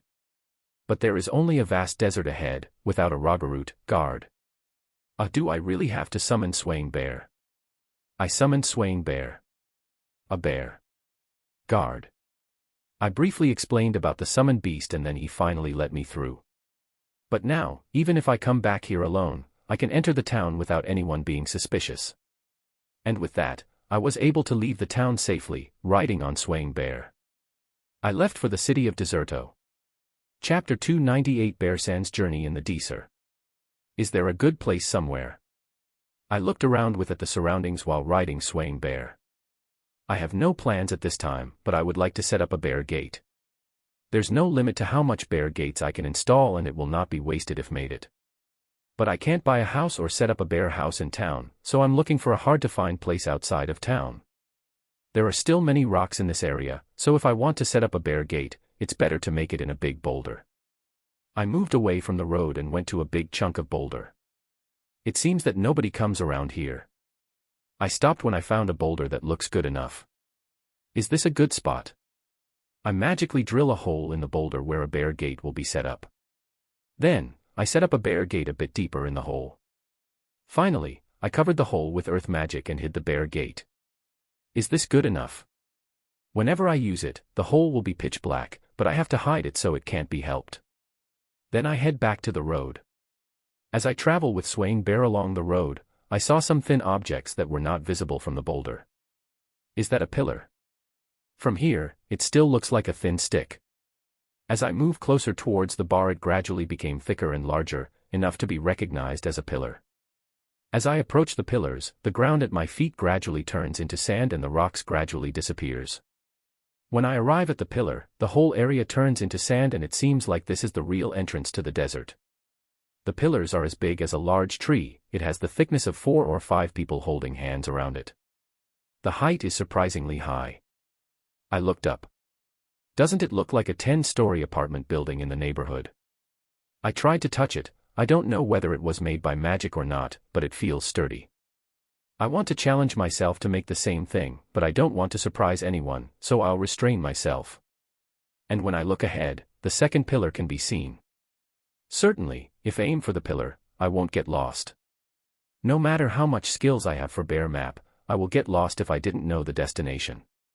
But with this, I won't get lost this time. I jump onto Swaying Bear and head out for the second pillar. Well then, Swaying Bear. Aim for that pillar. Swaying Bear started running after answering with. When I look at Swaying Bear's feet, he's running on the sand just like on a normal ground without being buried in the sand. As expected of the summoned beast that God gave me. He runs fast. And has a lot of stamina.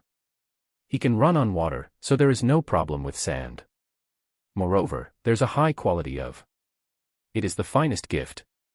It is a desert I've seen for the first time, but it may be a surprisingly beautiful landscape. Perhaps that seems to be the impression that I have because of the bear equipment and the bears. Without it, I might have perceived it as a land of the dead and be forced to escape quickly. As expected, there's not much to see in the desert. I can see only sand. Everywhere I look, it's just sand, sand, sand.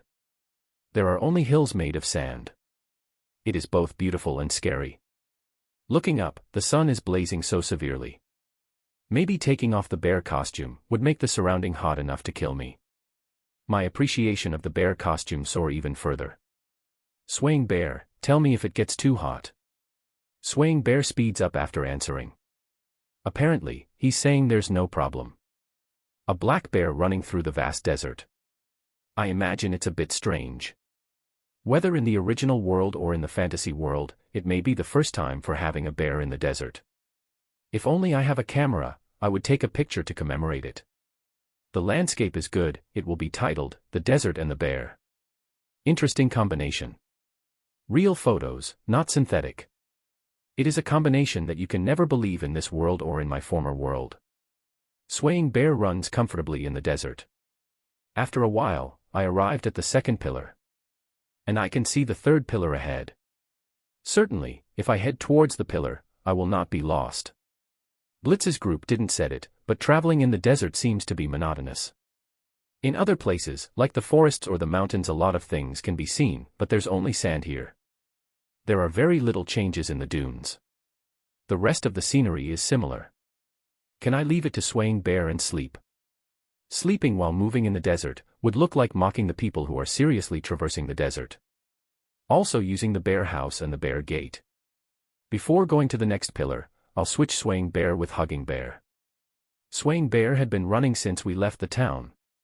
He might be tired because he is running in the desert. These children do their best for me. I don't want them to keep running endlessly, even if they have infinite health and stamina. I have 2 bears, Swaying Bear and Hugging Bear, so I just have to switch them. Thank you, swaying bear. I stroked swaying bear's head to show gratitude and returned him to the bear puppet. Then I summoned hugging bear. The black bear doesn't fit in the desert, but so is the white bear. Black bears are in the mountains, while white bears are on the snow. That should be the image. Hugging bear, are you all right?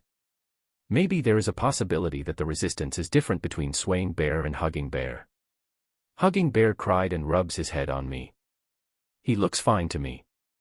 For a moment, I thought swaying bear was strong in the heat and hugging bear was strong in the cold, but it appears that it wasn't the case. Well, it seems that there is no such difference, because swaying bear can normally run on the snowy mountain. But is it so hot? I'll try taking off my bear hood for a bit. At that moment, the hot air slaps my face. And I can feel my face getting burned. Ooh, hot. I immediately put on my bear hood back. What's this? This heat.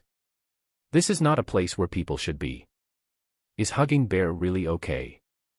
I'm worried and looked at hugging bear. But hugging bear looks neither struggling nor stuffy. He just have a cute face. He looked at me with, what, face? He really looks okay. I now respect the people who travel in places like this. God, thank you for the bear equipment. I really wanted to say that. I used to have such an idea. I felt that God made me the way He wanted me to be, so I am half thankful for the bear equipment and I am also thankful for giving me swaying bear and hugging bear. Then, hugging bear, it's scorching but please. I scratched the lower chin of hugging bear and climbed on his back. Later, I'll need to give thanks to swaying bear as well. If I don't, he might sulk later. When that happens, they will not even look at me. Hugging bear ran through the vast desert. He ran smoothly and the scenery gets boring. I took out a cold drink from the bear box and drank it. Keeping the drink outside will make it warm quickly. So I'll put it back in the bear box as soon as I'm done drinking. I'm thankful to the bear box as well. I can infinitely store things, big things like the bear house. I can also store cold things and it will never get warm. I am really grateful. When hugging bear is running, he cried and slowed down. I thought it's a monster, but there are people traveling on a lizard ahead. Maybe those are the ones who started earlier than me. It'll be troublesome if me and hugging bear were seen, so I want to overtake without them noticing. However, it is difficult to overtake in a desert with wide visibility. I just need a place to hide and overtake, but I cannot find one in this desert. There are only sand dunes everywhere. What now? Let's look at the map. If I proceed within expectations, it is very likely that I might be able to do it. For now, let's move without catching up. Surprisingly, the lizard was running fast. The speed was surprisingly fast, so I have to make a big detour to pass. While I was wondering what to do, they stopped at a third pillar. I will make a big detour and overtake them while they're resting. I'll use the hills made of sand to hide and proceed carefully. I could see a wolf-like shadow at the end of the dune, probably because of the detour. Is that a sand wolf? I stopped and looked at it, but it's too far to confirm. If it's going to attack, I'll just kill it. Now I'm weighing myself down, just to defeat the attacking and dangerous monsters. Normally, a wolf will not attack alone against something like swaying bear or hugging bear. But occasionally, they might attack if they think they can win as a pack. How about this time? I used detection magic. Sandwolves are scattered around. Looking at the detection magic, sandwolves gradually begins to gather in one place. And they slowly moves toward us. Apparently, they recognized us as prey. I can escape with hugging bear, however. If they attack, they might be a good souvenir for Fina. Sandwolves had a reddish-brown fur. Normal wolf is gray, snow wolf is white, and sandwolf is reddish-brown. I got off hugging bear so that I can fight at any time. While standing in the desert defenseless, sandwolves slowly began to surround me and hugging bear. Their number is about 10. It seems they thought they could beat hugging bear with this number alone. When a sandwolf howled, they attacked us simultaneously. I evade the attacking sandwolf and hit a bear punch on its torso. Hugging bear also countered with a bear punch. Double bear punches explodes. In addition, I shot an ice arrow at the head of the attacking sandwolf. Hugging bear's sharp claws slashed a sandwolf. And within just a few seconds of the battle, all sandwolves have fallen on the sand. It's a weak meat diet. If it didn't attack, well, I didn't even think it would. This time, the sandwolves who attacked are the bad ones. For the time being, I was able to get some souvenirs for Fina. It's a bear and desert chapter. Chapter 299 Bear San meets another familiar adventurers. I defeated the sandwolves and now heading to the next pillar. Because there is nothing but sand, there is nothing to block the view. I did not lose sight of the pillars even if I made a little detour. Then, even if I find some monsters, I can go on smoothly without being attacked. And the desert turns red as the sun sets. The sight was very beautiful. It was so beautiful that it can calm anyone's spirit. The desert scene in a movie that I saw before was nothing but despair. The desert scene throughout the scene is beautiful, but the characters may be more happy with a cold drink on such a landscape. But I don't have that despair, so I can enjoy the scenery that really comes to view. Hugging bear, it's beautiful. We stopped and watched the sunset as the sun goes down. When the sun completely sunk, the area darkens. I will set up a bear house here and stay for the night. Considering the possibility of merchants and adventurers moving on the cooler nighttime, I'll set up the bear house away from the pillars. However, since there is nothing obstructive here, I might be noticed by the light leaking from the bear house. So I made an earth wall on all sides surrounding the bear house. The wall also has a role to protect the bear house from monsters and from being buried by the sand. When I get up in the morning, it's not a laughing matter if the bear house got buried in the sand. I entered the bear house surrounded by earthen walls, then Hugging Bear followed. Why, Hugging Bear, stop, stop. In my words, Hugging Bear tilted his head to the side, like saying, what? Looking at Hugging Bear's feet, sand has entered between the first strands. If he enter as it is, sand will fall onto the bear house's floor. I will unsummon Hugging Bear and quickly summon it again. And summon Swaying Bear while I'm at it. Yeah, the summoned Hugging Bear and Swaying Bear are both in beautiful conditions with no sand. You may enter the room now. In that respect, the bear equipment is beautiful. By the way, Swaying Bear and Hugging Bear have become bearish. Both of you, thank you for today. I stroked both Swaying Bear and Hugging Bear's heads to express my gratitude. Then, I ate dinner and took Swaying Bear and Hugging Bear to the bath.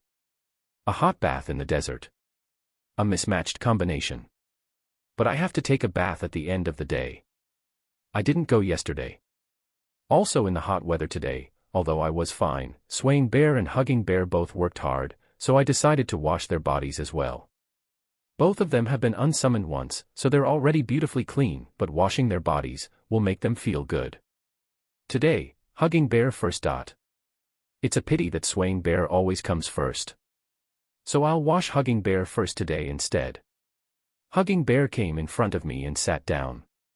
I lather soap on Hugging Bear and wash it cleanly. The fur is beautiful because unsummoned and resummoned him earlier, but it's a matter of feeling. While Hugging Bear is being washed, he narrows his eyes and made a relaxed face. Then I'll wash your head, feet, and all around the body. Finally, rinse with hot water from the head and finish. Okay, I'm done with you. Hugging Bear goes to the bathtub after answering with. He climbed to the bathtub with a small body and entered the bathtub. And placed his head on the frame of the bathtub to make it feel comfortable. Swaying Bear comes in front of me in exchange for Hugging Bear. And then, he turns the back on me so it can be washed. I'll wash it properly. First, I'll pour hot water and wash the black fur of Swaying Bear. Even though it's black, it's not dirty. Such a black luster. Then, after finishing, Swaying Bear climbed on the bathtub just like Hugging Bear, and entered next to each other. Swaying Bear and Hugging Bear put their faces on the bathtub frame, making them comfortable. Their faces looks relaxed. That's why it feels good. While watching these bears, I'll wash my body and enter the bathtub. It feels good. Just stretch my back and relax my body. However, this doesn't feel like we're in a desert. Outside is a world of sand. There are no plants, no monsters. It would be impossible to take a bath in such a place. I rest my body while I embrace both Swaying Bear and Hugging Bear. After getting out of the bath, I dried my hair, using a hairdryer without brushing it back. That's it for today's work. When I returned to the room, I entered the futon and asked Swaying Bear and Hugging Bear to wake me up if something's wrong as usual. As I enter the futon, I fall into my dream comfortably enough to forget that this is a desert. The next morning, I was woken up as usual, and departed at the same time as the sunrise. I was able to get out of the bear house safely without getting buried. I have seen the sunrise several times, but the sunrise in the desert was beautiful as ever. We continued to advance today, alternating Swaying Bear and Hugging Bear. It's pretty good and all, but we still haven't arrived yet. I forgot the number of pillars. In the first place, it is more correct to say that I left it all to Swaying Bear and Hugging Bear and didn't count it because I was sleeping on their backs.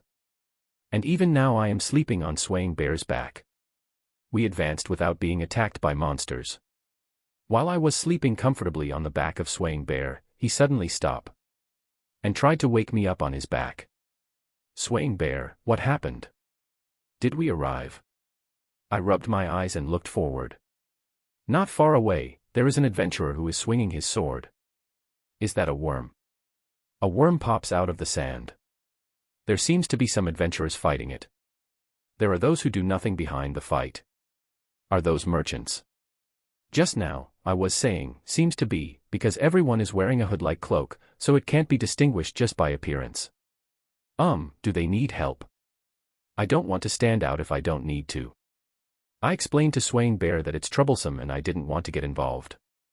But from this position, I didn't know the situation. So I'll try to get a little closer. The adventurers are wearing hoods and fighting worms the size of a wolf. It's smaller than the worm I fought before, but a lot. But the worms are already rolling on the sand. Apparently, the adventurers are struggling on the fight. Are they okay? While watching the adventurers battle, I somehow recognized them somewhere. A figure fighting with quick movements with a knife in hand. A swordsman who gives instructions to his friends and swinging his sword. A swordsman making a noise every time he attacks a monster. A magician who casts magic while following behind the three people. Xenia, you're too far ahead. Mel, you're too far away from the escort. Toya, to the right. Mel, attack if there is a chance. Jade. The ones fighting is Jade's party. The worms were killed by Jade's precise instructions. As expected. If you're struggling, I'll try to help, but Jade's group is steadily reducing the number of monsters. There are so many. Toya. Certainly, sandworms emerge from the sand one after another. It's disgusting. If this was a big worm that I had fought before, I would have rushed in and killed it. I'll try using my detection magic to confirm. Well, even if I looked at it lightly, there are about 20 nearby. Moreover, they are moving around in the sand. Jade and his team are killing worms, but there are just too many. It seems that they can beat them as it is, but is it good to use a sword? I made Swaying Bear walk. Jade, a bear from behind. Merchant. One of the merchants noticed me and screams. Immediately, the merchants tried to run away from me as I come closer. Jade turned around in the voice of the merchant and I met his glance. Yuna. Jade. The merchants are puzzled by Jade's reaction.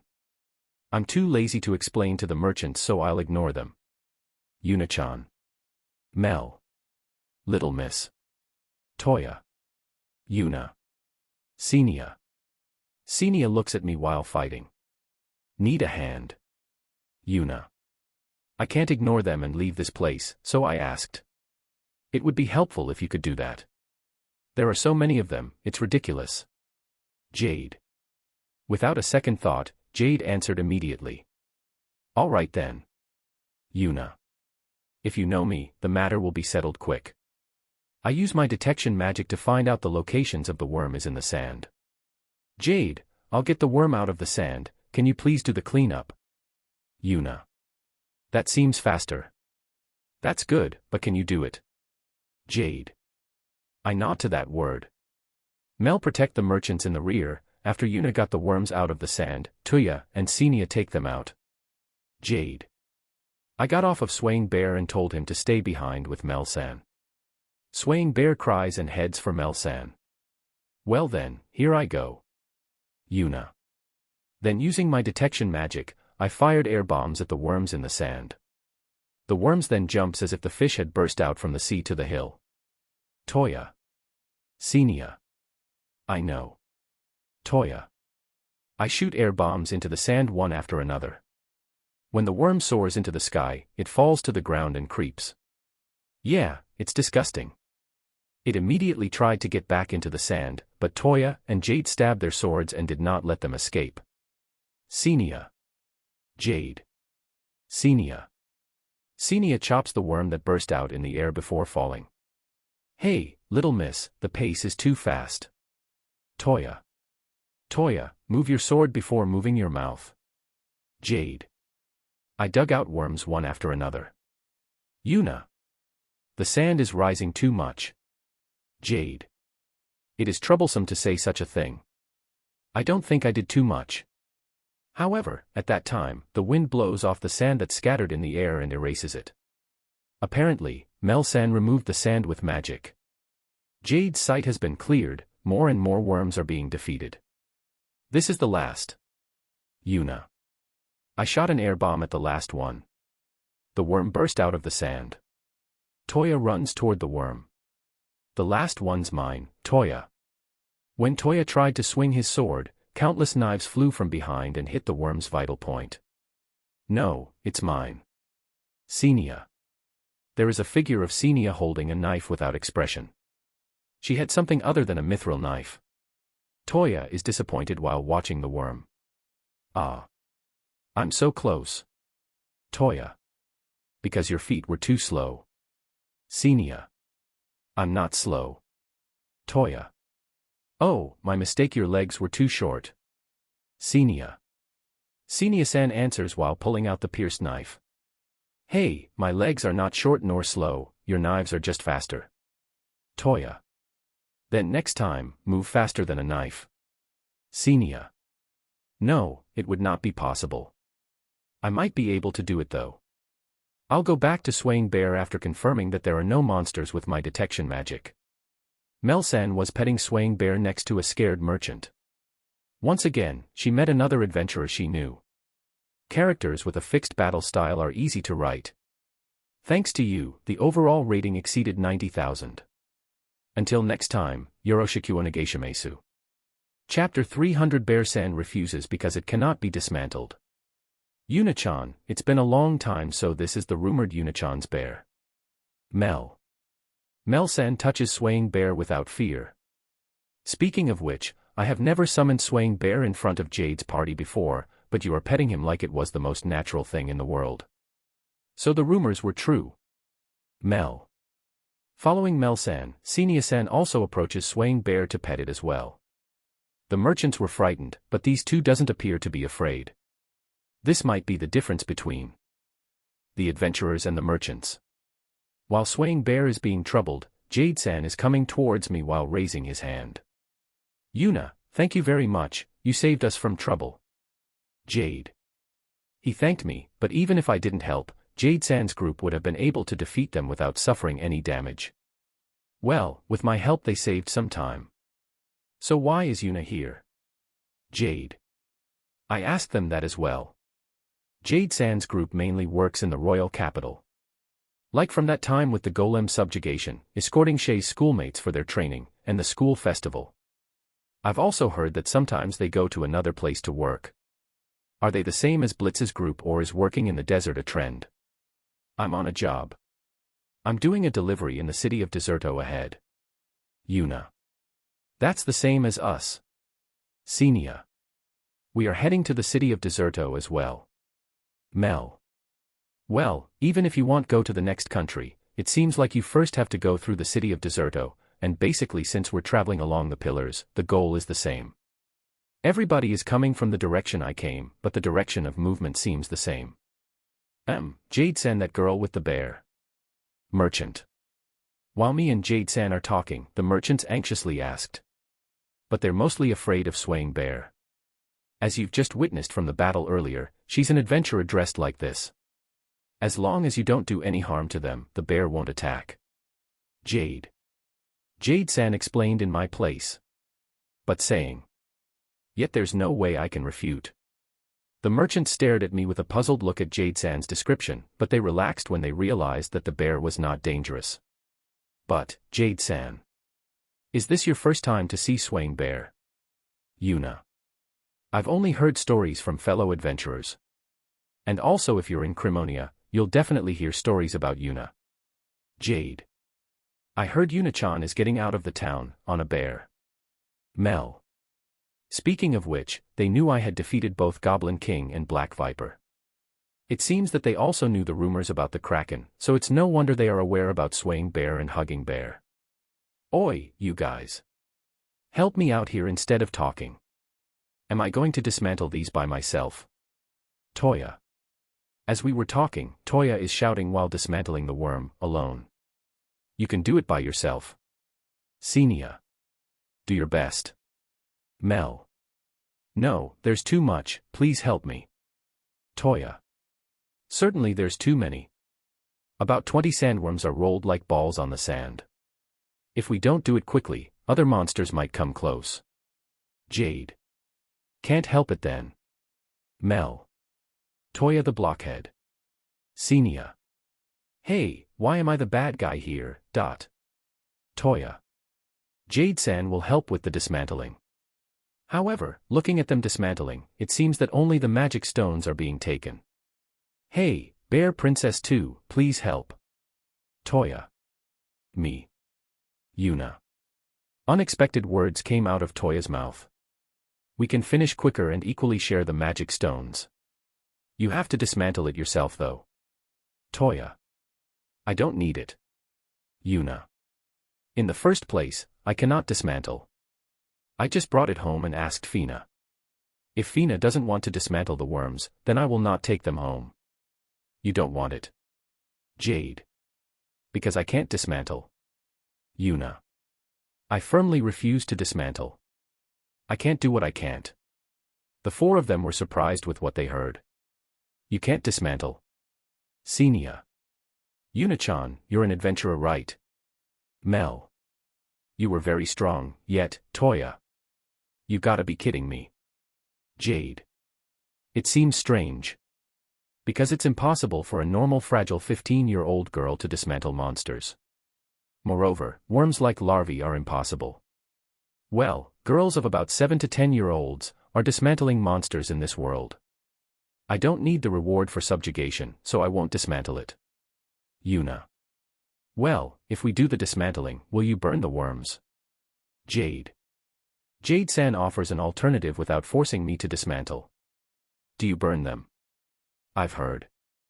The worms were delicacy to some people. Yuna.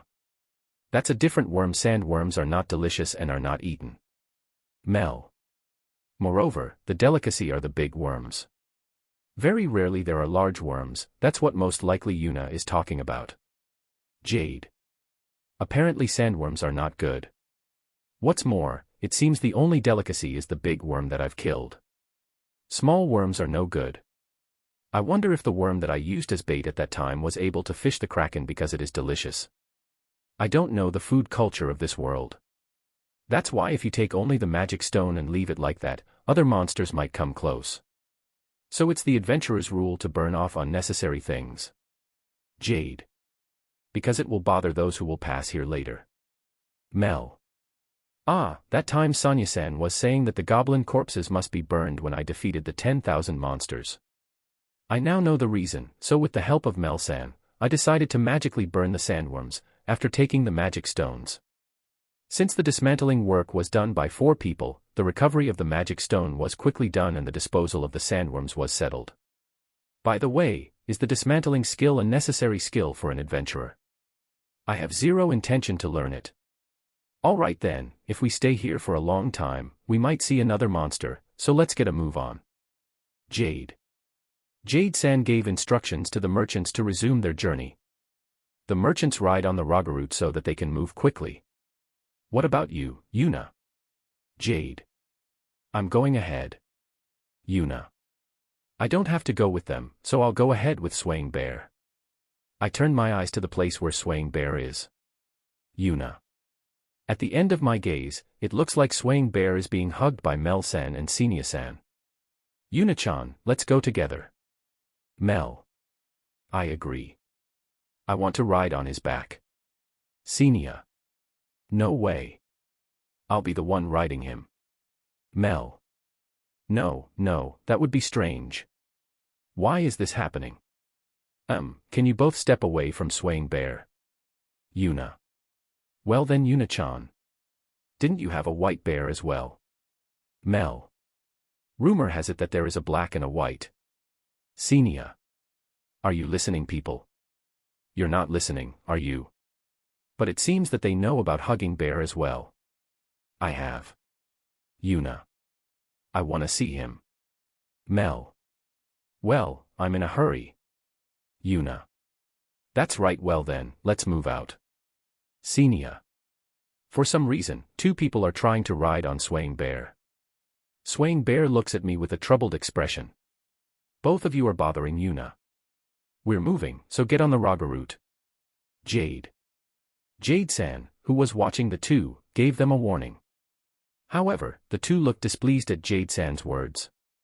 I want the bear. Mel. Me too. Senia.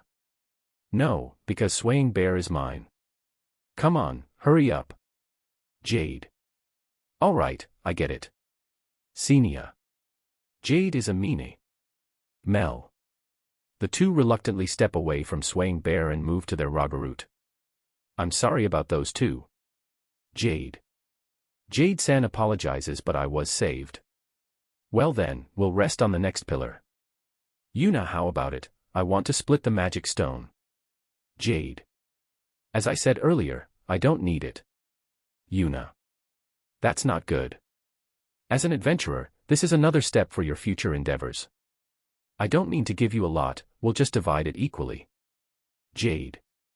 I can't refuse if you say it like that, so I decided to go with Jade-san to the next pillar. I'm riding on swaying bear, we're tagging along behind. Jade-san escorts 4 merchants. Each of them seems to be a different merchant. In this world, merchants sometimes ask for escort when traveling together in a group. In some cases, the Adventurers Guild's request sometimes announces that Jade-san's crew and the others were silent during the journey. It seems to reduce exhaustion. Well, it's surprisingly hard to talk in the hot weather. A raga route is surprisingly a fast runner in the desert.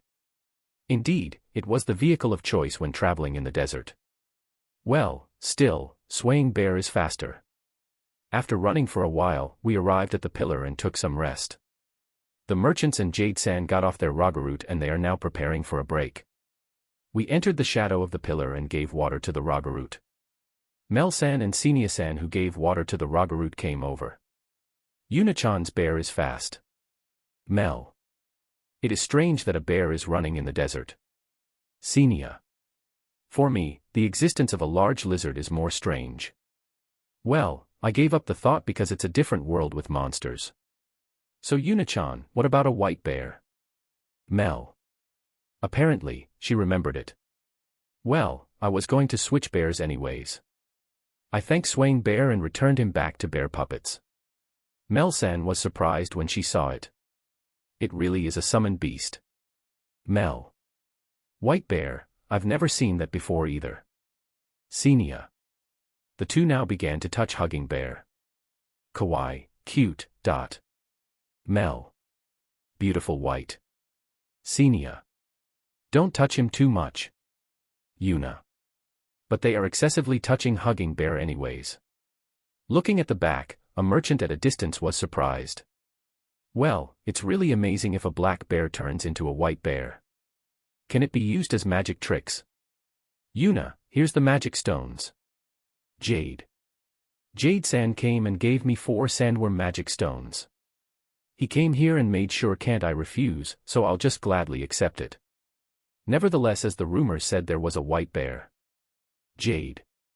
We're watching the 2 people touching the white bear. So, will Yuna move alone? Jade. Yuna-chan, let's go together. Mel. With a bear. Senia. That's right, it's safer to travel together than alone. Jade. But is it necessary for Miss? She's strong while dressed like this. Toya.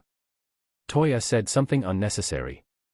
On the contrary, if an unmanageable monster comes out, a single person can escape. But going with your logic, if you think about it, it's better to be with her. Mel. I think so, too. Senia. Nade. Control plus F5. Refreshing. Long machine sound. Nade. Another control plus F5. Refreshing. Short machine sound then, beep. You just want to be with the bears. Toya. Toya told them what I had in mind. Chapter 301 Bear-san arrives in Deserto City. But still, you're wearing the same outfit as usual. Isn't it too hot to dress like that? Toya. Toya, who's looking at my costume, asks. After all, everyone thinks it's a fluffy costume in a hot desert. It does look hot. Senia. Senia-san came and grabbed my costume. But it's soft. Senia. Squishy SFX. Don't say anything that others might misunderstood. I don't know how many times it is already, but I gave the same explanation every time. It's okay because it's made of special materials. Yuna. Special materials or not, it's still such weird clothes, the young lady must be crazy. Toya. I do not fancy dressing like a bear, you know. That's just what God made me do. What changes me is God and not myself. Oh, by the way, did you met Jade and Mel at the school festival? Senia. Yeah, I was surprised at that time. Yuna. We've met when they were doing the dismantling presentation at the school festival. I was surprised as well. Moreover, I was astonished because of the little girl who was with Yuna-chan as she splendidly dismantled the wolf. But Yuna-chan can't do dismantling though. Mel. That child's father works at the Adventurers Guild and she's being trained by him. Also, I'm a rookie adventurer, so it can't be helped if I can't do dismantling.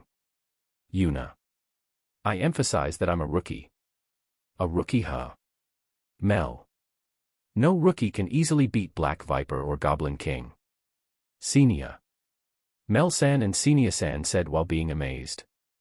Rather than that, to take down the golem that Barbard's group couldn't defeat alone. Toya. Was there such a thing? It wasn't that a long time ago, but somehow feels nostalgic. After that, golems no longer appear in the mine. But aren't we really glad they've been beaten? Mel. Though, after returning to the royal capital, the residents showed their gratitude and it became a festival. Looks like Babbard, idiot Red Ranger, told the residents that they struggled on the fight, as he described it. However, the fact that he fought was not a lie, so Jade-san didn't stop it. I don't mind it. Yuna.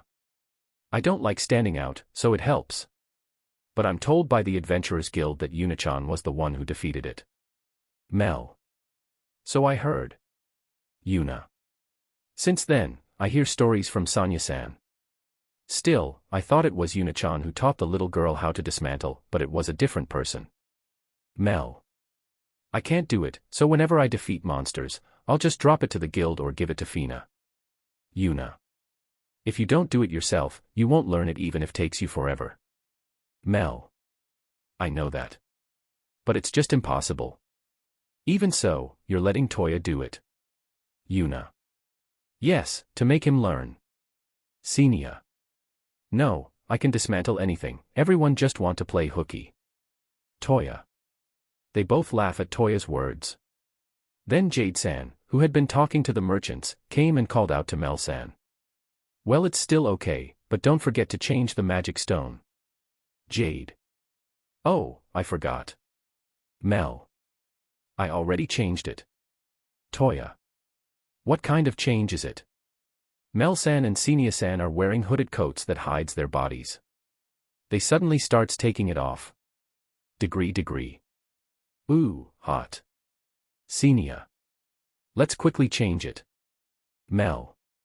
When they take out the blue water magic stone, they replace it with a magic stone attached to the inside of the hood. And immediately wear the hooded coat again. Epsilon. Changing of magic stones. Oh, cool. Senia. What was that you were doing? Yuna. We're replacing the magic stones. If you don't change it soon, the effect will be lost. Mel. Yuna. I'm sorry, I know you were changing the magic stones just by watching. But I don't know the reason why. Maybe you didn't know Yuna-chan. Mel.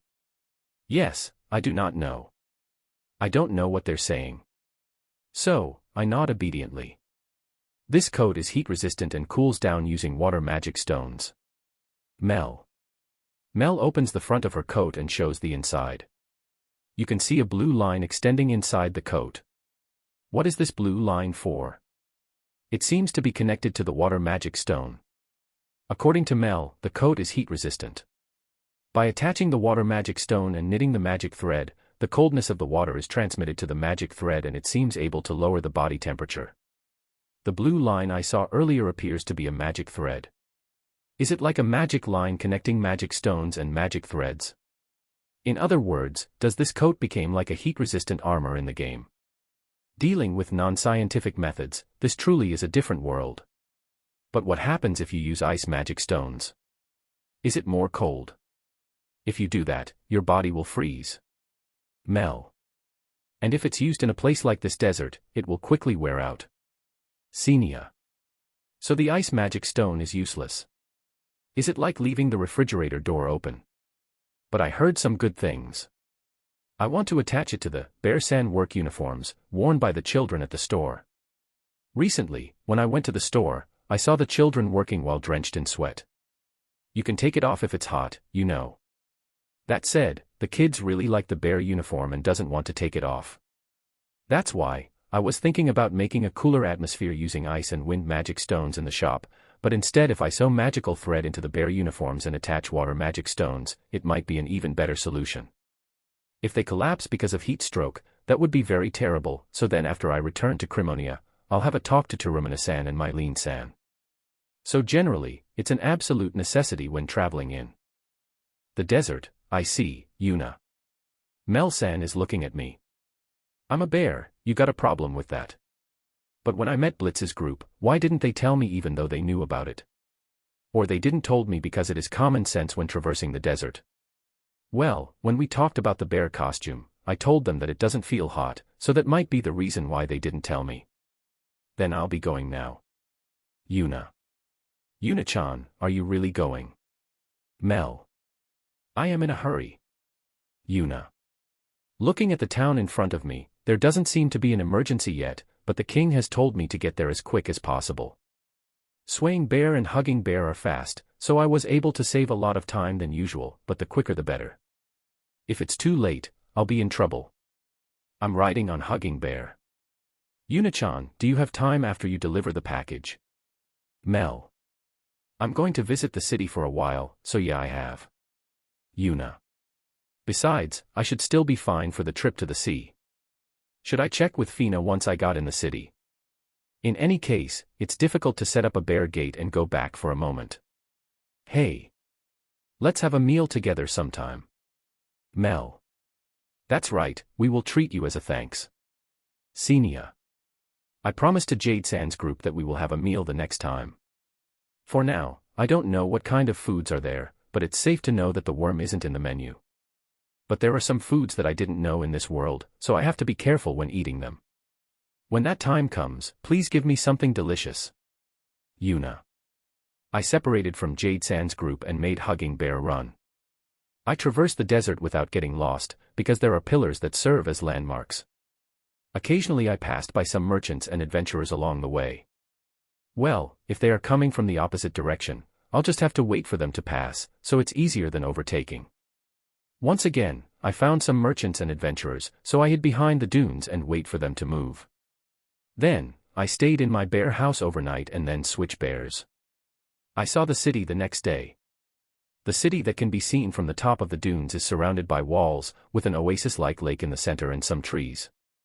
Though, judging by the size of the oasis, was there a shortage of water? It may look like a large lake, but it might be shallow. Is it because the magic stone that the king mentioned was broken? And I can see something that looks bothering from the top of the dunes. Is that a pyramid? Yuna. I can see something that looks like a pyramid in a distance from the city. I'm not confidently sure because of the distance, but I think that triangular thing is a pyramid. I never thought I would see the pyramid in another world. Whether the desert or the pyramid, I've confined myself in the original world, but I've never seen the pyramids in Egypt. After I give the Kraken magic stones, shall we go to see the pyramid? But can I get inside the pyramid? Is there a mummy? Riding on Swaying Bear, I rush towards the city of Deserto. Then, I'll think about how to get into the city. They will definitely be surprised if I go there riding Swaying Bear. But even if I walk, I can't answer when they ask me how I got here. In that case, even if they are surprised, it'll be easier to explain that I'm riding on a bear, so I will head to the city while riding Swaying Bear. And as I arrive at the entrance to the city, as expected, the gatekeepers were surprised to see me riding on Swaying Bear. A bear. Guard 1. Why, young lass, is that a bear? Guard 2. The gatekeepers were taken aback. Yep, this is the normal reaction when seeing a bear for the first time. I feel a little relieved. The reactions of Mel-san and Senia-san were definitely strange. It's my bear. If you don't do anything harmful to us, you'll be fine. Yuna. Really? Guard 2. Because it's a summoned beast, I can make it disappear. Yuna. I got off from Swaying Bear. Return him to the bear puppets to convince the guards. I've never seen a summoned beast before. Guard 1. I've seen it, but it's my first to see it as a bear. Guard 2. They're bewildered, but I want to quickly get into the city, so I tried getting into the city. So. Can I come in? Yuna. Oh, no problem. But don't let the bears walk in the city, because the residents may get frightened. Guard 2. I understand that much. First of all, is it necessary to secure an inn, I wonder? Should I go to the Lord Balima-san after that? Just like in the previous town, it would be difficult to secure an inn. By the way, where is the inn located? Yuna. I asked the gatekeeper, who were still amazed. Oh, an inn. Of course, there are a few in here, but it's easy to see. You'll find a big inn along this street and you'll notice it immediately after a bit of walking. Gurid 1. Then, I also asked the location of the Lord's house and the Adventurers Guild. He says that the Lord's house is near the central lake and that house is big enough to spot from a distance. The Adventurers Guild seems to be on the same street as the inn. I didn't need to ask anything else. I don't know what came to this city, but now that this city is facing a big problem, it's better to leave early. Guard 1. Are you saying that the magic stone is broken? It's a problem after all, huh? Yeah, I know. Yuna. Oh, I see, then that's fine and all, but young lass, can I ask one thing? Guard 2. What? Yuna. What's with that outfit? Guard 2. I'm a bear. Yuna. I don't have any other answer. So after answering, I went into the city. And that's how we arrive. And in the desert there's a pyramid. I want to see it once. And the shop uniform, I wrote it in the activity report, but in the book version it is Kuma-san uniform. I did not use wolf fur. The web version will also be Kuma-san uniform in the future, so thank you. In Volume 4, 029, San drew a cute Kuma-san uniform illustration. Chapter 302, Bear-san makes a detour. This town has a lake in the center and the buildings are arranged in a circle around the lake. First thing first, I need to secure an inn. I was told that if you go down this main street, you'll know where it is. What? A bear. Bear-san is walking. Mom, what's that? As always, in the new town everyone have curious stares. It's normal for a little child to point at me. For the time being, I'll pull the bear hood down and search for an inn. I thought it was a small town because it was a town in the middle of a desert, but it was bigger than I expected and there were many people.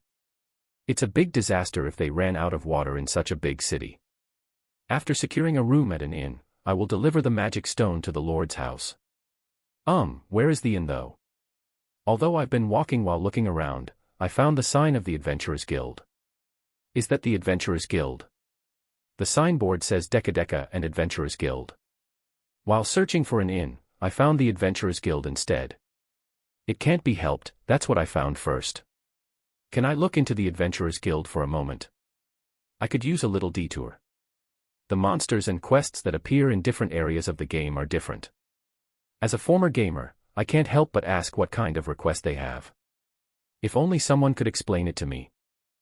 Pardon the intrusion, Yuna. I slowly enter the Adventurers Guild, whispering unobtrusively. That's the common courtesy. Whenever I enter a different Adventurers Guild, I most likely get entangled into trouble. In the worst case, I have the royal crests on my guild card and the knife from Eleonora-san. I can avoid the troublesome issues by showing it to the guild master. However, I do not want to use the royal crest because it most likely turn into a fuss after remembering Atroa-san. And the question of whether Cliff House's crest can be used in this remote city in the middle of a desert. There is a possibility that they didn't know about it. When you think about it that way, both of them cannot be used so easily. Perhaps it would be more convenient to have a letter of introduction from Sonia-san as the guild master of the Royal Capital's Adventurers Guild. The guild master of the Royal Capital, that would be great, and I think that's enough for the other Adventurers Guild. Next time I go to another place, I'll have her write it for me. No one noticed me because of my quiet entry. It may also be due to the fewer number of adventurers. Are they outside, working at this time? All of the adventurers who were left didn't notice that I came in, they were all sitting on the chair and relaxing. As I looked around and tried to find a board with a request on it, I heard a girl's voice. I beg you. I please take me to, girl. Yeah, what? Looking at the source of the voice, I saw a girl with a reddish hair color and about the same age as Fina and Noah, talking to an adventurer. Please, girl. The girl lowers her head deeply towards the adventurer. I'm sorry, ask another guy. Adventurer. The adventurer refused and left the girl. The girl immediately goes to a different adventurer and asks a similar request. You better ask a higher-ranked adventurer. Another guy. The girl goes to a different adventurer. But they all turned her down as well. I was worried about the girl, so I went to the woman at the reception who was anxiously looking at the girl. What happened to that girl? Yuna. Receptionist. When I called out to her, she was bewildered to see me. The receptionist didn't seem to realize that I entered the guild as well. What is it, young lady dressed up as a bear? Did you come to make a request? Receptionist. Because of my height and wearing a bear costume, I've been seen below my age. But I was treated as a child for the first time in a long time. I'm an adventurer, that's what. Yuna. Adventurer. Receptionist. The woman at the reception desk opens her eyes wide and looks at me. Yeah, apparently it seems unbelievable. So what happened to that girl? I think normally she should ask the Adventurers Guild for a request. Yuna.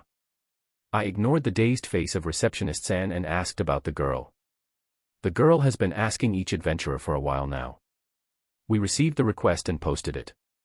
But nobody wants to take the request, so she's asking each and every one of them.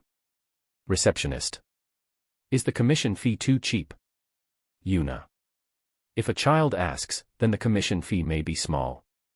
But the girl is dressed in a fancy dress. No, it's not about the money. The request is too difficult, so no one wants to take it. Receptionist. While I am listening, the girl asked as hard as she could, but none of them is willing to lend a hand. The other adventurers even turned their eyes away. Was it really that difficult? Yuna. Taking her to the bottom of the desert pyramid, while it is a fairly dangerous place and if you're escorting a little girl, the risk enormously increases, so no one is competent enough to take it. Receptionist. Was the desert pyramid the same pyramid I saw before entering the city? Is the bottom layer underground? I thought pyramids was supposed to be ascending. But why? In that place. Yuna. The woman at the reception desk shakes her head. Except for the request to accompany her to the bottom layer, I haven't heard her reason for going there. Receptionist. The girl is looking down, clenching her little hand, biting her lips and trying to hold her tears. But the girl lifts her face with teary eyes. When she lifts her face, our eyes met. Bear-san. Girl. The girl stares at me. I'm a girl, so I call out to her. Hey there, what's wrong? Yuna. No, it's not like I can ask this to a talking bear-san. Girl. The girl refused clearly, bowed down, and went for another adventurer. Sorry about that, she's not a bad child. Receptionist. I understand that. It was not an I that's making a fool out of me. I guess she couldn't really do something like asking a weird-looking girl like me. Do you know that child?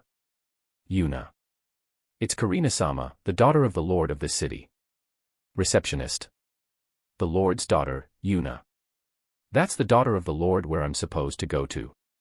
While I was unconsciously looking at the girl, several adventurers came into the Adventurers Guild. Certainly, these are the adventurers whom I have overtaken on the way to the town. This is an Adventurers Guild here, it's bigger than I thought. Adventurer 1. It must be nice to make some money here for a while. Adventurer 2. The city is big. Adventurer 3. From conversation, it seems that they are not adventurers from this city. But it looks like it's difficult. Adventurer 1. If it's too dangerous, even just going out, Adventurer 3. The girl who heard the conversation of the adventurers rushed out to them and talked to a leader like man carrying a big sword. Excuse me, could you please listen to my request? Karina. What's up with this kid? Adventurer leader. Can you please hear me out? Karina. I'm tired for today. I don't have time to listen to some kid. Adventurer leader. The leader like man flicks the approaching girl lightly. Light for adventurers but strong for small girls. The girl fell on the floor. Why, please wait. Karina. The girl still stands up quickly and tries to stop the adventurer. The adventurer tries to push the girl who's trying to grab again. At that moment, I was already moving. What? Adventurer leader. I held down the man's arm. Specifically, the mouth of the bear puppet is biting the man's arm. A bear. Adventurer leader. Bear-san. Karina. Even if you refuse, you shouldn't flick her, you know. Yuna. I looked at the men with an intense glare. At that moment, a word leaks from one of the adventurers who was with him. Blue, bloody bear is here, Adventurer 2. The man looks at me very frightened. Bloody bear, that's definitely me. Such a nostalgic name. When I looked at the man who said the word bloody bear, he steps down and hides behind the other adventurers. It's better to stay away from that bear. Adventurer 2. What? You know this weird-looking little girl? Adventurer leader. While asking, the leader like man shakes his arm, trying to break free from the mouth of the bear puppet. But the bear puppet bite did not lose even 1 millimeter. No, I don't. Adventurer 2. The man answers while turning his eyes away. No matter how much you deny it, you do know me. You clearly said bloody bear. But since he's this scared, he must be one those guys from before, right? So, how long does the bear lass intended to grab my arm? Adventurer leader. Until some hot-headed guy relaxes. Yuna. When I answered, the man tried to break free even stronger. But when I look at him calmly, the smile disappeared from the man's face. There's a girl behind me who is wondering what to do. It's better not to be involved with that bear. Adventurer 2. The guy who just said bloody bear told in a small voice. That man said so, but what would you do? Yuna. The leader like man puts his strength on the last force, but his arm does not move. On the contrary, I'm pushing him back slowly with a little bit of force. The expression of the men gradually changes. Shit. Let's go. I'll report the request completion and go grab some drink. Adventurer leader. The men waved my hand and went to the reception to report the completion of their request. A man who seems to know me walks by my side, he seemed extremely terrified. As expected, he is one of those whom I beat up in the past, right? No. Karina. The girl behind me calls. Are you all right? You're not hurt somewhere, are you? Yuna. Yes, I'm okay, thank you. Karina. That's good. Apparently she has no injury. If you want to ask for a request, you better ask after looking for the right people. Yuna. When I advise the girl, she stares at me with reddish eyes. Are you an adventurer? Karina. Yes, I am an adventurer. Though, I may not look like one. More or less. Yuna. Karina-sama, it would be best if you go home for today. If an adventurer appears to be receiving the request, we will contact your house. Receptionist. When the girl looks at me while thinking deeply, Receptionist-san calls her. And you said that you would contact her, but you never said something like no one would receive it, huh?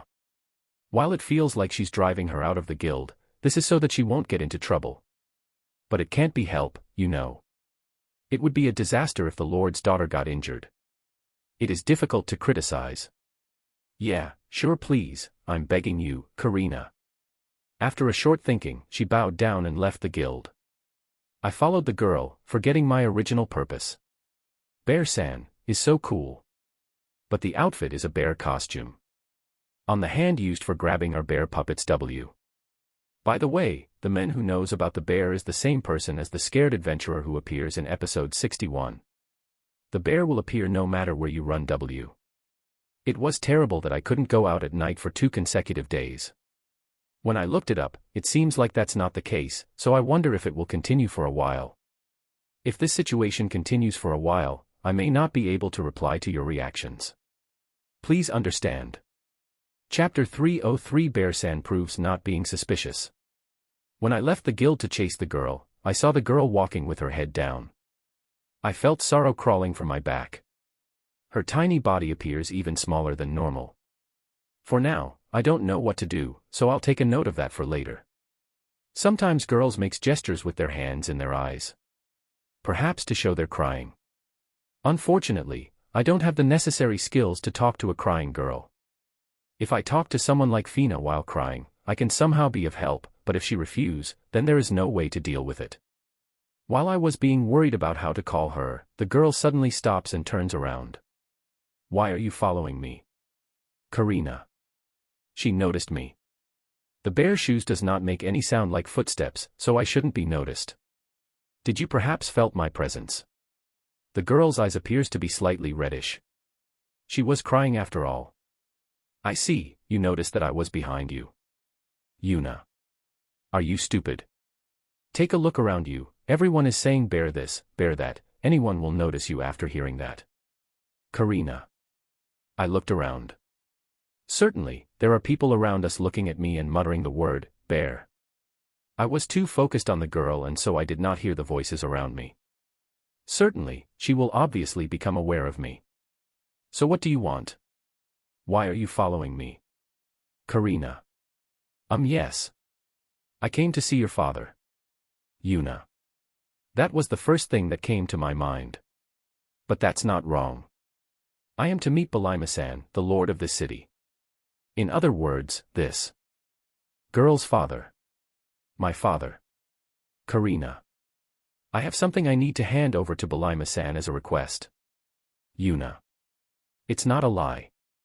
Really? Karina. The girl looks at me with doubtful eyes. She's probably wondering, why would a weird girl in a bear costume came to see her father? Appearance is really important it seems. Is there anything that proves that? Karina. May I show her His Highness letter? If I show her the royal crest and she said she didn't know what that is, then that would be it. For now, as a proof, I showed the girl the envelope I received from the king. The envelope has a wax seal that was used by the nobles from the manga. The seal was engraved with the royal crest of Elfanica Kingdom. This crest. Karina. The girl was surprised to see the wax seal of the Elfanica Kingdom's crest embedded on the envelope. Somehow, it was good to know that they knew about the crest. Forgery of the royal crest is a felony. Karina. Oi, that's real. Yuna. Even if it's real, I don't think the royal family will ask a woman like you dressed like a bear. Karina. Ugh, I can't deny that. Thinking about it, normally the credibility of a girl wearing a bear costume is low, even if she said that she's working on behalf of the country. This girl was even more cautious than I thought. Weird, there shouldn't be any elements for the bear to watch out for. This may be the strongest child I have ever met. What can I do for you to believe me? Yuna. Show me your guild card. I'll believe it if you are a high-ranking adventurer. Karina. Well, how high does the rank you're looking for? Yuna. An A rank would be impossible. I want to say B or higher, but I believe it if you're at least C rank. Karina. I took the guild card out of the bear box and showed it to her. Occupation bear, Karina. What part are you looking at? You're looking at a different part. Yuna. The girl looks at the guild card again. Adventurer rank C. Karina. Yes, that's where you should look. To forge a guild card, Karina. I did not. Yuna. When I deny it, the girl smiles for the first time. Excuse me, I was joking. I already believed that Bear-san was an adventurer, from that time when you helped me. I knew that the opponent adventurer was trying to put all of his strength. You also protected me from behind. But I can't believe that the person dressed as a bear is the messenger of Elfanica Kingdom. Karina. That's right, if you read the contents of that letter, I'm very positive that you'll believe me. I think. Yuna. I am not informed of what is written in the letter. But the king said that he had written it so that I could meet the Lord. So it should be fine. Okay then. I'll believe in Bear-san. Karina. Thank you. But please, stop with the Bear-san. You can just call me Yuna. Yuna. Yes, Yuna-san. Karina. Nice. I'm a straight girl and so I sometimes ask the people not to do so, but there are still others who keep calling me Bear-san. Then the girl introduced herself once more.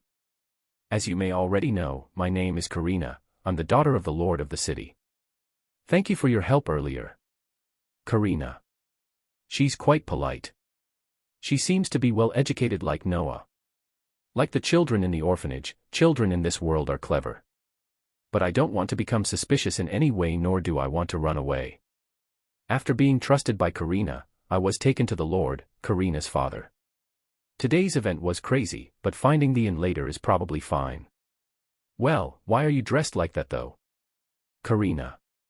Because my occupation is a bear. Yuna.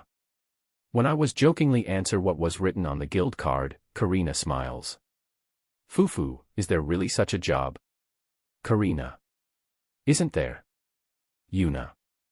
I'm not sure if that's the case. I only jokingly wrote it in the Adventurers Guild registration form, but Helen-san really applied it in the guild card. Is what was floating in the back of my mind at that time. However, this is also a story for laughter, I wonder if it will be fixed. But then when it comes to my profession, I still can't answer that properly. I'm not a swordsman nor a wizard. If I need to forcefully say it then, I'm a bear. I feel that there is not much different from then till now. Well, it is going to stay this way for a while. Then, is Yuna-san from the capital city? Karina. Roughly, yes. But I'm living in Crimonia to be exact. It's a city that is a bit far from the royal capital. Yuna. Is that so? Karina. While I was in Crimonia, I got suddenly called by the king. Then I was forced to work. Yuna. Though, I wanted to come to the desert too, so I'm not really forced. And then, you were asked directly by His Majesty the King. Karina. That would be the case, wasn't it? Yuna. Karina doesn't seem to believe in my words, but she trusts the crest on the letter and guild card shown earlier. Yuna-san came from such a distant place, so far away. It's amazing considering that you didn't age in the process. Karina. I'm not aging. It is a phrase that is worrying, but straight. No, it's not like that. Yuna. Using the bear gate, I instantly arrived to the royal capital, then after that I just rode like the wind on swaying bear and hugging bear. How old is Yuna-san? Karina. I'm 15. Yuna. Karina. Is it so surprising that I look like an adult? I thought it was a bit more lower. Karina. I guess not. How old is Karina? Yuna. I am 10 years old. Karina. She is the same age as Fina and Noah after all.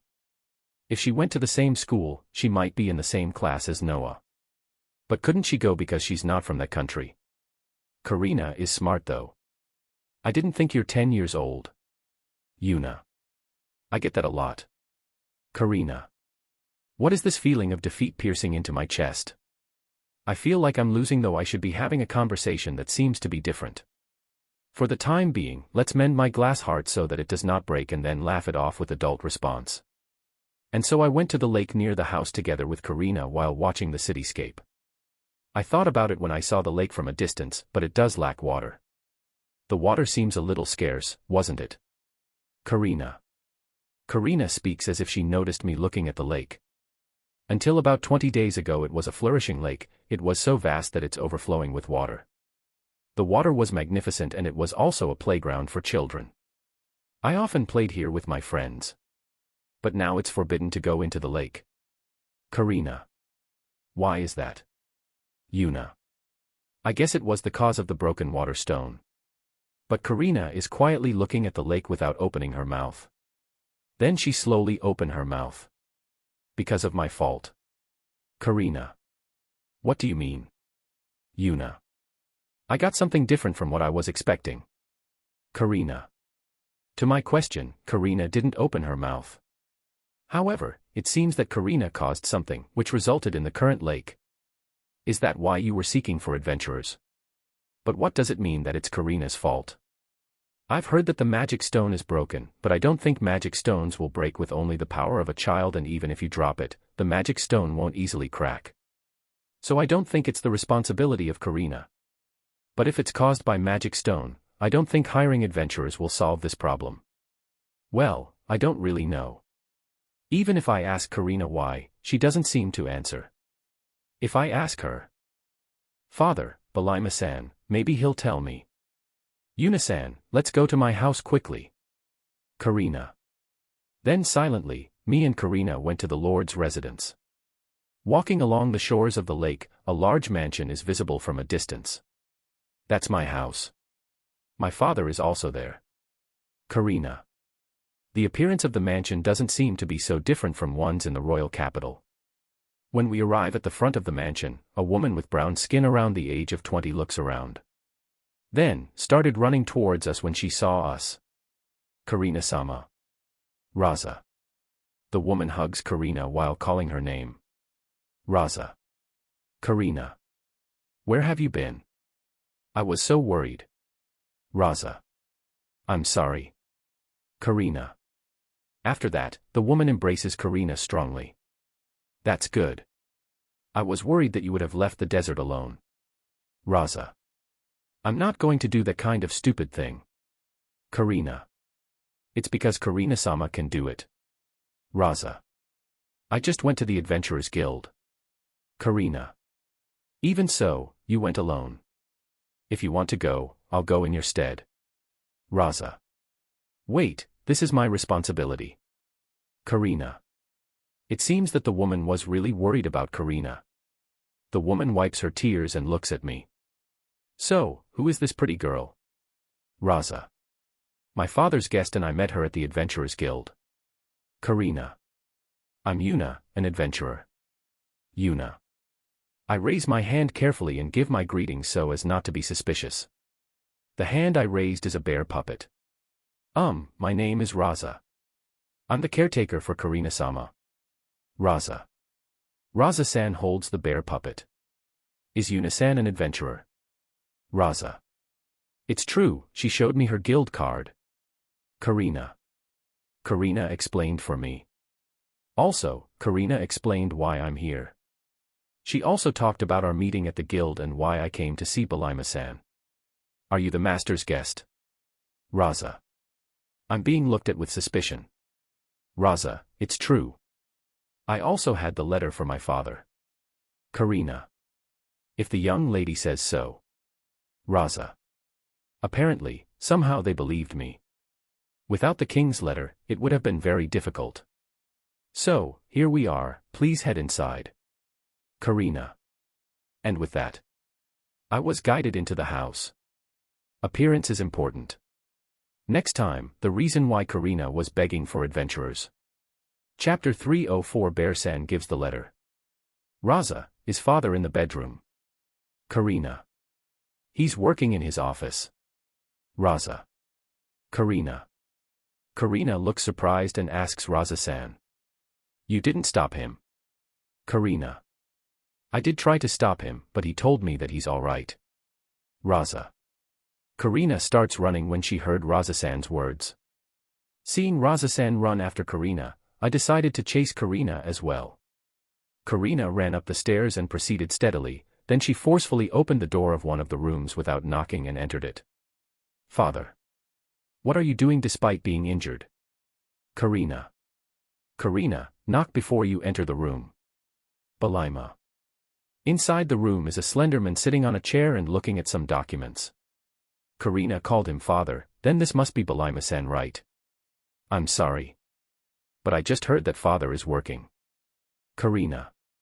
Ah, I'm fine, I just can't sleep in this situation. Belima. But. Karina. Karina anxiously approached Belima-san. He doesn't look like he's hurt, but it might not be visible because it was hidden under his clothes. Well then, how about introducing me to the cute lady over there dressed as a bear? Belima. Belima-san looks at me while patting Karina's head. This is Yuna-san, an adventurer. She came from the kingdom of Elfanica to see father. Karina. To see me. Belima. Surprised at Karina's words, he looked at me as if he's seeing something strange. I'm Yuna, an adventurer. I came here as a messenger for His Majesty. You are the Lord of Deserto City, Belima-san, is it correct? Yuna. I gave my greetings with unfamiliar speech. Ah yes, I'm the city's lord, Belima Ishrat. Belima. I walked towards him and gave the letter that I received from the king. This is a letter from His Highness. Yuna. It is easier to show the letter than to have me explain it in words. Moreover, he can't believe that I have been asked by the king. It has already been confirmed earlier by Karina though. This letter is from the kingdom of Elfancia, is this real? Belima. He's looking alternately between me and the seal on the letter. It's hard to believe that a girl dressed in a bear costume is the messenger for Elfanica Kingdom. I believe the details were written in the letter. Yuna.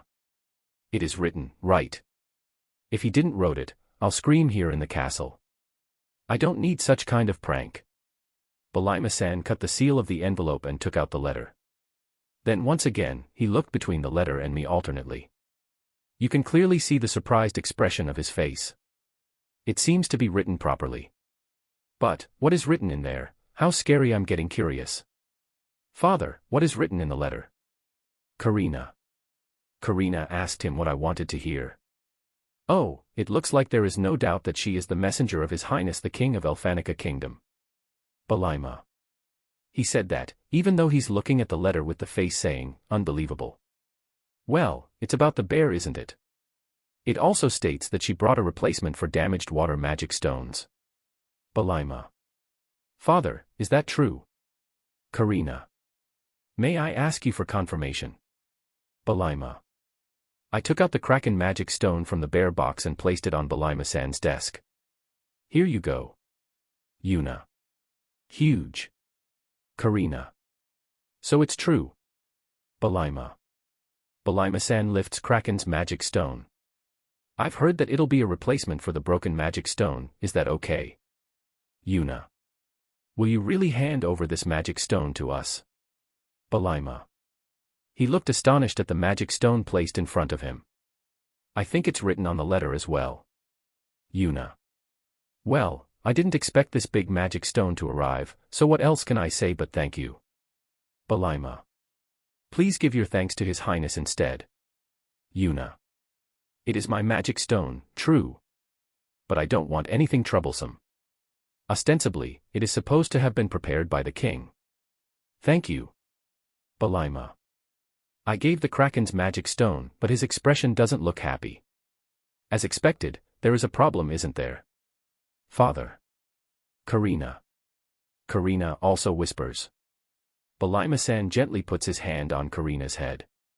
Belima-san once again alternately looked between the letter and me. And then, he called out to me with a determined expression. Yuna-san, was it? Belima. Yes. Yuna. The king says that if I have any trouble, I should read the other letter in this envelope. Belima. Belima-san takes out another envelope inside the envelope. 2 envelopes. I haven't heard from the king that there is another envelope. It is written that Balima. My permission. Yuna. I don't even understand what he's saying. I haven't heard anything about this from the king. It is also written here. Balima. Ah, so that's what he meant. He didn't write anything weird, did he? I want to refuse, but Balima-san seems to be troubled enough to consider getting help from a bear. Normally, a sane person wouldn't ask for help from a weird girl like me, even though he's in trouble. In short, is it all right? Balima. To be honest, I am kinda bothered. I don't know what the king had written. Yuna. Well, I wouldn't normally know. But the king, whom I know, is a man who does not do anything senseless. Balima. Is that so? I have never seen the king working, so I don't know. I only know the king who eat foods brought by me. Oh, but when we first met, he might have looked like a king that time. I mean, he's the king that definitely makes sense. Yuna. I need to clarify the meaning, shouldn't I? For the time being, Balima-san looks like he's clinging on a straw. It's not likely that I would refuse, so I gave my permission. Well then, I shall read it. Balima. When I give my permission, Balima-san opens the other envelope and takes out the letter from inside. Then when he started reading the letter, his face turns into a surprised expression and looked at me many times. Father, what did that letter say? Karina. Balima-san put the letter face down on the table to hide it from Karina. Father. Karina. Yuna-san, is this letter true? I don't think His Highness will lie, but, Balima. Let me see that letter. Yuna. Balima-san gave me the letter. Upon receiving, I looked through the letter. What was written in the letter was the highlight of my career. The source of the water magic stone was obtained from the kraken that I had defeated alone.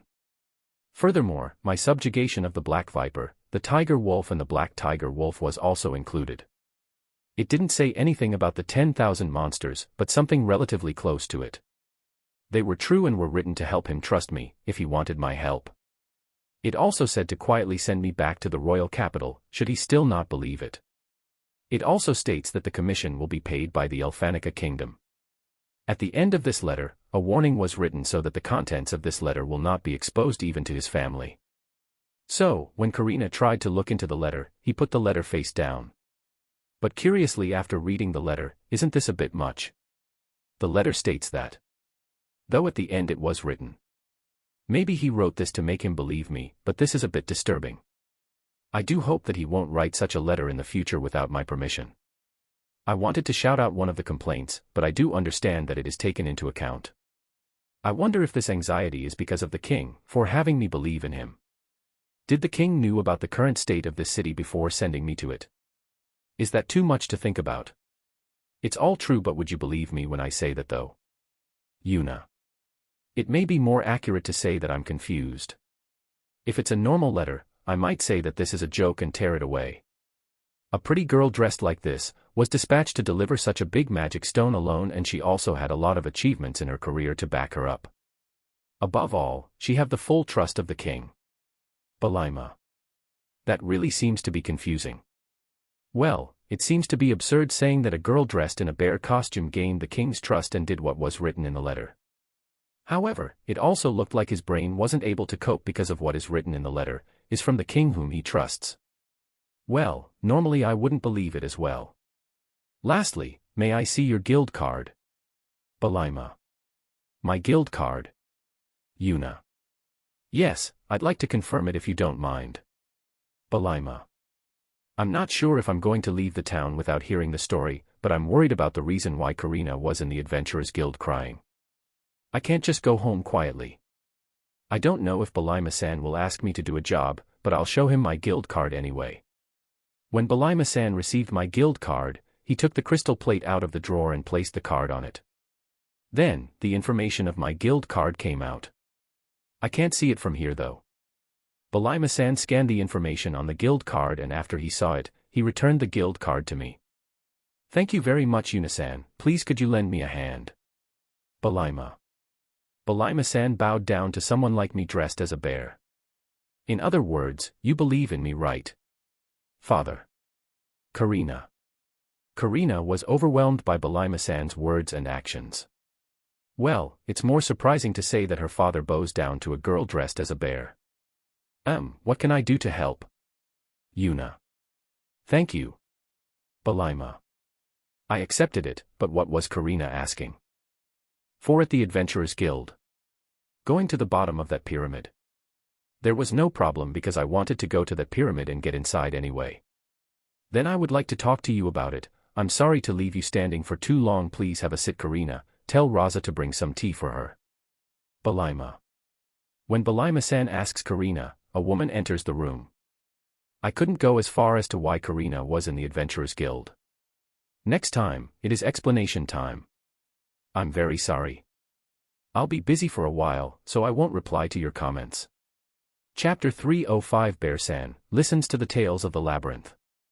The woman who entered the room had her stomach swelling and I immediately understood that she was pregnant. Mother. Karina. Karina called out at the pregnant woman and ran up to her worriedly. Her mother, who came into the room, really looks like Karina. Young, she looks about 25 years old. Maybe this world is slow in aging. So I may look young despite my age. That must be it, yeah.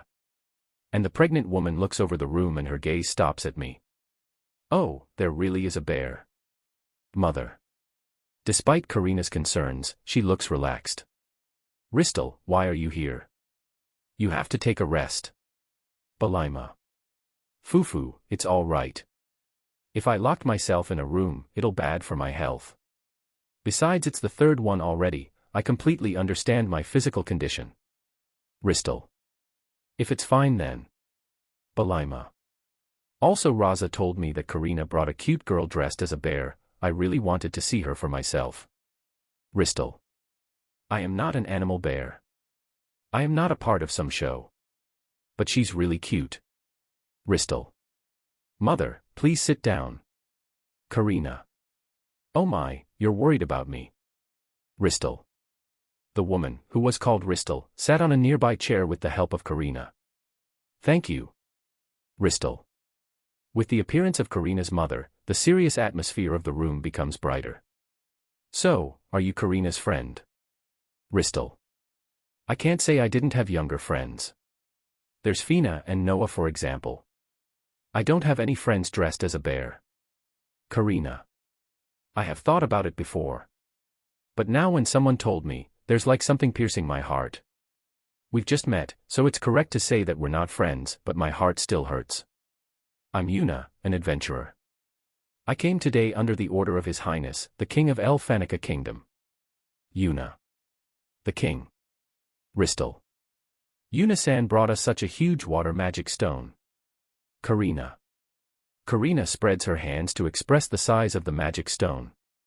Is that true? Ristal. Ah, yes. It's true, it's also quite large. This would be a good replacement for the broken magic stone.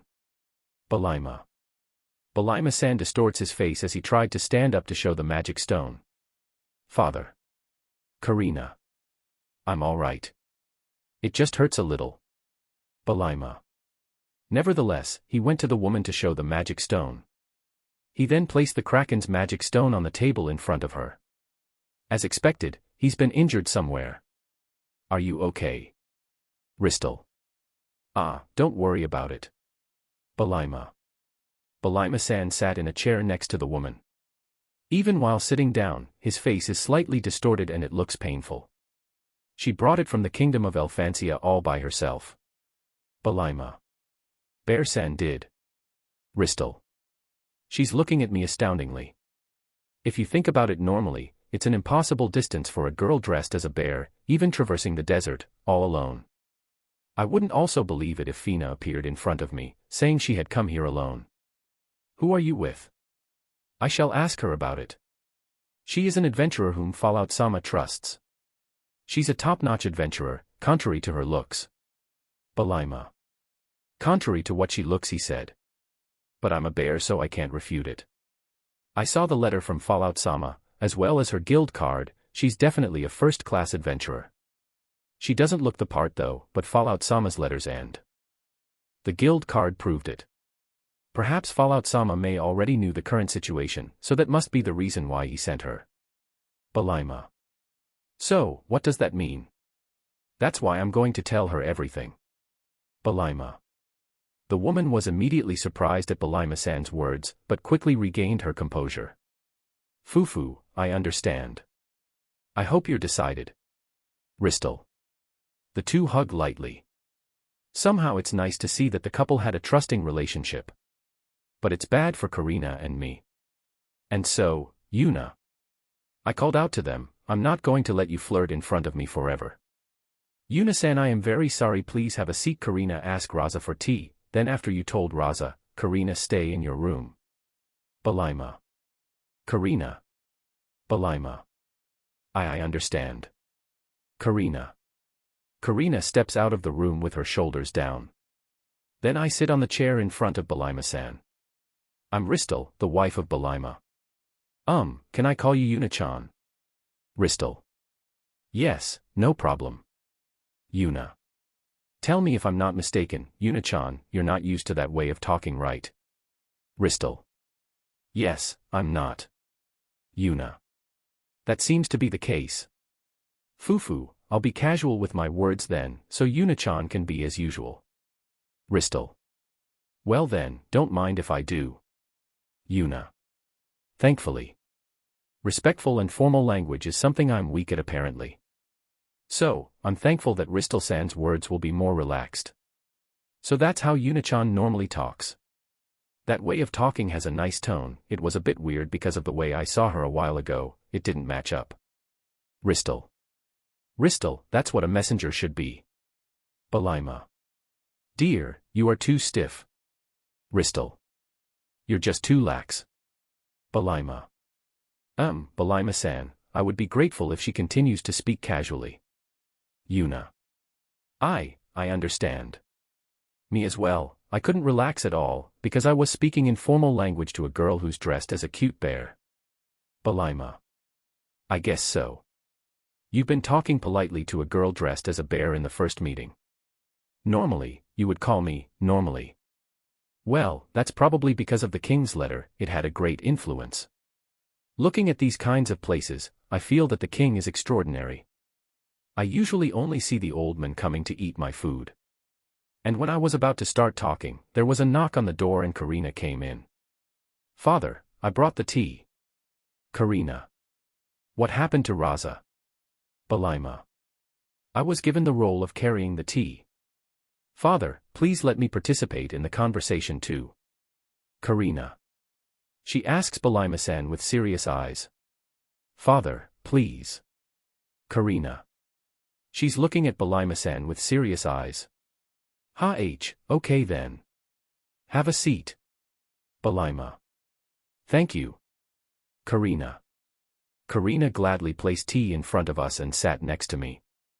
I thank Karina for her tea. It's cold and delicious. Now then, how much does Yuna-san know about the current state of the city? Belima. The big water magic stone was broken and people may not be able to live in this city. So, I was told to take this water magic stone immediately. Yuna.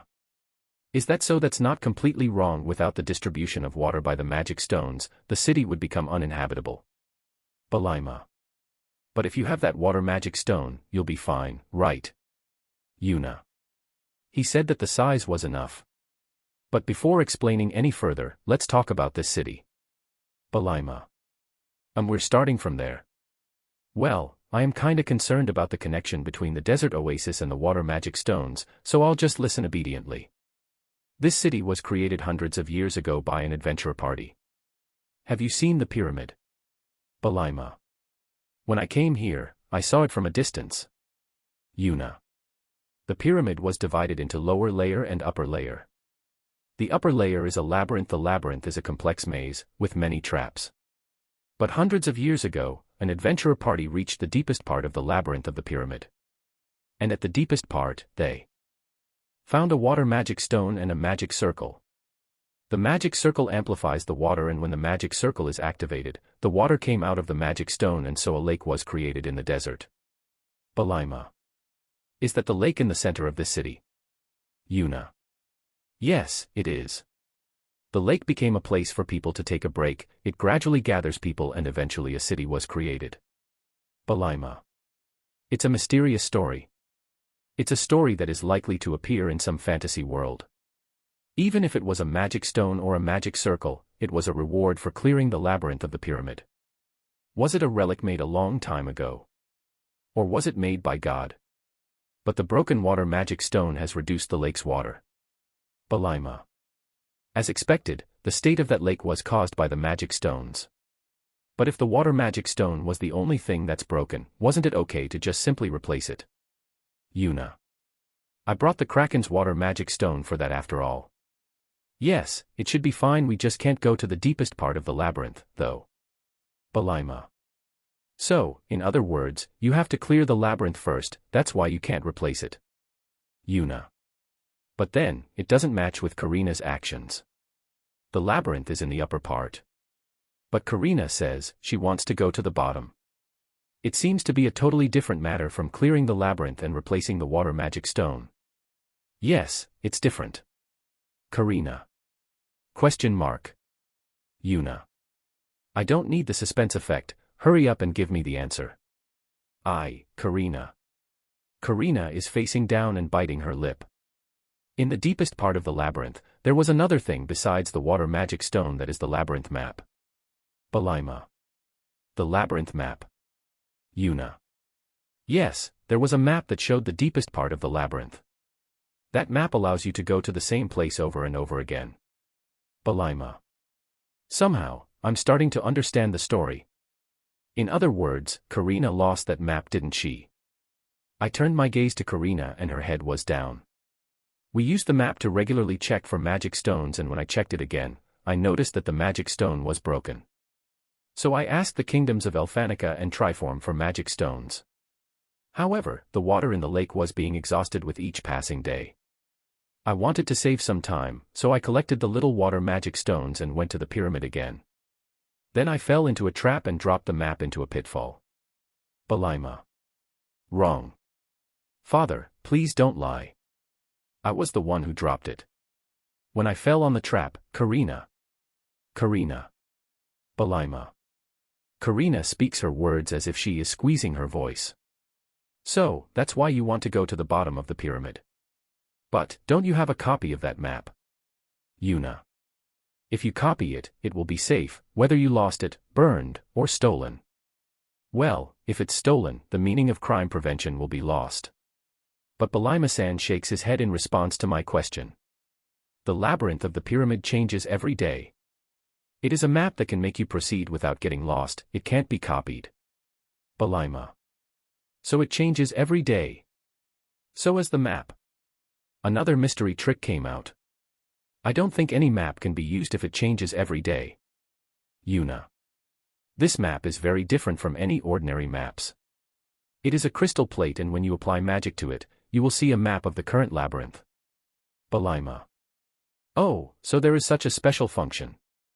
The crystal plate is thin and the map comes out of it. Is it like a tablet map? So we can't go to the deepest part of the labyrinth, even if we have the water magic stones. Belima. I'm sorry, but why did you give her such an important thing? Yuna. I don't think it's something that you would make a 10-year-old girl carry such an important thing. That is, Belima. Dear, Ristal. Ristal-san nodded a little. I'll take it from here. Ristal. Are you sure? Belima. You've already explained so much, you can leave the rest to me. Yuna-chan, it may be difficult to accept, but it will be helpful if you do not talk about it outside this room. Ristal. Is that okay? Yuna. Just like Belima says, if we're going to ask Yuna-chan's help, we'd better tell you everything. Ristal. I understand, I won't tell anyone. Yuna. I made a promise. I'm not going to talk to the king about it, even if he asks me. Ristal-san gave her thanks, then she began to talk. The crystal plate we found in the deepest part of the labyrinth had a special function. It was my ancestor that discovered the crystal plate, one of the adventurers who created this city. The crystal plate could only be used by the person who poured magic to it for the first time, so no matter how much other people pour their magic, the map won't show. So the adventurer magician, who decided to stay here and became the first lord of the city that would be my ancestor. Ristal. Then that means, you can use the crystal plate. Yuna. Yes, I am a direct bloodline. So now, only me, Karina, my 3-year-old son and the child in this stomach are the only ones who can use the crystal plate. Ristal. How about Balima-san? Yuna. I can't use it because I'm the son-in-law. Balima. So, because I'm in this situation, I left it to Karina this time. Ristal. Ristal-san touches her stomach. I was so happy about my first roll that I didn't look at the map properly. So I got caught in a trap and father protected me, but he got hurt and I dropped the crystal plate into the trap. Karina. Indeed, now I understand the reason why Balima-san was injured and why there was no crystal plate. Ristal-san, you're still so young, aren't you? Ristal-san, don't you have any of your parents left? Yuna. That's, Ristal. They look down, it seems to be a heavy topic. I'm sorry, I didn't think they were dead. Yuna. Ah, I'm very sorry. You seem to have made a mistake. My parents are still alive. Ristal. So what did you look down and fell silent for? They cannot leave this place for too long, they have to watch over the pyramids and the city. So my parents left the job to me and went on a journey to see the world. Where are they now, I wonder? Ristal. So it seems to be a heavy topic. With such a reason, where Karina dropped the map into the pitfall, so that's why. There is no excuse, because I'm a little busy, the response to your comments will probably be completed or maybe not for a while. I'm sorry if I couldn't post next time. Chapter 306 Bear-san receives the request. I somehow got the gist of the story. The magic stone was damaged. You have to go deep inside the labyrinth to replace the magic stones. To traverse the labyrinth, you need the crystal plate map. Who can use the crystal plate map was already decided. The crystal plate map was dropped by Karina in a pit. Karina wants to get the crystal plate map beneath the pyramid. These details are what I understand so far. But whether Karina wants to go with me, remains to be seen. Well, the map may be a secret, but you should hire some good adventurers to go with you and get it.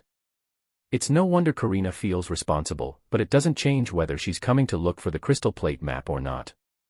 On the contrary, it would be better if she doesn't set foot inside. Why is Karina trying to pick up the map herself? I think you should ask an adventurer to do it. Yuna. What did you say? Balima. Balima-san frowns at my words. Well, because Karina, Yuna. You, Yuna-san. Karina. Karina, who is sitting next to me, tried to stop me. Karina. Be silent. Yuna-san, could you explain? Balima. Balima-san shut Karina's mouth and urges me to continue. Did I perhaps do something wrong? Karina was in Adventurers Guild, asking the adventurers there to take her to the pyramid. Yuna. Listening to my words, Balima-san lifts his eyebrows and stares at Karina. At first Karina was looking down and only listening, but then she looks up and faced Balima-san. Father. This is my responsibility. And I know where the crystal plate fell. Karina. Karina made a persuasive statement. But does she really know where the crystal plate is? That's a different matter. Balima. Now I can't ask about the crystal plate because Balima-san shouted. Apparently, Karina made a request to the Adventurers Guild, instead of the injured Balima-san. Originally, the request was to recover what was in the bottom layer of the pyramid. It seems the rest of the details were to be told to the person who received the request. It seems that Karina took it upon herself without permission and added the escort job to the request. So you went to the Adventurers Guild alone? Balima. Balima-san asks Karina with a slightly stronger tone. Dear, please don't be so angry. This child also felt responsible about it. Ristal. That's why, Balima. You mustn't. Karina had been excitedly talking about her role since she was young, so she felt responsible for the mishap. Ristal. Mother. Karina. Well, it's kinda difficult. Karina feels responsible. Her father got injured because of her and she dropped the crystal plate map that had been passed down for generations. Moreover, it may ruin the city because of it. This burden may be too heavy for a 10-year-old girl to carry. However, it is another matter whether that action is correct. So then, Balima-san is the one hiring adventurers to find the crystal plate. Yuna. Yes. No parents would let their daughter go to such dangerous places. Balima. But even though Karina was there, every adventurer was refusing. Yuna. Everyone refused. I think it's fine to have some adventurer parties. It's probably because of the phenomenons happening in the pyramids. Balima. Phenomenon. Yuna. Since the water magic stone has broken, monsters have gathered around the pyramid. If you don't have the ability, you may not be able to get close to the pyramids. Balima. Monsters are gathering. Yuna. Maybe it's because the water magic stone was broken, since then the number of monsters around the pyramid were starting to increase. Balima. Ah, maybe that's what the guard trying to tell me at the entrance of the city. I thought he was just saying that the water magic stone was broken. Well, were there monsters in the pyramids too? Yuna. If there is, it is troublesome in various ways.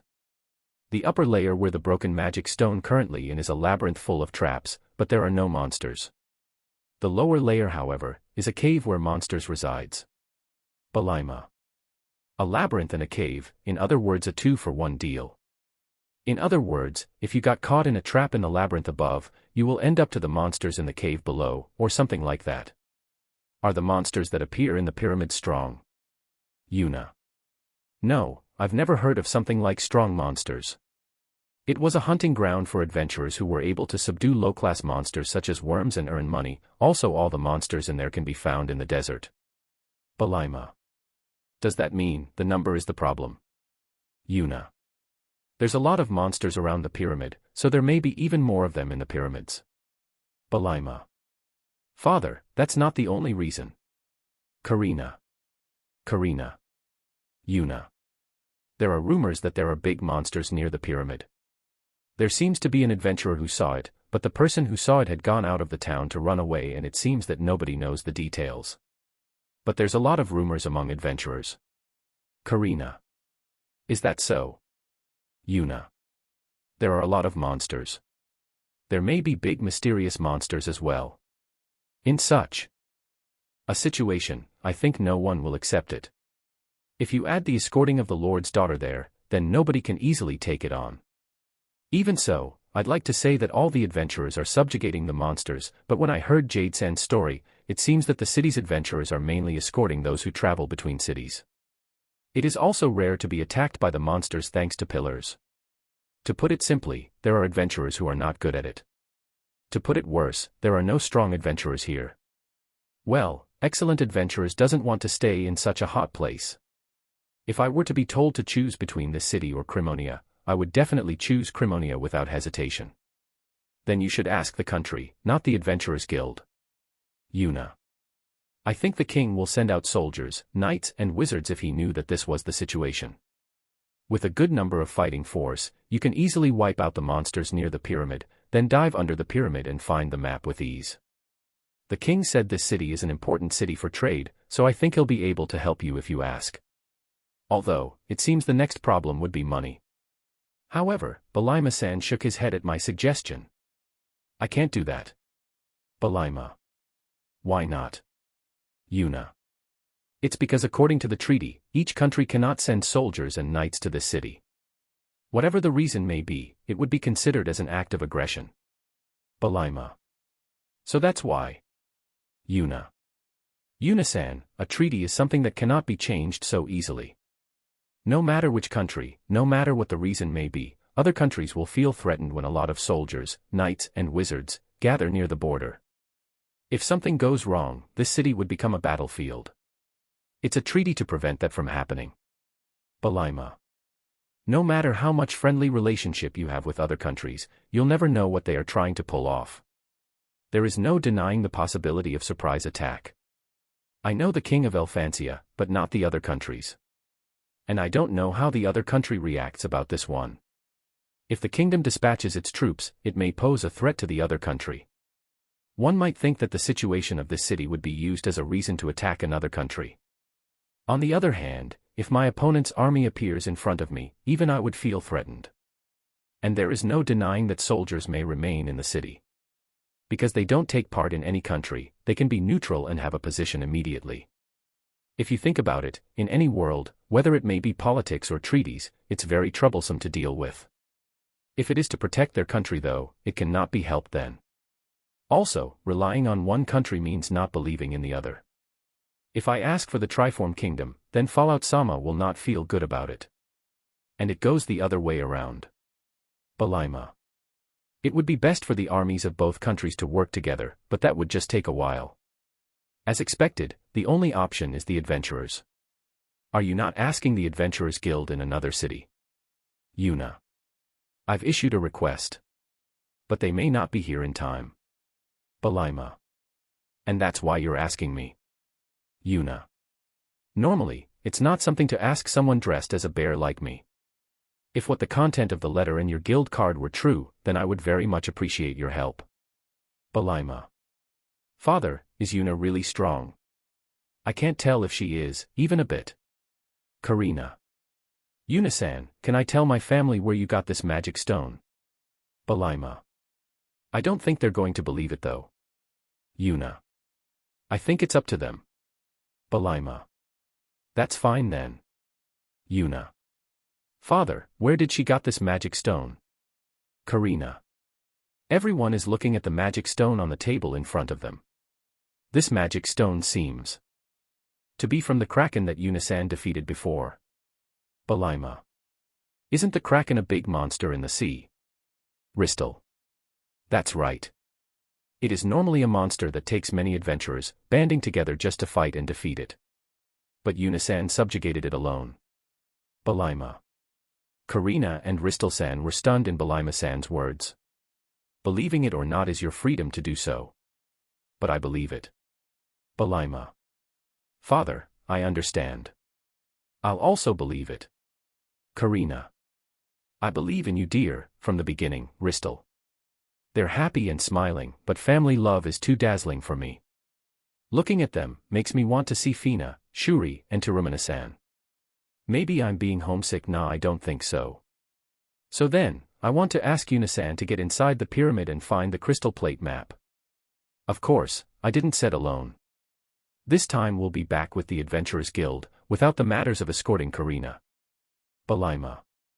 Father. I will go too. Karina. Denied. Belima. But if I go with her, we will know the position of the crystal plate much faster. Karina. Speaking of which, I asked you earlier, what's the matter? Yuna. That is, Karina. I watch as Belima-san checks with her. Then, Ristil-san nods and starts explaining. We have the feeling that our magic power is connected to the crystal plate by flowing magic power on the map of the crystal plate. We call this a contract. The contract gives us a rough idea of where the crystal plate is, we can feel it. Ristil. I see, Karina was asking me to take her. It's something that I have to do, I should have been the one to go, Ristil. Ristil-san touches her belly. No way, you can't go where the monsters are. I guess Ristil-san still has the bitterness of not being able to go. Karina, do you really know where the crystal plate is? Yuna. Yes, I do. But I only know its general direction. Karina. That's enough. I understand what you're saying. I'll take Karina with me. Yuna. Yuna-san. Belima. Karina is pleased, but her father, Belima-san, is against it. Because we can find it a lot quicker. Yuna. That may be so. Belima. Please rest assured, I will protect her properly. Yuna. So I declare, but it's not really persuasive when it's coming from a girl dressed like a bear. Of course, I believe that Yuna-san is strong. But, Yuna-san, what will you do when you're fighting? She may be attacked by other monsters. Do you want the other adventurers to protect her? Then, the request will be the same as before, and nobody will take the request. Belima. Well, that's fine for me. But to get rid of Belima-san's anxiety, I stand up silently and move to where there is enough space in the room. Yuna-san. Belima. Please, don't be surprised. Yuna. When I raised my bear puppets forward, I summoned swaying bear and hugging bear. A bear. Ristal. A bear, Karina. A bear. Ow. Belima. The three of them were surprised to see swaying bear and hugging bear. But at the moment when Belima-san is surprised, he distorts his face with intense pain. Yuna-san, what are those bears? Belima. These are my summoned beast. Yuna. Summoned beast, Belima. I'll let these children escort Karina. They're stronger than any monsters, so don't worry about it. Yuna. Father, please. It's my responsibility, I have to do it. Karina. When Belima-san saw his wife and daughter, he exhales a little. Thank you, Yuna-san, for escorting Karina. Belima. Belima-san deeply lowers his head. Chapter 307 Bear-san becomes a handsome hero's proxy. I received the request to find the crystal plate map. Well, the appointed time to go to the sea is still far off, so it's okay if I am late for a few days. But, should I check with Fina at least? Then Yuna-san. I would like to gather some adventurers. Is it okay with you? Belima. I'll be fine if it's just for a few days. I don't want to waste time because I plan to go out to the sea. If it's too late, I'll go alone. Yuna. Please give me 2 to 3 days. I will have them recruited by then. Belima. 2 to 3 days, I wonder if you can do it. I guess I should explore the city while I wait. I'll come back 2 days later then. Yuna. Yuna-san, are you going somewhere? Belima. I'm going to secure an inn to stay in today and explore the city tomorrow. Yuna. After all, as a former gamer, town exploration is a must whenever you come to a new city. Well, I always went straight to weapon shops and item shops back in the game, but in this case I'll be looking for ingredients. Or maybe go scout the pyramids. Yuna-san, if you would like it, please stay at my house while staying in this city. Also, I haven't thanked you for delivering the magic stone from the royal capital. Please feel at home during your stay. Belima. Of course. Karina, tell Raza to prepare the guest room. Belima. Karina replies and leaves the room. And please bring this water magic stone with you, Yuna-san. Belima. The Kraken's magic stone on the table was presented to me.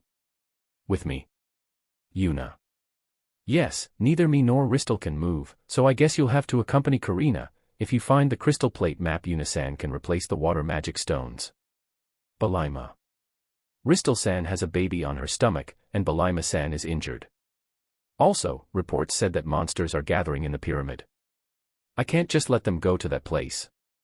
I agreed and shoved the Kraken's magic stone into the bear box. It feels weird to put it back in after taking it out earlier. Yuna-chan, please give my daughter my best regards. She sometimes runs away from home, but she's not bad child. Ristal. Ristal-san left Karina in my hands. I know that Karina is not a bad girl. However, I think the responsibility here is too heavy. Somehow, I might carry her on my back, similar to Fina when I met her. I'll be borrowing Karina, but I'll return her without any injuries. Yuna. Fufu, thank you. Well then I'll head back to the room now. Ristal. When Ristal-san left the room, Karina returned as if they're switching. Yuna-san, I will guide you to your room. Karina. Then, Belima-san. I'll be on your care for the time being. Yuna. You came from somewhere far away, so I'm sure you're tired. Please have a good rest. Belima. When I start to walk, the bears followed. I didn't forget them, but I'm not going to leave it like this, you know. I will return swaying bear and hugging bear now. The bears just disappeared. Karina. Karina opens her eyes wide in surprise. Well, it's a summon beast, so if you unsummon it will disappear. Yuna-san, where are the bears? Karina. They're in this. Yuna. I shake the bear puppets like I'm waving my hands. Karina looks curious and touched the bear puppets. Those big bears. Karina. Well, I've been wondering about it myself. It is a mystery of where the bears are before they get summoned. When I left the room, or rather dragged out of the room as if being pulled by Karina, I was taken by Karina to the room where I'll be staying for the next few days. Yuna-san, please use this room. Karina. Once we're inside the room, the brown-skinned woman that I met earlier is inside. It seems to be Raza-san. Raza-san was preparing the room. I've been waiting for you. Please use this room freely. Raza. The room is quite large. You prepared an excellent room, didn't you? If you need anything else, please don't hesitate to tell us. Raza. Thank you. It's enough for me if there's a place to sleep. Yuna. The bed is quite large and there is enough space to sleep together with the bear cubs. Raza-san bowed and went out of the room. Me and Karina were the only ones left in the room. Karina changes her expression after Raza-san left. Are you not scared of receiving such request? None of the adventurers took it. I don't know what's going on under the pyramid and I don't even know if we'll be able to go back safely. Karina. Karina asks questions while feeling anxious. Well, I think the reason why the adventurers did not accept the request is that there are adventurers gathering in this city for the purpose of relatively safe escort work. So no adventurer would want to do something dangerous on their own. Many adventurers in Crimonia works for their own livelihood, and not for others. So you can't blame the adventurers who refused. Everyone is afraid and would not accept my request. Karina. Well, I'm not afraid. Yuna. Of course, I'm scared if I don't have my bear equipment, and I won't be taking such a dangerous request either. In the first place, without the bear equipment, I wouldn't be able to live in this world to this date.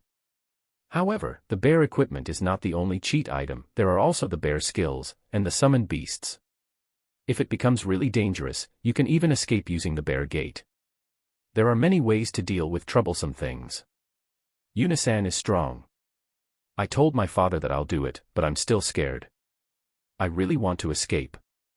If there is someone who can take over, I would pass it all to that person. But it's my fault it fell to that hole and I'm the only one who can do this, Karina.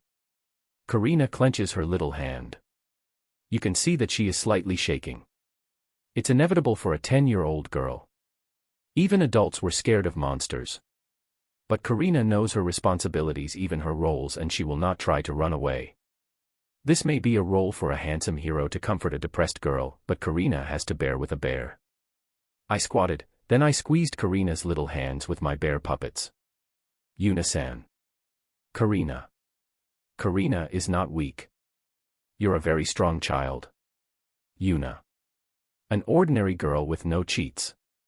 Such a girl is going to where the monsters are. Her action is courageous. And I understand exactly how scary her action is. She's not trying to accompany me without knowing anything. She understands the situation very well and tries to join me even though she acknowledges her fear. Her heart is definitely not weak. But because of me, the situation became like this. Karina. Everyone makes a mistake. People grow by failing. Yuna. Yuna-san, Karina. Though it sucks to fail. Yuna. Even in the game, I have tasted failures many times, but I still aim to clear the game. If you fail in the game at least once then gave up, the conclusion would be. It is fun to challenge and clear the game many times. But if you die at least once in an RPG and have to start all over again at level 1, it's definitely a shitty game. It may be intense, but not fun. Of course, games and reality are different. Life can go wrong with one mistake, and you can die easily. And it's too early to ask such a heavy task to a 10-year-old girl. However, this time nobody died and you can start over. All we have to do is find the crystal plate map and switch the damaged water magic stone with Kraken's magic stone. Children shall fail, but will also grow. They must learn from their mistakes. Though if you don't learn from it, you'll be in trouble. Some people make the same mistakes over and over again in the game. I got into trouble with that as well. At that time, I thought it wasn't a party. But, I lost the crystal plate map and my father got hurt because of me. Karina. Karina, we will find the crystal plate map. And Balima-san is not dead yet. Yuna. But my father got hurt. Karina. His injury is some sort of medal for protecting his daughter. If Karina got injured instead, I think Balima-san would be blaming himself for failing to protect you. Yuna.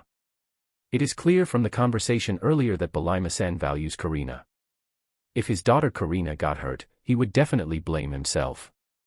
With that in mind, Balima-san and Karina are similar in their concerns about each other.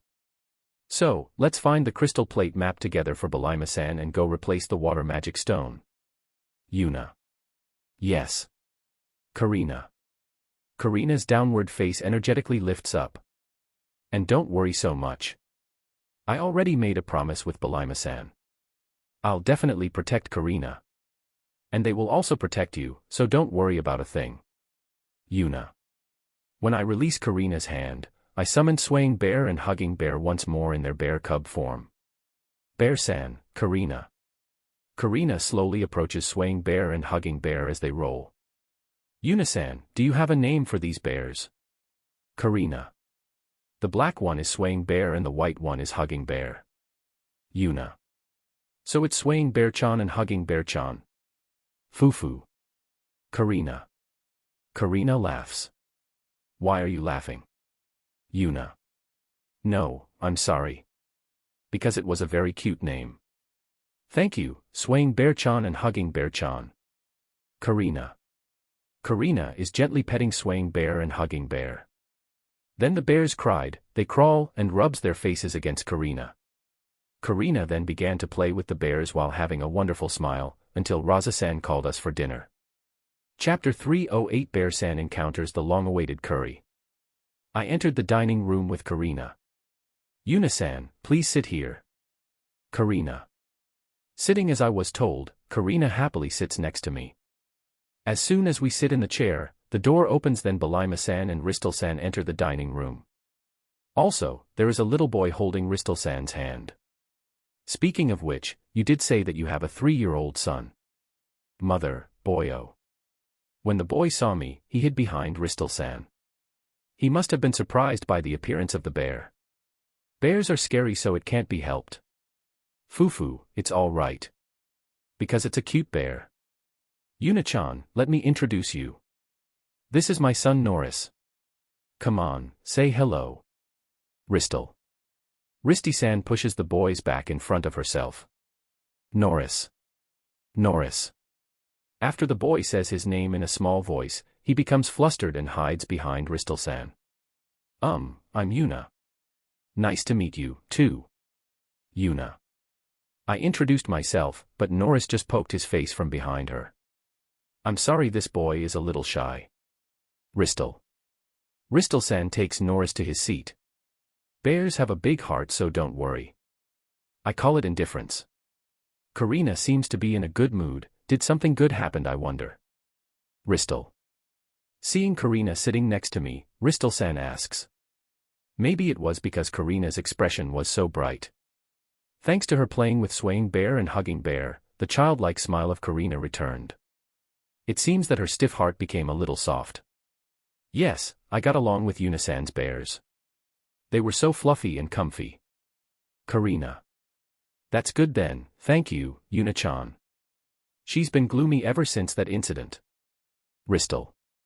Ristal-san smiled and thanked me. When I first met Karina, her expression was so dark, like it's the end of her world. It was a good idea to let her play with Swaying Bear and Hugging Bear, so that she would get distracted. When everyone gets to their seats, Raza-san carries the food on a trolley. A certain smell drifts from Raza-san. What's that smell? No way, can I really find it here? Raza-san placed bread, salads, and a bit of food in front of me. And she placed something similar to okra curry-like soup on the plate. At that moment, the nostalgic smell stimulates my nose. It's been a long time since I smelled this scent. This is definitely curry. I stared at the soup that smells like curry. The color and the smell, this is definitely curry. Now if the taste is different, it'll be enough to sue for fraud. But there are no other ingredients in it. It feels like it's not a curry that I know of. When I'm investigating the, Raza-san speaks. Please put it on the bread and eat it. Raza. Teaching me how to eat curry, of all things. After all the food has been distributed to everyone, Raza-san sits in the corner of the table. Apparently the house's servant Raza-san also eats with them. Well then, Yuna-san, was it? Not to your palate? Balaima. No, I want to eat it as soon as possible. Let me eat now. In Balaima-san's words, everyone starts eating bread dipped in what appears to be curry. Imitating everyone, I grabbed the bread, then dunked the bread on what seems to be curry and ate it. The spicy and nostalgic taste explodes in my mouth. This is definitely curry. No way, I never thought I would find it here. Yuna-san, what's wrong? Karina. Karina asks, while I'm being immersed in the excitement of encountering curry. Karina, what is this? Yuna. It's called curry. Did you not like it? Karina. It's delicious. Yuna. That's good. It is very delicious. Karina. Karina also eats bread with curry, she's making it looks delicious. I continue eating curry on bread.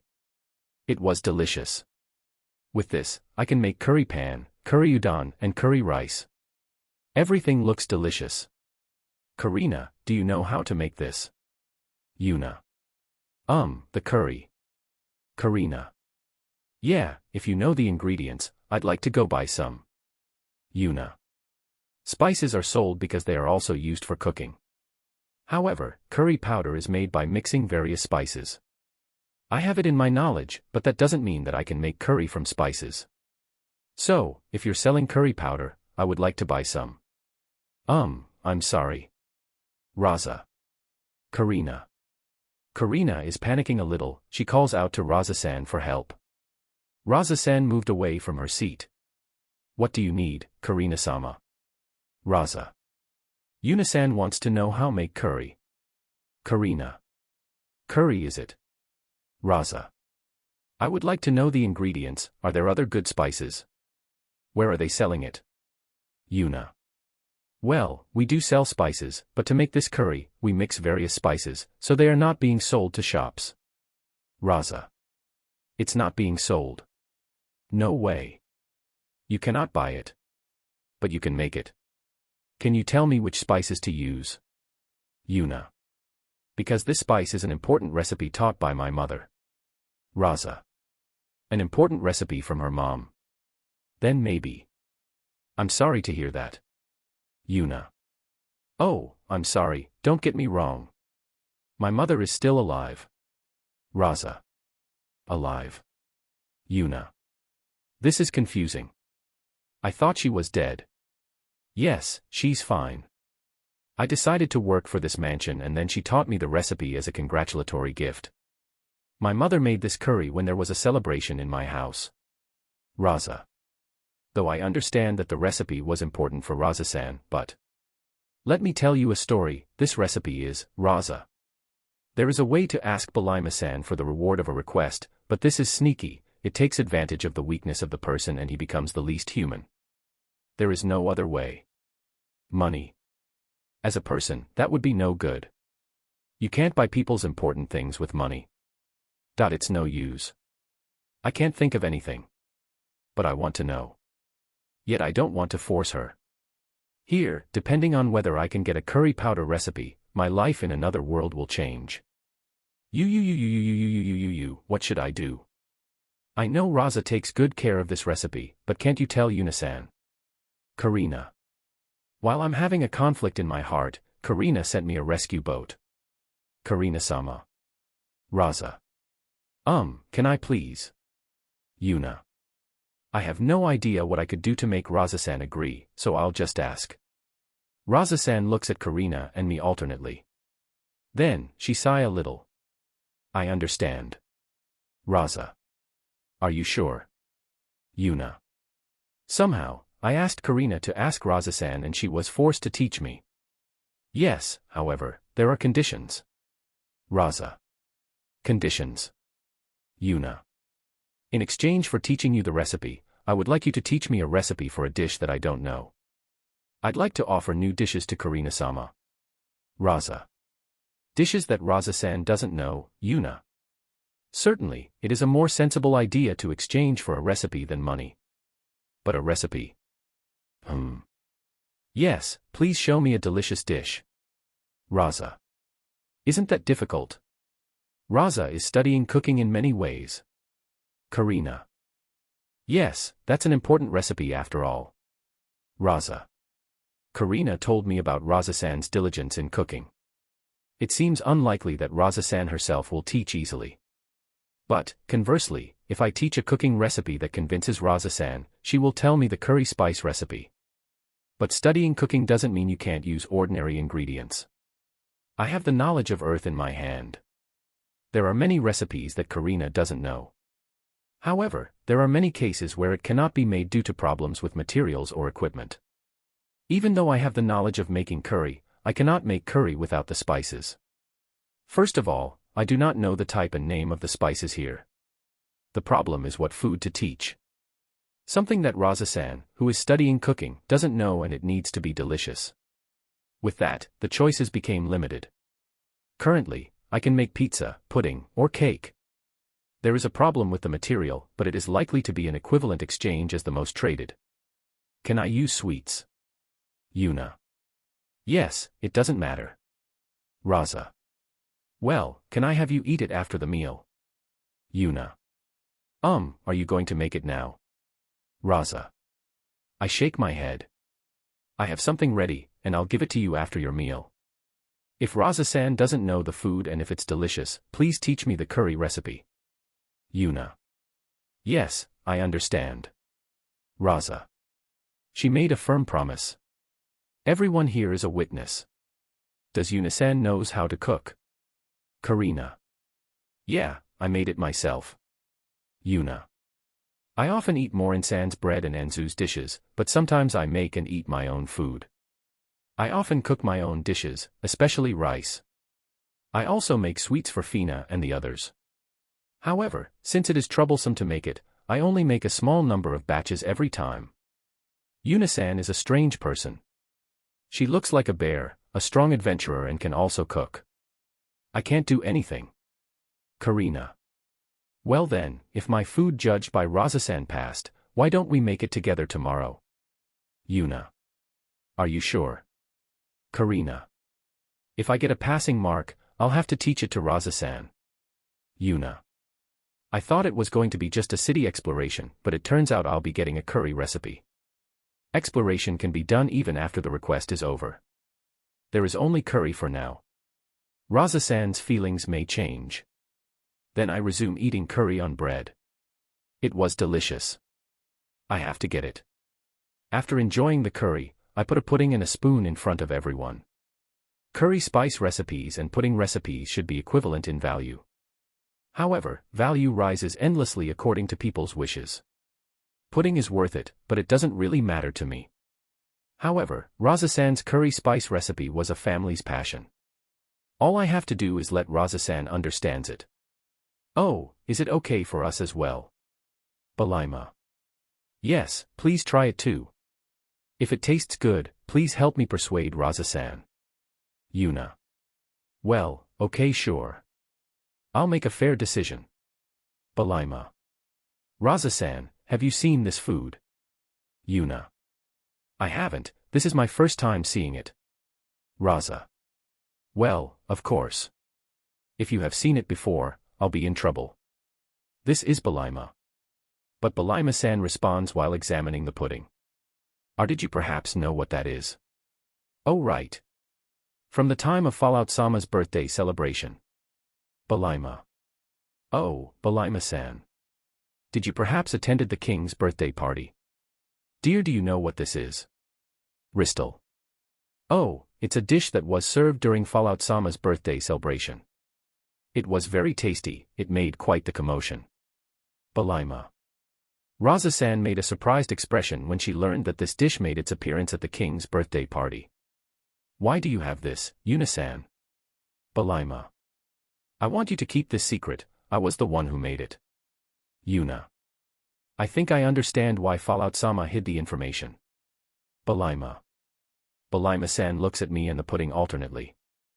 Yuna-san, Have you ever cooked for the king? Karina.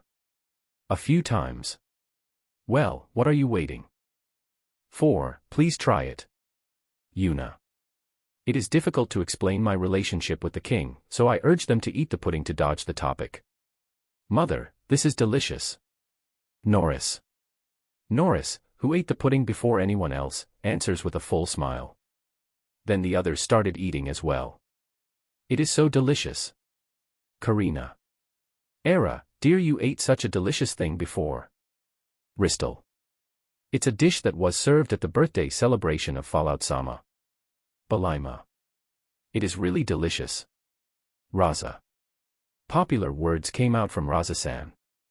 I'll teach you this recipe. Yuna. Are you sure? This is a dish that was served at the castle of El Fanchia Kingdom, isn't it? Moreover, Fallout-sama said. Balaima. Well, because I'm the one who made it, I am free to teach it to anyone. Besides, Raza-san won't teach it to anyone that easily. Yuna. Yes, of course I will not do such a thing. I'm just happy if Karina-sama is eating delicious food. Raza. At that moment, the recipe trade-off was completed. I thank Raza-san. Chapter 309 Bear-san, Spice Ghetto Days. The next day, Raza-san asks how to make the pudding, and I also promised Karina to make the pudding together. I really want to explore the city, but I'll have to make pudding for curry recipes. I was worried about the material of the pudding in question, but there seems to be a bird that lays a big egg. It was an ostrich-like bird. Are there some birds I don't know? Well, this is a different world, so it's no wonder that an unknown bird exists. But if I take back a big egg as a souvenir at the orphanage, they might have not seen it before. I can see the surprise faces of the kids right now. If you can get it, I want to buy it. And there seems to be cows here. It seems to be different from the cows in the village I bought cheese from. 1/4 of the lake is used for agriculture and nomadism. However, they said that the level of water in the lake is low, so crops and livestock are in trouble as well. If the crops are growing and there are livestock in the middle of a desert just because they have a lake, then the temperature of the city would be decreasing around the lake, thanks to the lake or the pyramid. So the temperature seems to be lower inside the city than outside the city. I didn't notice it because of the bare equipment, but the water magic stone seems to have various effects. This means we have to find the crystal plate map quickly, replace the water magic stone and restore the lake. But are you sure you want to teach it to me? It's a dish served at a royal dinner party. Raza. I told you at the dinner yesterday, the king just asked me to make it, so don't worry about it. I'll also make it for Karina this time. Yuna. I suddenly remembered that the king unexpectedly came to my house, then told me to make a pudding for him. Moreover, Fina, Morin-san and Karen-san did not help me at all. It reminds me of the lonely pudding making so sad. But that is not the case today. Then Karina. Let's make it together. Yuna. Yes, I'll do my best. Karina. She made a small fist with her little hand at her chest and cheerfully responded. Then try breaking the egg like this. Yuna. I took out the eggs from the bear box. I really wanted to make it with a big egg, but today was so steep that I couldn't get it. I wanted to see a big egg. Is the taste different though? Well, if you make it with big eggs and it's not delicious, maybe I should bring some moss. If the lake recovered, we can grow moss. That's why today I'll make pudding with the usual eggs. I lightly tap the egg at the edge of the table and crack the egg to take out the contents. Yuna-san is skilled. Karina. Here, try it, Karina. Yuna. I hand the egg over to the little hands of Karina.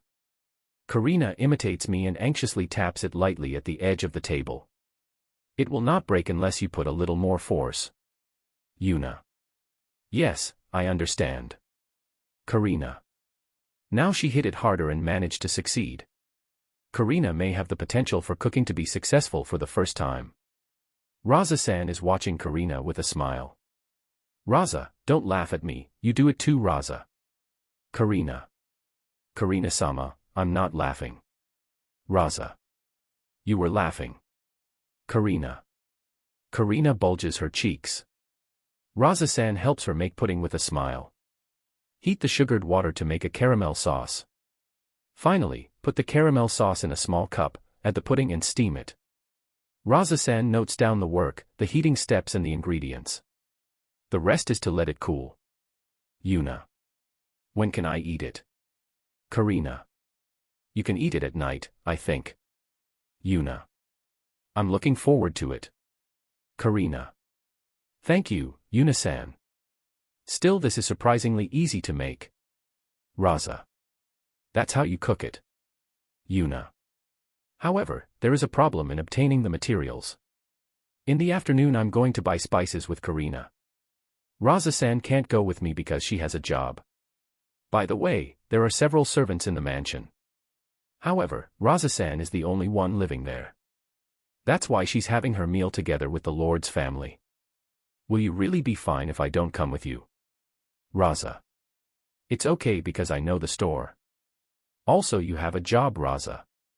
Karina. That's right, however. Raza. Raza-san is worried. However, I got a piece of paper with the spice ingredients and the amount, so I'll just have to ask the shop owner and buy it. If you know the location of the shop, then there is no problem for me. I head for the shop selling spices with Karina. We're walking on the street. Bear. Bear. Bear. Bear. Bear. Bear. Karina, who's walking with me from a while ago, is the one getting the vibes from all the gazes. The people we pass by are staring at us. I don't think Karina should care about it, because the one they're exactly looking at is me. It's embarrassing to walk alongside me who's wearing a bear costume. Yuna-san. I know it's a bit late for me to ask this, but do you always dress like that? Karina. I don't know where the hazards will come from. Without my bear equipment, I'm but a poor girl who shut herself in her house. I don't think I can beat the lively Fina. I may not be able to walk outside for a long time. Of course, I think it's cute, but don't you care about your surroundings? Karina. I just steeled myself. But life is about giving up. I simply ignore all the gazes. If I don't, I'll lose. However, I'm a little bothered about the gazes, so I pulled down my bear hood a little.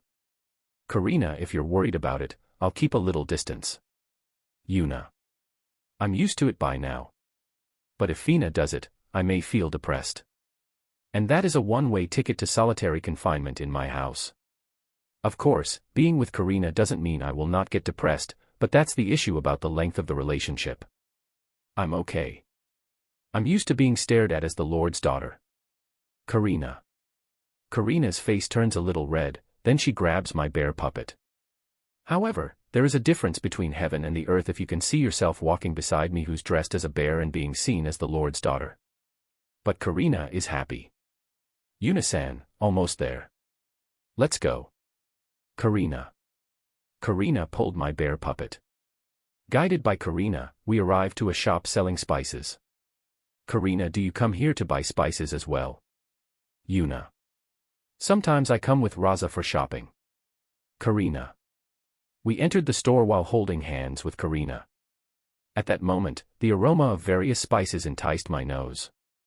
Looking at the shelves, you can see various types of seasonings and spices. But maybe it's about to be sold out, half of the shelves are empty. Karina is also staring at the empty shelves. As we look at the shelves, a man in his mid-30s who seems to be the owner of the store approaches. Oh, if it isn't Karina-sama, a bear. Shop owner. The man greets Karina, and when he looks at me he got surprised with his eyes widened. Don't look at me like that.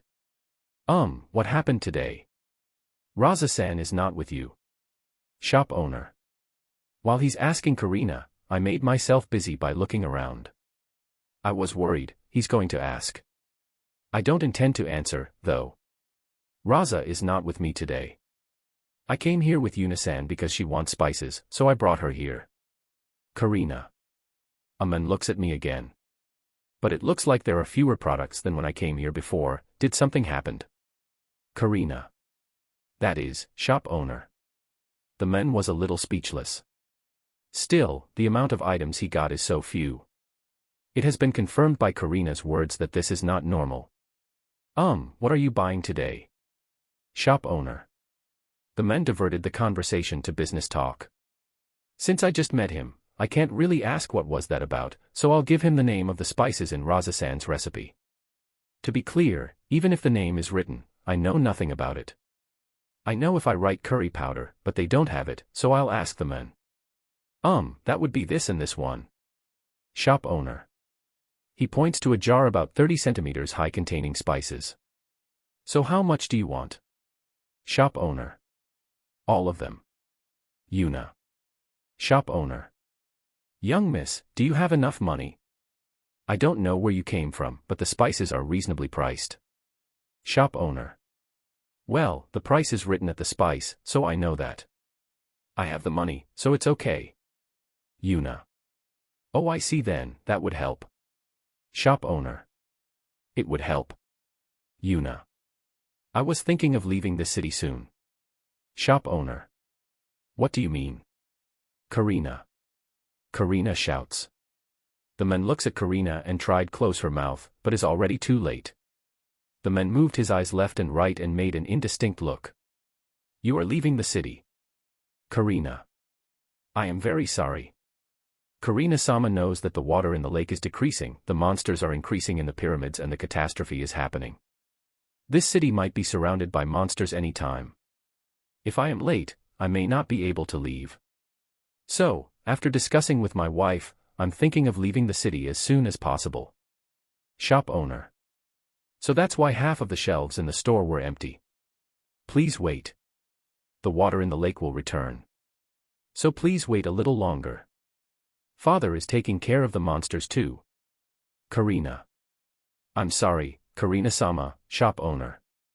The man bows down apologetically. A lot of people have the same idea. If we hire an adventurer we can manage the monsters, but the lake's water depletion doesn't help anyone. Shop owner. Oh, you didn't know about the water magic stone. Of course, they will become anxious. It's not easy for Belima-san to talk about it, in fact it's very difficult. If everybody knows there is a large water magic stone, someone may try to steal it.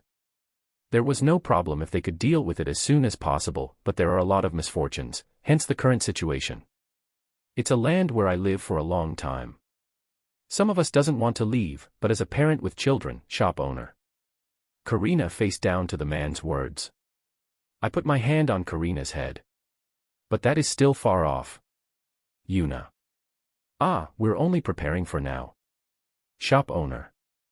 Then you don't have to leave the city. Within a few days, the monsters will be gone and the lake water will return to its original state. Isn't that right? Karina. Yuna. I smiled at Karina. My father is dealing with it now. I will do my best too. So please wait a little longer. Karina. Karina bows down deeply and asks. Karina-sama, please raise your head. If it only takes a few days then, shop owner. Yes, if we really can't do it, my father will make an announcement. Karina. I would like to go out before that if possible. Shop owner. The man laughs and answers Karina. Well, if the Lord told the town about it, it will definitely cause a big confusion. If that happens, there will be a massive commotion of leaving the town. Well then, little Mississippi. I'll give you a little service. Shop owner. I left the shop after purchasing the spices. Karina seems a bit depressed. But it's inevitable to think about getting out of the town. It seems that the water in the lake is lowering the temperature around the area. Karina, it's okay. Yuna. At worst, if I can't find the crystal plate, I have the option to clear the labyrinth alone and replace the water magic stone. Traps are troublesome, but if I do my best, it is manageable. But it's a hassle, so I want to get the crystal plate if I can. As we walk down the street, while comforting Karina, a person I knew from before is running this way. Part 6 of the series ends here. Thank you for watching and listening. If you find it interesting, please give us a like, a comment and a subscription so that we have the motivation to make the next videos.